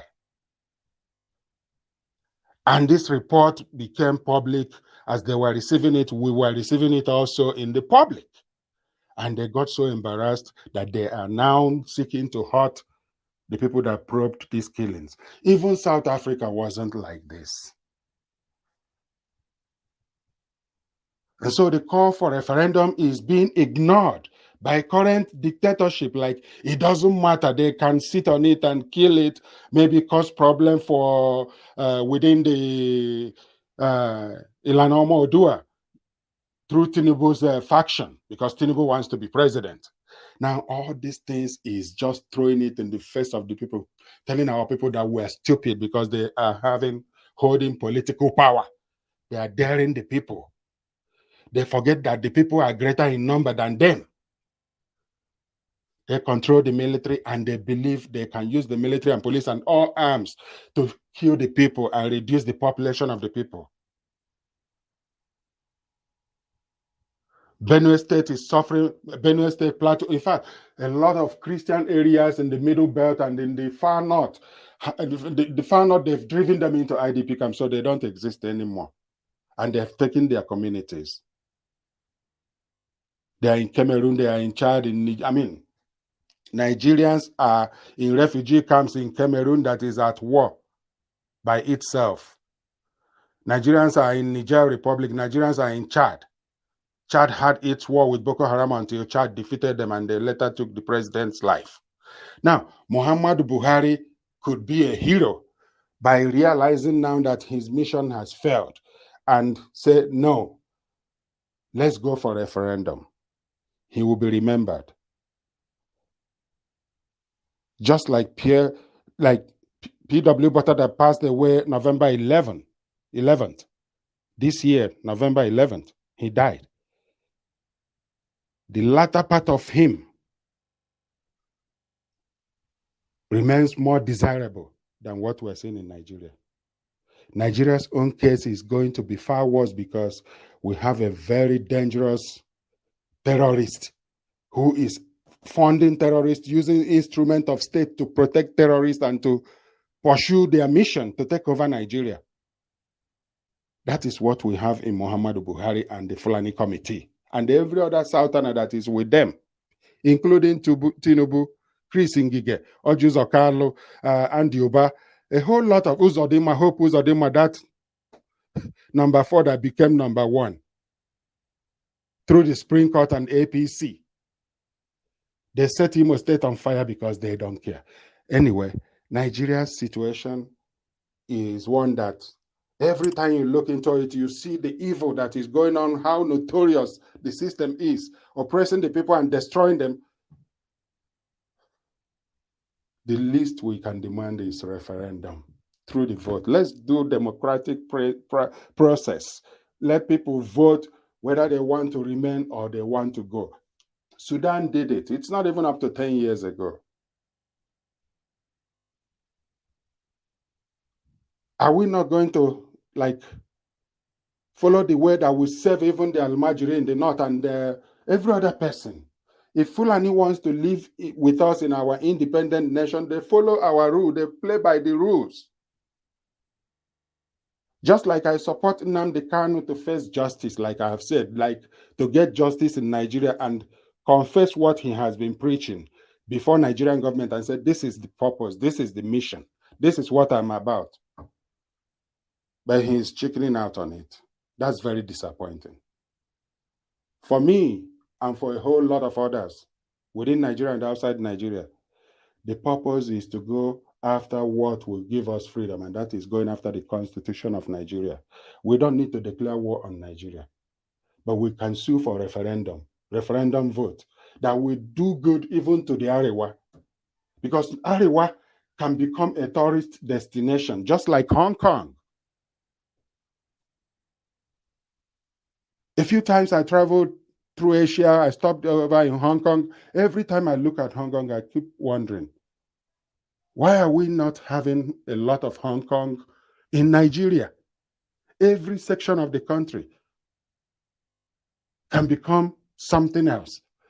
But the evil document that is holding us together essentially has converted Nigeria to slave camp, where idiots are calling the shots on people that have vision, people that have seeing eyes, thinking minds, like heads. Instead,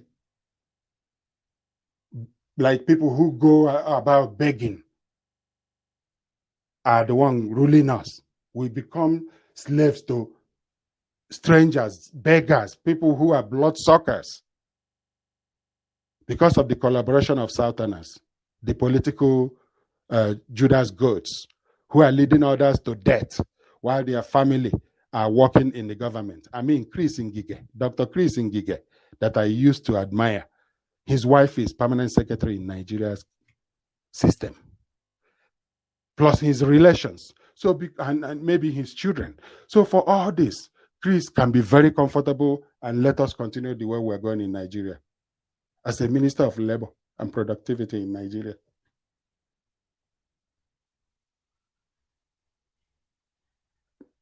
Our situation is far worse than that of South African black people during the apartheid era. And we can do this in the most peaceful way. The former Czechoslovakia split into two. Not even a single bullet was fired. Let's learn from Europe that is like 6 hours away from Nigeria by flight. They discuss.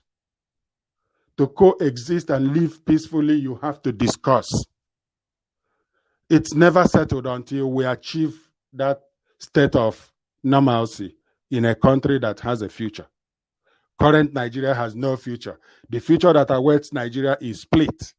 And I'm suggesting that we do it through the ballot box, according to the processes that has been laid out by NINAS, the Nigeria Indigenous Nationalities Alliance for Self-Determination. Nigerian government thinks they can play down on this.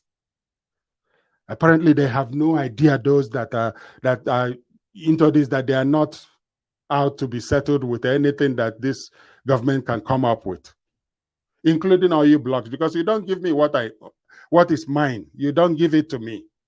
It's robbery that the oil in the Delta belongs to people in the North. It's pure robbery.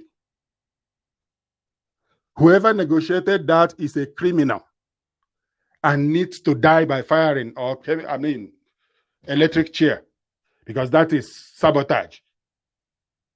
The oil in the Delta belongs to the people in the area where the oils are found, and to the state, not to people in Jigawa, because the gold in Jigawa does not belong to the people in the Delta. The gold that has been causing off, because the problem in Nigeria, people know, but they pretend not to know. You see those they call bandits. They are fighting over those minerals they've been mining in the North. That is what is causing all the mayhem now. Even in managing their own resources, they've not done a good job. It has fallen into foreign hands. Indians and Pakistanis have been mentioned, including Lebanese, of mining these fields and moving it out of Nigeria overnight. I got samples here. So I have been following what they've been doing there. That's why they are fighting among themselves. They call them bandits. And that hypocritical sheikh, Ahmad Gumi or whatever, his father was also a friend of Ahmad Bello. So this evil that Ahmad Gumi is playing out now, his father has been at it, and most likely his grandfather would have equally been in the same boat. These are part of the Fulani that has been working from one generation to the other in order to subdue Nigerians and take over Nigeria. So while we may have it far worse than South Africa, I want to assure our people that NINA's mission is to bring total change to Nigeria, and there is no going back. And it's coming. Nigeria just forced its way out of country of special concern, country of particular concern, CPC, that US placed the country on, after considering all the terrorist activities of the Nigerian government. They think they can use the Democrats to remove themselves. But this is a congressional decision of the U.S. Congress. It's a bipartisan decision. They are watching Nigeria. They are very close. They have embassy in Nigeria. United States and other countries have embassies in Nigeria, and they know exactly what is happening in Nigeria on daily basis. You can check U.S. country report for 2020 on Nigeria. It is terrible. There is nothing to write home about Nigeria. Nigeria is a country at war against itself. The decisions Muhammad Buhari and his team are making continues to set Nigeria on fire. And he has no idea what is going on. He thinks that he knows, but he doesn't. The world is not ignorant of what is going on in Nigeria. We just have to get our acts together and look at what is really more important for our people. Follow the document. The only thing that links us to our killers is the Constitution of 1999. If we can deal with that Constitution by pressing for a referendum vote, not election. We don't need any election now other than the referendum. Like I said, I witnessed South Sudanese people all over the world voting on their referendum. That's how referendum is done. People, citizens of that particular area all over the world will vote. So, Oduduwa, Lower Niger Territory, and Middle Belt citizens all over the world, including those in Nigeria, will vote for referendum. That's the way it is done. This is a very peaceful way of sorting Nigeria out, and it will be well for every section of that country, including the Arewa, if they are interested. But if they continue to hold their people down the way they are holding Nigeria down, they continue that way. Just as they used their system to reduce a particular section of their people into slaves, the Almajiri system. They claim to be religious, but they made slaves out of their own people. They become wanderers. They jump into the back of trailer heading south, and from there they end up in any city, wherever they get down, and they start work, begging. That is what they want to convert Nigeria to reduce everybody to that beggar status. That is the control. Anyway, I wish everyone well. This is Stephen speaking. Nigeria jaga jaga, everything scatter scatter. Come on, they suffer. Bossa, go shot in the air. I beg, which kind abomination be this one? Where common manager for company go carry the owner, tie him with rope, throw him inside prison, and take over in business. Where you don't see this kind of abomination before? Hey, only for Niger. True. It don't dey sure back and say Nigeria know the ruling people well. The country know they benefit anybody. Now he make Nigeria they crawl for belly like snail. They follow other small country them for back. Now he make them they call us the capital of poverty in the world. Chai! Shame on Nigeria. I beg. Enough is enough. Because of this reason, the indigenous ethnic nationalities of Middle Belt and the South, under the umbrella of the Nigeria Indigenous Nationalities Alliance for Self-Determination, NINAS, they don't join together on 16 December 2020 to declare a constitutional force majeure, CFM, over a sovereignty quarrel, where then they ask only two questions. One, which time we take submit ourselves, our land, our assets, even our natural treasure into the force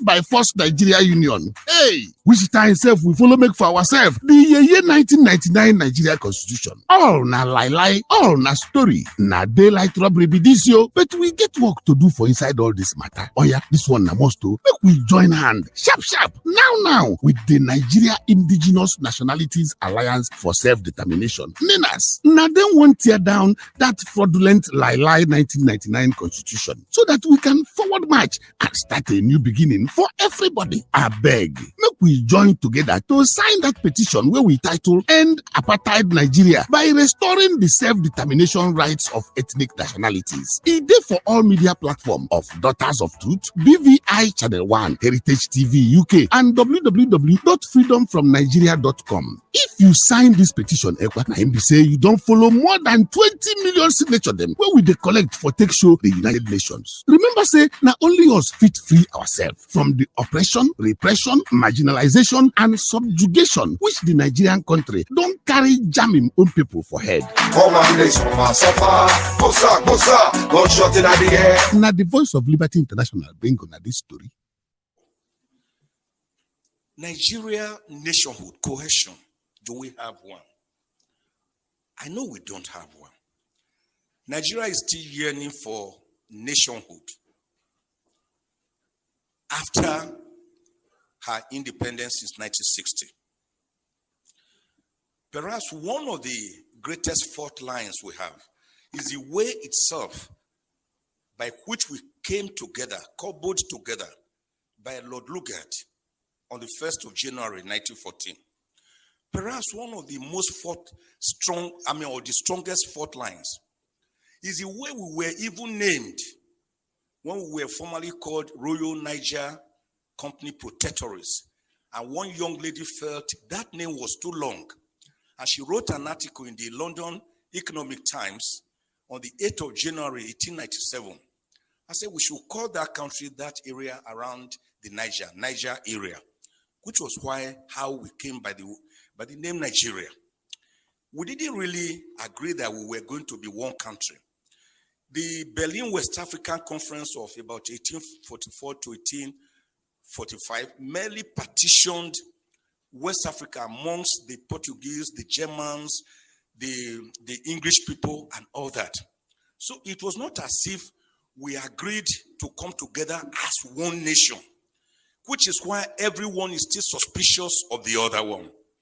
We already had the Hausa city-states, the Igbo city-states, the Karen Bonu Empire.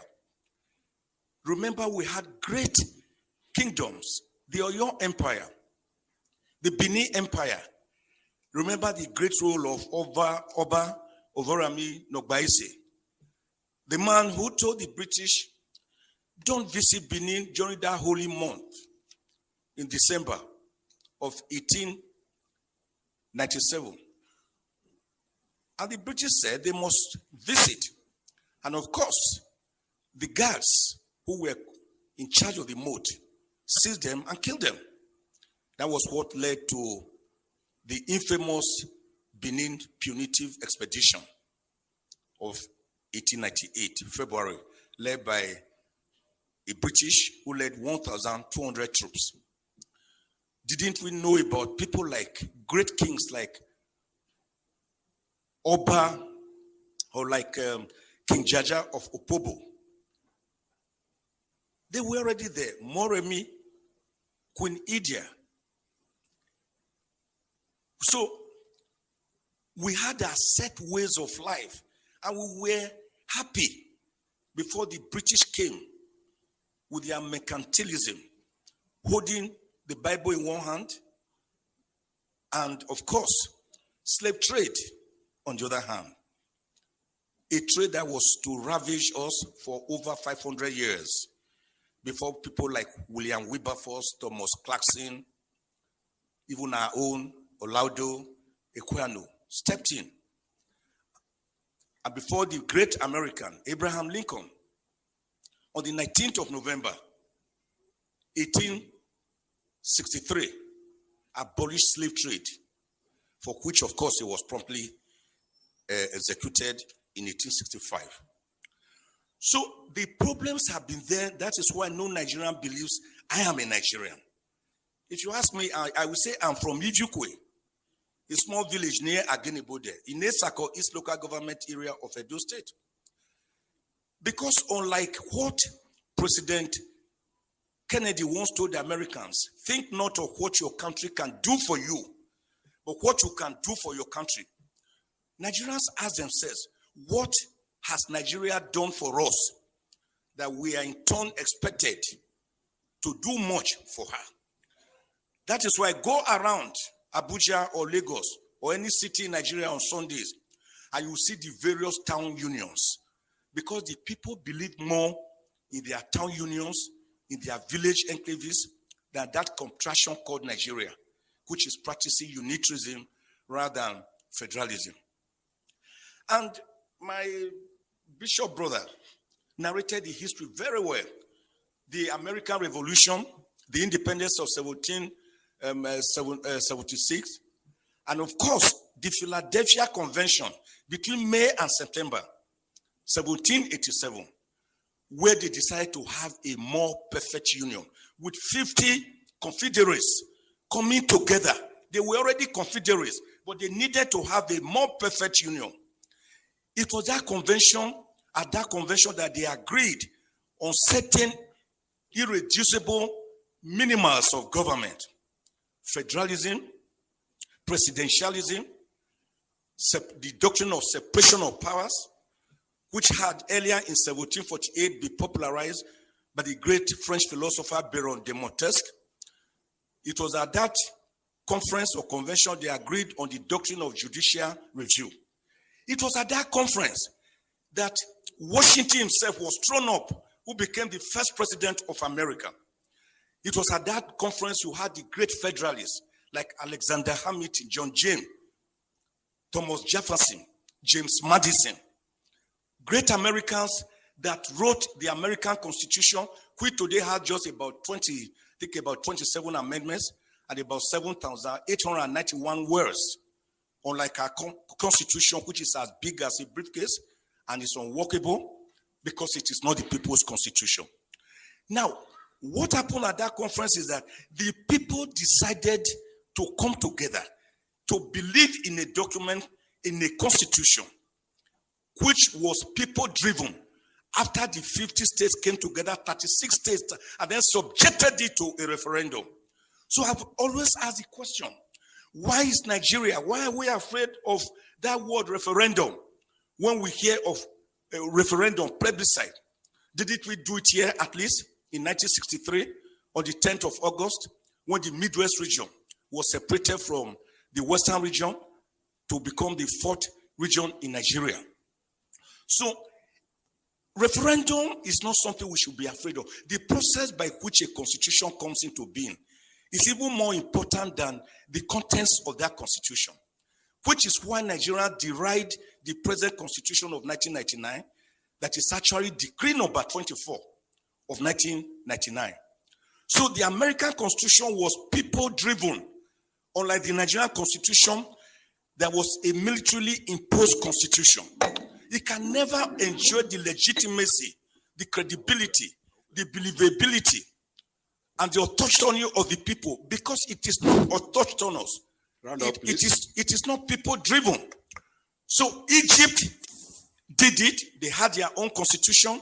Iraq, Iran, after a referendum, Kenya, South Africa, Morocco, Tunisia, Eritrea. Why can't we have our own constitution? It is not that it will solve all the problems, but it will be the beginning of the solution to the problems so that mutual respect will come in. We cannot have national cohesion in a state of inequity, in a state of social injustice, in a state of religious intolerance, in a state or a situation where some people believe they are born to rule and others are born to serve as clappers and as hewers of wood and drawers of water. Let me end, sir. Since you are warning me, the way late MKO Abiola put it, I always like to mimic him. Great Nigerian who won the presidency but was murdered and he never reigned for one day. He said, you cannot begin to talk about peace. There are different types of peace. In fact, the most peaceful place on earth is the graveyard, the cemetery. But that is not the kind of peace we want. The kind of peace we are talking about is peace that is imbued with social justice, egalitarianism, mutual respect, religious tolerance, ethnic tolerance. That is the kind of peace we are talking about. God bless Nigeria. Thank you. On the recent call by one of the conveners of Bring Back Our Girls, Aisha Yesufu, that Muhammadu Buhari should be chased out of Asha Rock. Here's Tony Nadi's reaction to that call. Buhari is merely one of the most poignant symptoms of the deadly element we must find immediate cure for. It will be a strategic error to expend the scarce energies required to extinguish the source of the deadly element on just one of the many symptoms. That element is the Caliphate-imposed 1999 Constitution. The remedy lies in taking down the instrument itself, not in trying to oust one of the many evils it enables. Aisha Yusuf is one of the champions of Bring Back Our Girls hoax that foisted Buhari on us all in 2015. She still hasn't found the discipline to learn about what the fundamental problems are with the Nigeria Union, but she is prescribing an ignorant solution that does not scratch even the surface of the problem, and the energies required to embark on that wild goose chase is the same energies required to drive the final push to and past the finish line of the proper solution. So it's the Constitution of 1999 that we should be going for. Once that is dealt with, every other thing will be looked after.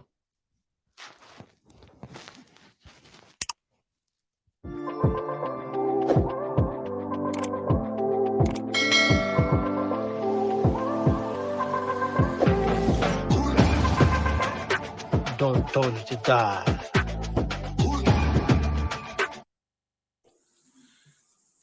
Nigeria nationhood, cohesion, do we have one? I know we don't have one. Nigeria is still yearning for nationhood after her independence since 1960. Perhaps one of the greatest fault lines we have is the way itself by which we came together, cobbled together by Lord Lugard on the 1st of January 1914. Perhaps one of the most or the strongest fault lines is the way we were even named when we were formerly called Royal Niger Company Protectorates. And one young lady felt that name was too long. And she wrote an article in the London Economic Times on the 8th of January 1897. I said we should call that country, that area around the Niger area, which was how we came by the name Nigeria. We didn't really agree that we were going to be one country. The Berlin West African Conference of about 1844 to 1845 merely partitioned West Africa amongst the Portuguese, the Germans, the English people, and all that. So it was not as if we agreed to come together as one nation, which is why everyone is still suspicious of the other one. We already had the Hausa city-states, the Igbo city-states, the Karen Bonu Empire. Remember, we had great kingdoms, the Oyo Empire, the Benin Empire. Remember the great role of Oba Ovorami Nogbaise, the man who told the British, don't visit Benin during that holy month in December of 1897. And the British said they must visit. And of course, the guards who were in charge of the moat seized them and killed them. That was what led to the infamous Benin punitive expedition of 1898, February, led by a British who led 1,200 troops. Didn't we know about people like great kings like Oba or like King Jaja of Opobo? They were already there. Moremi, Queen Idia. So we had our set ways of life, and we were happy before the British came with their mercantilism, holding the Bible in one hand, and of course, slave trade on the other hand. A trade that was to ravage us for over 500 years before people like William Wilberforce, Thomas Clarkson, even our own Olaudo Equiano stepped in. And before the great American, Abraham Lincoln, on the 19th of November, 18 1863 abolished slave trade, for which, of course, he was promptly executed in 1865. So the problems have been there. That is why no Nigerian believes I am a Nigerian. If you ask me, I will say I'm from Ijukwe, a small village near Agenibode, in Esako, East Local Government Area of Edo State. Because unlike what President Kennedy once told the Americans, think not of what your country can do for you, but what you can do for your country. Nigerians ask themselves, what has Nigeria done for us that we are in turn expected to do much for her? That is why go around Abuja or Lagos or any city in Nigeria on Sundays and you see the various town unions, because the people believe more in their town unions, in their village enclaves, than that contraction called Nigeria, which is practicing unitarism rather than federalism. And my bishop brother narrated the history very well. The American Revolution, the independence of 1776, and of course, the Philadelphia Convention between May and September 1787, where they decided to have a more perfect union with 50 confederates coming together. They were already confederates, but they needed to have a more perfect union. It was that convention, at that convention, that they agreed on certain irreducible minimals of government: federalism, presidentialism, the doctrine of separation of powers, which had earlier in 1748 been popularized by the great French philosopher Baron de Montesquieu. It was at that conference or convention they agreed on the doctrine of judicial review. It was at that conference that Washington himself was thrown up, who became the first president of America. It was at that conference you had the great federalists like Alexander Hamilton, John James, Thomas Jefferson, James Madison, great Americans that wrote the American Constitution, which today has just about 27 amendments and about 7,891 words, unlike our Constitution, which is as big as a briefcase and is unworkable because it is not the people's constitution. Now, what happened at that conference is that the people decided to come together to believe in a document, in a constitution, which was people-driven. After the 50 states came together, 36 states, and then subjected it to a referendum. So I've always asked the question, why is Nigeria, why are we afraid of that word referendum when we hear of a referendum, plebiscite? Didn't we do it here at least in 1963 on the 10th of August when the Midwest region was separated from the Western region to become the fourth region in Nigeria?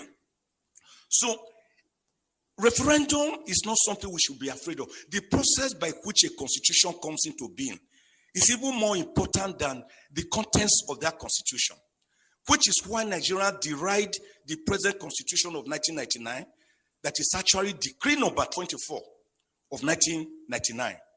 So the American Constitution was people-driven, unlike the Nigerian Constitution that was a militarily imposed constitution. It can never enjoy the legitimacy, the credibility, the believability, and the autonomy of the people, because it is not autonomous. It is not people-driven. So Egypt did it. They had their own constitution. Iraq, Iran, after a referendum, Kenya, South Africa, Morocco, Tunisia, Eritrea. Why can't we have our own constitution?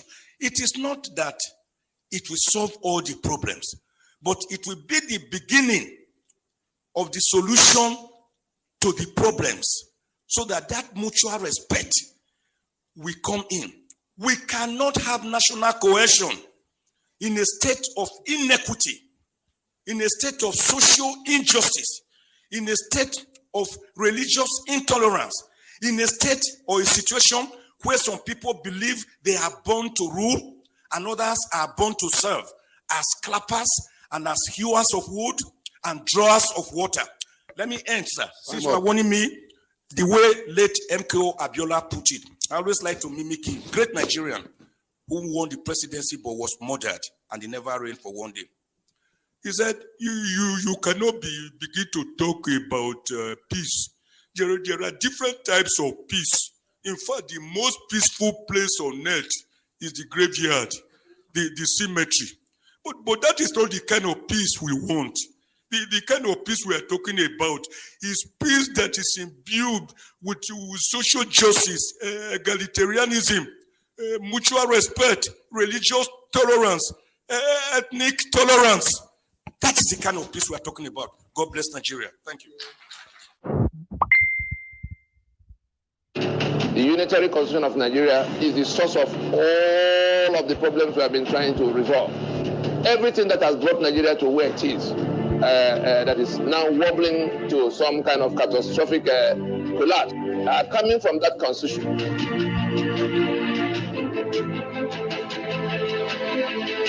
All the contents of the treasury, the principles for managing the resources, so that's the custodians of the treasury, the custodians of power in Nigeria are not to be accountable to the populace for the contents of the treasury. Anybody talking about the rule of law in Nigeria under this constitution is just wasting his time.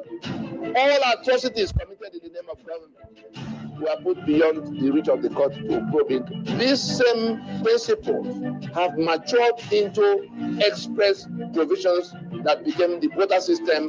They call it federal character. In that mediocrity, you bring the worst of everybody to come and manage everything for everybody. Go and look at the autopsy report on Nigerian Airways, on Nigerian National Shipping Line, on NITEL, on all the agencies of government that have been run aground. It was simply mediocrity.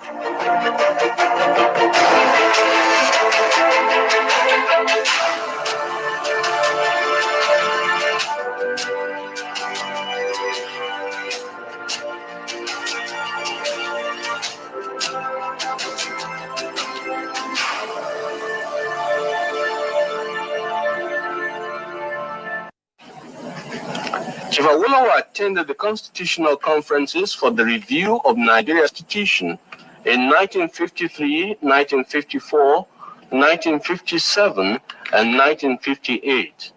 The welfare of millions of people for generations to come may be affected by the wisdom which we here display. If Nigerian leaders and our British partners are to prove themselves worthy of their trust, now is the time for us solemnly and truly to dedicate ourselves to seeking the greatest good of the greatest number of our people in Nigeria. It is to this end that my colleagues and I pledge ourselves. The first main task of the conference is to resolve those problems which defied solutions in 1957 and to evolve for Nigeria a constitution of which both the British and the Nigerian peoples can be proud. The second is to get Her Majesty's government to agree to April 2nd, 1960 as the target date for Nigeria's independence. Independence for Nigeria in 1960 is imperative. But independence for Nigeria as a corporate entity is not enough. The peoples of Nigeria must at the same time be guaranteed their freedom. We must ensure that in an independent Nigeria, individual citizens throughout the land enjoy liberty, human dignity, and equality under the law. There must be one Nigeria with one constitution and one law for all. Let us therefore Mr. Chairman, sir, close our ears to the Council of Despair, which says that we cannot here at this conference agree on a constitution. If there's any doubt among us as to what should be written into the constitution, let us, as Democrats that we profess ourselves to be, refer such problems as the goal has. Unfortunately, the Nigeria that Awolowo and Zik were working on died even within a week by the thoughts and actions of Amadu Bello, who considered the country less than 10 days after independence to be the estate of his grandfather, Ottoman Danfodio. And that Nigeria continued to die and is even fully dead as at November 2021. Nigeria is a dead country by the actions of those at the corridors of power, by the criminal constitution that rendered citizens slaves in our ancestral lands. And so that Nigeria that Awolowo was talking about, late Chief Obafemi Awolowo was talking about, turned out to be a mirage. It was never meant to be. It was a mistake that is now begging to be corrected. In the year 2021, the call is much more louder now than it was even before 1957, 1960. Regional referendum is unavoidable now, and NINAS is right on the mark.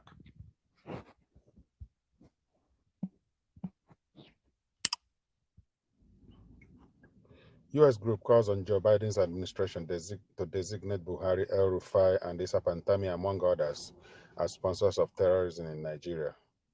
Friday, November 12, 2021, by Bobby Adams. Global Advocates for Terrorism Eradication, GATE for short, a United States-based nonprofit organization, has petitioned the U.S. government to designate President Muhammadu Buhari and several other officials as sponsors of terrorism in Nigeria. The 26-page petition signed by the group's principal advocate, Robert Berry, was addressed to Anthony J. Blinken, the U.S. Secretary of State. The group urged the U.S. government to designate the Nigerian government as sponsors of terrorism, alleging that from all available indices, what is happening in Nigeria is state-sponsored terrorism. It alleged that the Nigerian government officials were sponsoring terrorism by carrying out terrorist activities, including training, funding, financing, and recruitment of terrorists, using their offices as a safe haven, transit, and operational base for terrorists and terrorist activities. GATE, in the petition, accused the national leader of the All Progressives Congress, APC, Bola Tinubu, Governor Nasser El-Rufai of Kaduna State, former Chief of Army Staff and current Nigerian Ambassador to the Republic of Benin, Tuko Buratai, and the Director General of State Security Services, Yusuf Magaji Bichi, of aiding terrorism in Nigeria. Others accused of terrorism by GATE are former Inspector General of Police Mohammed Adamu, Governor Hope Uzodinma of Imo State, Ministers of Communication, Issa Pantami, Justice and Information, Abubakar Malami, and Lai Mohammed, as Ministers of Communication, Justice and Information, which represents Issa Pantami, Abubakar Malami, and Lai Mohammed, respectively, among others. It alleged that the Nigerian government officials have deployed the instrumentality of power and are using the veil of sovereignty in knowingly consenting with and with malicious intent, allowing and promoting the use of Nigeria as a breeding ground and the recruitment nursery for international terrorism activities, contrary to Foreign Relations Authorizations Act, fiscal years 1988 and 1989, PL-100 to 204 22 USC 2656F as amended. The group also gave a 2-month notice to the United States government, warning that if at the expiration of the 2 months deadline and the designation is not made, GATE will proceed to the federal court in United States to apply for a writ of mandamus to compel the United States Secretary of State to issue the designation in line with the provisions of law. GATE argued that designating Nigerian officials as sponsors of terrorism by the U.S. will have far-reaching legal implications, including potentially arrest and criminal prosecution in a federal U.S. court if they visit the country. Buttressing its point, the group cited an interview a former Deputy Director of Defense Intelligence Services of the Nigerian military, Navy Commander Kunle Olawumi, granted Channels Television on August 24, 2021, where he laid out all the terrorist activities of the government and its officials. It said in spite of the revelations from the interview, the Nigerian government did nothing about the issues raised. Instead, they even hunted the retired commander.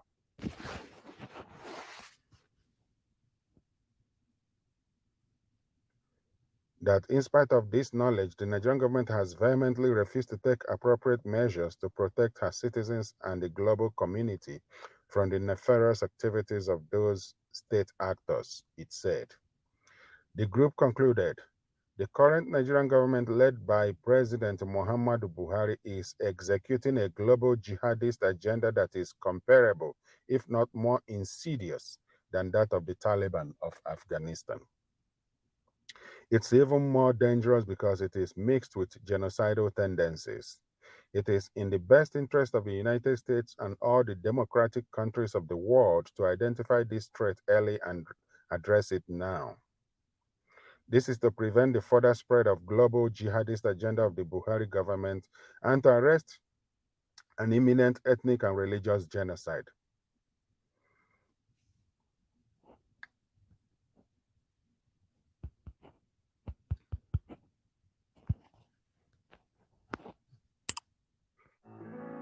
Lower Niger Radio is your station for all things about self-determination, nation building, and liberty. With all the challenges and insecurity in our ancestral lands, the survival of our peoples and the political arrangements they decide on is our goal. We discuss solutions. We bring you messages of hope, truth, and trust. So, tune in today. Lower Niger Radio is the voice of liberty for the ethnic nations of the South, South, and Southeast. We are here for the peoples of Anang, Bini, Isan, Efik, Ibibio, Igbo, Ishekiri, Ijo, Igede, Kalabari, Obolo, Ogoja, Ogoni, Okrika, Urubo, and all the others. Lower Niger Radio, your voice of liberty.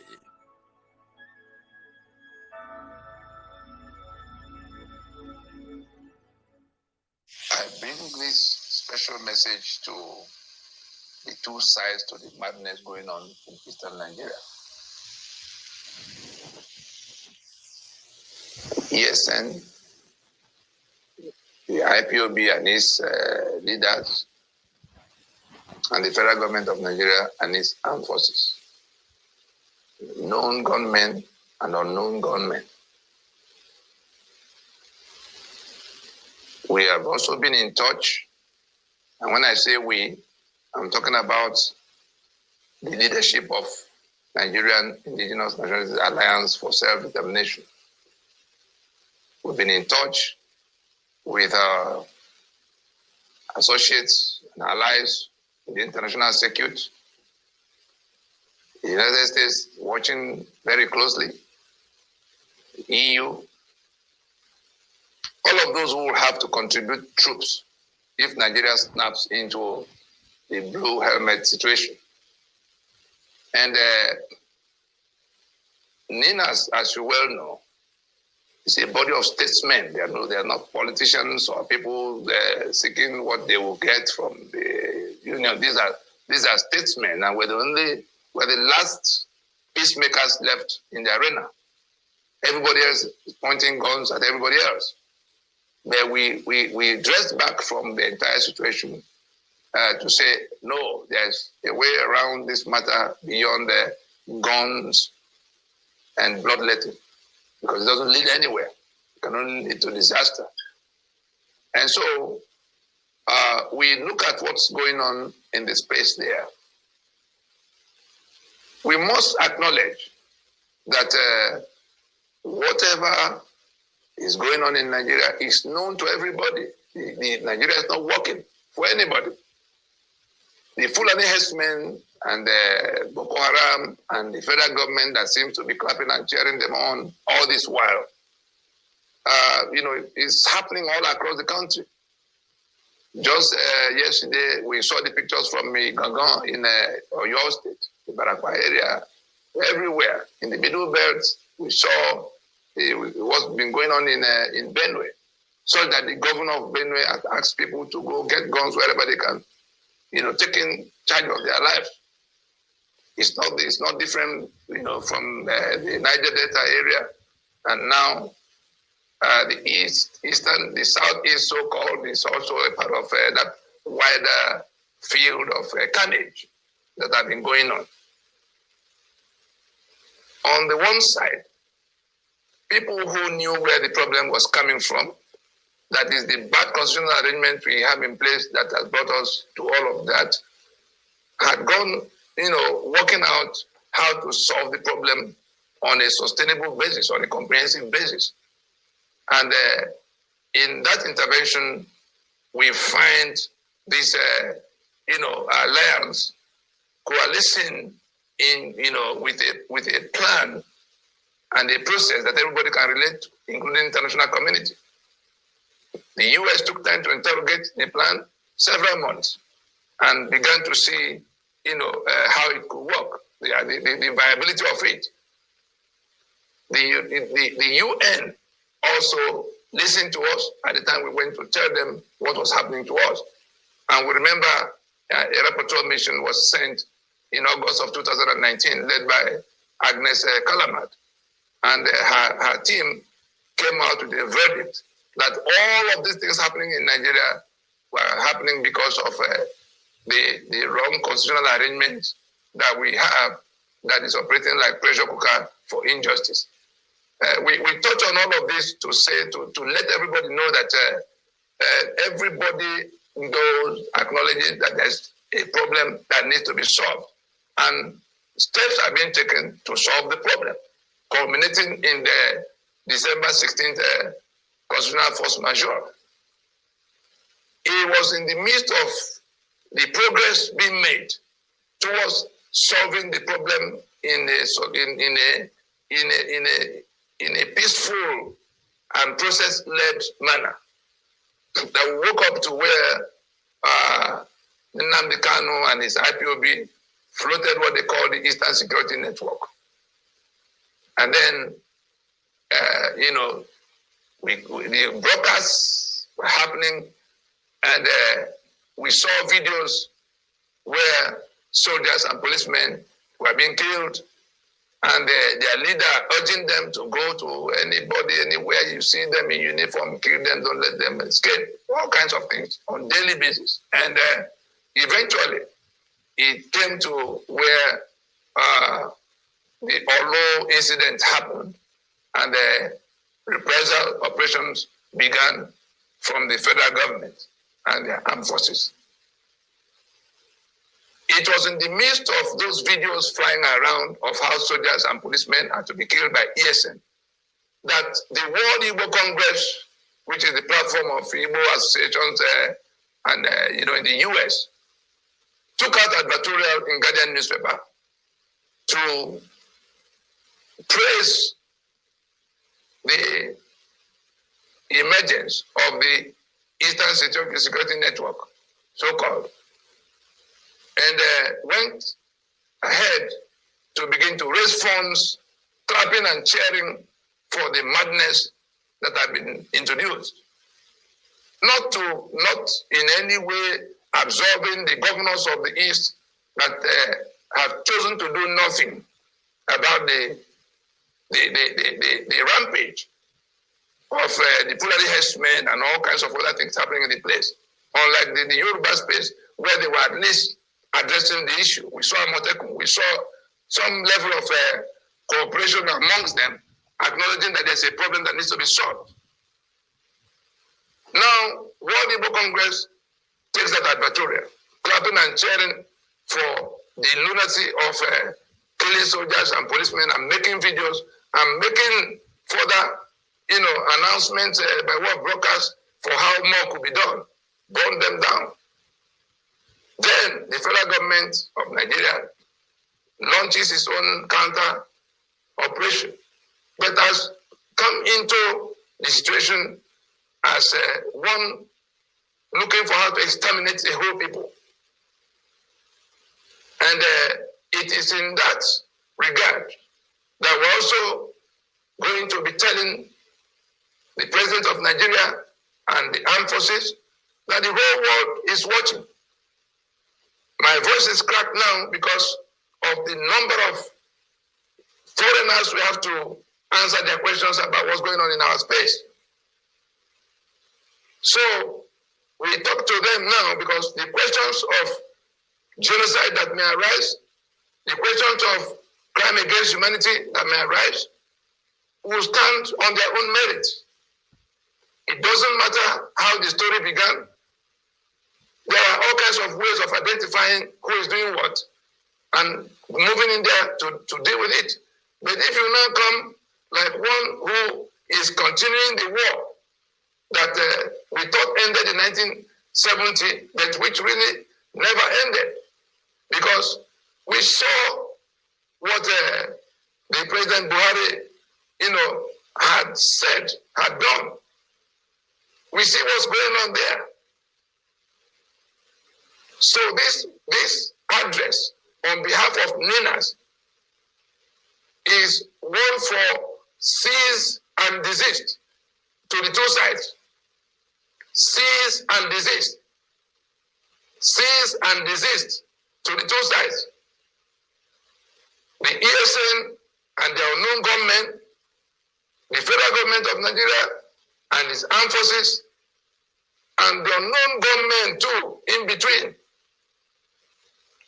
We call on the two sides to immediately cease and desist. Because what is going on there is likely to lead to something none of the sides can control. I would think that there's enough that has happened in the past to guide us to what we can do now before we lose control of the situation. We're no longer in 1967. If anybody was in doubt as to the attitude of the President and Commander-in-Chief of Nigeria Armed Forces to the situation in the eastern Nigeria, it is that tweet that was taken down by Twitter that will give an indication that the matter has gone far outside the question of the rascality and stupidity of going to kill policemen and soldiers as the answer to a very wide problem that requires a structured engagement to resolve, which is already being done very far in progress. So again, we say, let it cease as it is. Because if it doesn't, we lose control of the situation.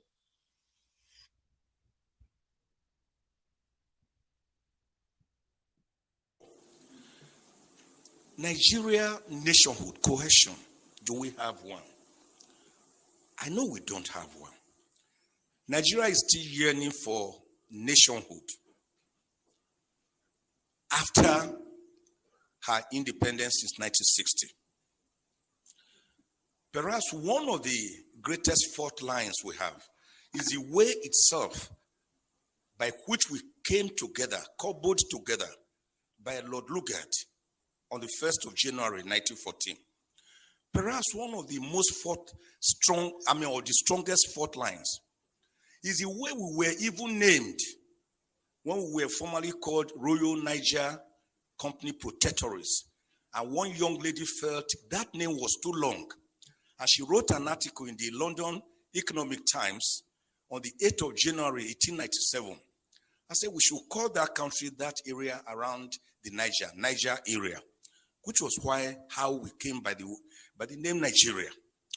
We didn't really agree that we were going to be one country. The Berlin West African Conference of about 1844 to 1845 merely partitioned West Africa amongst the Portuguese, the Germans, the English people, and all that. So it was not as if we agreed to come together as one nation, which is why everyone is still suspicious of the other one. We already had the Hausa city-states, the Igbo city-states, the Karian Bonu Empire. Remember, we had great kingdoms, the Oyo Empire, the Benin Empire. Remember the great role of Oba Ovorami Nogbaise, the man who told the British, don't visit Benin during that holy month in December of 1897. And the British said they must visit. And of course, the guards who were in charge of the moat seized them and killed them. That was what led to the infamous Benin Punitive Expedition of 1898, February, led by a British who led 1,200 troops. Didn't we know about people like great kings like Oba or like King Jaja of Opobo? They were already there. Moremi, Queen Idia. So we had our set ways of life, and we were happy before the British came with their mercantilism, holding the Bible in one hand, and of course, slave trade on the other hand. A trade that was to ravage us for over 500 years before people like William Wilberforce, Thomas Clarkson, even our own Olaudo Equiano stepped in. And before the great American, Abraham Lincoln, on the 19th of November, 1863, abolished slave trade, for which, of course, he was promptly executed in 1865. So the problems have been there. That is why no Nigerian believes I am a Nigerian. If you ask me, I will say I'm from Ijukwe, a small village near Agenibode, in Esako, East Local Government Area of Edo State. Because unlike what President Kennedy once told the Americans, think not of what your country can do for you, but what you can do for your country. Nigerians ask themselves, what has Nigeria done for us that we are in turn expected to do much for her? That is why go around Abuja or Lagos or any city in Nigeria on Sundays and you see the various town unions, because the people believe more in their town unions, in their village enclaves, than that contraction called Nigeria, which is practicing unitarism rather than federalism. And my bishop brother narrated the history very well. The American Revolution, the independence of 1776, and of course, the Philadelphia Convention between May and September 1787, where they decided to have a more perfect union with 50 confederates coming together. They were already confederates, but they needed to have a more perfect union. It was that convention, at that convention, that they agreed on certain irreducible minimums of government: federalism, presidentialism, the doctrine of separation of powers, which had earlier in 1748 been popularized by the great French philosopher Baron de Montesquieu. It was at that conference or convention they agreed on the doctrine of judicial review. It was at that conference that Washington himself was thrown up, who became the first president of America. It was at that conference you had the great federalists like Alexander Hamilton, John James, Thomas Jefferson, James Madison, great Americans that wrote the American Constitution, which today has just about 27 amendments and about 7,891 words, unlike our Constitution, which is as big as a briefcase and is unworkable because it is not the people's constitution. Now, what happened at that conference is that the people decided to come together to believe in a document, in a constitution, which was people-driven. After the 50 states came together, 36 states, and then subjected it to a referendum. So I've always asked the question, why is Nigeria, why are we afraid of that word referendum when we hear of a referendum, plebiscite? Didn't we do it here at least in 1963 on the 10th of August when the Midwest region was separated from the Western region to become the fourth region in Nigeria? So referendum is not something we should be afraid of. The process by which a constitution comes into being is even more important than the contents of that constitution, which is why Nigeria derived the present constitution of 1999, that is actually decree number 24 of 1999. So the American Constitution was people-driven, unlike the Nigerian Constitution that was a militarily imposed constitution. It can never enjoy the legitimacy, the credibility, the believability, and the autonomy of the people because it is not autonomous. It is not people-driven. So Egypt did it. They had their own constitution. Iraq, Iran, after a referendum, Kenya, South Africa, Morocco, Tunisia, Eritrea. Why can't we have our own constitution?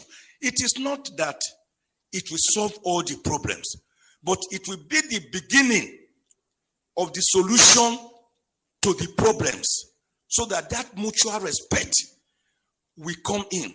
We cannot have national cohesion in a state of inequity, in a state of social injustice, in a state of religious intolerance, in a state or a situation where some people believe they are born to rule and others are born to serve as clappers and as hewers of wood and drawers of water.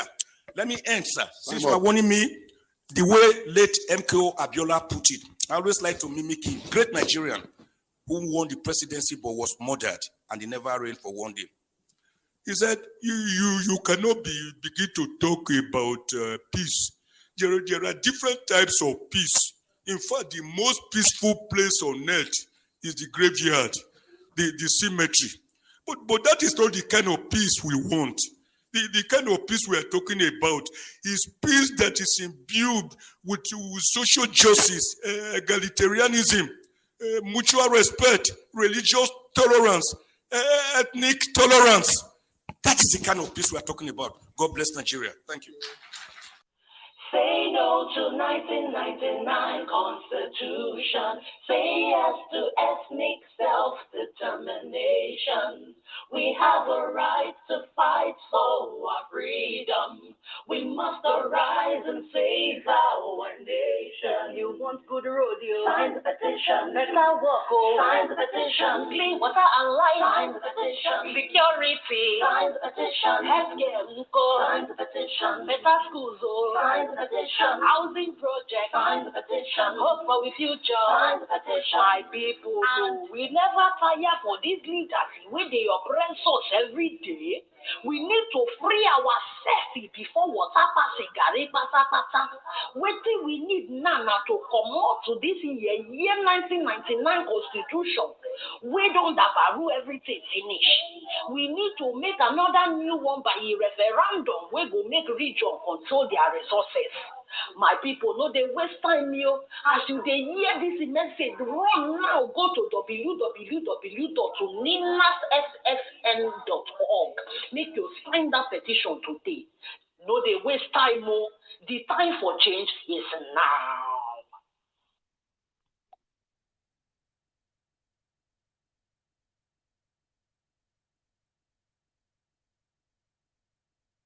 Since the December 2020 launch of the constitutional force majeure and the escalation of debates around the agitations in the land, the grievances that have led to demand for independence and self-determination, of course, all kinds of questions have now come to the arena, especially around the constitution in question, the Constitution 1999. Many people are asking, what is it about this constitution that connects with everything that, whether it's the killings that are happening to them or their assets that are detained, or all kinds of the security that has broken down all around them, and the hopelessness pervading the poverty that has swallowed the land. Nigeria is now the world poverty capital. 2 days ago, Nigeria became the country with the highest number of unemployed persons, and all of that. So all such negative things. People are asking, what are those things in that constitution? Because at every turn, we say it is the Constitution 1999. What is the solution to the problem? It is taking down that constitution. So we've come now to provide some general answers to some of those inquiries, particularly the specific provisions, so that people can see that there are provisions in that constitution directly responsible for the shackles on their legs, the manacles on their hands, and all of what has brought about all the things they are talking about. So let's take it from the preamble and go all the way down to the end, where you find the exclusive list, so that for every part they can see what is it that is responsible for what they want to escape from. To now realize that it is the taking down of that constitution that is the beginning of the solution to their problem, whether they want out of the union entirely or they want autonomy to a certain degree, which is not present at this time, or they want just good governance, whatever, or end to corruption. Whatever it is you want different from what we are seeing, the starting point is to help now take down that constitution. The preamble, for instance, is where the question of our sovereignty, how Nigeria took over our lands and called it Nigeria and refusing to talk with us. The preamble that says we the people have solemnly resolved to live in unity as one indivisible country called Nigeria is like the memo of a company. You know, the memo and article, because the preamble, the constitution to the country is like the memo and article to the company. The memo creates the company. That's where Johnson, Jude, and Jeremiah come together to form John Jude Limited. The articles is where the relationship between those three as the owners of the company are defined. Who brings what, who takes what, how will new people join them, how will they exit, how do they treat their profits or their debts, and how do they wind up or branch into other businesses. Everything they have to do as the owners of that company is what you find in the articles. In the same way, the Constitution sets out the general agreement of how we become the union. And so that preamble that says we the people means we the Jaw, we the Ogoni, we the Fulani, we the Thief, having solemnly resolved, it means that is the point at which we submit our lands and our people into the union. Then it comes to the closing part in that same preamble to say, do hereby make and give unto ourselves the following constitution. That is now the articles. Who is going to be governor, who is going to be senator, what tenure, who is going to control what in that union of Nigeria, assets, citizenship, right of this and left of that. And so it is that preamble, that make you Nigerian. It is that preamble that brings your land, into the union of death called Nigeria. And that is your signature right there, authorizing your own damnation. Everything you complain about in the rest of the Constitution, whether it is the 36 states into which the 4 regions were now fractured, or the seizure of the assets of those regions by the federal government, now compiled in those 68 items of exclusive list, or the corruption provision, the provisions that fuel corruption, that authorize corruption, and give immunity to the beneficiaries of corruption, or the infrastructural decay that is occasioned by the fact that those who are in need of the infrastructure are forbidden by that constitution from building them. In all of it, everything that has gone wrong that is now responsible for all these outcomes we are seeing, flow from that authorization from you, that is how you want to live. If you want to understand how that preamble affects everything, just add to it that it is a lie that we, the people, have resolved to live together. If you add the word, it is a lie, that if you add those words, it is a lie, you will then see the full meaning. Then you come down to the do hereby make, you also say, it is also a lie that we make and give unto ourselves the following constitution. And that preamble applies to every single provision of that constitution. If you want to know the gravity of it, you come to oil and gas that is on the exclusive list, for instance. You take that preamble to say, we, the Ijaw people, have solemnly resolved to live with the Fulani in this manner, so that this oil and gas, we also hereby accept that the oil and gas will belong to the Gawa people. That is what that preamble applies. You come to the appropriation provision that give the spare key to the president and the governors, the spare key to the treasury. You again bring the preamble to say, we have all agreed that this president should have the spare key to the treasury. We have all agreed that this governor should have the spare key to the treasury. You come to 308, you say, we have all agreed that those who are in control of this treasury should not be accountable to us. Even if they kill us, well, we have to endure it. That preamble applies to. We have all agreed that we will live in a formation of 36 states in which the federal government can be in charge of everything. We have all agreed, that's exclusive list. We have all agreed to be in 7 and 4 local government areas in which Kano can have 44 units and Bayelsa have 8 units, with all its implications for representation at the National Assembly and resource allocation. So when you hear about preamble, that is the point at which your signature has been put on a document that took all your assets. So when we invite you to come and join in taking that damn constitution, we're inviting you to come to retrieve your signature so that you can retrieve your sovereignty. It is that preamble that sees your sovereignty.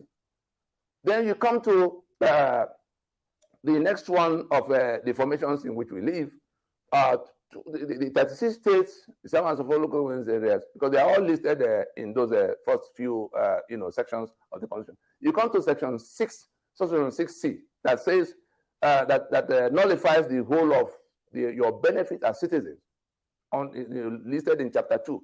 Every good thing that is your own share of the social contract. The constitution is the social contract.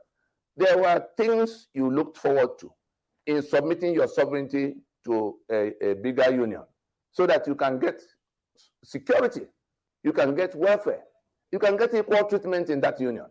You can get, all the things that are supposed to be for the citizen, healthcare, school system.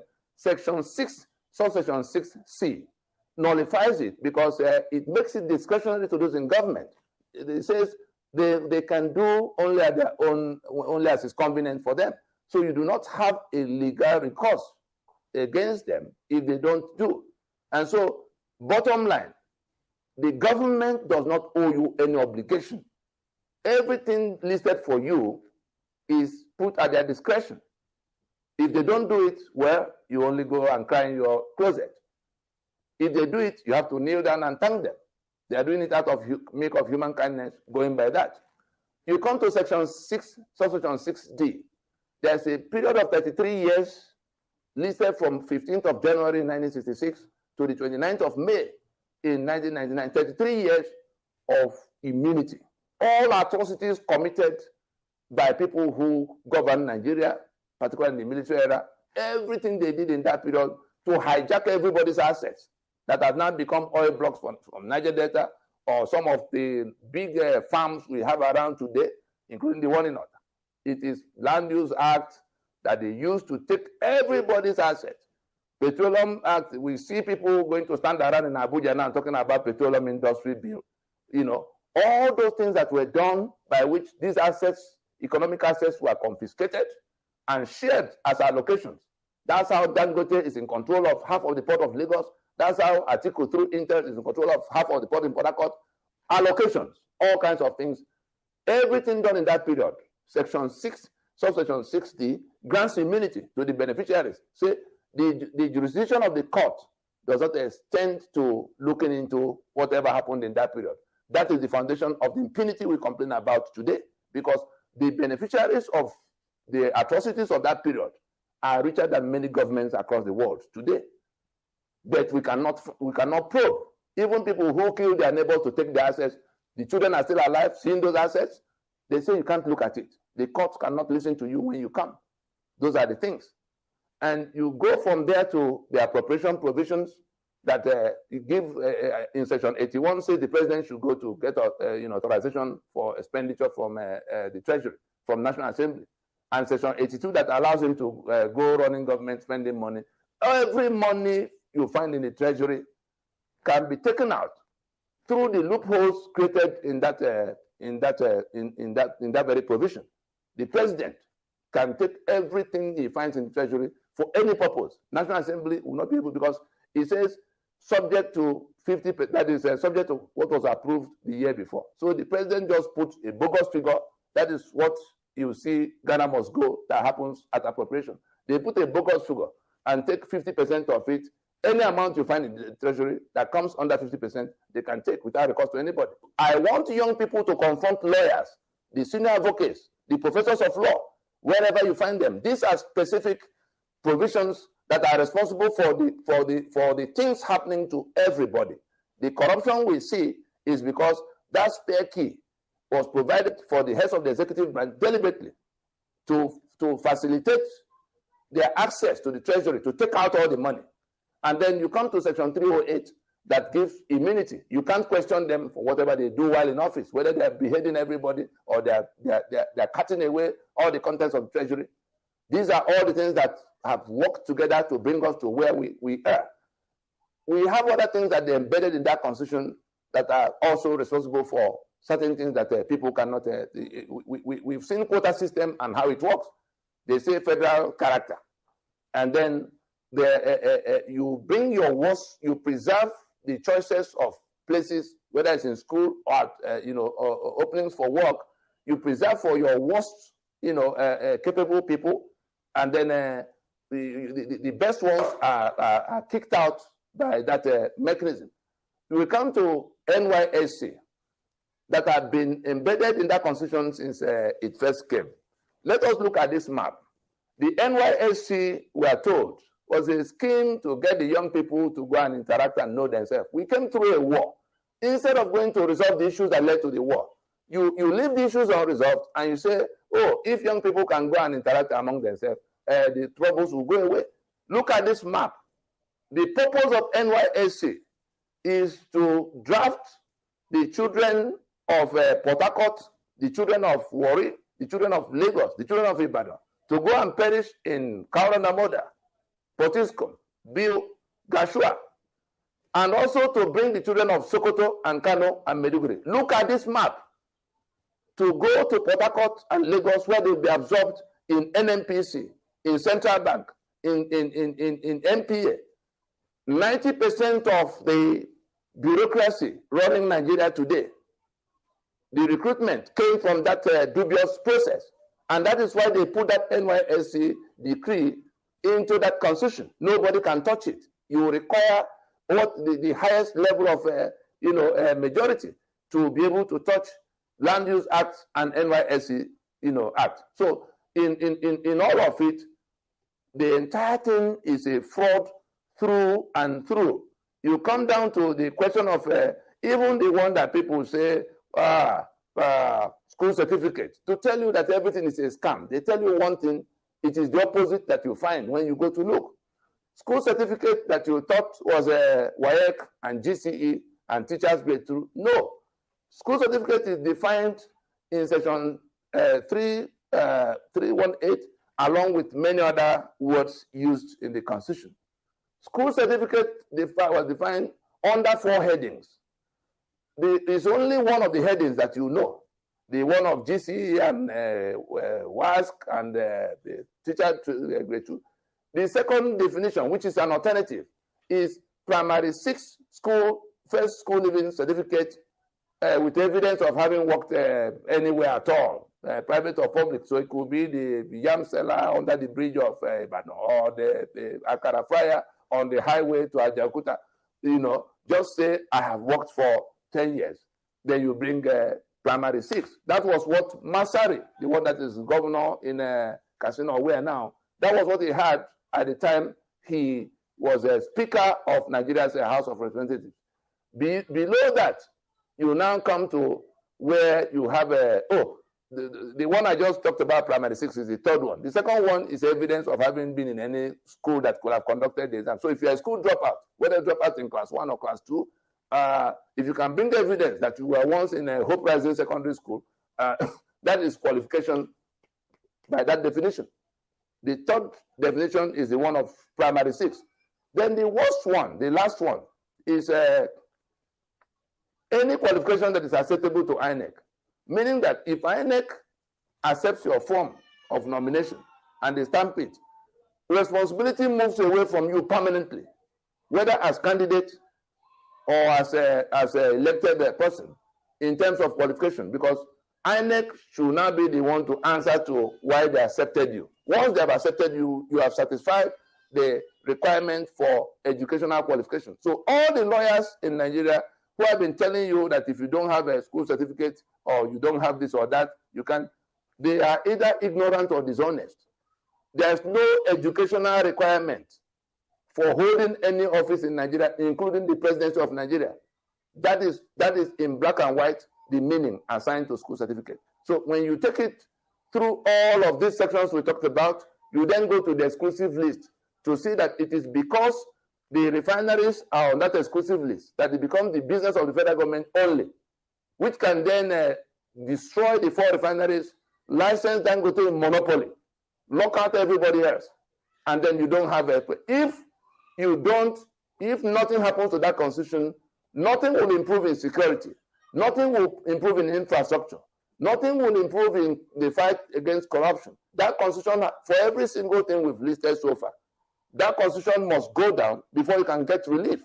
So if you don't want to pay the labor movement people that go around asking for more salary for themselves, when the capacity for refining petroleum products is locked away by that exclusive list, electricity we don't have. We're discussing 5,000 megawatts for 200 million people. The only reason why we have only 5,000 megawatts is that electricity transmission and generation is locked away into exclusive, only the federal government can. So as it is for refinery, so it is for electricity generation and transmission, so it is for the issues of law and order, issues of security, more importantly, arms and ammunition, and that's why the states cannot set up agencies that will carry gun. Are you going to confront people with sophisticated weapons without gun? And the governors are called chief executive officers. So everybody who goes to swear to defend and uphold that constitution is the enemy we are looking for. They are the ones sustaining this evil. If we don't take down that constitution, what we are seeing now will be a child's play. And it can only get worse. And so all of those who are suffering from it, whether you suffer from quota system, or you suffer from the killings happening in the middle belt coming down south, or you suffer from the assets that are seized, oil and gas in the Niger Delta, or bitumen of Ondo, or limestone, all of those things confiscated by the instrumentality of that constitution through that exclusive list. If you want them back, if you want to see an end to corruption, if you want to see an end to impunity, if you want a future that will be better than this madness we are living in, you must come forward now to take a position in this contestation between truth and falsehood. Truth is that we didn't make the constitution. Falsehood is that we made the constitution. Between darkness and light. Light is where we take back our sovereignty and work out how we live together by ourselves in self-determination. Darkness is where we are corralled into this union of death that now belongs exclusively to the Fulani.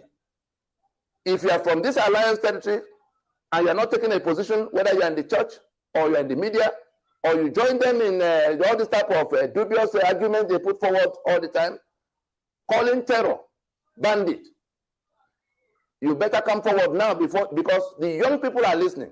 They are taking note. They are looking at what you are doing. Are you on the side of this constitution or you're on the side of taking it down? If you're on the side of this constitution, you are going to be in trouble sooner than you can imagine, in the hands of those who have been at the receiving end of the fraud Nigeria has become against them.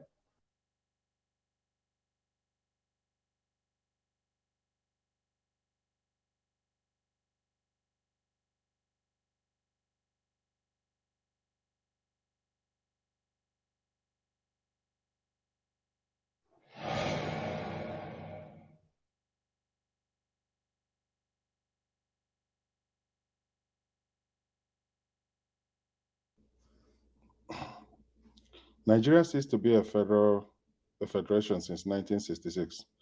All federal governments since 1967 are criminal and treasonous usurpation of the sovereignties of the entrapped constituent regions by suzerainty now erected under the rogue 1999 Constitution. LNC said this December 25th, 2018, almost 3 years ago.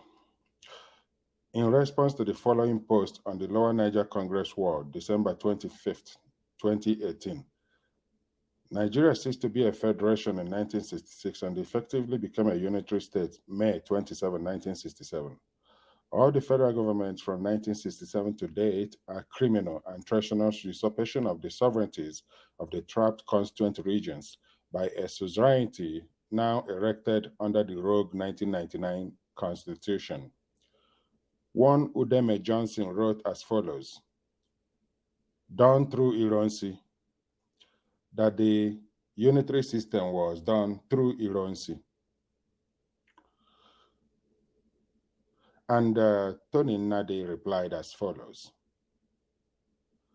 Udeme, please go and enlighten yourself properly with what truly happened beyond the basket of lies woven and sold to your likes. Ironsi was killed July 29, 1966 by people who pretended to be protecting Ironsi's Decree number 34 of 1966, which was an emergency measure by Ironsi to restore order and re-stabilize the country from the widespread breakdown of law and order that precipitated the failed coup of January 1966. Failed coup as the plotters Nzogu and his compatriots did not take power. The coup failed. They didn't take power, they didn't change nothing. That decree number 34 of 1966 tagged unification decree only dismantled and replaced the legislative and executive arms of the then regional civilian administration with military governors who, together with the new military head of state, formed the Supreme Military Council. That took over the administration of Nigeria from the defunct government ousted by the coup. That decree number 34 did not all tamper with the structure of the four regions that constituted Nigerian Federation. It was Gowon's decree number 14 of May 27, 1967, May 27, 1967, decree number 14, which fractured the then four federating regions into 12 states. That tampered with and destroyed the structure of the regions and the Federation of Nigeria for the first time. It was also from that point that the assets and rights of the regions, including the oil and gas as well as the ports of Eastern region, got confiscated and hijacked by the rogue federal government that emerged from after the collapse of the Federation of Nigeria. Effectively, the Federation of Nigeria died May 27, 1967, by the action of Yakubu Gowon's decree number 14. The Aburi meeting of January 1967 between the military governors of the four regions and the head of the then disputed federal government of Nigeria, Lieutenant Colonel Yakubu Gowon, was the last-ditch attempt to resuscitate the Federation of Nigeria that collapsed in 1966. The peacemaker, mediator, and host of the Aburi meeting was the then Ghana's head of state, General Ankara, who could not bear the thought of watching the young neighboring Nigerian Federation go up in smokes. Aburi is a town in Ghana.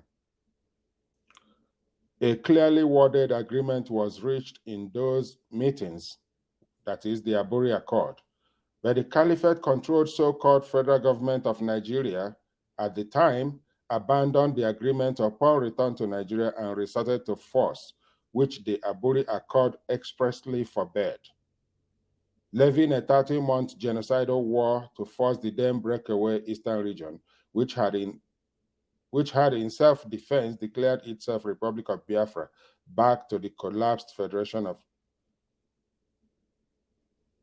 Republic of Biafra, back to the collapsed Federation of Nigeria, which had become a unitarist imposition since May. of 1967.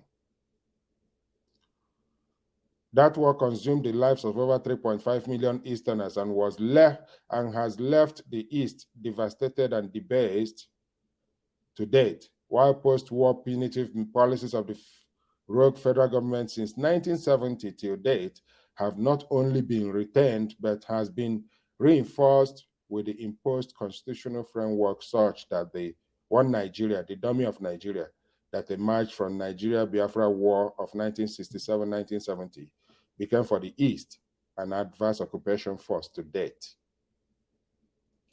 This was how Nigeria lost its federalism and became the unitarist state that it is today.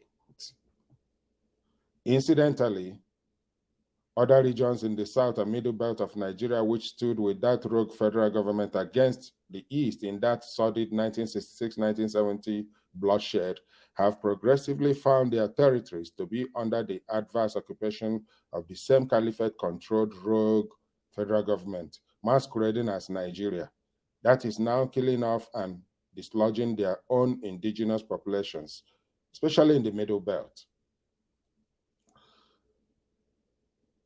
This is being read November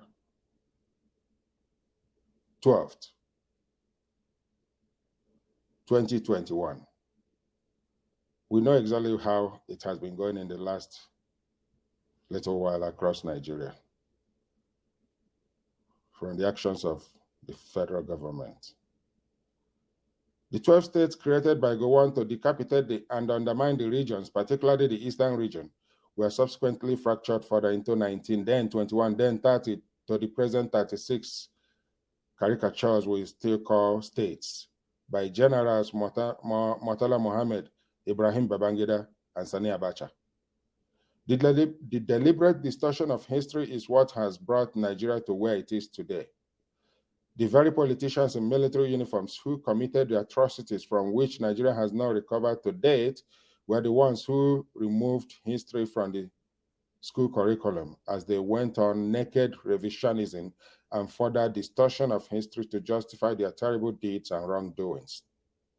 Today, the generation that was deliberately blindfolded by that criminal removal of history from the school curriculum in Nigeria has grown up on the diet of lies fed them by the very criminals who committed all the atrocities, currently hunting the dummy Nigeria to its demise.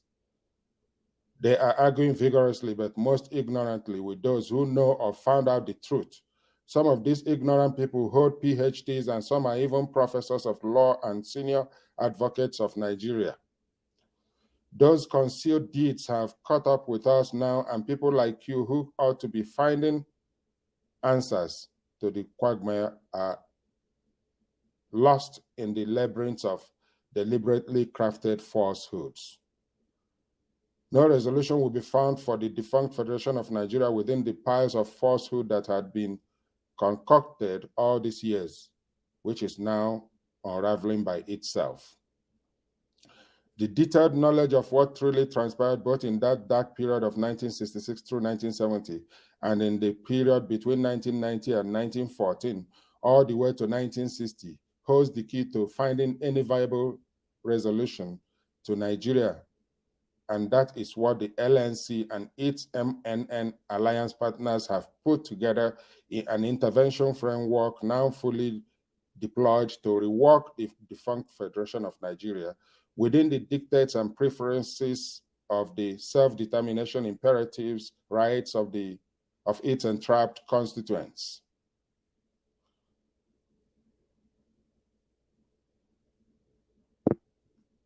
Its trapped constituent components as expressed via UN-backed referendums and plebiscites. If you want to learn more or even join the urgent task of self-redemption that is already upon us, I challenge you to go to the Facebook wall of Lower Niger Congress and scroll all the way down through a minimum of 6 months, reading and viewing as many of the public communication posts on this subject as you can. You will come out with a much clearer understanding of what Nigeria is and hopefully a greater commitment to ending the fraud it has become for its entrapped constituent components. Visit lowernigercongress.org. info@lowernigercongress.org is the email. Signed by Tony Nnadi of LNC's Secretary General. December 25th, 2018. Still as current as ever. Today, 2021, November 12th.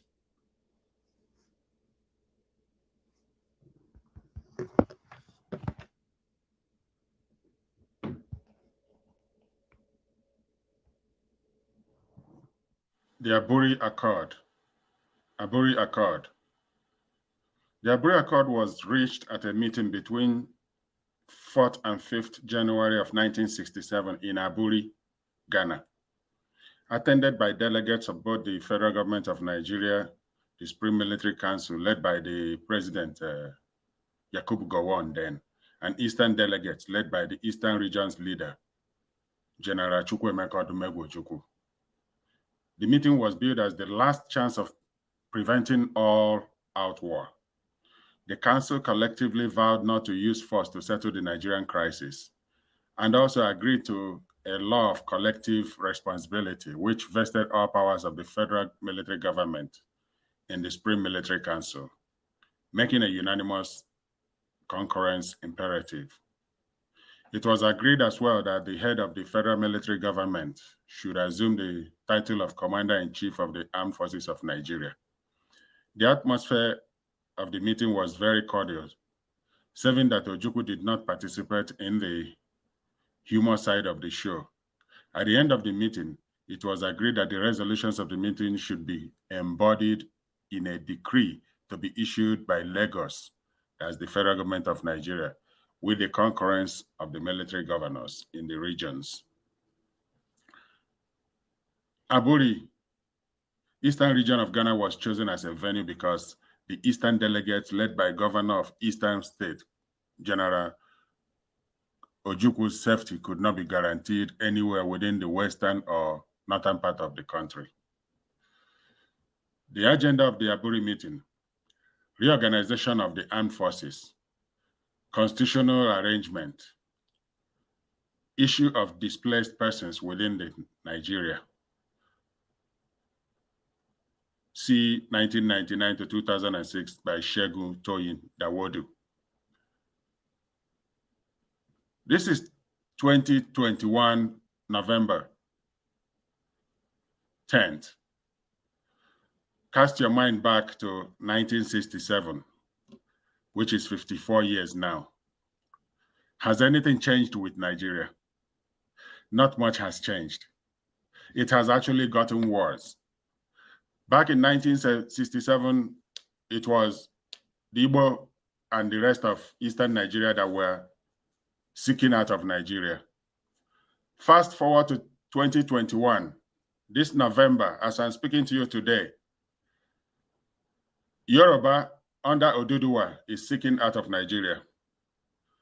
Middle Belt from southern Kaduna coming down, central Nigeria is seeking out of Nigeria. The Arewa Sharia states, 12 of them have actually declared Islamic Sharia laws across their states, which is essentially separation from the current, even the fraudulent 1999 constitution. So as we speak, these people have already gone out of Nigeria. So it's no longer Ndibo or in the East that is seeking out of Nigeria. Every Nigerian outside of the 12 Sharia states want out of Nigeria now. And that is the thing that is at the front burner of Nigeria's miserable existence. Now, the delegates to the meeting in Aburi. The following are the delegates at the Aburi conference. Chairman of the Ghana National Liberation Council, that's the president of Ghana, Lieutenant General J.A. Ankra, was the chairman of the meeting. Lieutenant Colonel Yakub Gowon from Nigeria. Lieutenant Colonel Odumegwu Ojukwu, Eastern Region. Major Mobolaji Johnson, Governor, Lagos. Lieutenant Colonel Hassan Katsina, Kaduna, Governor, Northern Region. Lieutenant Colonel David Ejo, Governor, Midwestern Region. Commander Joseph Edet Akinwale Wey, Vice President of Nigeria. Colonel Robert Adebayo, Governor, Western Region. Alhaji Kam Selem, I believe that was the head of the police back then, and Mr. T. Omo Bare. Others are as follows. N. Akpan, Secretary to the Military Governor East. Alhaji Ali Akilu, Secretary to the Military Governor North. Dr. Lawani, Under Secretary, Military Governor's Office, Midwest. P.O. Dumosu, Secretary to the Military Governor West. S. Akenzwa, who later became the Oba of Benin, Erediowa. He was permanent Under Secretary, Federal Cabinet Office. The Accord. The Aburi Accord is as follows. 1. Members agreed that the legislative and executive authority of the federal military government should remain in the Supreme Military Council, to which any decision affecting the whole country shall be referred for determination, provided that where it is possible for a meeting to be held, the matter requiring determination must be referred to military governors for their comment and concurrence. Specifically, number 2, specifically, the council agreed that appointments to senior ranks in the police, diplomatic and consular services, as well as appointment to superscale posts in the federal civil service and the equivalent post in the statutory corporation must be approved by the Supreme Military Council. Number 3, the regional members felt that all the decrees passed since January 15, the day of the first coup in Nigeria, and which detracted from previous powers and positions of regional governments, should be repealed if mutual confidence is to be restored. Repealed if mutual confidence is to be restored. Nigeria has been having this problem going as far back as 1966, after the coup. It has been about the constitution of the country. Nothing has changed. From 54 years ago, the same problem is still not going anywhere because Nigeria is still pretending not to notice. Breakdown of the meeting. In response to the accord, the federal government promulgated Decree Number 8, which was mainly an embodiment of the accord. The accord finally broke down because of differences of interpretation on both sides. This led to the outbreak of Nigeria's genocidal war against Biafra. Before the Decree Number 8 could finally be issued on March 17, 1967, it had to be passed by the Supreme Military Council meeting, which say in Benin on March 10th, which took place in Benin on March 10th. But Ojukwu did not attend that meeting because he had earlier rejected a draft of that decree, which made mockery of the Aburi resolutions. So Ojukwu was being principled, adhering to the agreement which Nigeria broke. So Nigeria has never kept promises. Nigeria has been a serial promise-breaking country. Nigeria have not kept any promise with Nigerians in terms of good governance, disciplined leadership, lack of corruption. Nigeria has promoted enslaving the citizens over these years. And so the really offending clauses of the decree were sections 70 and 71, which empowered the Supreme Military Council to declare a state of emergency in Nigeria if the head of federal military government and at least 3 of the governors agreed to do so. Today, Southern governors are speaking as one against open grazing, outdated way of rearing cows and other animals. That is a break from the former time when Nigeria ganged up against the East. Today, there is unity between the Oduduwa, the South, Southeast, and Midwest, as well as Central Nigeria or Middle Belt. This unity is costing the Arewa sleepless moments. They can't get over it. And that's the end of Nigeria. Section 71 also empowered the head of the federal military government in agreement with at least 3 governors to legislate for any particular region, whether they deemed it fit during a state of emergency, with or without the consent of the governor of that particular region. In effect, Gowon had thus taken power unto himself to deal with Ojukwu whenever he pleased, how he pleased, and as long as he pleased.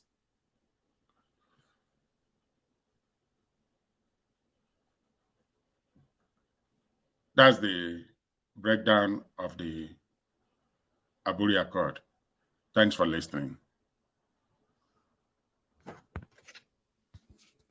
This has been your guy, Stephen Eze.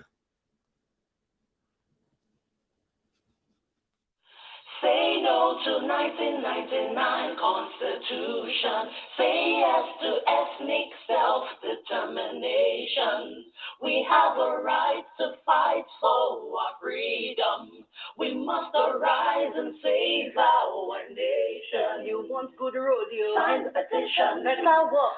Sign the petition. Clean water and light. Sign the petition. Security. Sign the petition. Healthcare. Sign the petition. Better schools. Sign the petition. Housing project. Sign the petition. Hope for the future. Sign the petition. My people, we never tire for these leaders with the oppress us every day. We need to free ourselves before water passing Gary pata pata. Waiting we need now to come out to this year 1999 Constitution. We don't have everything finish. We need to make another new one by a referendum. We go make region control their resources. My people, no, they waste time, yo. As you they hear this message, run now, go to www.ninassfn.org. Make you sign that petition today. No, they waste time, mo. The time for change is now.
Constitution. Say yes to ethnic self-determination.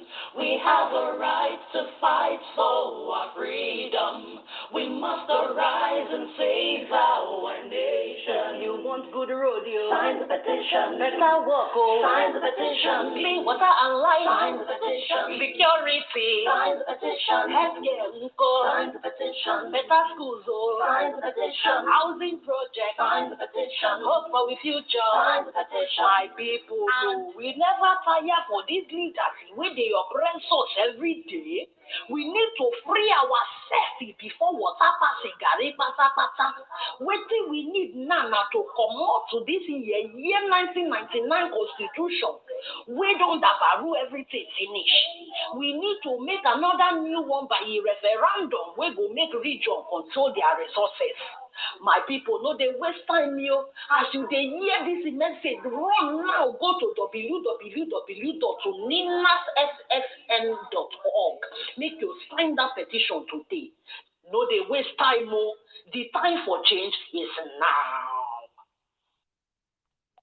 20 million people are busy, putting out, for every one fire they try to put out, there's 3 more to be put out because one thing is leading to the other.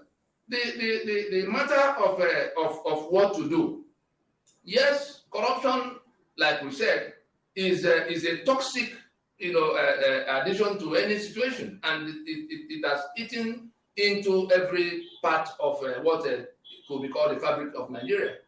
But if we refuse to go to, like doctors will do, to diagnose what is responsible for this ailment that is about to kill us, and we just insist on tackling the symptoms and manifestations in various forms, of course we're going to be in that because we are acting in misdiagnosis. Some think you have to strengthen the police, some think you have to be more brutal in the ones you catch, whereas the tap from which is all flowing is intact. And the people who ought to be agreeing with us to go and turn off the tap are the ones, adamantly opposed to any kind of adjustments to this apartheid-like constitution. And we go from there to the matter of the security.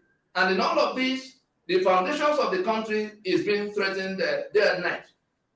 The Lower Niger Congress, for instance, of which I am Secretary General, is telling the country today that from the eastern part of the country, there's an interpretation going on in very low places. People are reading what is happening in their own, perceptions, and you cannot ask them not to think.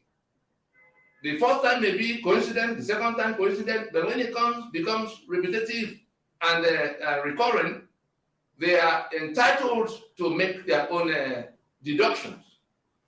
What the Lower Niger people, they want to now call South-South and Southeast. I don't know what South-South means. I don't know what Southeast means. We're talking about the peoples of the part of Nigeria that fall in the eastern half of southern Nigeria. What we see, and from which perspective we are addressing the situation, both as it affects the country Nigeria, and as it affects our people, and as it affects the other people from the other parts of the country, is simply that there seems to be a gang-up. There seems to be a determined orchestration against the territory. And it is within this context that we will want to point out that when the president came in and the security people started talking about pursuing Tompolo that have done this and that, your hero, my villain. Your villain, my hero. Everybody who knew what could come, had raised the lamp to say, Mr. President, there are many more things to pursue, to worry about. Leave this matter alone. Oh, the Niger Delta University had to be shut down because some transaction around it wasn't. People who thought that if everything failed, in terms of having lost out in the power game that they had to play among themselves, that these are the legacy things that could help address the complaints of the region. Oh, the first order of business was to shut down that university from taking off. The next thing was to go look for Tokolo wherever they can. Before you knew it, we saw Avengers coming to town. Perhaps it was avoidable, but now here we have it. It hasn't stopped. There have been one hounding after the other for a President Jonathan that surprised even the winner of the election in the manner he handed power to them at the time they declared the result, declared from the elections. For that same president, with the global community, is holding up as an example for Africa, to be, in a situation where it's being constantly rubbished by the same administration, which, again, always admits that he did a few things. The elections have passed. All the propaganda and lies have passed. This is the time to govern. We're almost a year and a half into the government. But all that has happened is hounding upon hounding. It has now degenerated to the point where the wife of the president, who did not hold any office, I'm talking about what the people of the region are seeing, what the people of the region are saying. And we're talking about young people. You go to newspaper stands, you go to where they gather, you go to schools, wherever, on the streets, in motor parks. The way they are looking at the whole thing is that whatever it is that they say these ones from their own part of the country have done, they have, for everyone, there are 10 examples of worse things that have been done by other people they know who are still parading very free. It has come to where the wife of the president, former president, is being hounded like a common criminal, and all kinds of things being orchestrated to make it look like she's the biggest thief that had come to town. Let us look back and see the other first ladies before her who are still alive and well, and all the kinds of monies that have been spent by them. And we cannot say for sure that it is not part of that hounding that has been going on.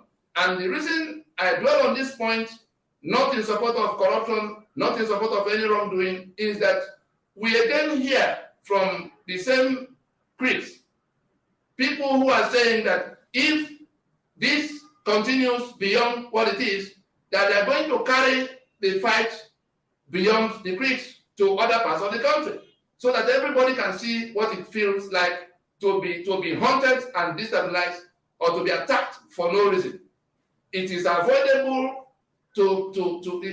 we need not drag the matter beyond where it is now, if we are still thinking of salvaging any union of Nigeria. Because in all of these things, Nigeria has been dancing around the brink for some time, but I wonder how it's going to recover from this current round of dance. We now come to the matter of what do we begin to do? Because it is one thing to complain. I saw the Nigerian Bar Association shouting the other day, but this was the same bar association we have been trying for many years to get to agree with us that the problem Nigeria has, which has to be solved if we want to solve, is the constitutional arrangement that is producing, just like the apartheid constitution of South Africa. There's no difference. That people are saying that they have been corralled into a federation against their will. There were discussions before independence for how we will relate. It was 3 countries coming together to federate, because a federation is a union of constitutions. Now, the soldiers came in 1966 and toppled all of it. And from that point on, we've been on unitarism. 36 states have emerged. 774 local government areas have been met, all embedded in this constitution. And it was all done because there was some oil money to share. The oil is gone now. And we're saying, what do we do? Is it to cut down on small bits of salaries that were already 50 times what they should be, from senators and house members or governors giving up one more pair of shoes? That will not solve the problem. Nigeria must wake up to realizing that the 36 state structure is not sustainable. The 774 local government area is not sustainable. And the matter of 68 items on the exclusive list of the Constitution, which makes it impossible for the federating units to do the basic things governance does. Assets have been seized by the center just because somebody was in a position to make a decree. And therefore, the diagnosis of what is killing Nigeria right now is the fraudulent unitary constitutional order. Every other step taken to try to solve any of this problem will fail.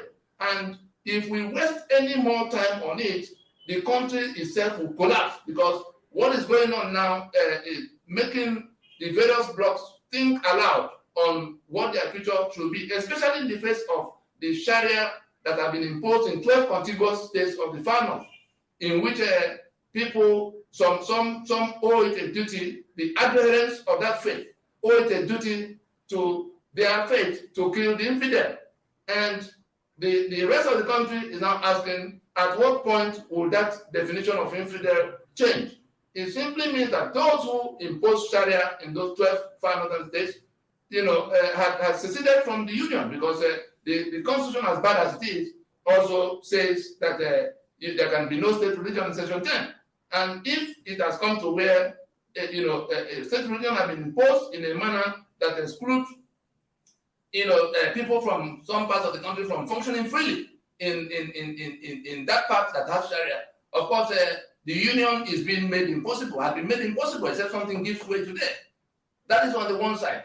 On the other is that all of the question of security, the question of infrastructure, because that is where you go to the exclusive list, the question of corruption, the question of all of what has gone wrong with the land.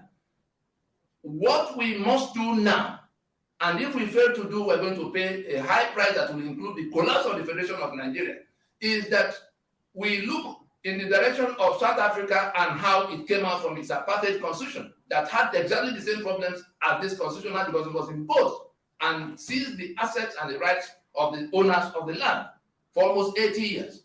But there came in 1990 a Frederick de Klerk, having been elected under that apartheid constitution, who saw that the society he was presiding over was collapsing and was going to collapse to the final if that apartheid was not removed.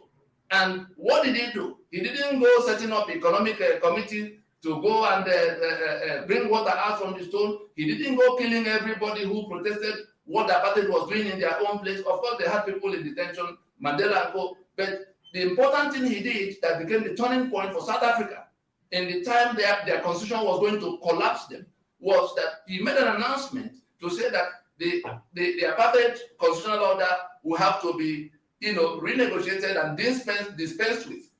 He set up a framework that they call Codesha.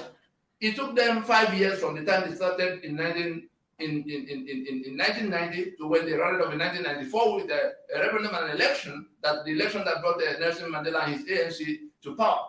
We are saying today that Nigeria collapsed if the managers of Nigeria do not accept that we have to go from this evil constitutional arrangement to a negotiated one. And it takes only one announcement from those who are, maybe the president or whoever can speak on his behalf, to say that we will now have to go to do that. It's been called restructuring.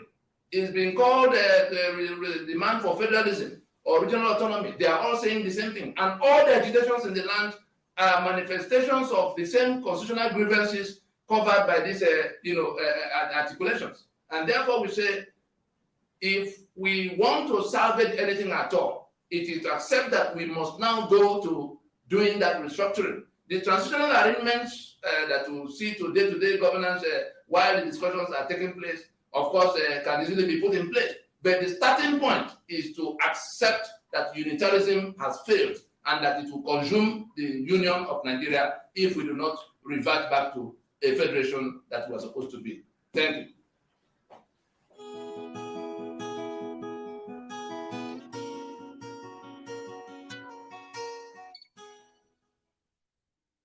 Fellow Nigerian, in search of excellence for Africa, my mission remains to create awareness, advance practical solutions, and transform mindsets via case studies.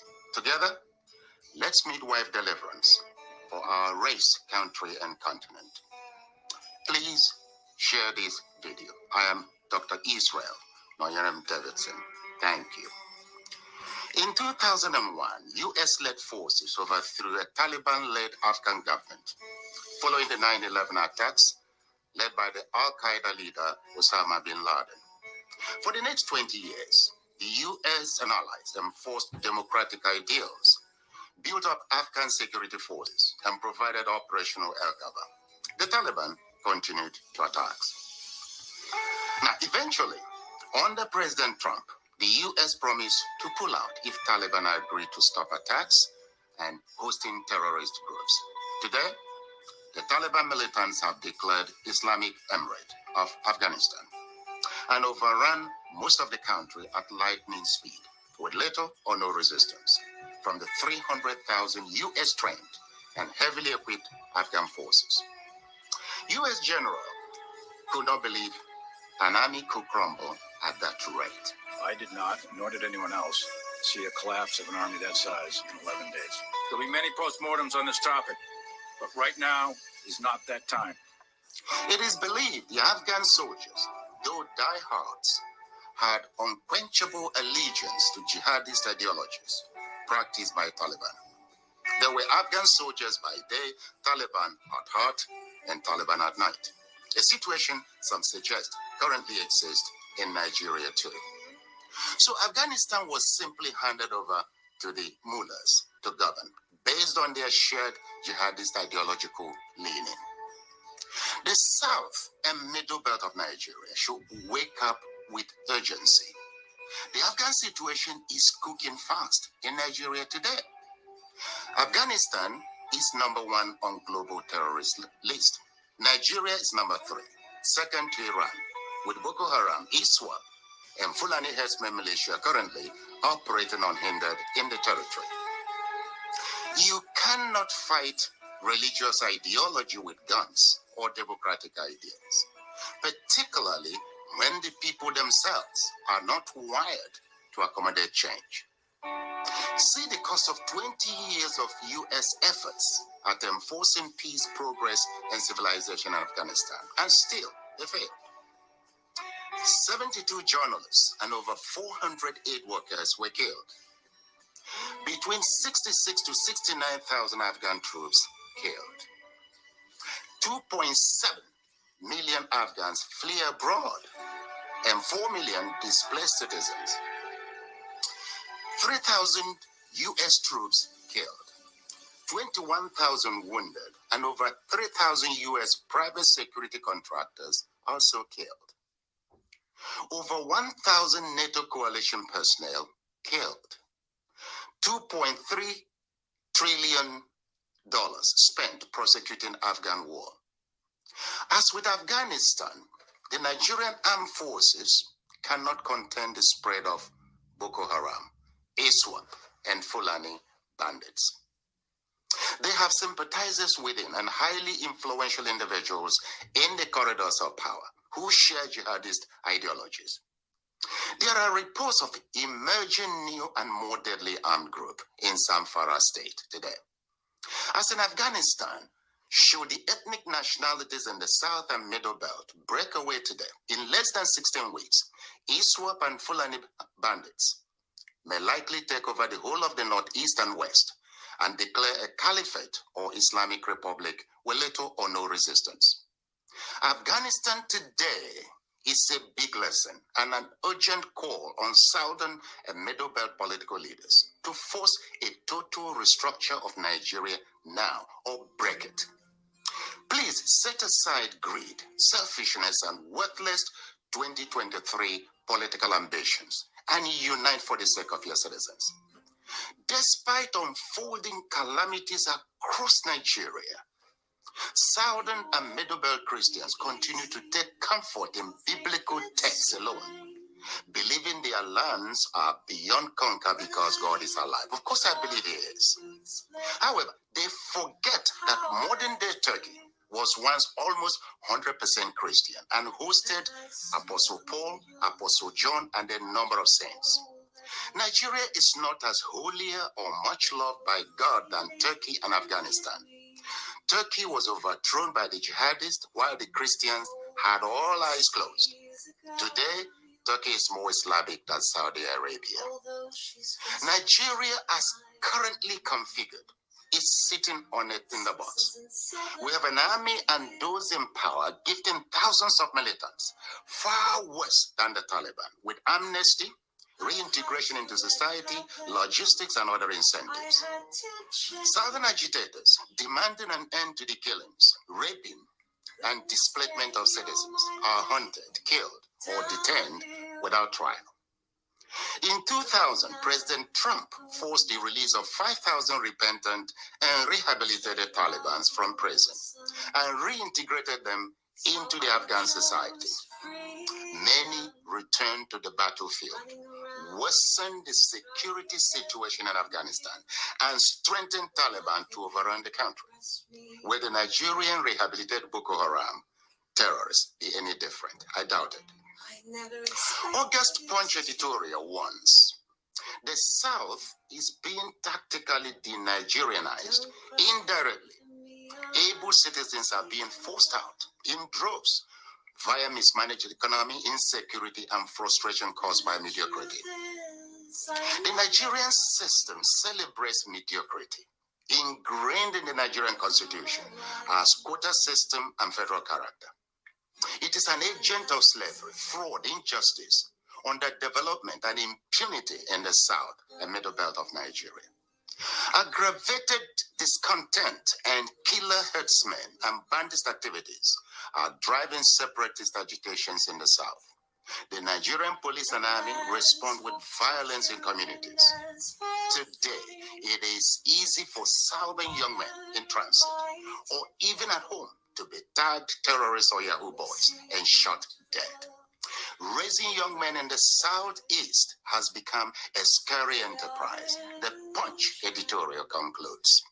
Look, for these reasons, the best option now for the South and the Middle Belt must be to force a restructure of Nigeria or walk away from this union before too late. You cannot force a hyena to become a vegan. That's the truth. Afghan Christians and professionals are fleeing their country en masse, fearing for their lives and professions. UK, US, and other European countries are offering help. Who would come to the rescue of Nigerians? Should the South and Middle Belt, fail to act decisively right now? You see, time is running out. Now, those clamoring for restructuring are not doing so out of hatred for Nigeria, but because Northern Nigeria is dragging the rest of the country back to the Stone Age and into the abyss with it. You see, now is the time to demonstrate political skills, leadership, vision, tenacity, courage, and immunity against Takia. To save Nigeria and generations to come, let's initiate a genuine dialogue now. Restructure or break up. Look, perhaps, as Bishop Kuka cried out loudly recently, it's time to end Nigeria so that people who want development can go ahead. God bless our homelands. Thank you.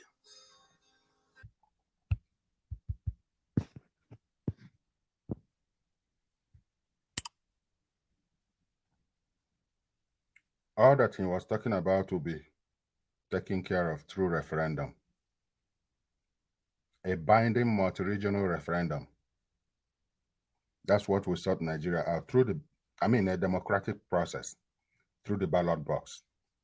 The people, the indigenous people, the indigenous nationalities of Oduduwa, Lower Niger Territory, and the Middle Belt will vote on their continued stay in Nigeria.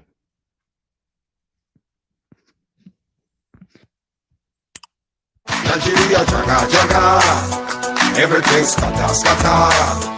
Come on, this woman suffer. Bosa, gunshot in the air. I beg, which kind abomination be this one? Where common manager for company go carry the owner, tie am with rope, throw am inside prison, and take over in business. Where you don't see this kind of abomination before. Hey, only for Niger. True. It don't dey sure back and say Nigeria know the ruling people well. The country know they benefit anybody. Now it make Nigeria they crawl for belly like snail. They follow other small countries them for back. Now it make them they call us the capital of poverty in the world. Chai! Shame on Nigeria. I beg. Enough is enough. Because of this reason, the indigenous ethnic nationalities of Middle Belt and the South, under the umbrella of the Nigeria Indigenous Nationalities Alliance for Self-Determination, NINAS, they don't join together on 16 December 2020 to declare a constitutional force majeure (CFM) over a sovereignty quarrel, where then they ask only two questions. One, which time we take submit ourselves, our land, our assets, even our natural treasure into the force by force Nigeria Union? Hey, which time self we follow make for ourselves the year 1999 Nigeria Constitution? All na lie, all na story, na daylight robbery be this yo. But we get work to do for inside all this matter. Oh yeah, this one na must to make we join hand sharp now with the Nigeria Indigenous Nationalities Alliance for Self-Determination, NINAS. Now then won't tear down that fraudulent lie 1999 Constitution so that we can forward march and start a new beginning for everybody. I beg, make we join together to sign that petition where we title End Apartheid Nigeria by restoring the self-determination rights of ethnic nationalities. It is for all media platforms of Daughters of Truth, BVI Channel 1, Heritage TV UK, and www.freedomfromnigeria.com. If you sign this petition, Ekwa say you don't follow more than 20 million signatures them where we they collect for take show the United Nations. Remember say not only us fit free ourselves from the oppression, repression, marginalization, and subjugation which the Nigerian country don't carry jamming on people for head. Come on, this suffer. Bosa, gunshot in the air. Now the Voice of Liberty International bring on this story. To our religious extremists, go to the market now and present your Christian or Muslim identity to buy goods at a cheaper price. To our party diehards, go to the petroleum station and present your PDP or APC membership card to get fuel at 45 naira per liter. To our regional extremists, go to PHCN and tell them I'm from the north, south, east, or west, and buy tariff at a cheaper price. To our tribal extremists, go to the market and tell them I'm Hausa, Fulani, Igbo, Yoruba, or any tribe in Nigeria, and see if they will sell you a bag of rice at 7,000 naira. It's obvious that the politicians have learned that we are so cheap and blinded by our sentiments, and they capitalize on it to play with us and play with our future. We are all suffering today. We are united in hunger. We are friends in poverty. We are neighbors in pain. We are relatives in bad roads. We are partners in insecurity. We are brothers and sisters in complaints. We are equal in trouble.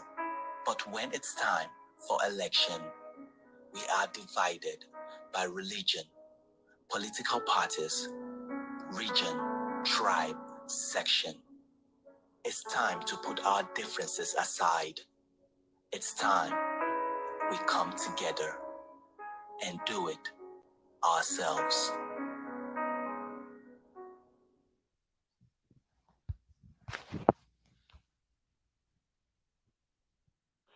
Say no to 1999 Constitution. Say yes to ethnic self-determination. We have a right to fight for our freedom. We must arise and save our nation. You want good rodeo? Sign the petition. Better work.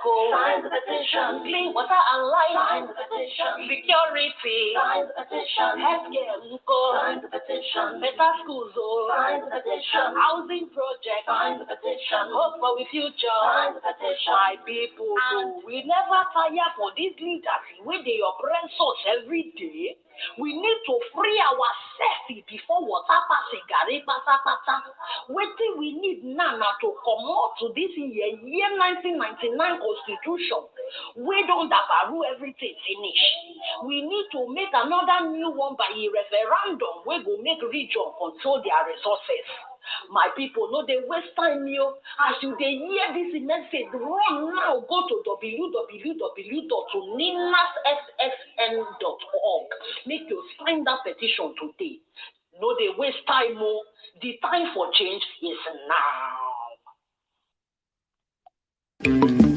Which way Nigeria? Which way Nigeria? Which way to go? Which way to go? I love my fatherland. Oh yeah. I want to know. Yes, I want to know. Which way Nigeria is heading to? Constitutional force majeure. Make I talk am again. Constitutional force majeure. Oh yeah, hear am again. Oh. Constitutional force majeure. That's not the new reigning motto where they don't come out for the Nigeria Indigenous Nationalities Alliance for Self-Determination. NINAS. Constitutional force majeure. Now waiting we go take forward march to freedom all the ethnic nationality them where they don't throw away inside cage for this dungeon where they call Nigeria. If you never know us before, now we be the people of Middle Belt and South. We don't join hands together to formulate the Nigeria Indigenous Nationalities Alliance for Self-Determination. NINAS. Listen to this one. On 16 December 2020, now we don't declare a constitutional force majeure on the fraudulent Nigeria Lai 1999 constitution. Now the Yeye Fulani ethnic minority carry this sufferness throw away for the head of the people who get the land in the first place since 1999. Chai! As they don't condemn that 1999 Wayo constitution, NINAS don't direct the Nigeria government to gather a national roundtable meeting. Make we for talk the kind style where we go take sit down for inside our region on top country where we dey sleep for only one eye. This now waiting that big grammar constitutional force majeure go do suffering and smiling. It don't do. Nigeria people don't suffer rich. Waiting we never see. Nigerian people don't chop fear from out. All the land of the South and Middle Belt don't turn to river of blood. Waiting all because of this evil Nigeria 1999 lie constitution. Hey, I beg, true to God, they don't push us reach the wall. Nowhere to go again. Enough is enough. So therefore, everybody, make una come. Make we join hand now with NINAS. Make we for support the constitutional force majeure to free ourselves from the Fulani British captivity so that we go forward march into a free nation where your security and development is guaranteed. I love my fatherland. Oh yeah. I want to know. Yes, I want to know. Which way Nigeria is heading to? Now the Voice of Liberty International bring on this story.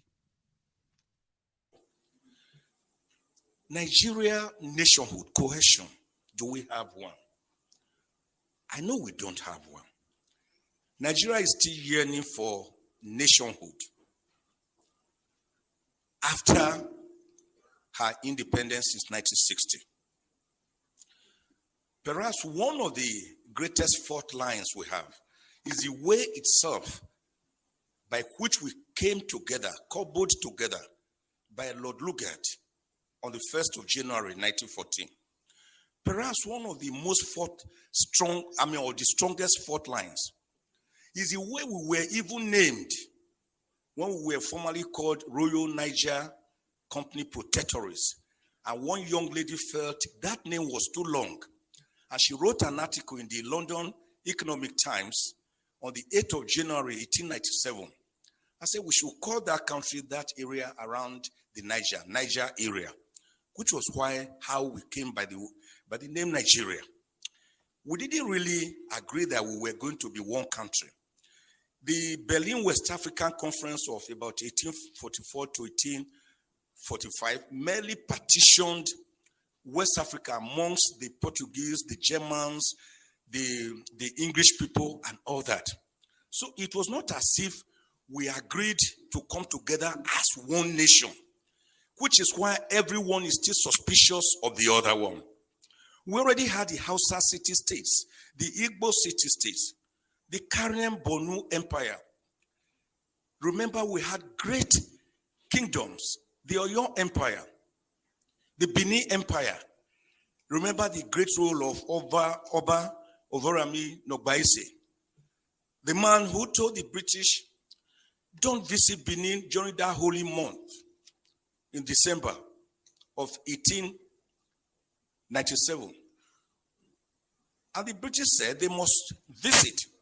And of course, the guards who were in charge of the moat seized them and killed them. That was what led to the infamous Benin punitive expedition of 1898, February, led by a British who led 1,200 troops. Didn't we know about people like great kings like Oba or like King Jaja of Opobo? They were already there. Moremi, Queen Idia. So we had our set ways of life, and we were happy before the British came with their mercantilism, holding the Bible in one hand, and of course, slave trade on the other hand. A trade that was to ravage us for over 500 years before people like William Wilberforce, Thomas Clarkson, even our own Olaudo Equiano stepped in. And before the great American, Abraham Lincoln, on the 19th of November, 1863, abolished slave trade, for which, of course, he was promptly executed in 1865. So the problems have been there. That is why no Nigerian believes I am a Nigerian. If you ask me, I will say I'm from Ijukwe, a small village near Agenibode, in Esako, East Local Government Area of Edo State.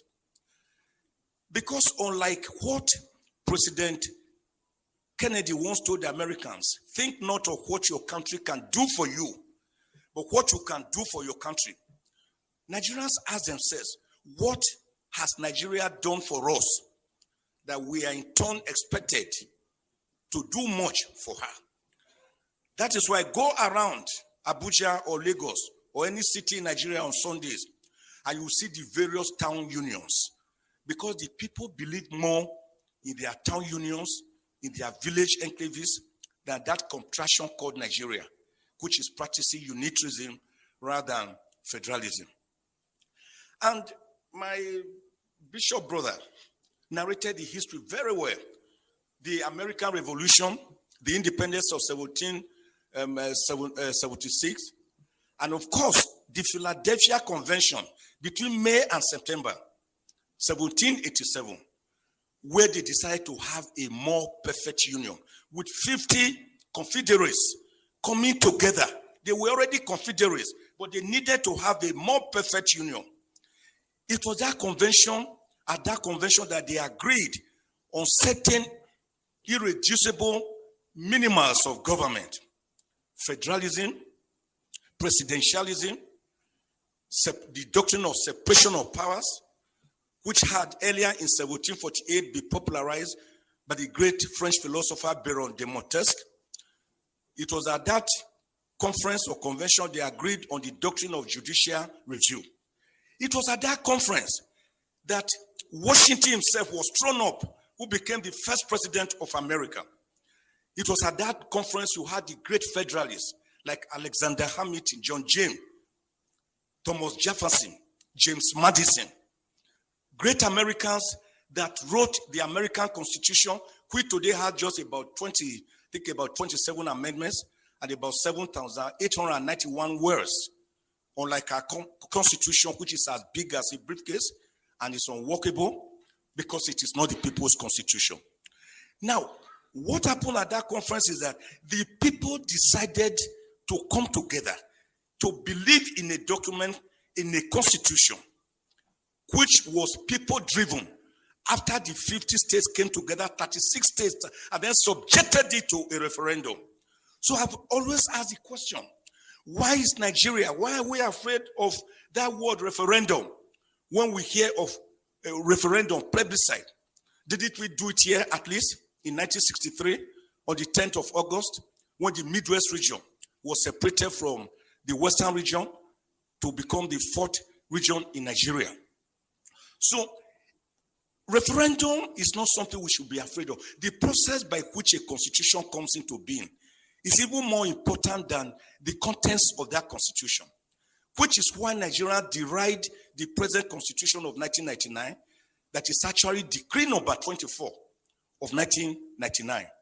So the American constitution was people-driven, unlike the Nigerian constitution that was a militarily imposed constitution. It can never enjoy the legitimacy, the credibility, the believability, and the autonomy of the people, because it is not autonomous. It is not people-driven. So Egypt did it. They had their own constitution.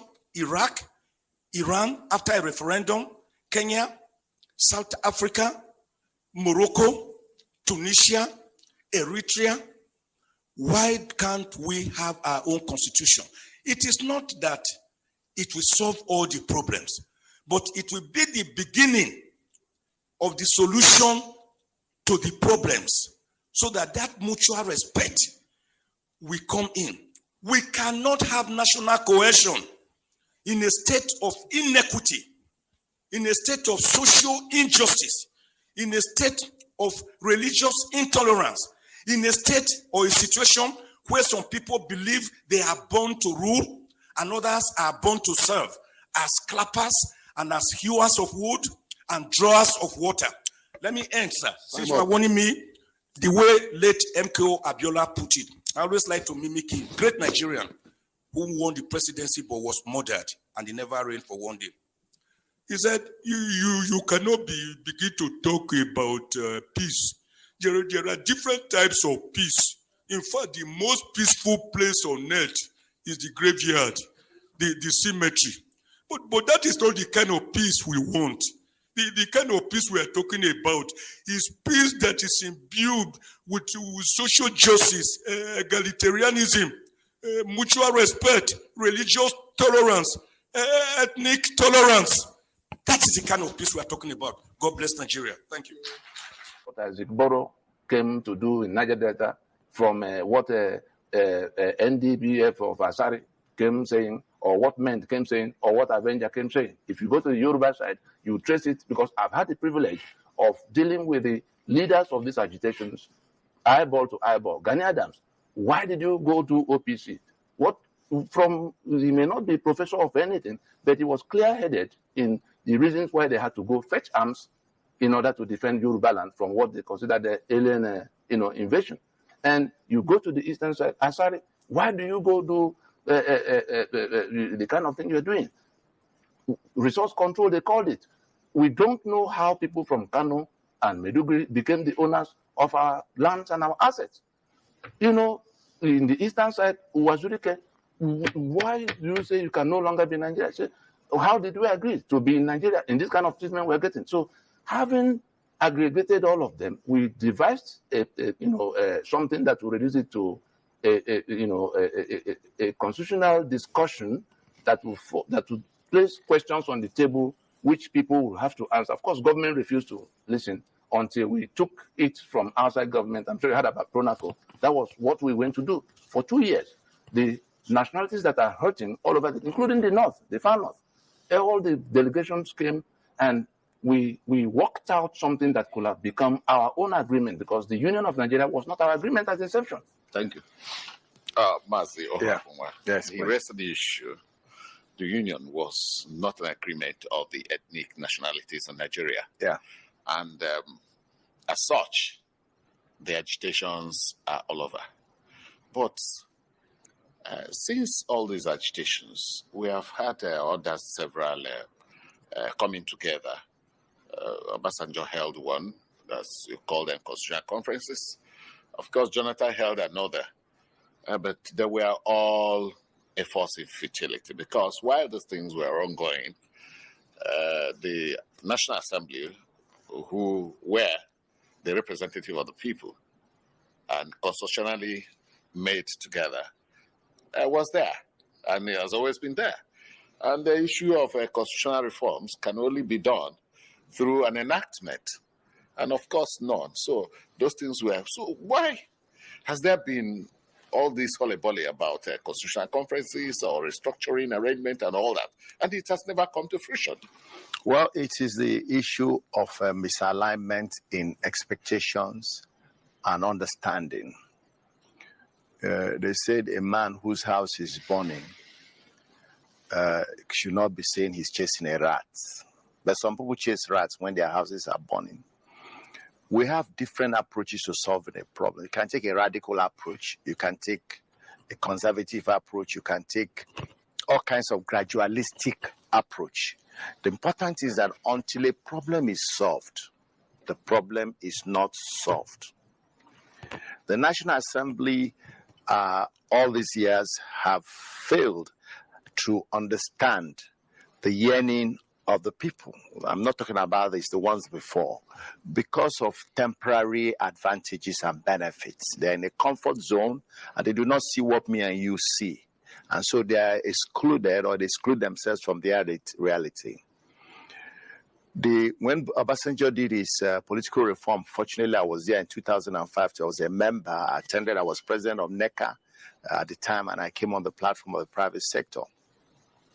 At the end, some gradualistic conservative approaches were agreed, because you want to manage a situation in the best way to achieve your purpose, causing minimum damage.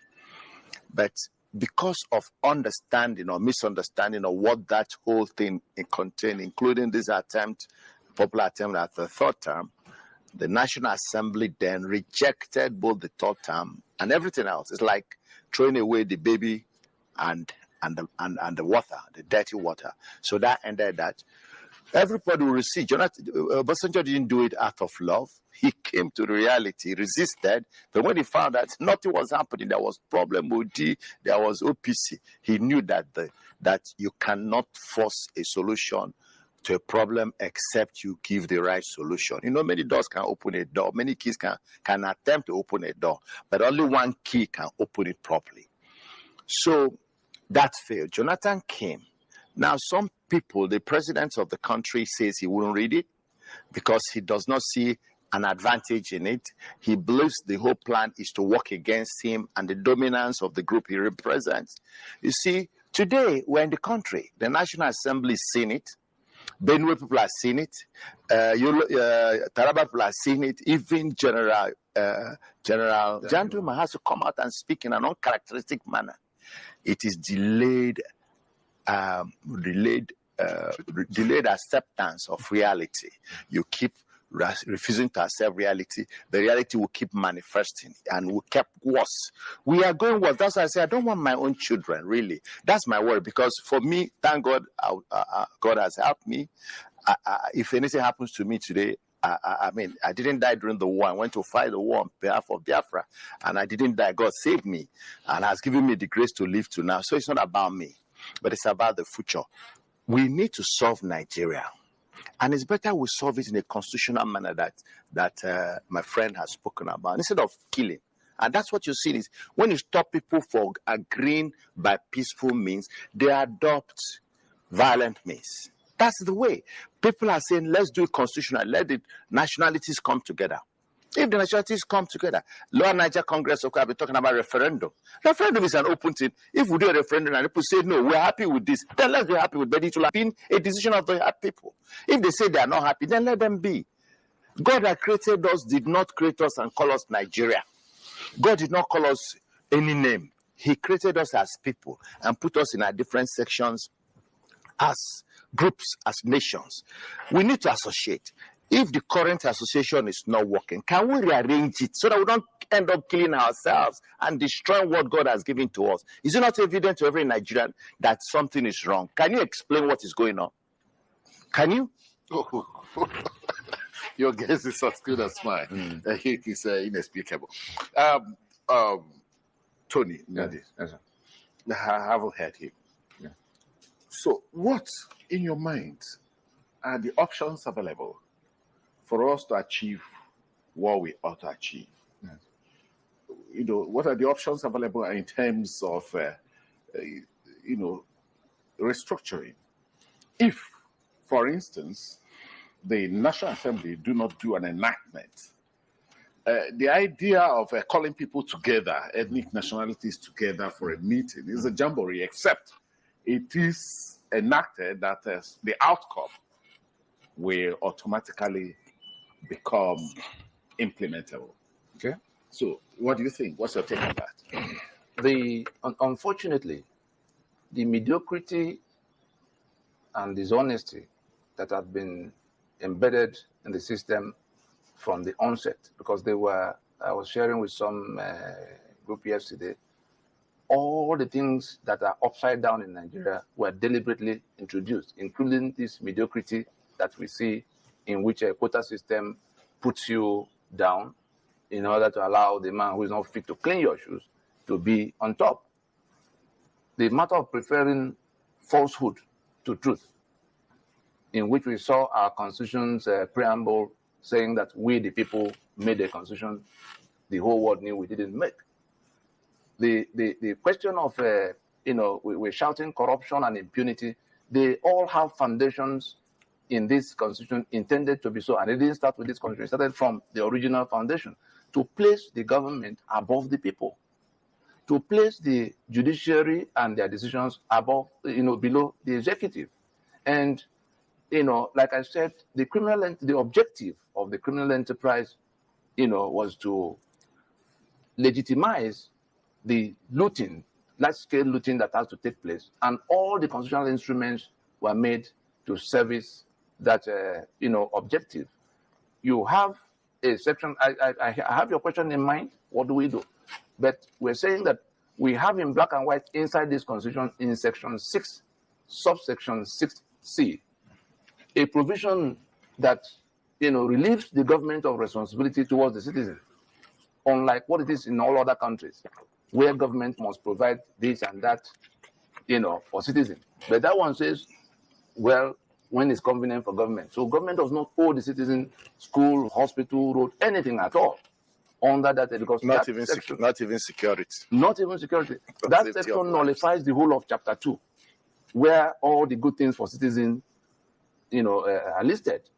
Now you come to section to the appropriation provisions. Section 81 requires the president to go to National Assembly to obtain permission to spend any money, from the treasury. Section 82 authorizes the same president to keep running government, spending money as the debate for appropriation. That's why we are in the second quarter of 2018, and there's no budget yet passed. Yet billions and billions of naira and dollar, have been taken and spent because of that provision. You hear about America shutting down, government shutting down all the time if they have a difficulty about it. So in all of this, these things were embedded, of course, impunity. The immunity provision is such that those who are in charge of that treasury, because that appropriation puts the spare key to the treasury in the hands of the executive branch. The 37 men whose signature move all the money in the treasury, can go at their own time, and nobody can question them what they are doing until they leave office.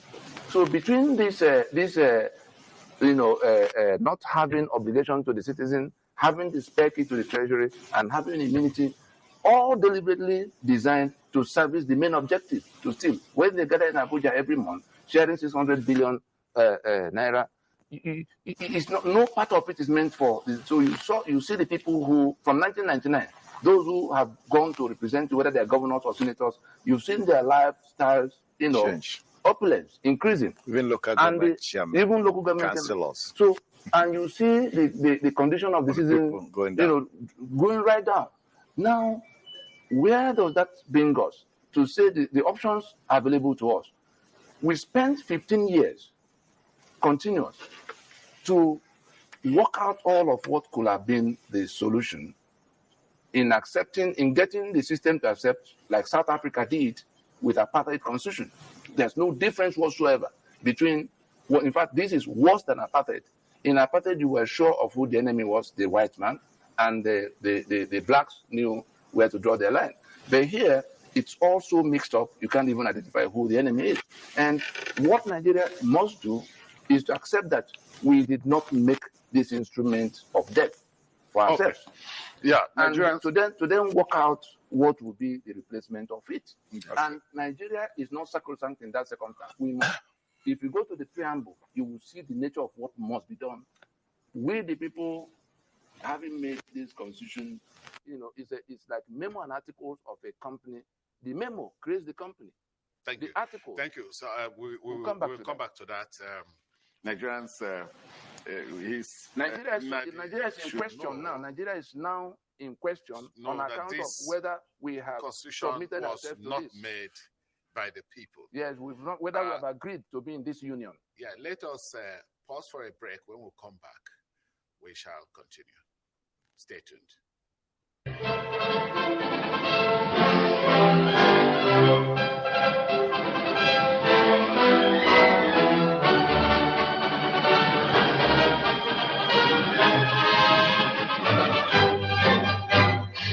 You're welcome back. My guests are still here in the studio, and I guess that you are finding or having a good time with the discussants here. I still have Mazi, Sam Ohabunwa, and of course Tony Nadi, Esquire. Well, you were on. I was developing the nature of what we have to deal with. Yes, in solving the option the options available. Something that defines the options for us. Beautiful. So you have to do that now before I move over to Sam. Yes, constitution. Unfortunately, the mediocrity has come to where even professors of law and senior advocates in Nigeria and justices of the Supreme Court do not understand what a constitution is anymore because of the deficiency they have in jurisprudence. And I've had the displeasure, or let me say misfortune, of having to take on some of them publicly to say, who taught you this kind of jurisprudence? Because they themselves are taught 2 or 3 generations of people who have become professors of law, misleading generations of lawyers some of who are now senators, thinking they know what they are discussing. The Constitution is to the country what the memo and article is to the company. The memo and article are 2 different documents.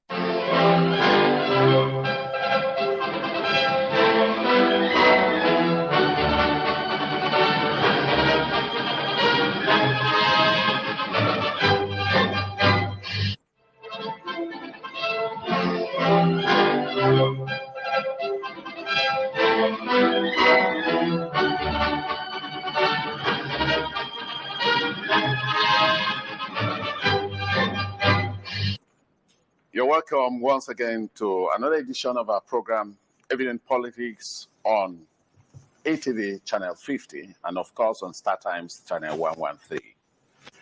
Today, we are going to discuss an issue that has been on the front burner of national discourse. We are talking about Nigerian agitations, the way forward. Some schools of thought hold that agitations in Nigeria is as a result of structural defects in the system, that the foundation or the structural underground of the country was not properly made. And some of that said it is as a result of the people of Nigeria who have imbibed the tenets of corruption in such a way that it tends to permeate into all the sectors of Nigeria's national life. Today, I have in the studio very eminent personalities who are going to discuss on this topic. And then you sit back and watch them do that. May I introduce from my right, Mazi Sam Ohabunwa. Mazi Sam Ohabunwa is the Chairman, Business Development and Investment Promotion, Alibo Development Foundation. You're welcome to the studio. Thank you very much. Thank you for inviting me. And from my left, may I introduce a man that is always on the television nationally, not just on ETV, Chief Tony Nadi. Chief Tony Nadi is the Secretary General of Lower Niger Congress.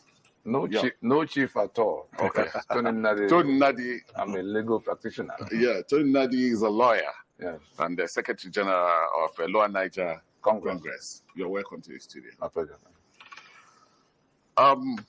Let me start from you, Mazi Ohabunwa. Yeah. Why do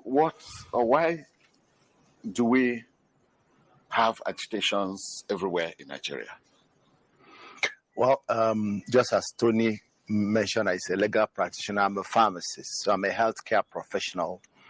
And in healthcare, we do see manifestations of symptoms. And usually what we try to do is to find out what is causing the symptom. Sometimes people treat symptoms. They have headache, they take paracetamol. They have fever, they take chloroquine or artemisinin. But we have people who do diagnosis to find out what the problem is so that we can treat the disease.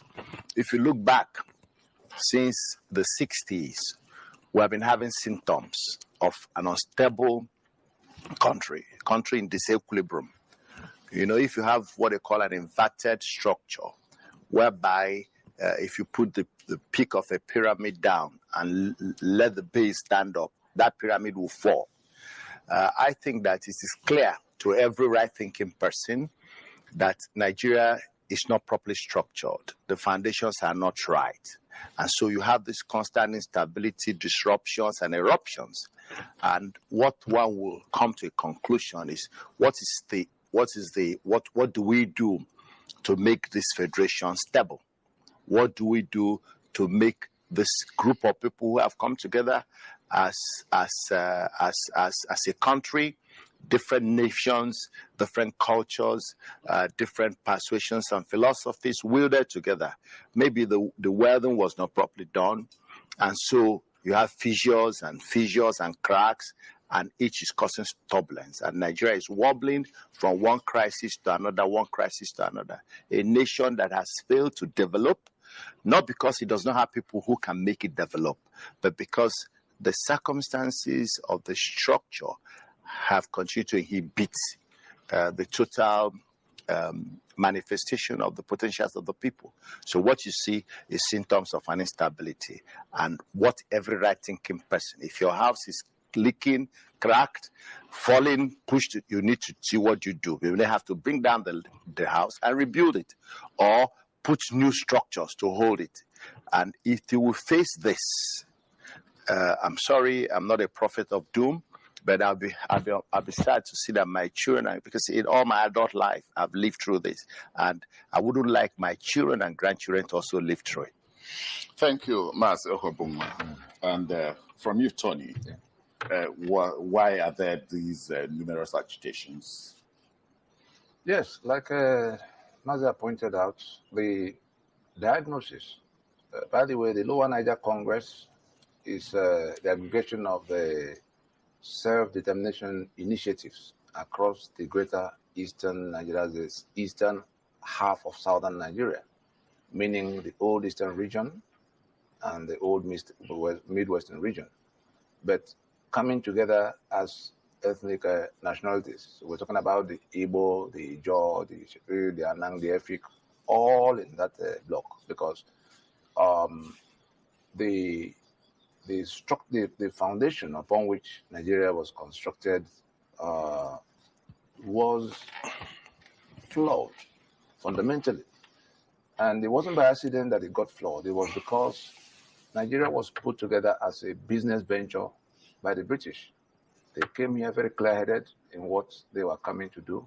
It was actually a criminal enterprise, because we had to, in the diagnosis we did in the organization I lead, we went right down to 1914, and we found out that even before the 1914, there were things that had transpired which were not placed on the table for anybody to see. Then Nigeria, the entire territory, was the property of Britain. And we again found out that permit me to use a map to illustrate, in the upper segment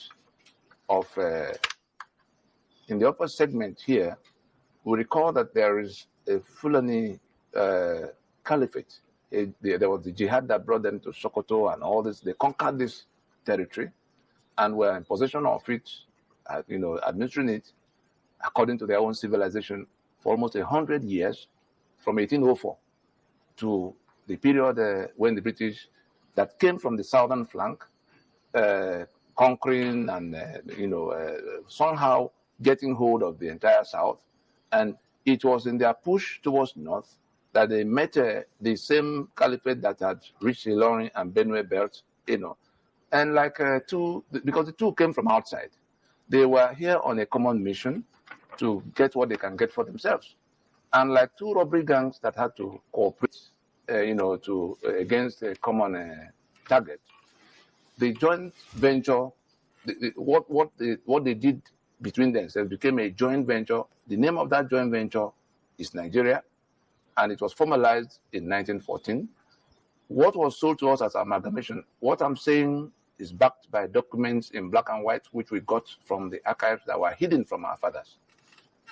I have been face-to-face with people like Nohoro in course of this project to ask whether they knew about all of this. And it turned out they did not know, because many of them were not born, not even Azikiwe. And on the basis of what they agreed to do together, the foundation was so laid to put that caliphate in charge like an agent, because the British knew they would leave at some point. And they were resisted so fiercely down south. You remember the Oba of Oran Bini, you remember King Jaja in Opobo. A whole number of the resistance was such that they already made up their mind what to do with people from one part as against people from the other part. And what came out as amalgamation was merely an annexation of southern Nigeria to northern Nigeria. And if we recall, I'm sure many of us must have heard about the Southern Lady of Means that was to be available to the northern side.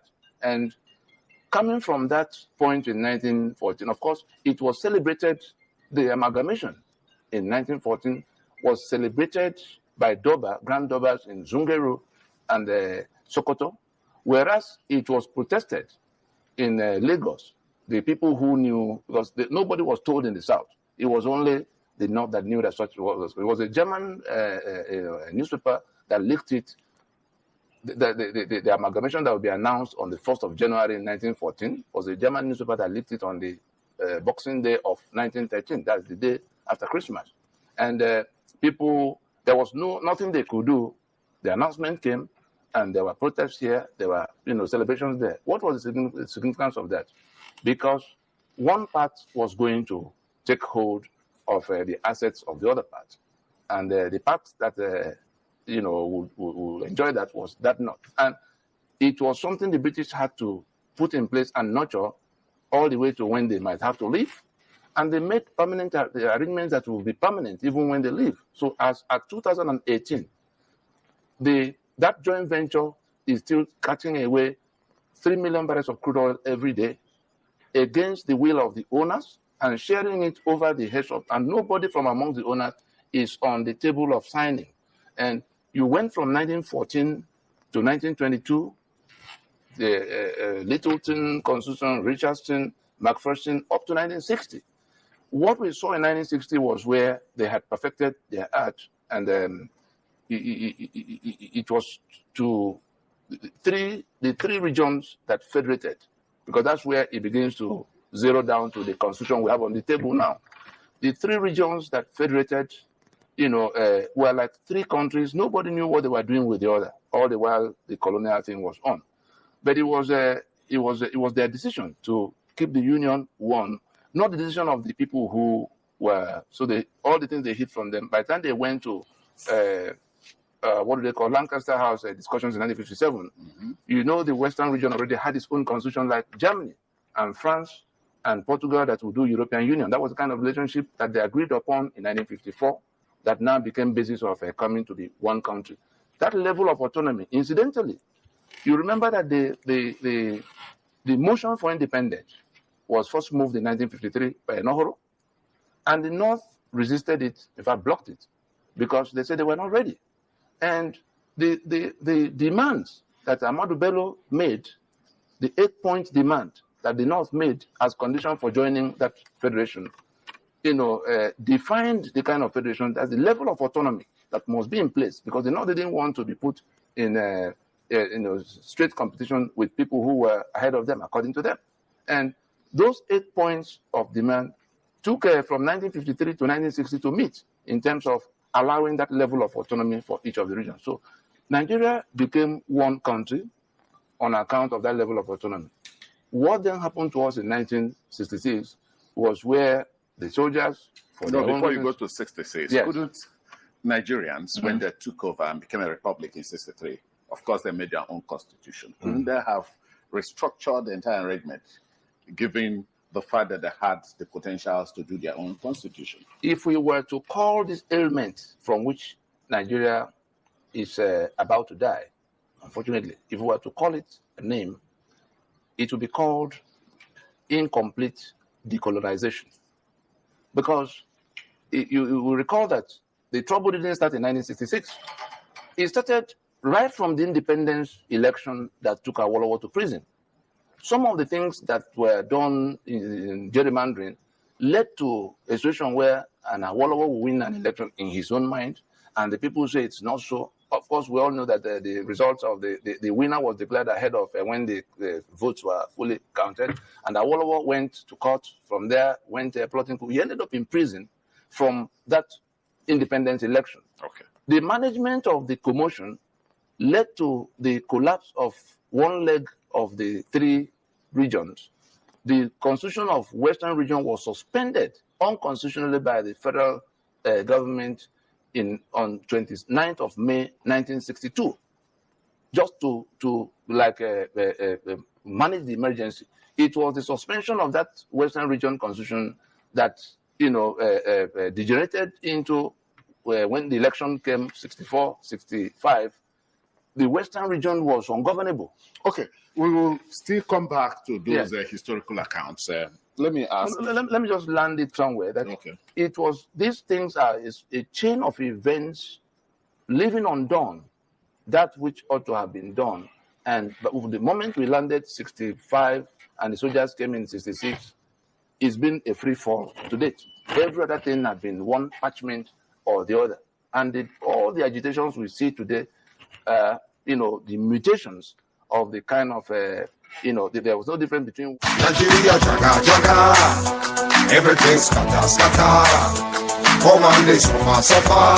Bossa, bossa. Gunshot in the air. I beg, which kind abomination be this one? Where common manager for company go carry the owner, tie am with rope, throw am inside prison, and take over in business. Where you don't see this kind of abomination before? Hey, only for Niger. True, it don't dey sure back and say Nigeria no dey rule in people well. The country no dey benefit anybody. Na im make Nigeria dey crawl for belle like snail. They follow other small country them for back. Na im make them dey call us the capital of poverty in the world. Chai!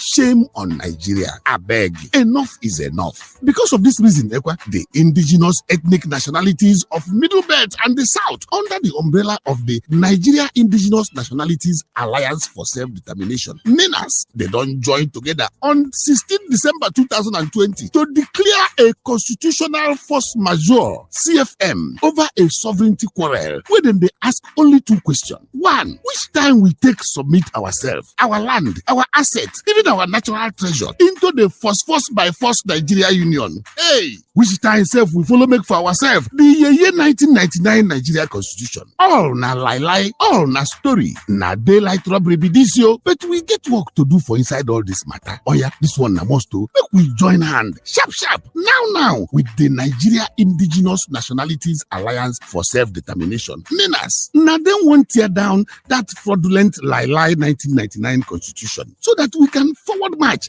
and start a new beginning for everybody. I beg, make we join together to sign that petition where we title End Apartheid Nigeria by Restoring the Self-Determination Rights of Ethnic Nationalities. It is for all media platform of Daughters of Truth, BVI Channel 1, Heritage TV UK, and www.freedomfromnigeria.com. If you sign this petition, say you don't follow more than 20 million signature them where we collect for take show the United Nations. Remember, say now only us fit free ourselves from the oppression, repression, marginalization, and subjugation which the Nigerian country don't carry jamming on people for head. Come on, they suffer. Bossa, gunshot in the air. Now the Voice of Liberty International bring on this story. Say to 1999 Constitution. Say yes to ethnic self-determination. We have a right to fight for our freedom. We must arise and save our nation. You want good road, you sign the petition. Better walk, oh, sign the petition. Clean water and light, sign the petition. Security, sign the petition. Healthcare, sign the petition. Better schools, oh, sign the petition. Housing project, sign the petition. Hope for the future, sign the petition. My people, we never tire for these leaders with the oppress us every day. We need to free ourselves before water passing Gary Pata. Waiting we need now to come out to this year 1999 Constitution. We don't dabaru everything finish. We need to make another new one by a referendum. We will make region control their resources. My people, no, they waste time, you. As you they hear this message, run now, go to www.ninassfn.org. Make you sign that petition today. No, they waste time, oh. The time for change is now. I'm sure we all, if we have to tell ourselves the truth, and at times that truth can be very bitter. I'm sure we all saw when Nnamdi Kanu said he had created the Eastern Security Network. I'm sure you saw when that Eastern Security Network began to move around because he was making daily broadcasts and telling them what to do. I'm sure you saw the videos where they said they were killing soldiers and killing policemen, and he was making daily broadcasts urging them to go and kill more, destroy them, don't let them escape. He even imposed a curfew in Anambra and other places. Say, look, just go shut down anybody you see, kill them. The whole world was listening. Then they actually killed a whole number of, they made videos, and it's all been made up. They made videos. At the time, the world powers were already dealing with our situation. Is anybody being killed in Yoruba land now for insisting that they are fed up with Nigeria? No, nobody's even being detained. But you decide to go your own way in going to say, okay, we will charge you out just because he wants to pretend he is the one that defeated Nigeria in a Biafra that is not defined. And it is that scam, the desperation to make money from the blood of dying people that led to that window show of we are doing so much at home. I'm sure we saw many videos and pictures of the pretense that he was dealing with the government of the United States and several other institutions across the world. We are in May of 2021. I can report to us now that no single official of the United States government have ever been in any meeting with Nnamdi Kanu and his IPOB and the Biafra commotion. Not one. Not in Congress, not in the executive branch, not at the UN, not at the EU. Everything you hear, everything you saw is Photoshop. In fact, the people that are dealing with us in Washington, and I'm sure when you go to the website we gave you, you are going to see the videos of what we did in Washington that became these policies you are seeing now. The people dealing with us, the officials dealing with us in Washington actually said to me in January of 2019 that they had verified we had nothing to do with that scam. Before they opened up their national security architecture for the discussions that had led to the decisions. You saw when they categorized Nigeria as state sponsor of terror, putting Nigeria as country of particular concern along with Iran for the involvement of people in government in the terror that was spreading all over the place. So I'm informing you that it is because they were making a show of killing policemen and soldiers. Then they say it's unknown gunmen. Then the people who have been looking for how to kill our people also join them in becoming unknown gunmen. That's what's going on in the place. We saw all of what happened before then. In 2017, the Python dance, there was the same thing. They put up video, Biafra Security Service. You saw them in uniform, holding parade. And then he was telling our people that he was going to go to Abuja and behead Buhari and bring home to them. And they were clapping. And then the operation was launched to stop them, because if people were already wearing uniform and making, how can you be making a show exposing more than 70 million people to danger because you want to make money and make fame? He's not involved in what we are doing. Everything he's doing is causing setback for the, we will have finished with this whole liberation project. If not for the criminality of people who come to say you want to restore Biafra, that includes Ijoland, Ogoniland, Ibibioland. You've not talked to them. Uroboland. You sit in London and say you want to restore Biafra. What does that mean? You don't have a map to it. You don't have any discussion you've had with the people. Everything we have done was being destroyed. Yoruba was being denigrated 24 hours. Middle Belt was being denigrated 24 hours. Everything we did to get him to reason, to stop, he refused. Now look at this, how much blood is costing. Why are those same people not killing other people in other places? Nobody's in support of people being killed. It's the same people who are struggling to save from this. But how are you going to explain? In Washington, the day of that Operation Python dance, I went in to say, see what's going on. They threw a video at me of what led to the operation. And the fellow, he wasn't there on the day of that killing, on that day that house was invaded. Nnamdi Kanu did not sleep in that house. I can report to you, not only were the people in the compound who thought he was there, 28 people who thought he was there, killed. There were more than 300 other people that were killed that same day. The radio in London was busy broadcasting, knowing fully well that he was nowhere near that town. They were broadcasting for people to go and defend their master. And people closed their shops in Onitsha, in Aba, in other places, heading to Umuahia to go and defend their master. The soldiers had their orders to commandeer those buses and execute the people. And that was what happened. More than 300 people were killed because somebody is playing pranks, presenting us as stupid people all over the world. And some of our people who live in the diaspora are busy contributing money for how he can come and make a show of killing policemen and soldiers. Why are Yoruba people not killing policemen and soldiers on the street of Ibadan? You want liberation. Which diplomat is going to be discussing with you? Nnamdi Kanu is a fraud and a scam, and all he's hoping to see is that when people are killed in such large numbers, that the international community will come and swear him in as a president of Biafra. He's not involved in this strenuous effort to liberate the peoples of the territory. He is the biggest setback to what we are doing on all sides, at home and abroad. All the alliances, the people who already agreed with us. You saw when Asari began to disown him openly. You saw the Urobo disowning him. You saw Obaiseki and his Midwest movement. These are all people who have embraced the Lower Niger Congress. And you declare yourself supreme leader.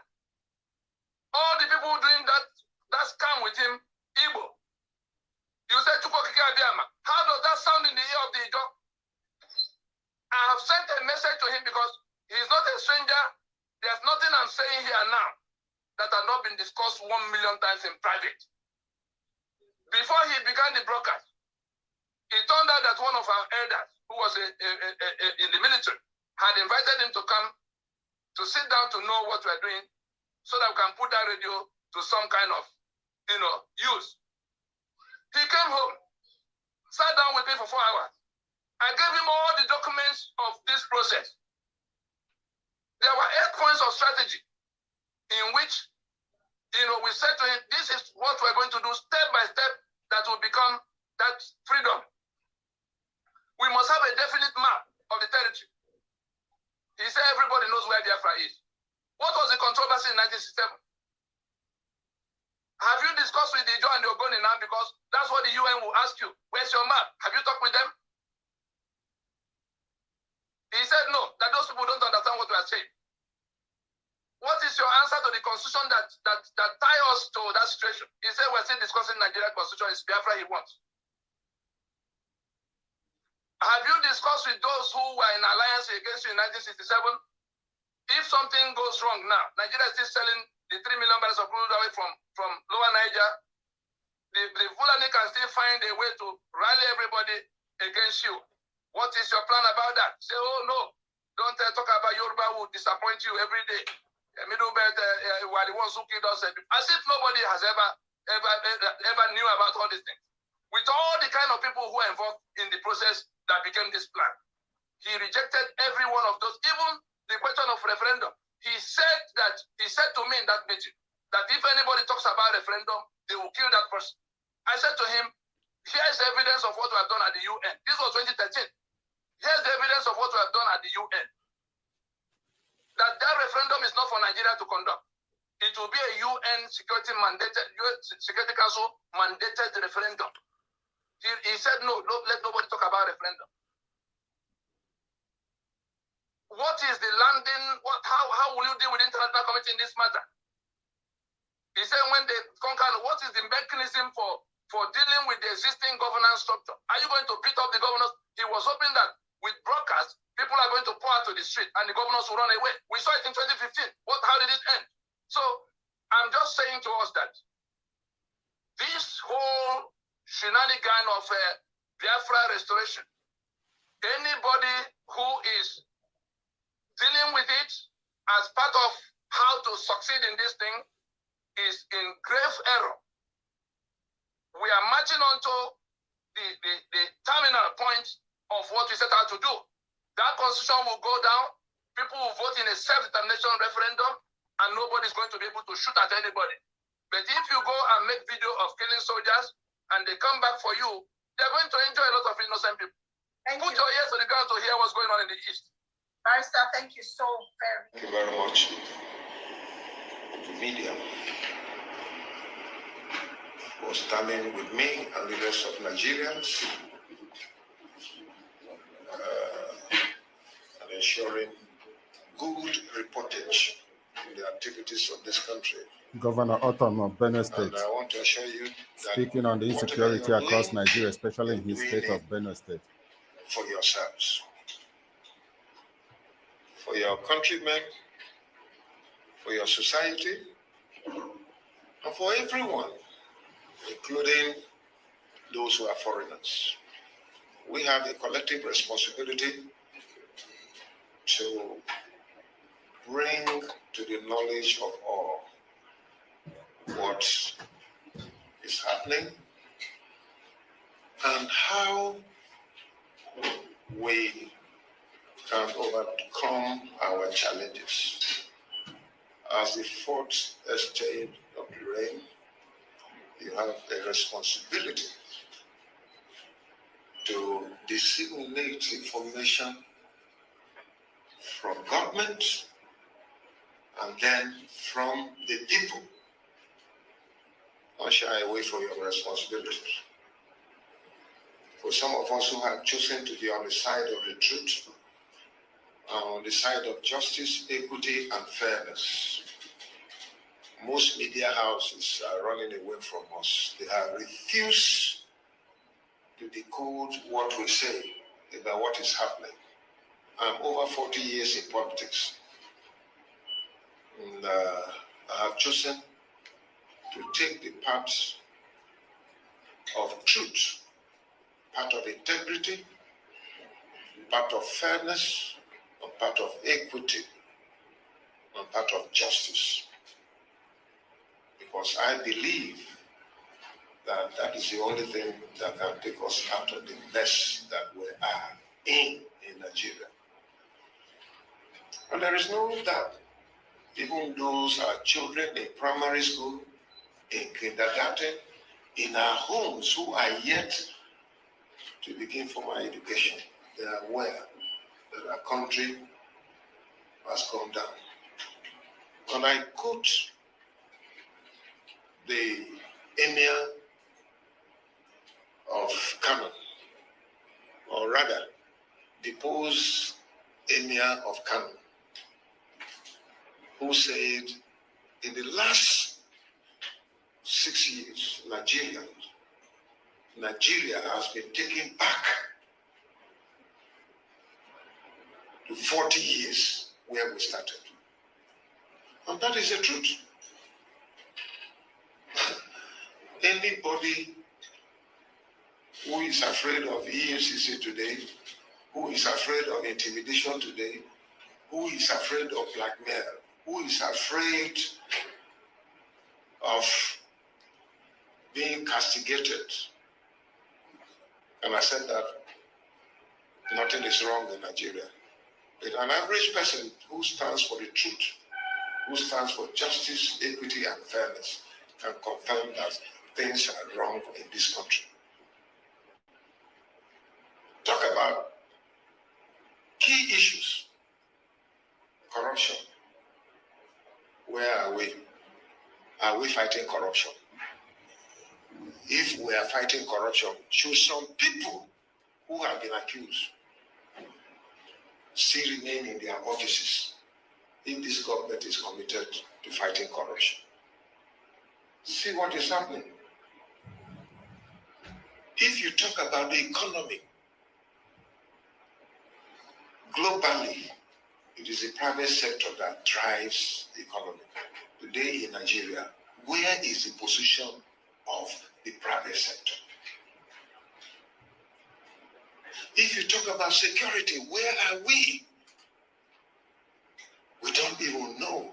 The federal government have lost control. Nigerians are suffering. Nigerians have become IDPs. Only few of us who are privileged to have security can be said to be secure, but every other Nigerian is suffering, is under siege. Talk about what? Talk about education. Go to a higher institution. Talk about agriculture that is supposed to be a support to the oil economy of this country. Where are we? Or just paying lip services.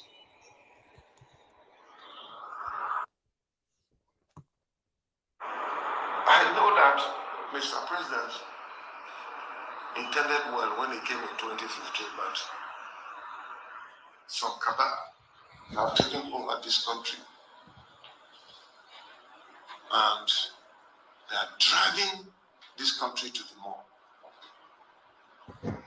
I'm not sure Mr. President is aware of what is happening. If he were aware, I believe that he will rise up to his responsibility and take steps that will correct what is happening in our country. Many people have been intimidated. They cannot speak. They cannot open up to even advise the presidency. We are getting to a level that if action is not taken to redeem the situation we are in, tomorrow we will wake up. An unknown government, unknown bandits, they call them, will take over this country and will be nowhere. And will not be able to stand on our feet. So, for me, I'm concerned as a Nigerian, as a patriotic person who wants this to work, who believes in Nigeria as, you can see the symbol of unity on the colors that I wear and I carry everywhere, around the world, wherever I go in this world, I wear these colors. To show that I believe in Nigeria, first of all, I believe in my home state. The Tiv, the Idoma, the Igede people, uniting and working together can bring prosperity. And of course, the Nigerian colors are here. Green, white, green. I believe in the unity of this country. And so mine is to encourage all of you. Don't take the path of psychopaths or mediocres or people who are out to feed their pockets. They take the path of patriotism, take the path of upholding our country, Nigeria. Today there is no justice, no fairness, no equity. I keep repeating. You talk about in the Southeast, where is it now? Has been detained because according to those prosecuted, who were told that he breached the laws of this country. In the Southwest, Sunday Igboho, he was apprehended. He ran away, but he was caught up in the Republic, and the federal government is interested. Why? We are told that he also breached the provisions of the laws of this land. Then, how are the Fulani herdsmen and militia who have been given a new name of bandits? And everybody knows that they are Fulani men. 2 or 3 weeks ago, some of my subjects in Benue said, our children were kidnapped, 3 girls and 1 boy. And then 2 Hausa men, 6 of them who boarded Benue Links Daegu to go to Zamfara, they were kidnapped. And their parents were asked to bring 30 million. And in the course of negotiation, these bandits took pictures, photo clips of their bandits and these our children, and posted on the social media and said that if you don't give us this money, we're going to kill them. And they were not even marks. They displayed themselves. And up to today, no security may have gone after them. And then you tell me you're arresting IPOD leader, you're arresting Igboho. So where is the justice, fairness, and equity? How many people, over 1,700 people, have been killed in Benue, and they have continued to kill? I've just chosen not to be talking about this lamentation or that. That is why I went out and decided that we form community volunteer guards who will complement the security agencies. Security agencies in Benue State, more than 100 of them, DSS, police, army, and civil defense. More than 100 of them have been killed in Benue State in the course of them trying to keep peace and restore peace in our country. So this is a challenge. So you can see that the federal government is helpless. We all need to join hands together to help this federal government. They have failed. They have not performed. And unless we all rise up, whether you're a journalist, whether you're a politician, whether you're a civil servant, whether you're a security man, whether you're a farmer, whoever you are, this government have demonstrated that they have no capacity at all. Because the primary responsibility of any responsible government is to provide security for lives and property. And where government fails in its primary responsibility, it means there is a problem. That this country do not belong to me as governor, or to the president, or to the National Assembly, or to state houses of assembly.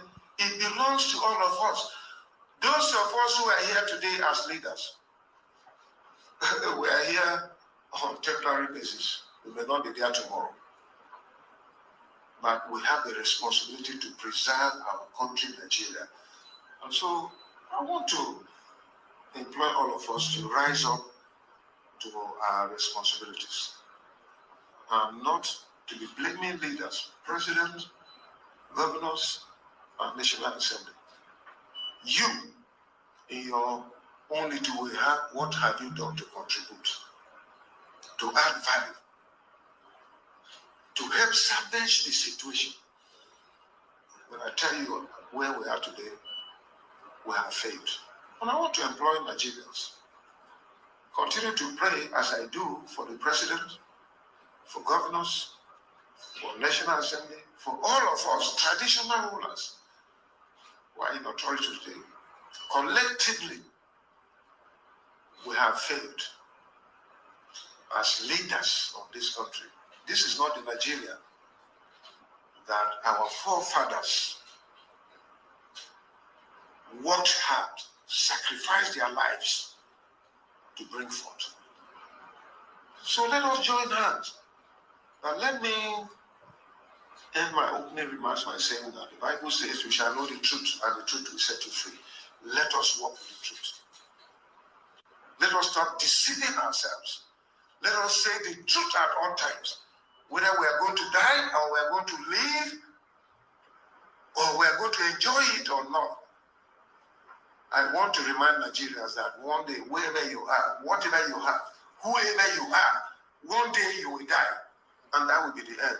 But what will be important will be posterity will remain you, will remember you for being on the side of justice, on the side of adding value, or on the side of injustice, and helping to be part of retrogression in this country. But if you contribute positively by staying on the side of justice, posterity will ever remember you. Like we hear about King Martin Luther Jr., who stood firm and spoke words that today have remained comfort to all. And one of his quotes is saying that those who keep silent in the face of injustice are worse than people who are perpetrating that injustice. So at least if we have nothing to say, let us remain focused and stand up for justice. But if we keep quiet and remain complacent the way we are, I tell you, all of us are going to be consumed one day. Thank you. Governor Samuel Otom have spoken well, and he's been right all these years. But my question is, do we still need to continue praying when we actually know the truth and we're telling it? That Nigeria is not working, that multi-regional binding referendum to be supervised by the United Nations is unavoidable to solve Nigeria's problems. Our problem remains the 1999 Constitution that is criminally handed down by Abdul Salam Abubakar of the Nigerian military. That is why all the problems, all the insecurity, all the killings, all the kidnappings, all the extortions, including the compromise by people in government who are working with the terrorists, including soldiers who are collaborating with the terrorists, all these things will be sorted out through a binding multi-regional referendums in Middle Belt, in Neoduduwa, in Lower Niger Territory. There is no way skirting around this. President of Igbo extraction will not fix it. President of anywhere will not fix it. This problem will continue, and we must not give life to that constitution by going for further federal elections. That shutdown is the way to go now. So if there is any political party, if there is any opposition, the right thing to do now is to shut down and to make it known that you are not interested in any further elections until Nigeria is first sorted out. This is a very patriotic position to be in. There is no greater love for Nigeria than to say, let this country go through referendum so that we can restore patriotism into the system. There is no confidence in the country. The more we play around this, the more we extend the pain, the more we extend the torture, the more we extend the suffering, and there is no way out. Which way Nigeria? Which way Nigeria? Which way to go? Which way to go? I love my fatherland. Oh yeah. I want to know. Yes, I want to know. Which way Nigeria is heading to? Constitutional force majeure. Make I talk am again. Constitutional force majeure. Oh yeah, here am again. Constitutional force majeure. That's not the new reigning motto where they don't come out for the Nigeria Indigenous Nationalities Alliance for Self-Determination. NINAS. Constitutional force majeure. Now waiting we go take forward march to freedom all the ethnic nationality them where they don't throw away inside cage for this dungeon where they call Nigeria. If you never know us before, now we be the people of Middle Belt and South. We don't join hands together to formulate the Nigeria Indigenous Nationalities Alliance for Self-Determination. NINAS. Listen to this one. On 16 December 2020, now we don't declare a constitutional force majeure on the fraudulent Nigeria Lai 1999 constitution. Now the Yeye Fulani ethnic minority carry this sufferness throw away for the head of the people who get the land in the first place since 1999. As they don't condemn that 1999 Wayo constitution, NINAS don't direct the Nigeria government to gather a national roundtable meeting. Make we for talk the kind style where we go take sit down for inside our region, on top country where we dey sleep for only one eye. This now waiting that big grammar. Constitutional force majeure go do suffering and smiling. It don't do. Nigeria people don't suffer rich. Waiting we never see. Nigerian people don't chop fear for mouth. All the land of the South and Middle Belt don't turn to river of blood. Waiting all because of this evil Nigeria 1999 lie constitution. I beg, true to God, they don't push us reach the wall. Nowhere to go again. Enough is enough. So therefore, everybody, make una come. Make we join hand now with NINAS. Make we for support the constitutional force majeure to free ourselves from the Fulani British captivity so that we go forward march into a free nation where your security and development is guaranteed. I love my fatherland. Oh yeah. I want to know. Yes, I want to know. Which way Nigeria is heading to? Now the Voice of Liberty International bring on this story. Here's an executive summary on the Nigeria country report for the United States, published this year, March 30th, 2021, for 2020. Published this year, March 30th, 2021. Executive summary. Nigeria is a federal republic composed of 36 states and the Federal Capital Territory, Abuja. In February 2019, citizens re-elected Muhammadu Buhari of the All Progressive Congress Party to a second four-year term. Most independent observers agreed the election outcome was credible despite logistical challenges, localized violence, and some irregularities. The Nigeria Police Force is the primary law enforcement agency, along with other federal organizations. The Department of State Services is responsible for internal security and reports to the President through the National Security Advisor. The Nigerian Armed Forces are responsible for external security, but also have domestic security responsibilities. Consistent with the Constitution, the government continued to turn to the armed forces to address internal security concerns due to insufficient capacity and staffing of domestic law enforcement agencies. There were reports that members of the security forces committed human rights abuses. Civilian authorities did not always maintain effective control over the security services. And I must add, this is because of the 1999 Constitution that does not bequeath local security to civilian authorities. Rather, it is being directed from Abuja. The insurgency in the Northeast by the militant terrorist groups Boko Haram and the Islamic State in West Africa continued. The groups conducted numerous attacks on government and civilian targets, resulting in thousands of deaths and injuries in Nigeria. Widespread destruction, the internal displacement of more than 2 million persons, and the external displacement of somewhat more than an estimated 300,000 Nigerian refugees to neighboring countries as of December 14, 2020. Significant human rights abuses included unlawful and arbitrary killings by both governments, which includes military, police, and other agencies, and non-state actors like Boko Haram, Fulani herdsmen terrorists, and other bandits.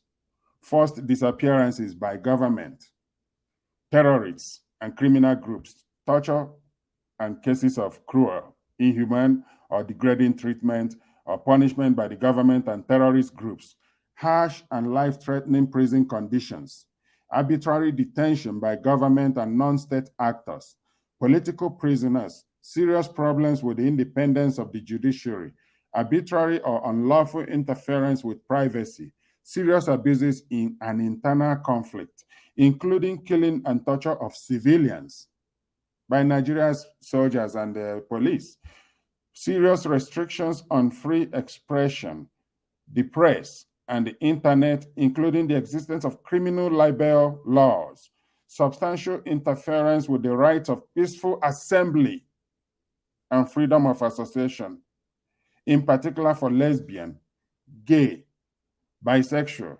transgender, and the intersex persons, severe restrictions on religious freedom, serious acts of corruption, trafficking in persons, inadequate investigation and accountability for violence against women, the existence of use of laws criminalizing consensual same-sex sexual conduct between adults, and the worst forms of child labor. The government took some steps to investigate alleged abuses by police, including the Special Anti-Robbery Squad, called SARS, and military forces, but impunity remained a significant problem. There were reports of further progress in formally separating and reintegrating child soldiers previously associated with the Civilian Joint Task Force, a non-governmental self-defense militia which received limited state government funding. Boko Haram and the Islamic State in West Africa continued attacks on civilians.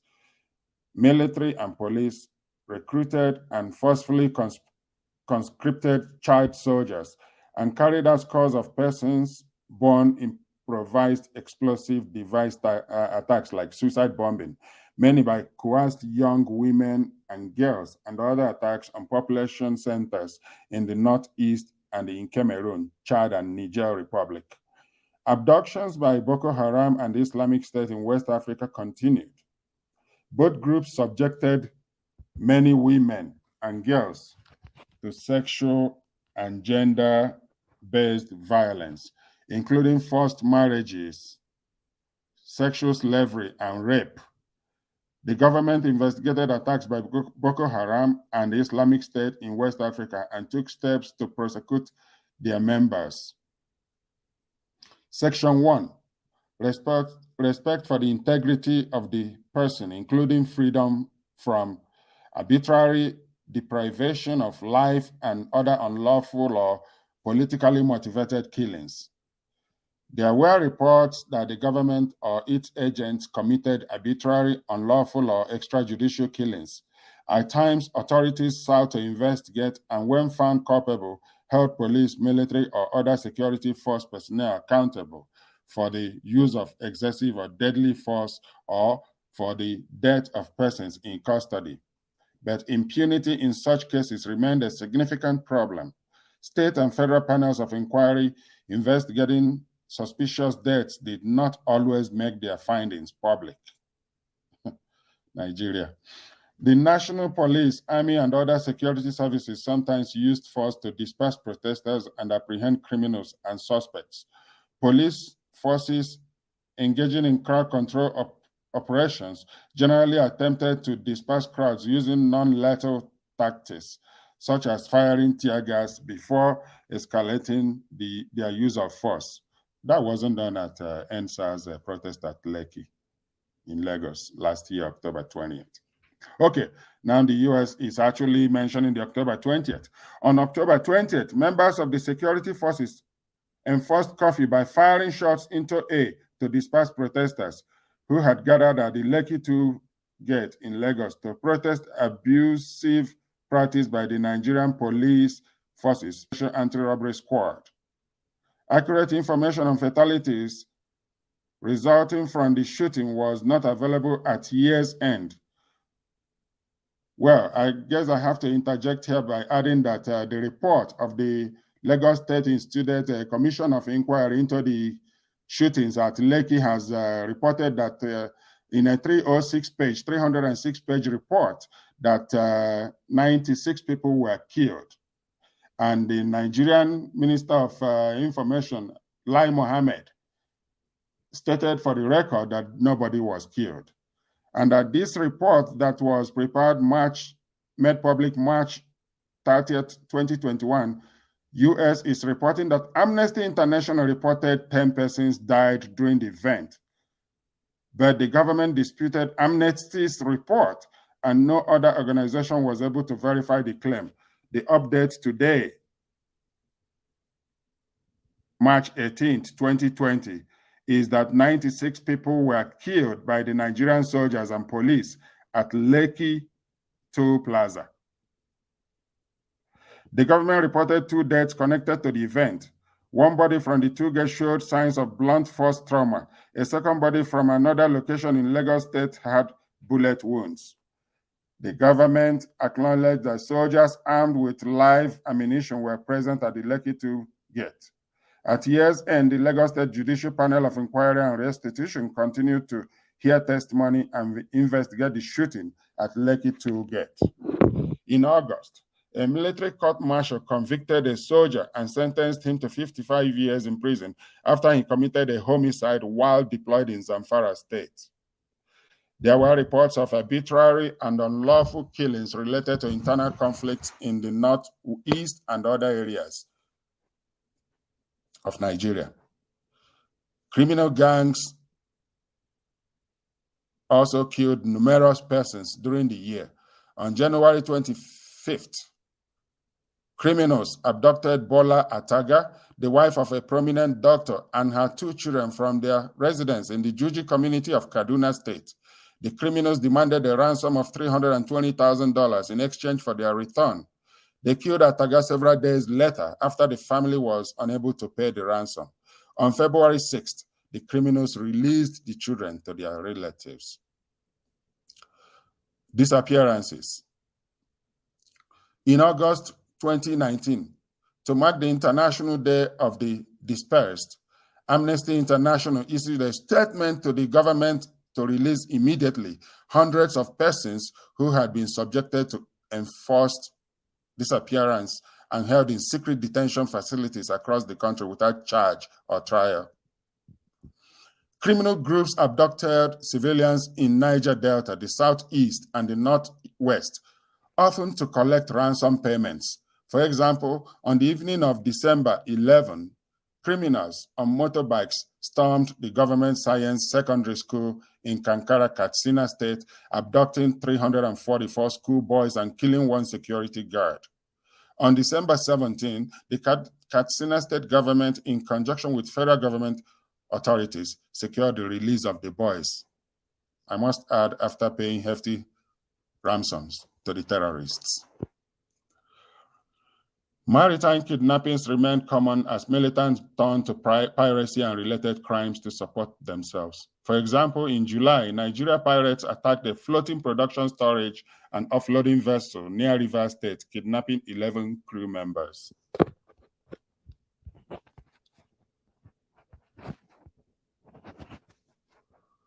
Other parts of the country also experienced a significant number of abductions. Prominent and wealthy figures were often targets of abduction, as were religious leaders, regional government leaders, police officers, students, and laborers, among others. In January, the Emir of Potiskum, Alhaji Umaru Bubaram, and his convoy were attacked on the Kaduna-Zaria highway. The Emir was abducted and several of his bodyguards were killed. The Abuja-Kaduna road axis was a major target for kidnappings, forcing most travelers to use the train. Boko Haram and Islamic State in West Africa, ISIS-West Africa, WA, conducted large-scale abductions in Borno, Yobe, and Adamawa states. The Constitution and law prohibit torture and other cruel, inhuman, or degrading treatment. A 2017 law defines and specifically criminalizes torture. The law prescribes offenses and penalties for any person, including law enforcement officers, who commits torture or aids, abets, or by act or omission is an accessory to torture. It also provides a basis for victims of torture to seek civil damages. A 2015 law prohibits torture and cruel, inhuman, or degrading treatment of arrestees. However, it fails to prescribe penalties for violators. Each state must also individually adopt the legislation compliant with 2015 law for the legislation to apply beyond the Federal Capital Territory and federal agencies.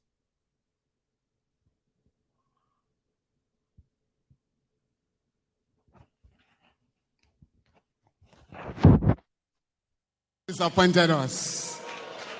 Please, can we give him another round of applause?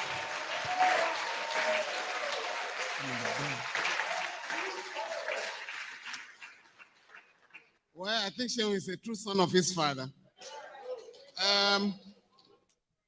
But one of the very fundamental points made by him is the role of imperialism in the affairs of our country.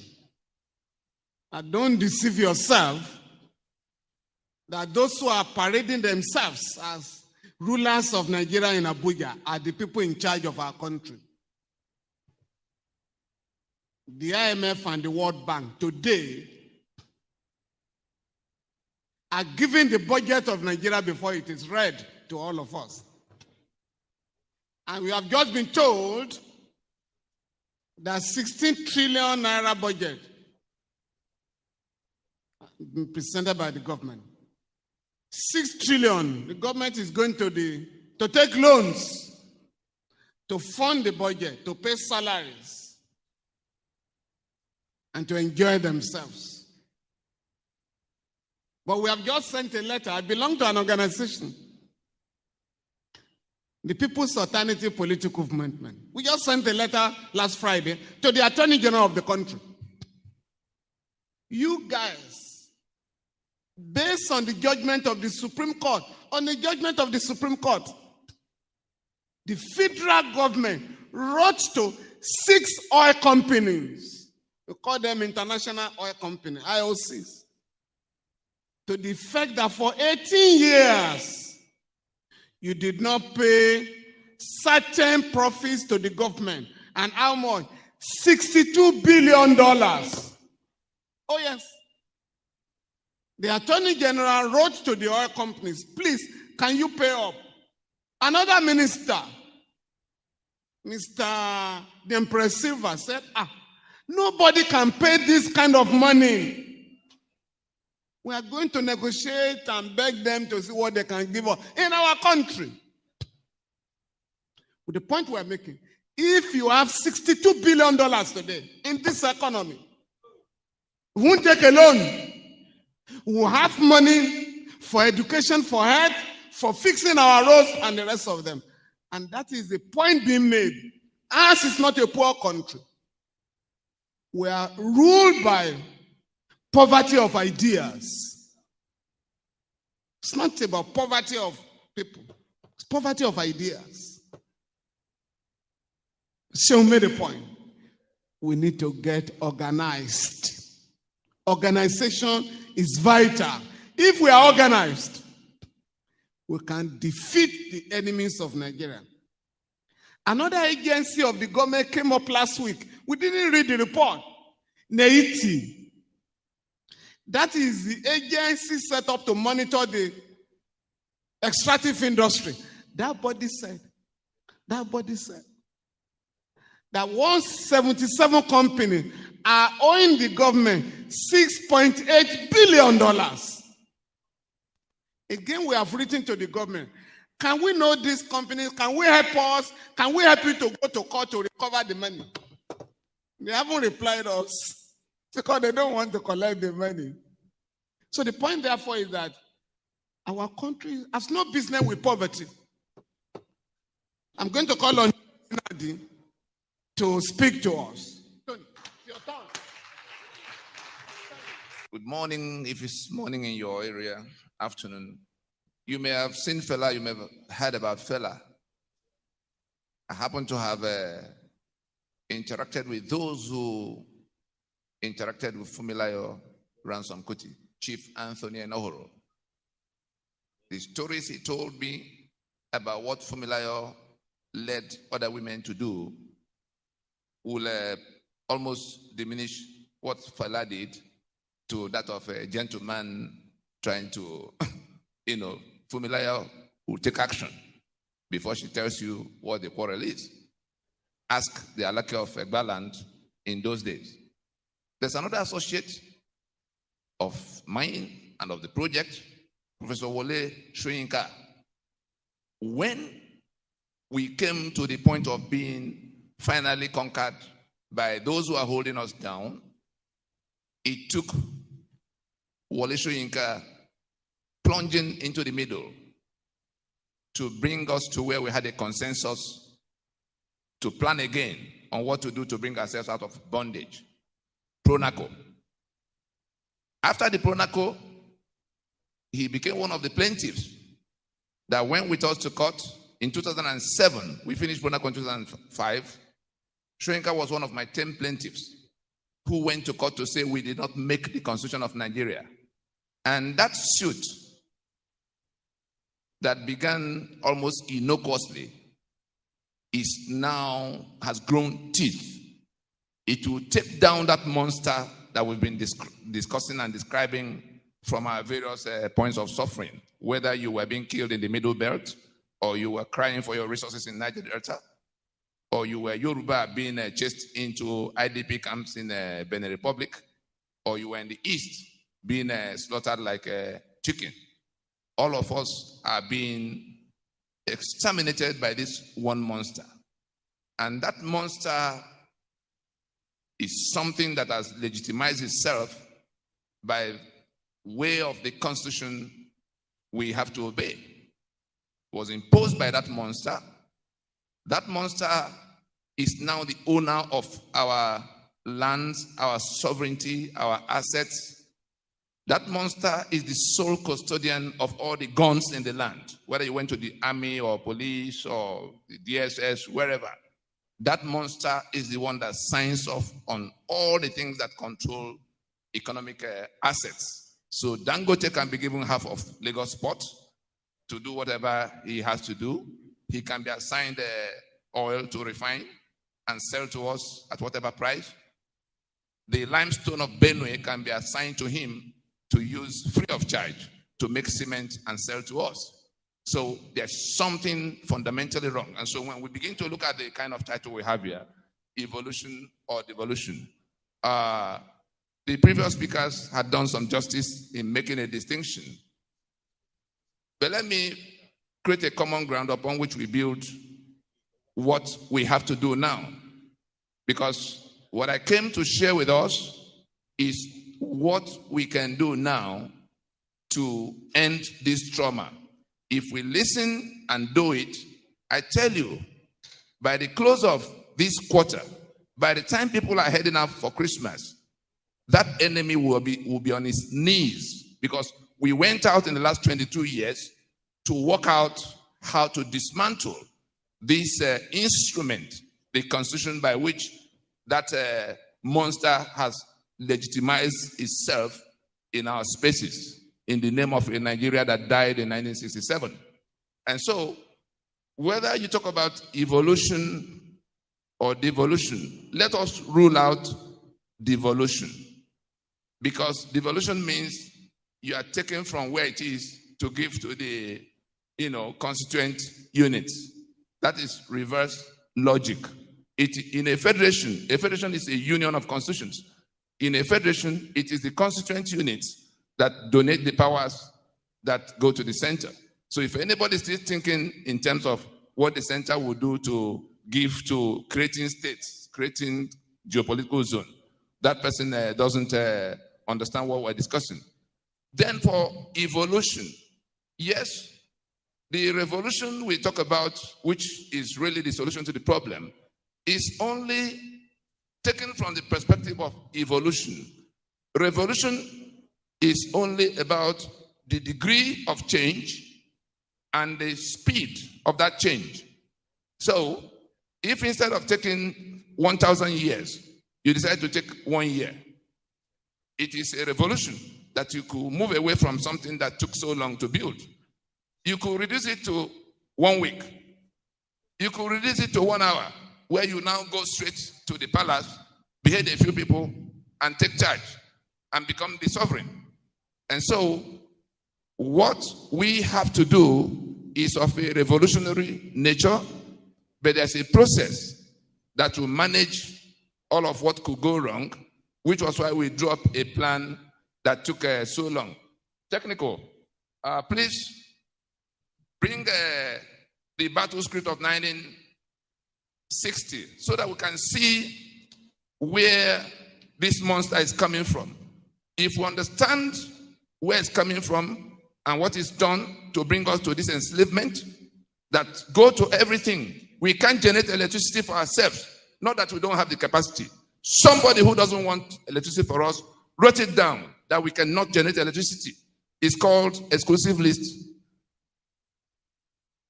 No, the one in red. Good. That is what we're dealing with. That is what has become the constitution that we have to obey. That the people who were handed over this territory by their joint venture partner Britain in 1960 were telling their left that the territory, which includes Yoruba land, Ijo land, Igbo land, Tiv land, Berom land, must be an estate of their great-grandfather Uthman Danfodio. On no account should there be a change of power. That they will use the minorities of the north, that's the middle belt as we have it today, as willing tools. The Gowons of this world, the Danjumas of this world, the Husainis of this world, Jeremiah. And that the south will then be a conquered territory. Never allow them rule over us. Never allow them control over their own future. If you bring the map of Nigeria, and you can, technical, bring the alliance map, you can see, in perspective, how that instruction has been executed. No, the other map. Good. You see the territory in yellow. That's the 12 contiguous states that have imposed Sharia. And the territory in white is the balance of Nigeria, the south and the middle belt. That instruction you saw there was the basis of all of what was done to impose this constitution that tie our hands to the back and seize our sovereignties. Like doctors who do, you go from diagnosis to prescription to treatment. If you miss the diagnosis, some say, oh, it's leadership. Let's go get better people to come to lead us. No matter who you bring to govern Nigeria now or manage Nigeria with this constitution, that person will fail. Because it's like asking them to go to fetch water with basket, the type you used to bring tomatoes from Jos. If I cannot generate my electricity, I cannot do the road from my state capital to the other capital because it's federal asset. I cannot defend myself, organize my own security. I have the capacity to, but I'm being prevented by those who imposed the instrument. There are 68 such items. I can't even elect who will govern me because there's an INEC in Abuja, in a federation. Imagine the day that people from Tennessee or some corner of California.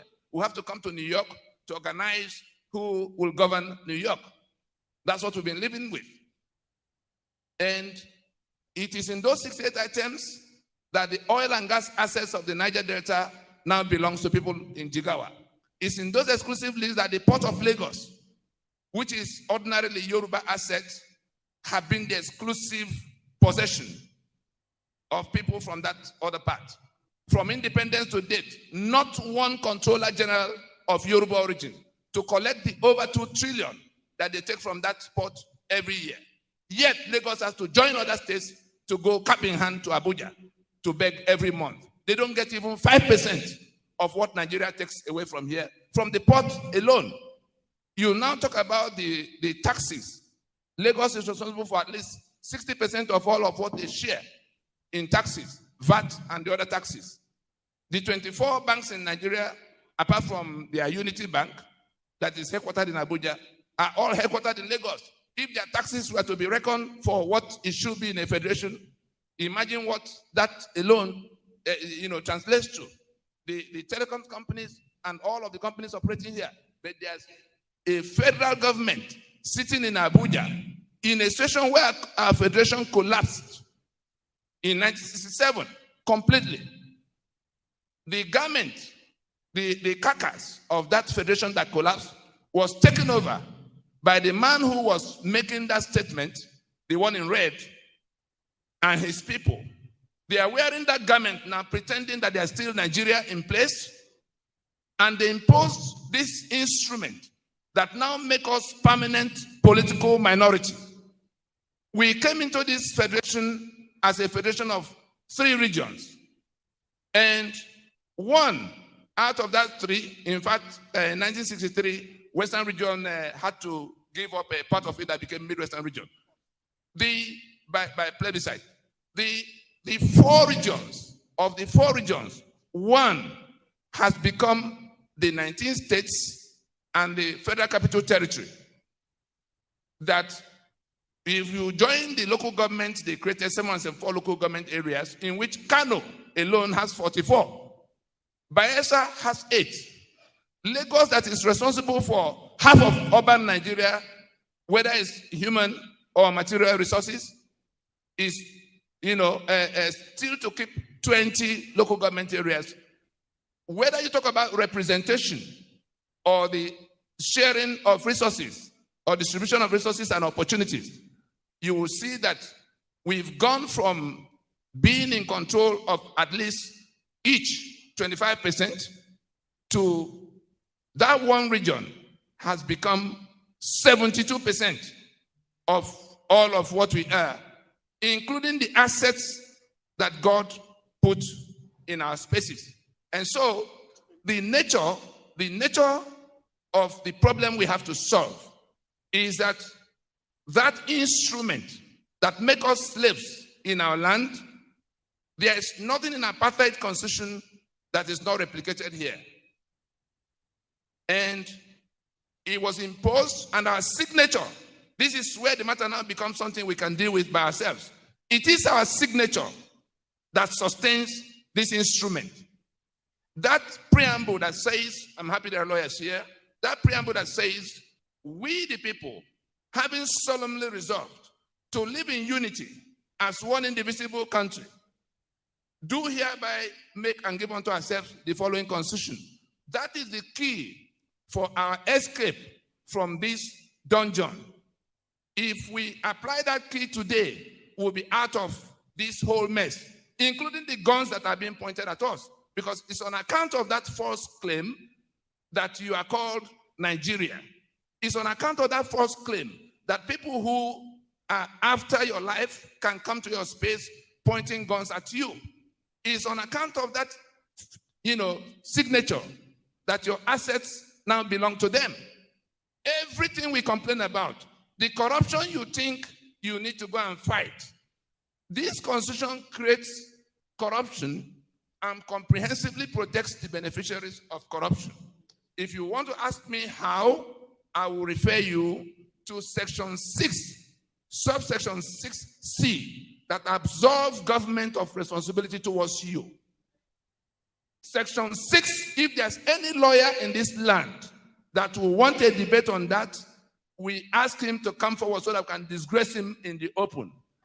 Under Section 6, subsection 6C of this Constitution, the government does not owe you any obligation, because all the good things of life that are listed in Chapter 2 for you, equal opportunity, education, healthcare, every good thing you can imagine are in Chapter 2. But Section 6, subsection 6C, renders it non-justiciable, leaving it at the discretion of people in government to do whatever they choose to do for you. Then they come to the appropriation provisions. They give them the spare key to the treasury. Section 81 of the Constitution says that the president must go to get permission to spend money, like other countries. But Section 82 says that while the legislature is debating that appropriation bill, he's at liberty to run government spending money subject to certain dubious limits. As it is the president in Section 81, 82, so it is for the governors in Sections 121, 122. Do you know what that means? The heads of the executive branch in Nigeria have the spare key to the treasury and can take the contents of the treasury to the last bit without any form of inhibition. Nothing stops them. Then they come to Section 308 that gives them absolute immunity. You can't question them for whatever they do. Between the three, they don't owe you obligation. They can take all the money and you can't question them.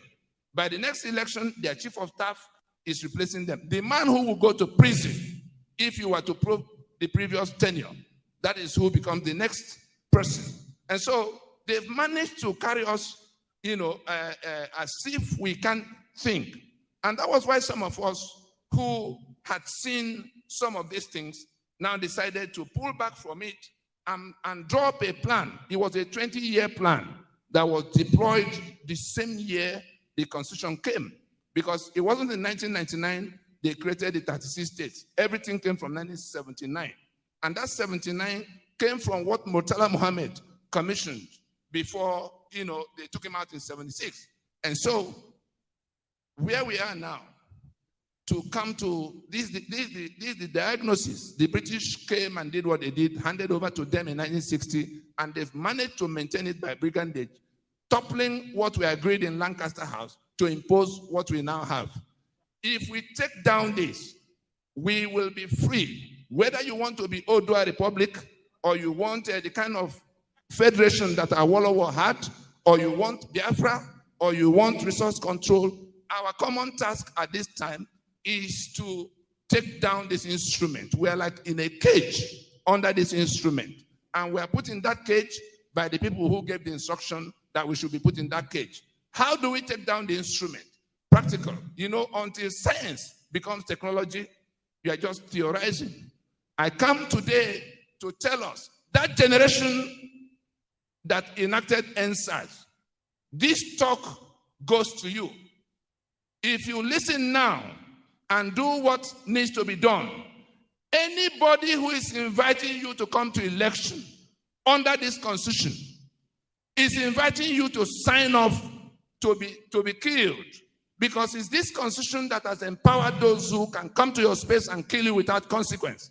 It's this Constitution that has empowered the politician that is stealing money you can't stop. It's this Constitution that empowered people who can sit in Abuja and go 1, 2, 3, 4 down the list of those who scored at elections to bring a Hope Uzodinma to be governor in Imo. Imo is bleeding today. Igbo land is a festival of blood because we're in Nigeria. Yoruba has not come under that level of pressure. But if you go to the Middle Belt to see what the people who are supposed to be our compatriots in the same project are doing, they have opened our borders for their like to come from across the border to join them. They are in joint venture with ISIS. ISIS wants an operational base away from the Middle East. The man who is our president, who is also the champion of this Fulani invasion, opens our border to bring both ISIS and the Fulani that will help them to overrun the rest of us. That's what they are in a conquest mood. They are putting elections, PDP, APC, who will go first, to do what? To preside over this rape, and we are listening to them and looking at them and wanting to go with them. They are the ones who will do the PVC plastic. But while they give you plastic, they are distributing AK-47 across your local communities. They are the ones who will carry the ballot box around. They are the ones who, the needs of our president is the one controlling INEC, and we're going to election. It will be signing our death warrant to go for one more election under this 1999 Constitution. What we are inviting you to do, and I speak to you now with the mandate of NINAS. Some of our competitors from the Middle Belt couldn't get here. They are all involved in this message. We're informing you that the owners of Nigeria, and you saw them on the streets of New York 3 weeks ago, are saying to the whole world that our union has collapsed. We have defeated the constitution by which we are held down. Those who imposed that constitution are now on an attempt to conquer us afresh by extermination in order to reestablish their ownership and control. What we need to do, it is election they use to validate the life of the constitution once every 4 years. All the problems are flowing from the constitution, we all understand that. How do we now stop that cycle? If we go to another election in 2023 with them, instead of shutting down the journey, we are telling the political parties, and we can all insist, whether it's party A or party B or C that wins, the winner will swear to defend and uphold this abomination for another season. Meanwhile, every day we postpone this remedy. The ones who are approaching us with AK-47 will continue to come in the name of Nigeria. If we raise that issue in this last quarter of 2021, that we are not going to another election under this constitution, I tell you, by December, by the time people are heading for Christmas, that enemy will be on his knees begging for accommodation. If we don't, I can tell you, we are doomed. Club on Clubhouse is pleased to be involved in promoting justice and in being part of bringing about true with the people democracy in the Nigerian space. So we are hosting the NINAS Movement's virtual town hall meetings over 2 weeks and starting at 7:30 p.m. Nigeria time on Friday, 3rd December 2021. The topic is 4 frauds that are fatal for the 1999 Constitution, how we got there and how we can fix it. Session 1. We the People fraud. Number 2, Federation fraud. 3, Fighting corruption masquerade fraud.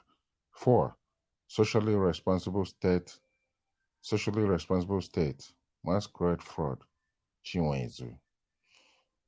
Please check the Atlantic Post Facebook page for more information and on when the next session will take place, plus the direct link to our Atlantic Post Club on Clubhouse. Virtual town hall meetings by Atlantic Post on Clubhouse. If you're fed up with Nigeria, this virtual Clubhouse meeting is for you. If you are fed up with the lack of electricity, you are fed up with police brutality, as in NSAS, you are frightened of insecurity, you are frightened for your future, etc.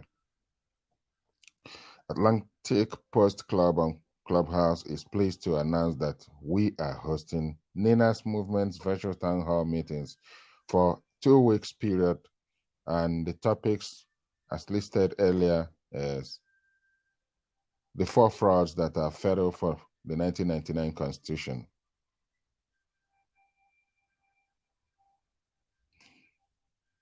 Atlantic Post is an online newspaper whose mission is to be at the forefront of bringing about the positive transformation of the African continent. That involves being sensitive and responsive to what happens in the Nigerian space. Our desire is for a safe and well-functioning society. Thus, our main purpose is to report not just accurate news, but also to bring the public's knowledge, interventions, and events that will improve society. So come and be empowered with knowledge about the 1999 Constitution and how you can be a change agent to end those things that make you fed up and frightened with Nigeria by joining us for this Nina's Movement's virtual town hall meetings. Links to the meeting can be found at www.clubhouse.com/club/Atlantic-post-club.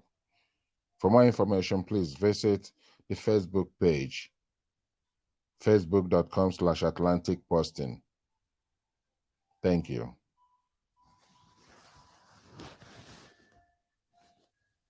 The 1999 Constitution is still in existence. The northern part of Nigeria will always dictate who becomes the president of Nigeria.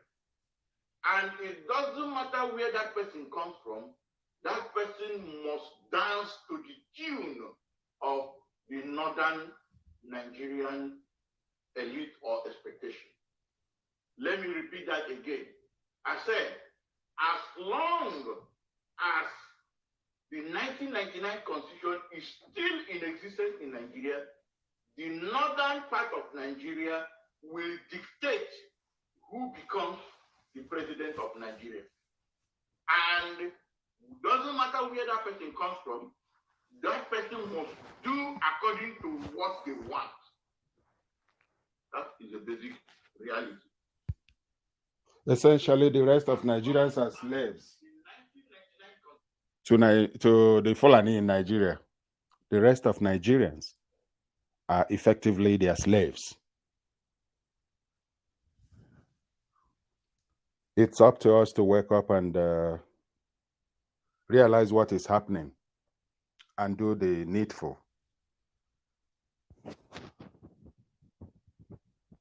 It's a marriage of the master and the slave. Obviously, the relationship, the marriage in Nigeria is a marriage of the master and the slave. Obviously, the Northerners are the masters, the Southerners are the slaves. But that's your reading of it? That is practically in every aspect, in every facet of Nigerian life. Take the petroleum industry bill, take the oil, take the VAT, take education, cut-off marks in secondary schools and universities. Every aspect of the Nigerian society favors the North. Take the creation of local governments, take the creation of states. Only Kano and Kebbi State and the adjoining state have more local governments in Nigeria than the whole of Southeast. So but however, the good thing is that suddenly Nigerians have started to realize that this master-slave relationship cannot continue. And they have put so much pressure, are beginning to put so much pressure on their leaders that the leaders are beginning to find it more uncomfortable and difficult to exist in their localities. That is what is happening to the Southern governors. Most of these Southern governors are not speaking because they are convinced, because they mean it.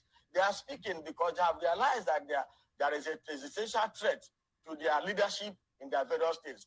Because those they are leading, those they are governing, can no longer accept to play the role of slaves in a country called Nigeria. So the constituents are putting a lot of pressure on them. And that is why in the last few months, they have met severally because of the pressures being mounted on them. I am sorry for them because I do like the former minister said, they are not likely to go through this. Very soon, the powers that be, their masters will bring out their criminal charges in FCC and ICPC, show them, and they run away. Some of them are already running away because, like he said, it's a matter of survival. Some of them know that they are already governors, not by the making of their people, but that they were appointed governors. That's why they are sneaking away from this push to get Nigeria to work as one united country. Does it really, I mean, first and foremost, the fact that you use that very strong analogy, we've had a number of analogies. I mean, we've heard of husband-wife relationship. I mean, and that depicts sometimes the inequalities that exist in a marriage.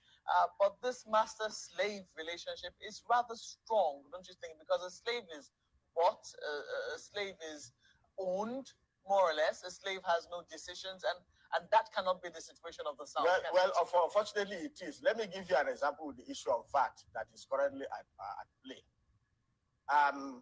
Some states in the north see alcohol consumption as a sin. So they go about ensuring that alcohol is not consumed, which is okay by their faith and religion. Then in the south, they see it otherwise. They see alcohol as a beverage, something that they can take because it's not against the law to consume alcohol. And the alcohol is charged from 5% to 7.5%. And it is called VAT. And the money is now, when you charge me for consuming alcohol, 7%, if I were going to buy it at X amount, I pay higher. You collect that extra money from me and take it to the person who considers consumption as alcohol as sin. I use it to develop his estate. You know, that's not exactly how it works. How does it work? Let us be very, very, there's politics. Can I give you facts? We know that is distributed 20% on the derivation, 50% on the quality of states, and 30% to 35% on population. Yes, but we also know that VAT on alcohol is a very tiny fraction of the basket, of the entire basket on VAT. I am using it as an example. Let me give you an example. I won a contract in my state for road construction. And the VAT from that road construction tax is sent to the federal government and shared based on the quality of states. Is that justice? Is that fair? The other state might decide not to award contracts. And he gets part of the money I have spent on awarding contracts as VAT for the development of his state. Does that connote a relationship based on equity, justice, fair play? My child goes to take a national entrance examination, and he scores 120, he will not be given admission. And the same person who scores 15% is given admission. Is that not a master-servant relationship? The analogy of master-slave, you don't agree that it is too strong a description? It might sound strong on national television. It might sound strong to certain sections, those who are benefiting. But if you go to the rural communities, if you go to the bars, if you go to small places, that is exactly how they see the union called Nigeria today. Because all the actions, all the tendencies go to suggest that unless I decree, let us take the issue of anti-grazing.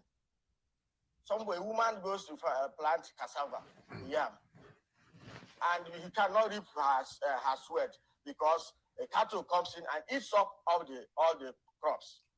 And the people are saying, ranch, you are insisting that writing or not, that animals must continue to go around to eat up other people's crops.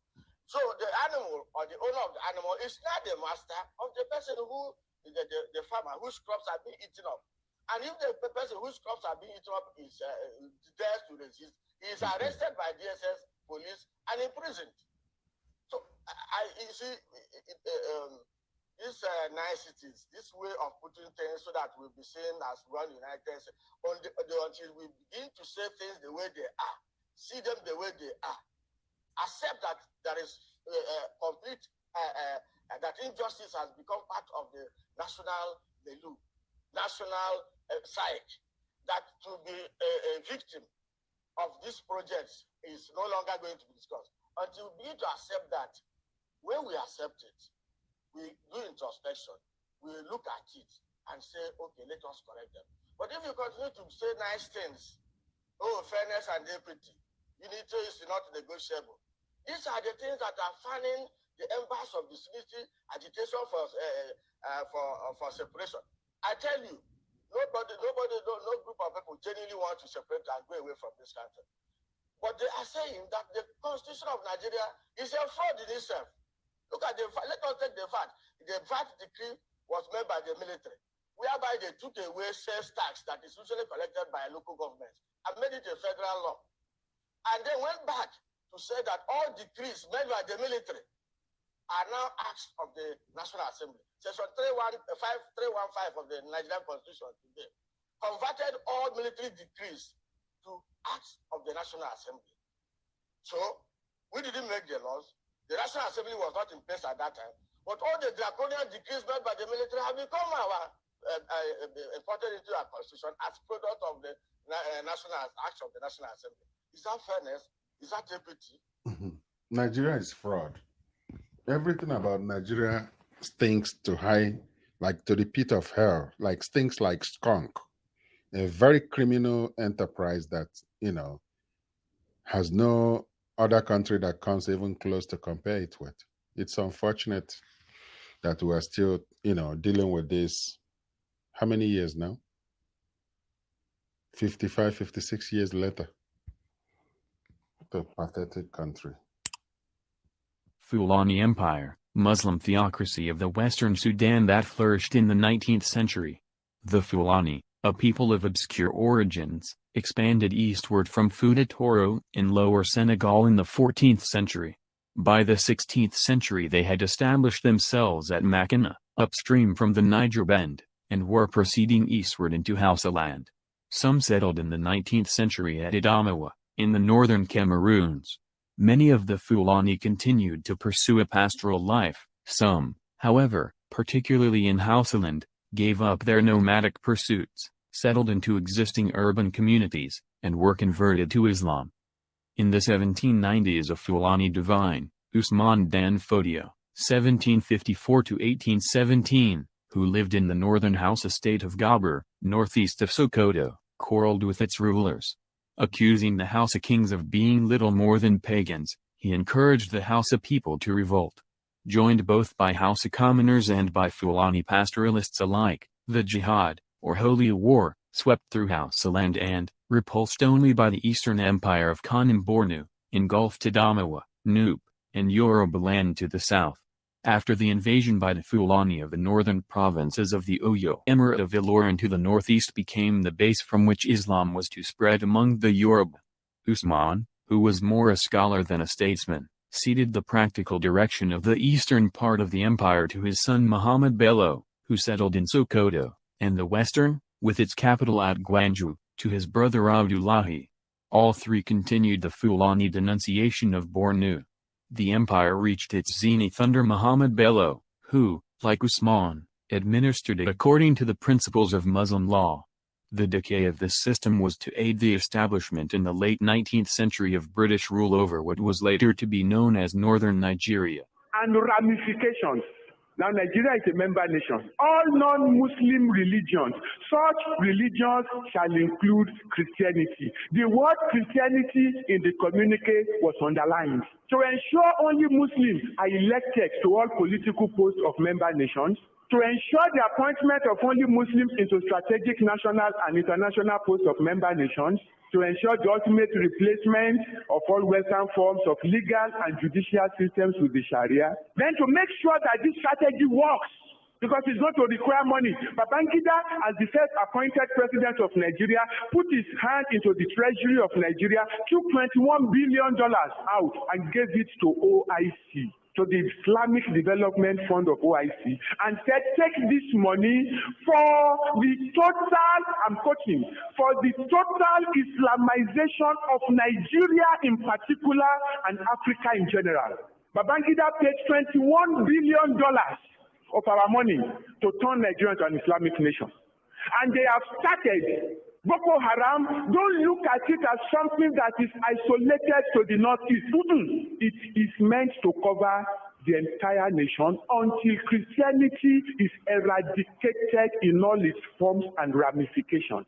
Now, this was not mentioned in the introduction because I don't think that is something that I want to talk about, but I just have to mention it. So God told us to go to Turkey and learn certain things. September last year, God spoke that if care is not taken, in 30 to 40 years, Nigeria will be like Turkey. And God told him, go and learn what happened to Turkey. Now, Turkey used to be 100% Christian. Today, Turkey is 96.04% Islam. Christianity in Turkey is 0.21%. And God is speaking that if you don't take care, Nigeria will end up like Turkey. Christianity was in Turkey for 1,123 years. Islam uprooted it. Christianity in Nigeria is 172 years old. If we take the starting date from 1842, when Methodist Reverend Bach Freeman arrived in Badagry, you will remember that the Catholics came first in the 13th century. They did some church planting around Warri and Benin Kingdom. They left in 1622. Then the Methodists came back in 1842, about 200 years after that. Now, it is that coming of the Methodists that has now developed to what we have as Christianity today. So effectively, Christianity in Nigeria is 172 years old. Now the point is this: if Islam cannot prove the one that had been planted for 1,123 years in Constantinople, tell me, they can't uproot the one that is just 172 years old. As a matter of fact, the spiritual foundation of Turkey, Nigeria does not come near it. Because the 7 churches that Jesus Christ wrote letters to, in Revelations 2 and 3, all those 7 churches were located in Turkey. All those 7 churches. Apostle Paul, the champion of the church, was a citizen of Turkey.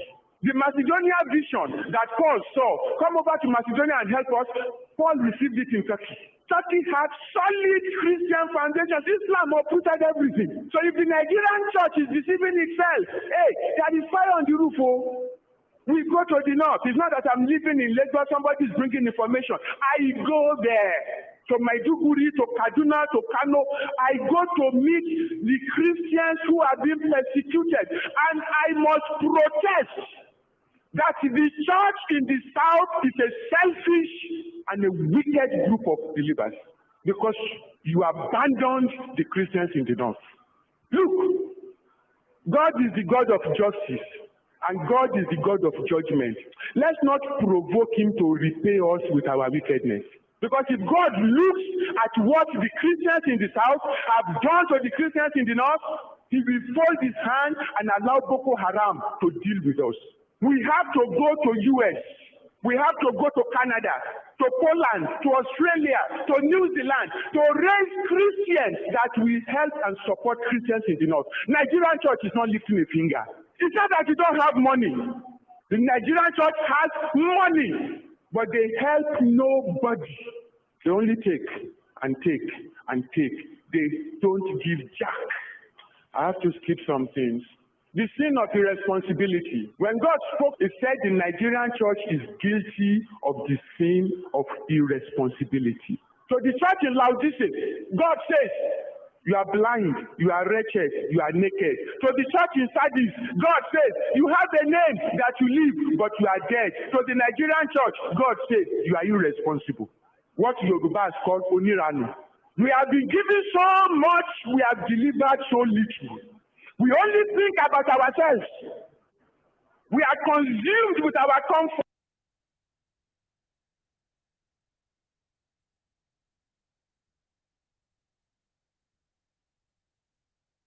Here's an article penned by the Secretary General of Lower Niger Congress and the Nigerian Indigenous Nationalities Alliance for Self-Determination, NINAS, Tony Nadi, on May 21st, 2021. It goes this way. The wisdom of setting your own roof on fire. The conquest, designs, and murderous invasions of the Fulanis countrywide in Nigeria and was long in coming, facilitated immeasurably by the Caliphate-imposed 1999 constitution that tied everyone's hands to the back.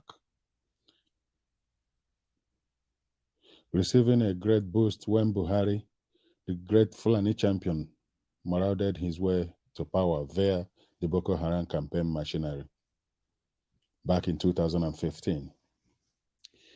The situation certainly required strategic action from the new non-caliphate rest of Nigeria to address. At a time, the non-caliphate rest of Nigeria rallied behind the strategic actions prescribed by the LNC Movement for New Nigeria, or NINA's grand script that would oust both the Fulani and the 1999 Constitution that brings them to our various spaces. Those Igbo folks, especially in the diaspora and particularly in the World Igbo Congress, WIC, who mocked what was being done by the LNC and its MNN allies, now NINAS, as mere academic exercise. Those Igbo who wanted physical action and who clapped and cheered rancorously and donated generously when Nnamdi Kanu announced the Igbo self-immolating outfit tagged ESN that was commanded to murder soldiers and policemen in Igbo land. Are the same ones shouting blue murder now that the Fulani embraced the invitation and license of Nnamdi Kanu to kill Igbo youth with impunity? Maybe when the blood festival that Nnamdi Kanu has been preparing for the Fulani and Nigeria in Igbo land gets fully underway, and when sufficient blood is shed in Igbo land to satisfy the bloodthirsty demons being invoked by the chief merchant of the Rogue Biafra franchise, the unthinking and dishonest Igbo cheerleaders of Nnamdi Kanu's lunacy will become sober and honest enough to proclaim very loudly to the hearing of both the global community and non-caliphate alliance partners in Nigeria that Nnamdi Kanu is the cause of the great calamity that has befallen Igbo land. Until then, let us continue in our dishonesty and folly of clapping and cheering for the bloodthirsty lunatics setting the Igbo roof on fire in the name of a totally meaningless Biafra restoration. No one is rejoicing about Nigeria's current genocidal onslaught in Igbo land, and consequences will attach for the crimes against humanity now being committed in the East by the illicit federal government of Nigeria. But while all steps are being taken to get that, to get halt the official and unofficial bloodletting and military operations in Igbo land, we must also find the courage and honesty to proclaim very loudly that Nnamdi Kanu brought this upon Igbo land, and he truly did. Next is the Guardian newspaper advertorial taken up by the World Igbo Congress, whose leader is based in Houston, Texas, US, where World Igbo Congress was in total support for the ESN madness that has bettered the clearly foreseeable killings and military operations in Igbo land.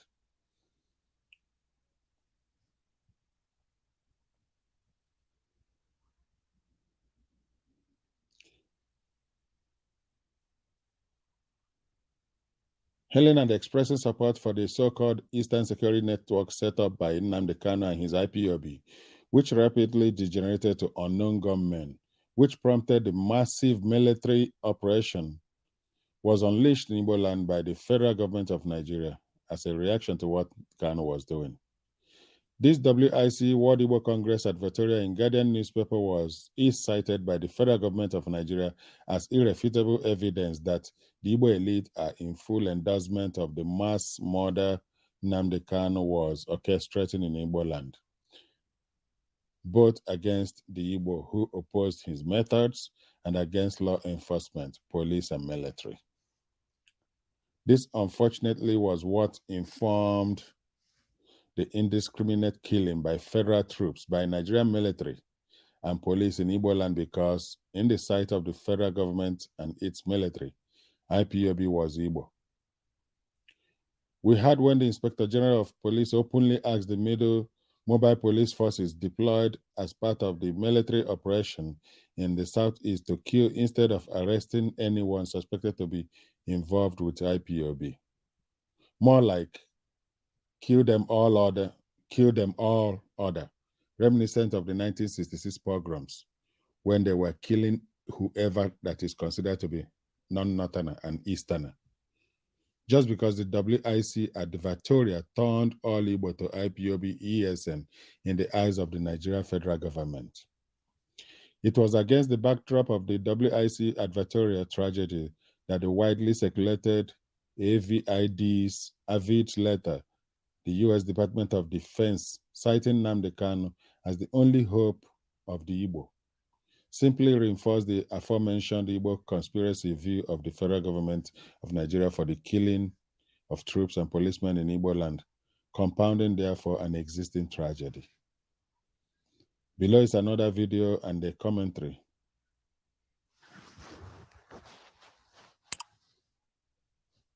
Lower Niger Radio, your voice of liberty, the voice of the peoples in the Lower Niger Territory.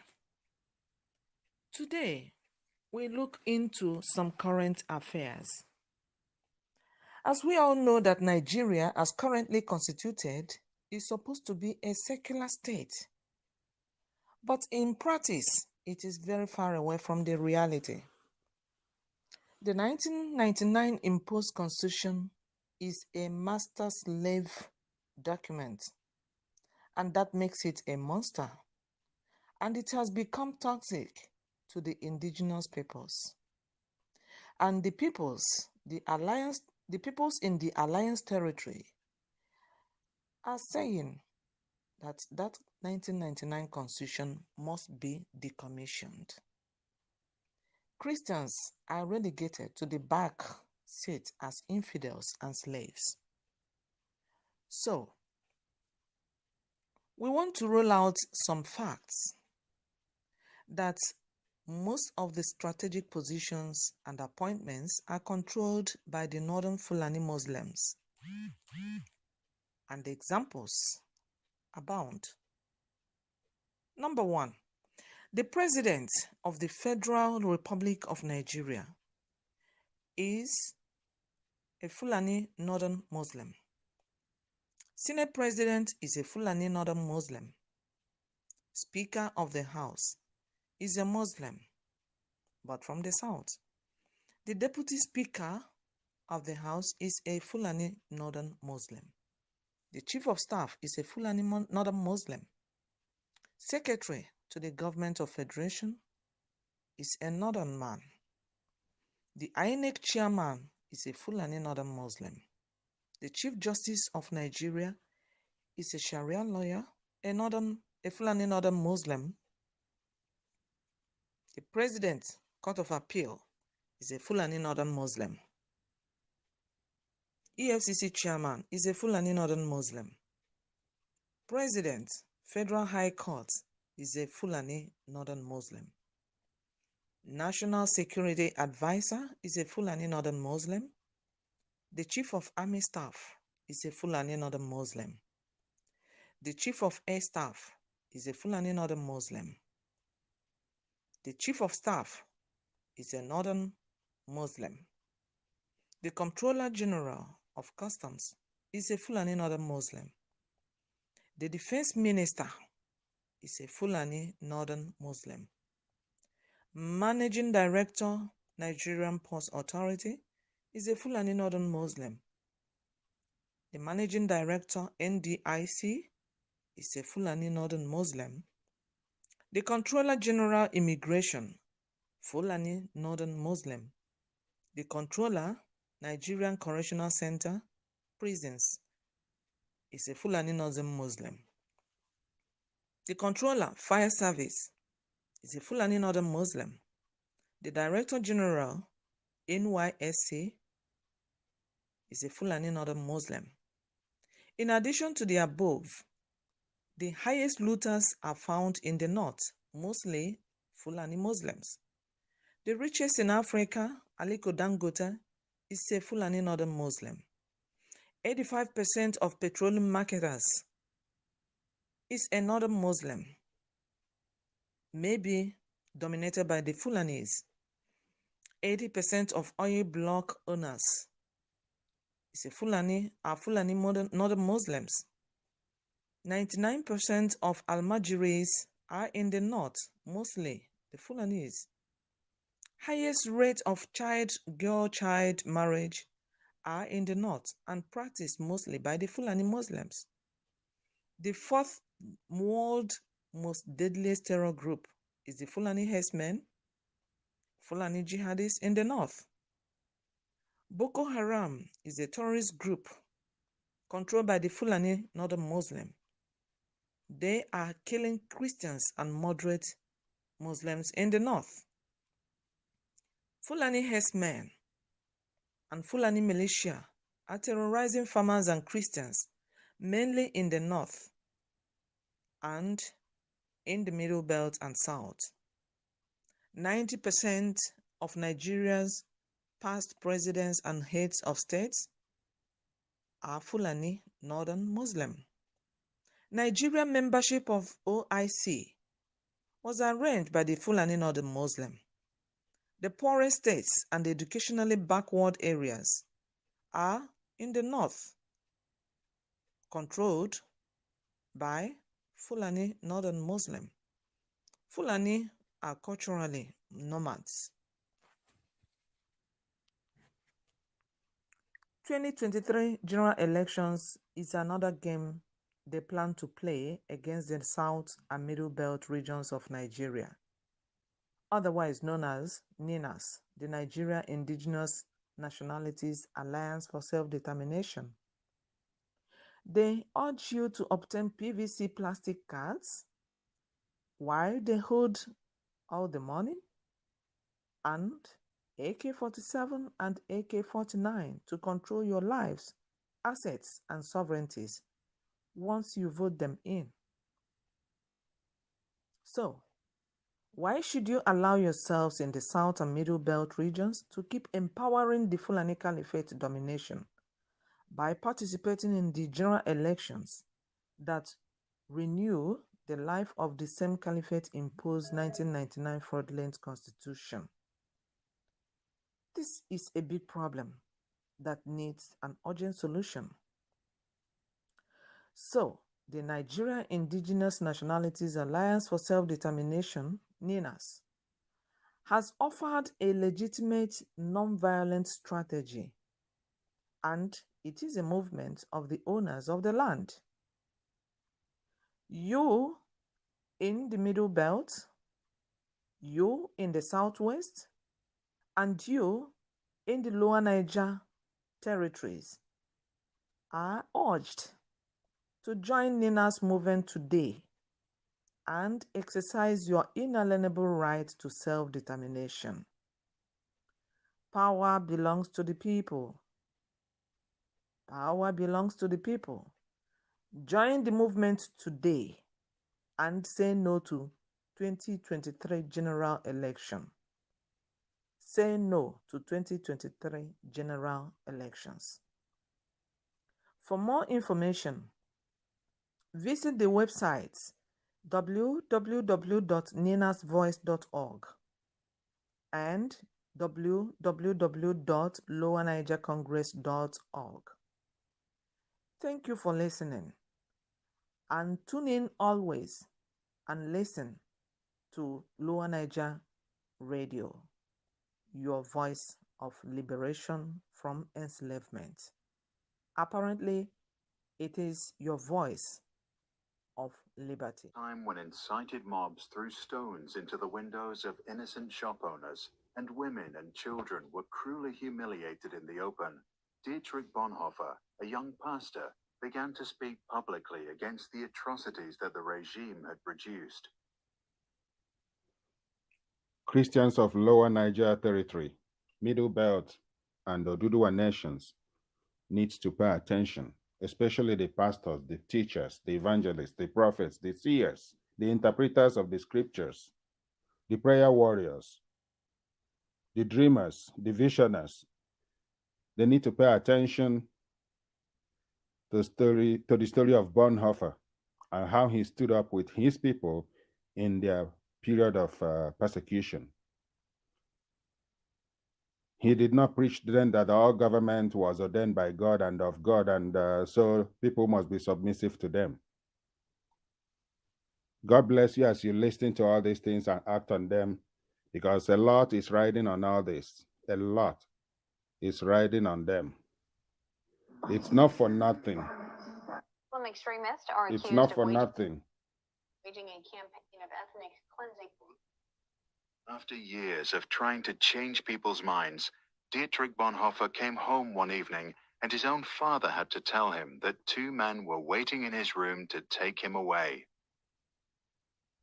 In prison, Bonhoeffer began to reflect on how his country of poets and thinkers had turned into a collective of cowards, crooks, and criminals. Eventually, he concluded that the root of the problem was not malice, but stupidity.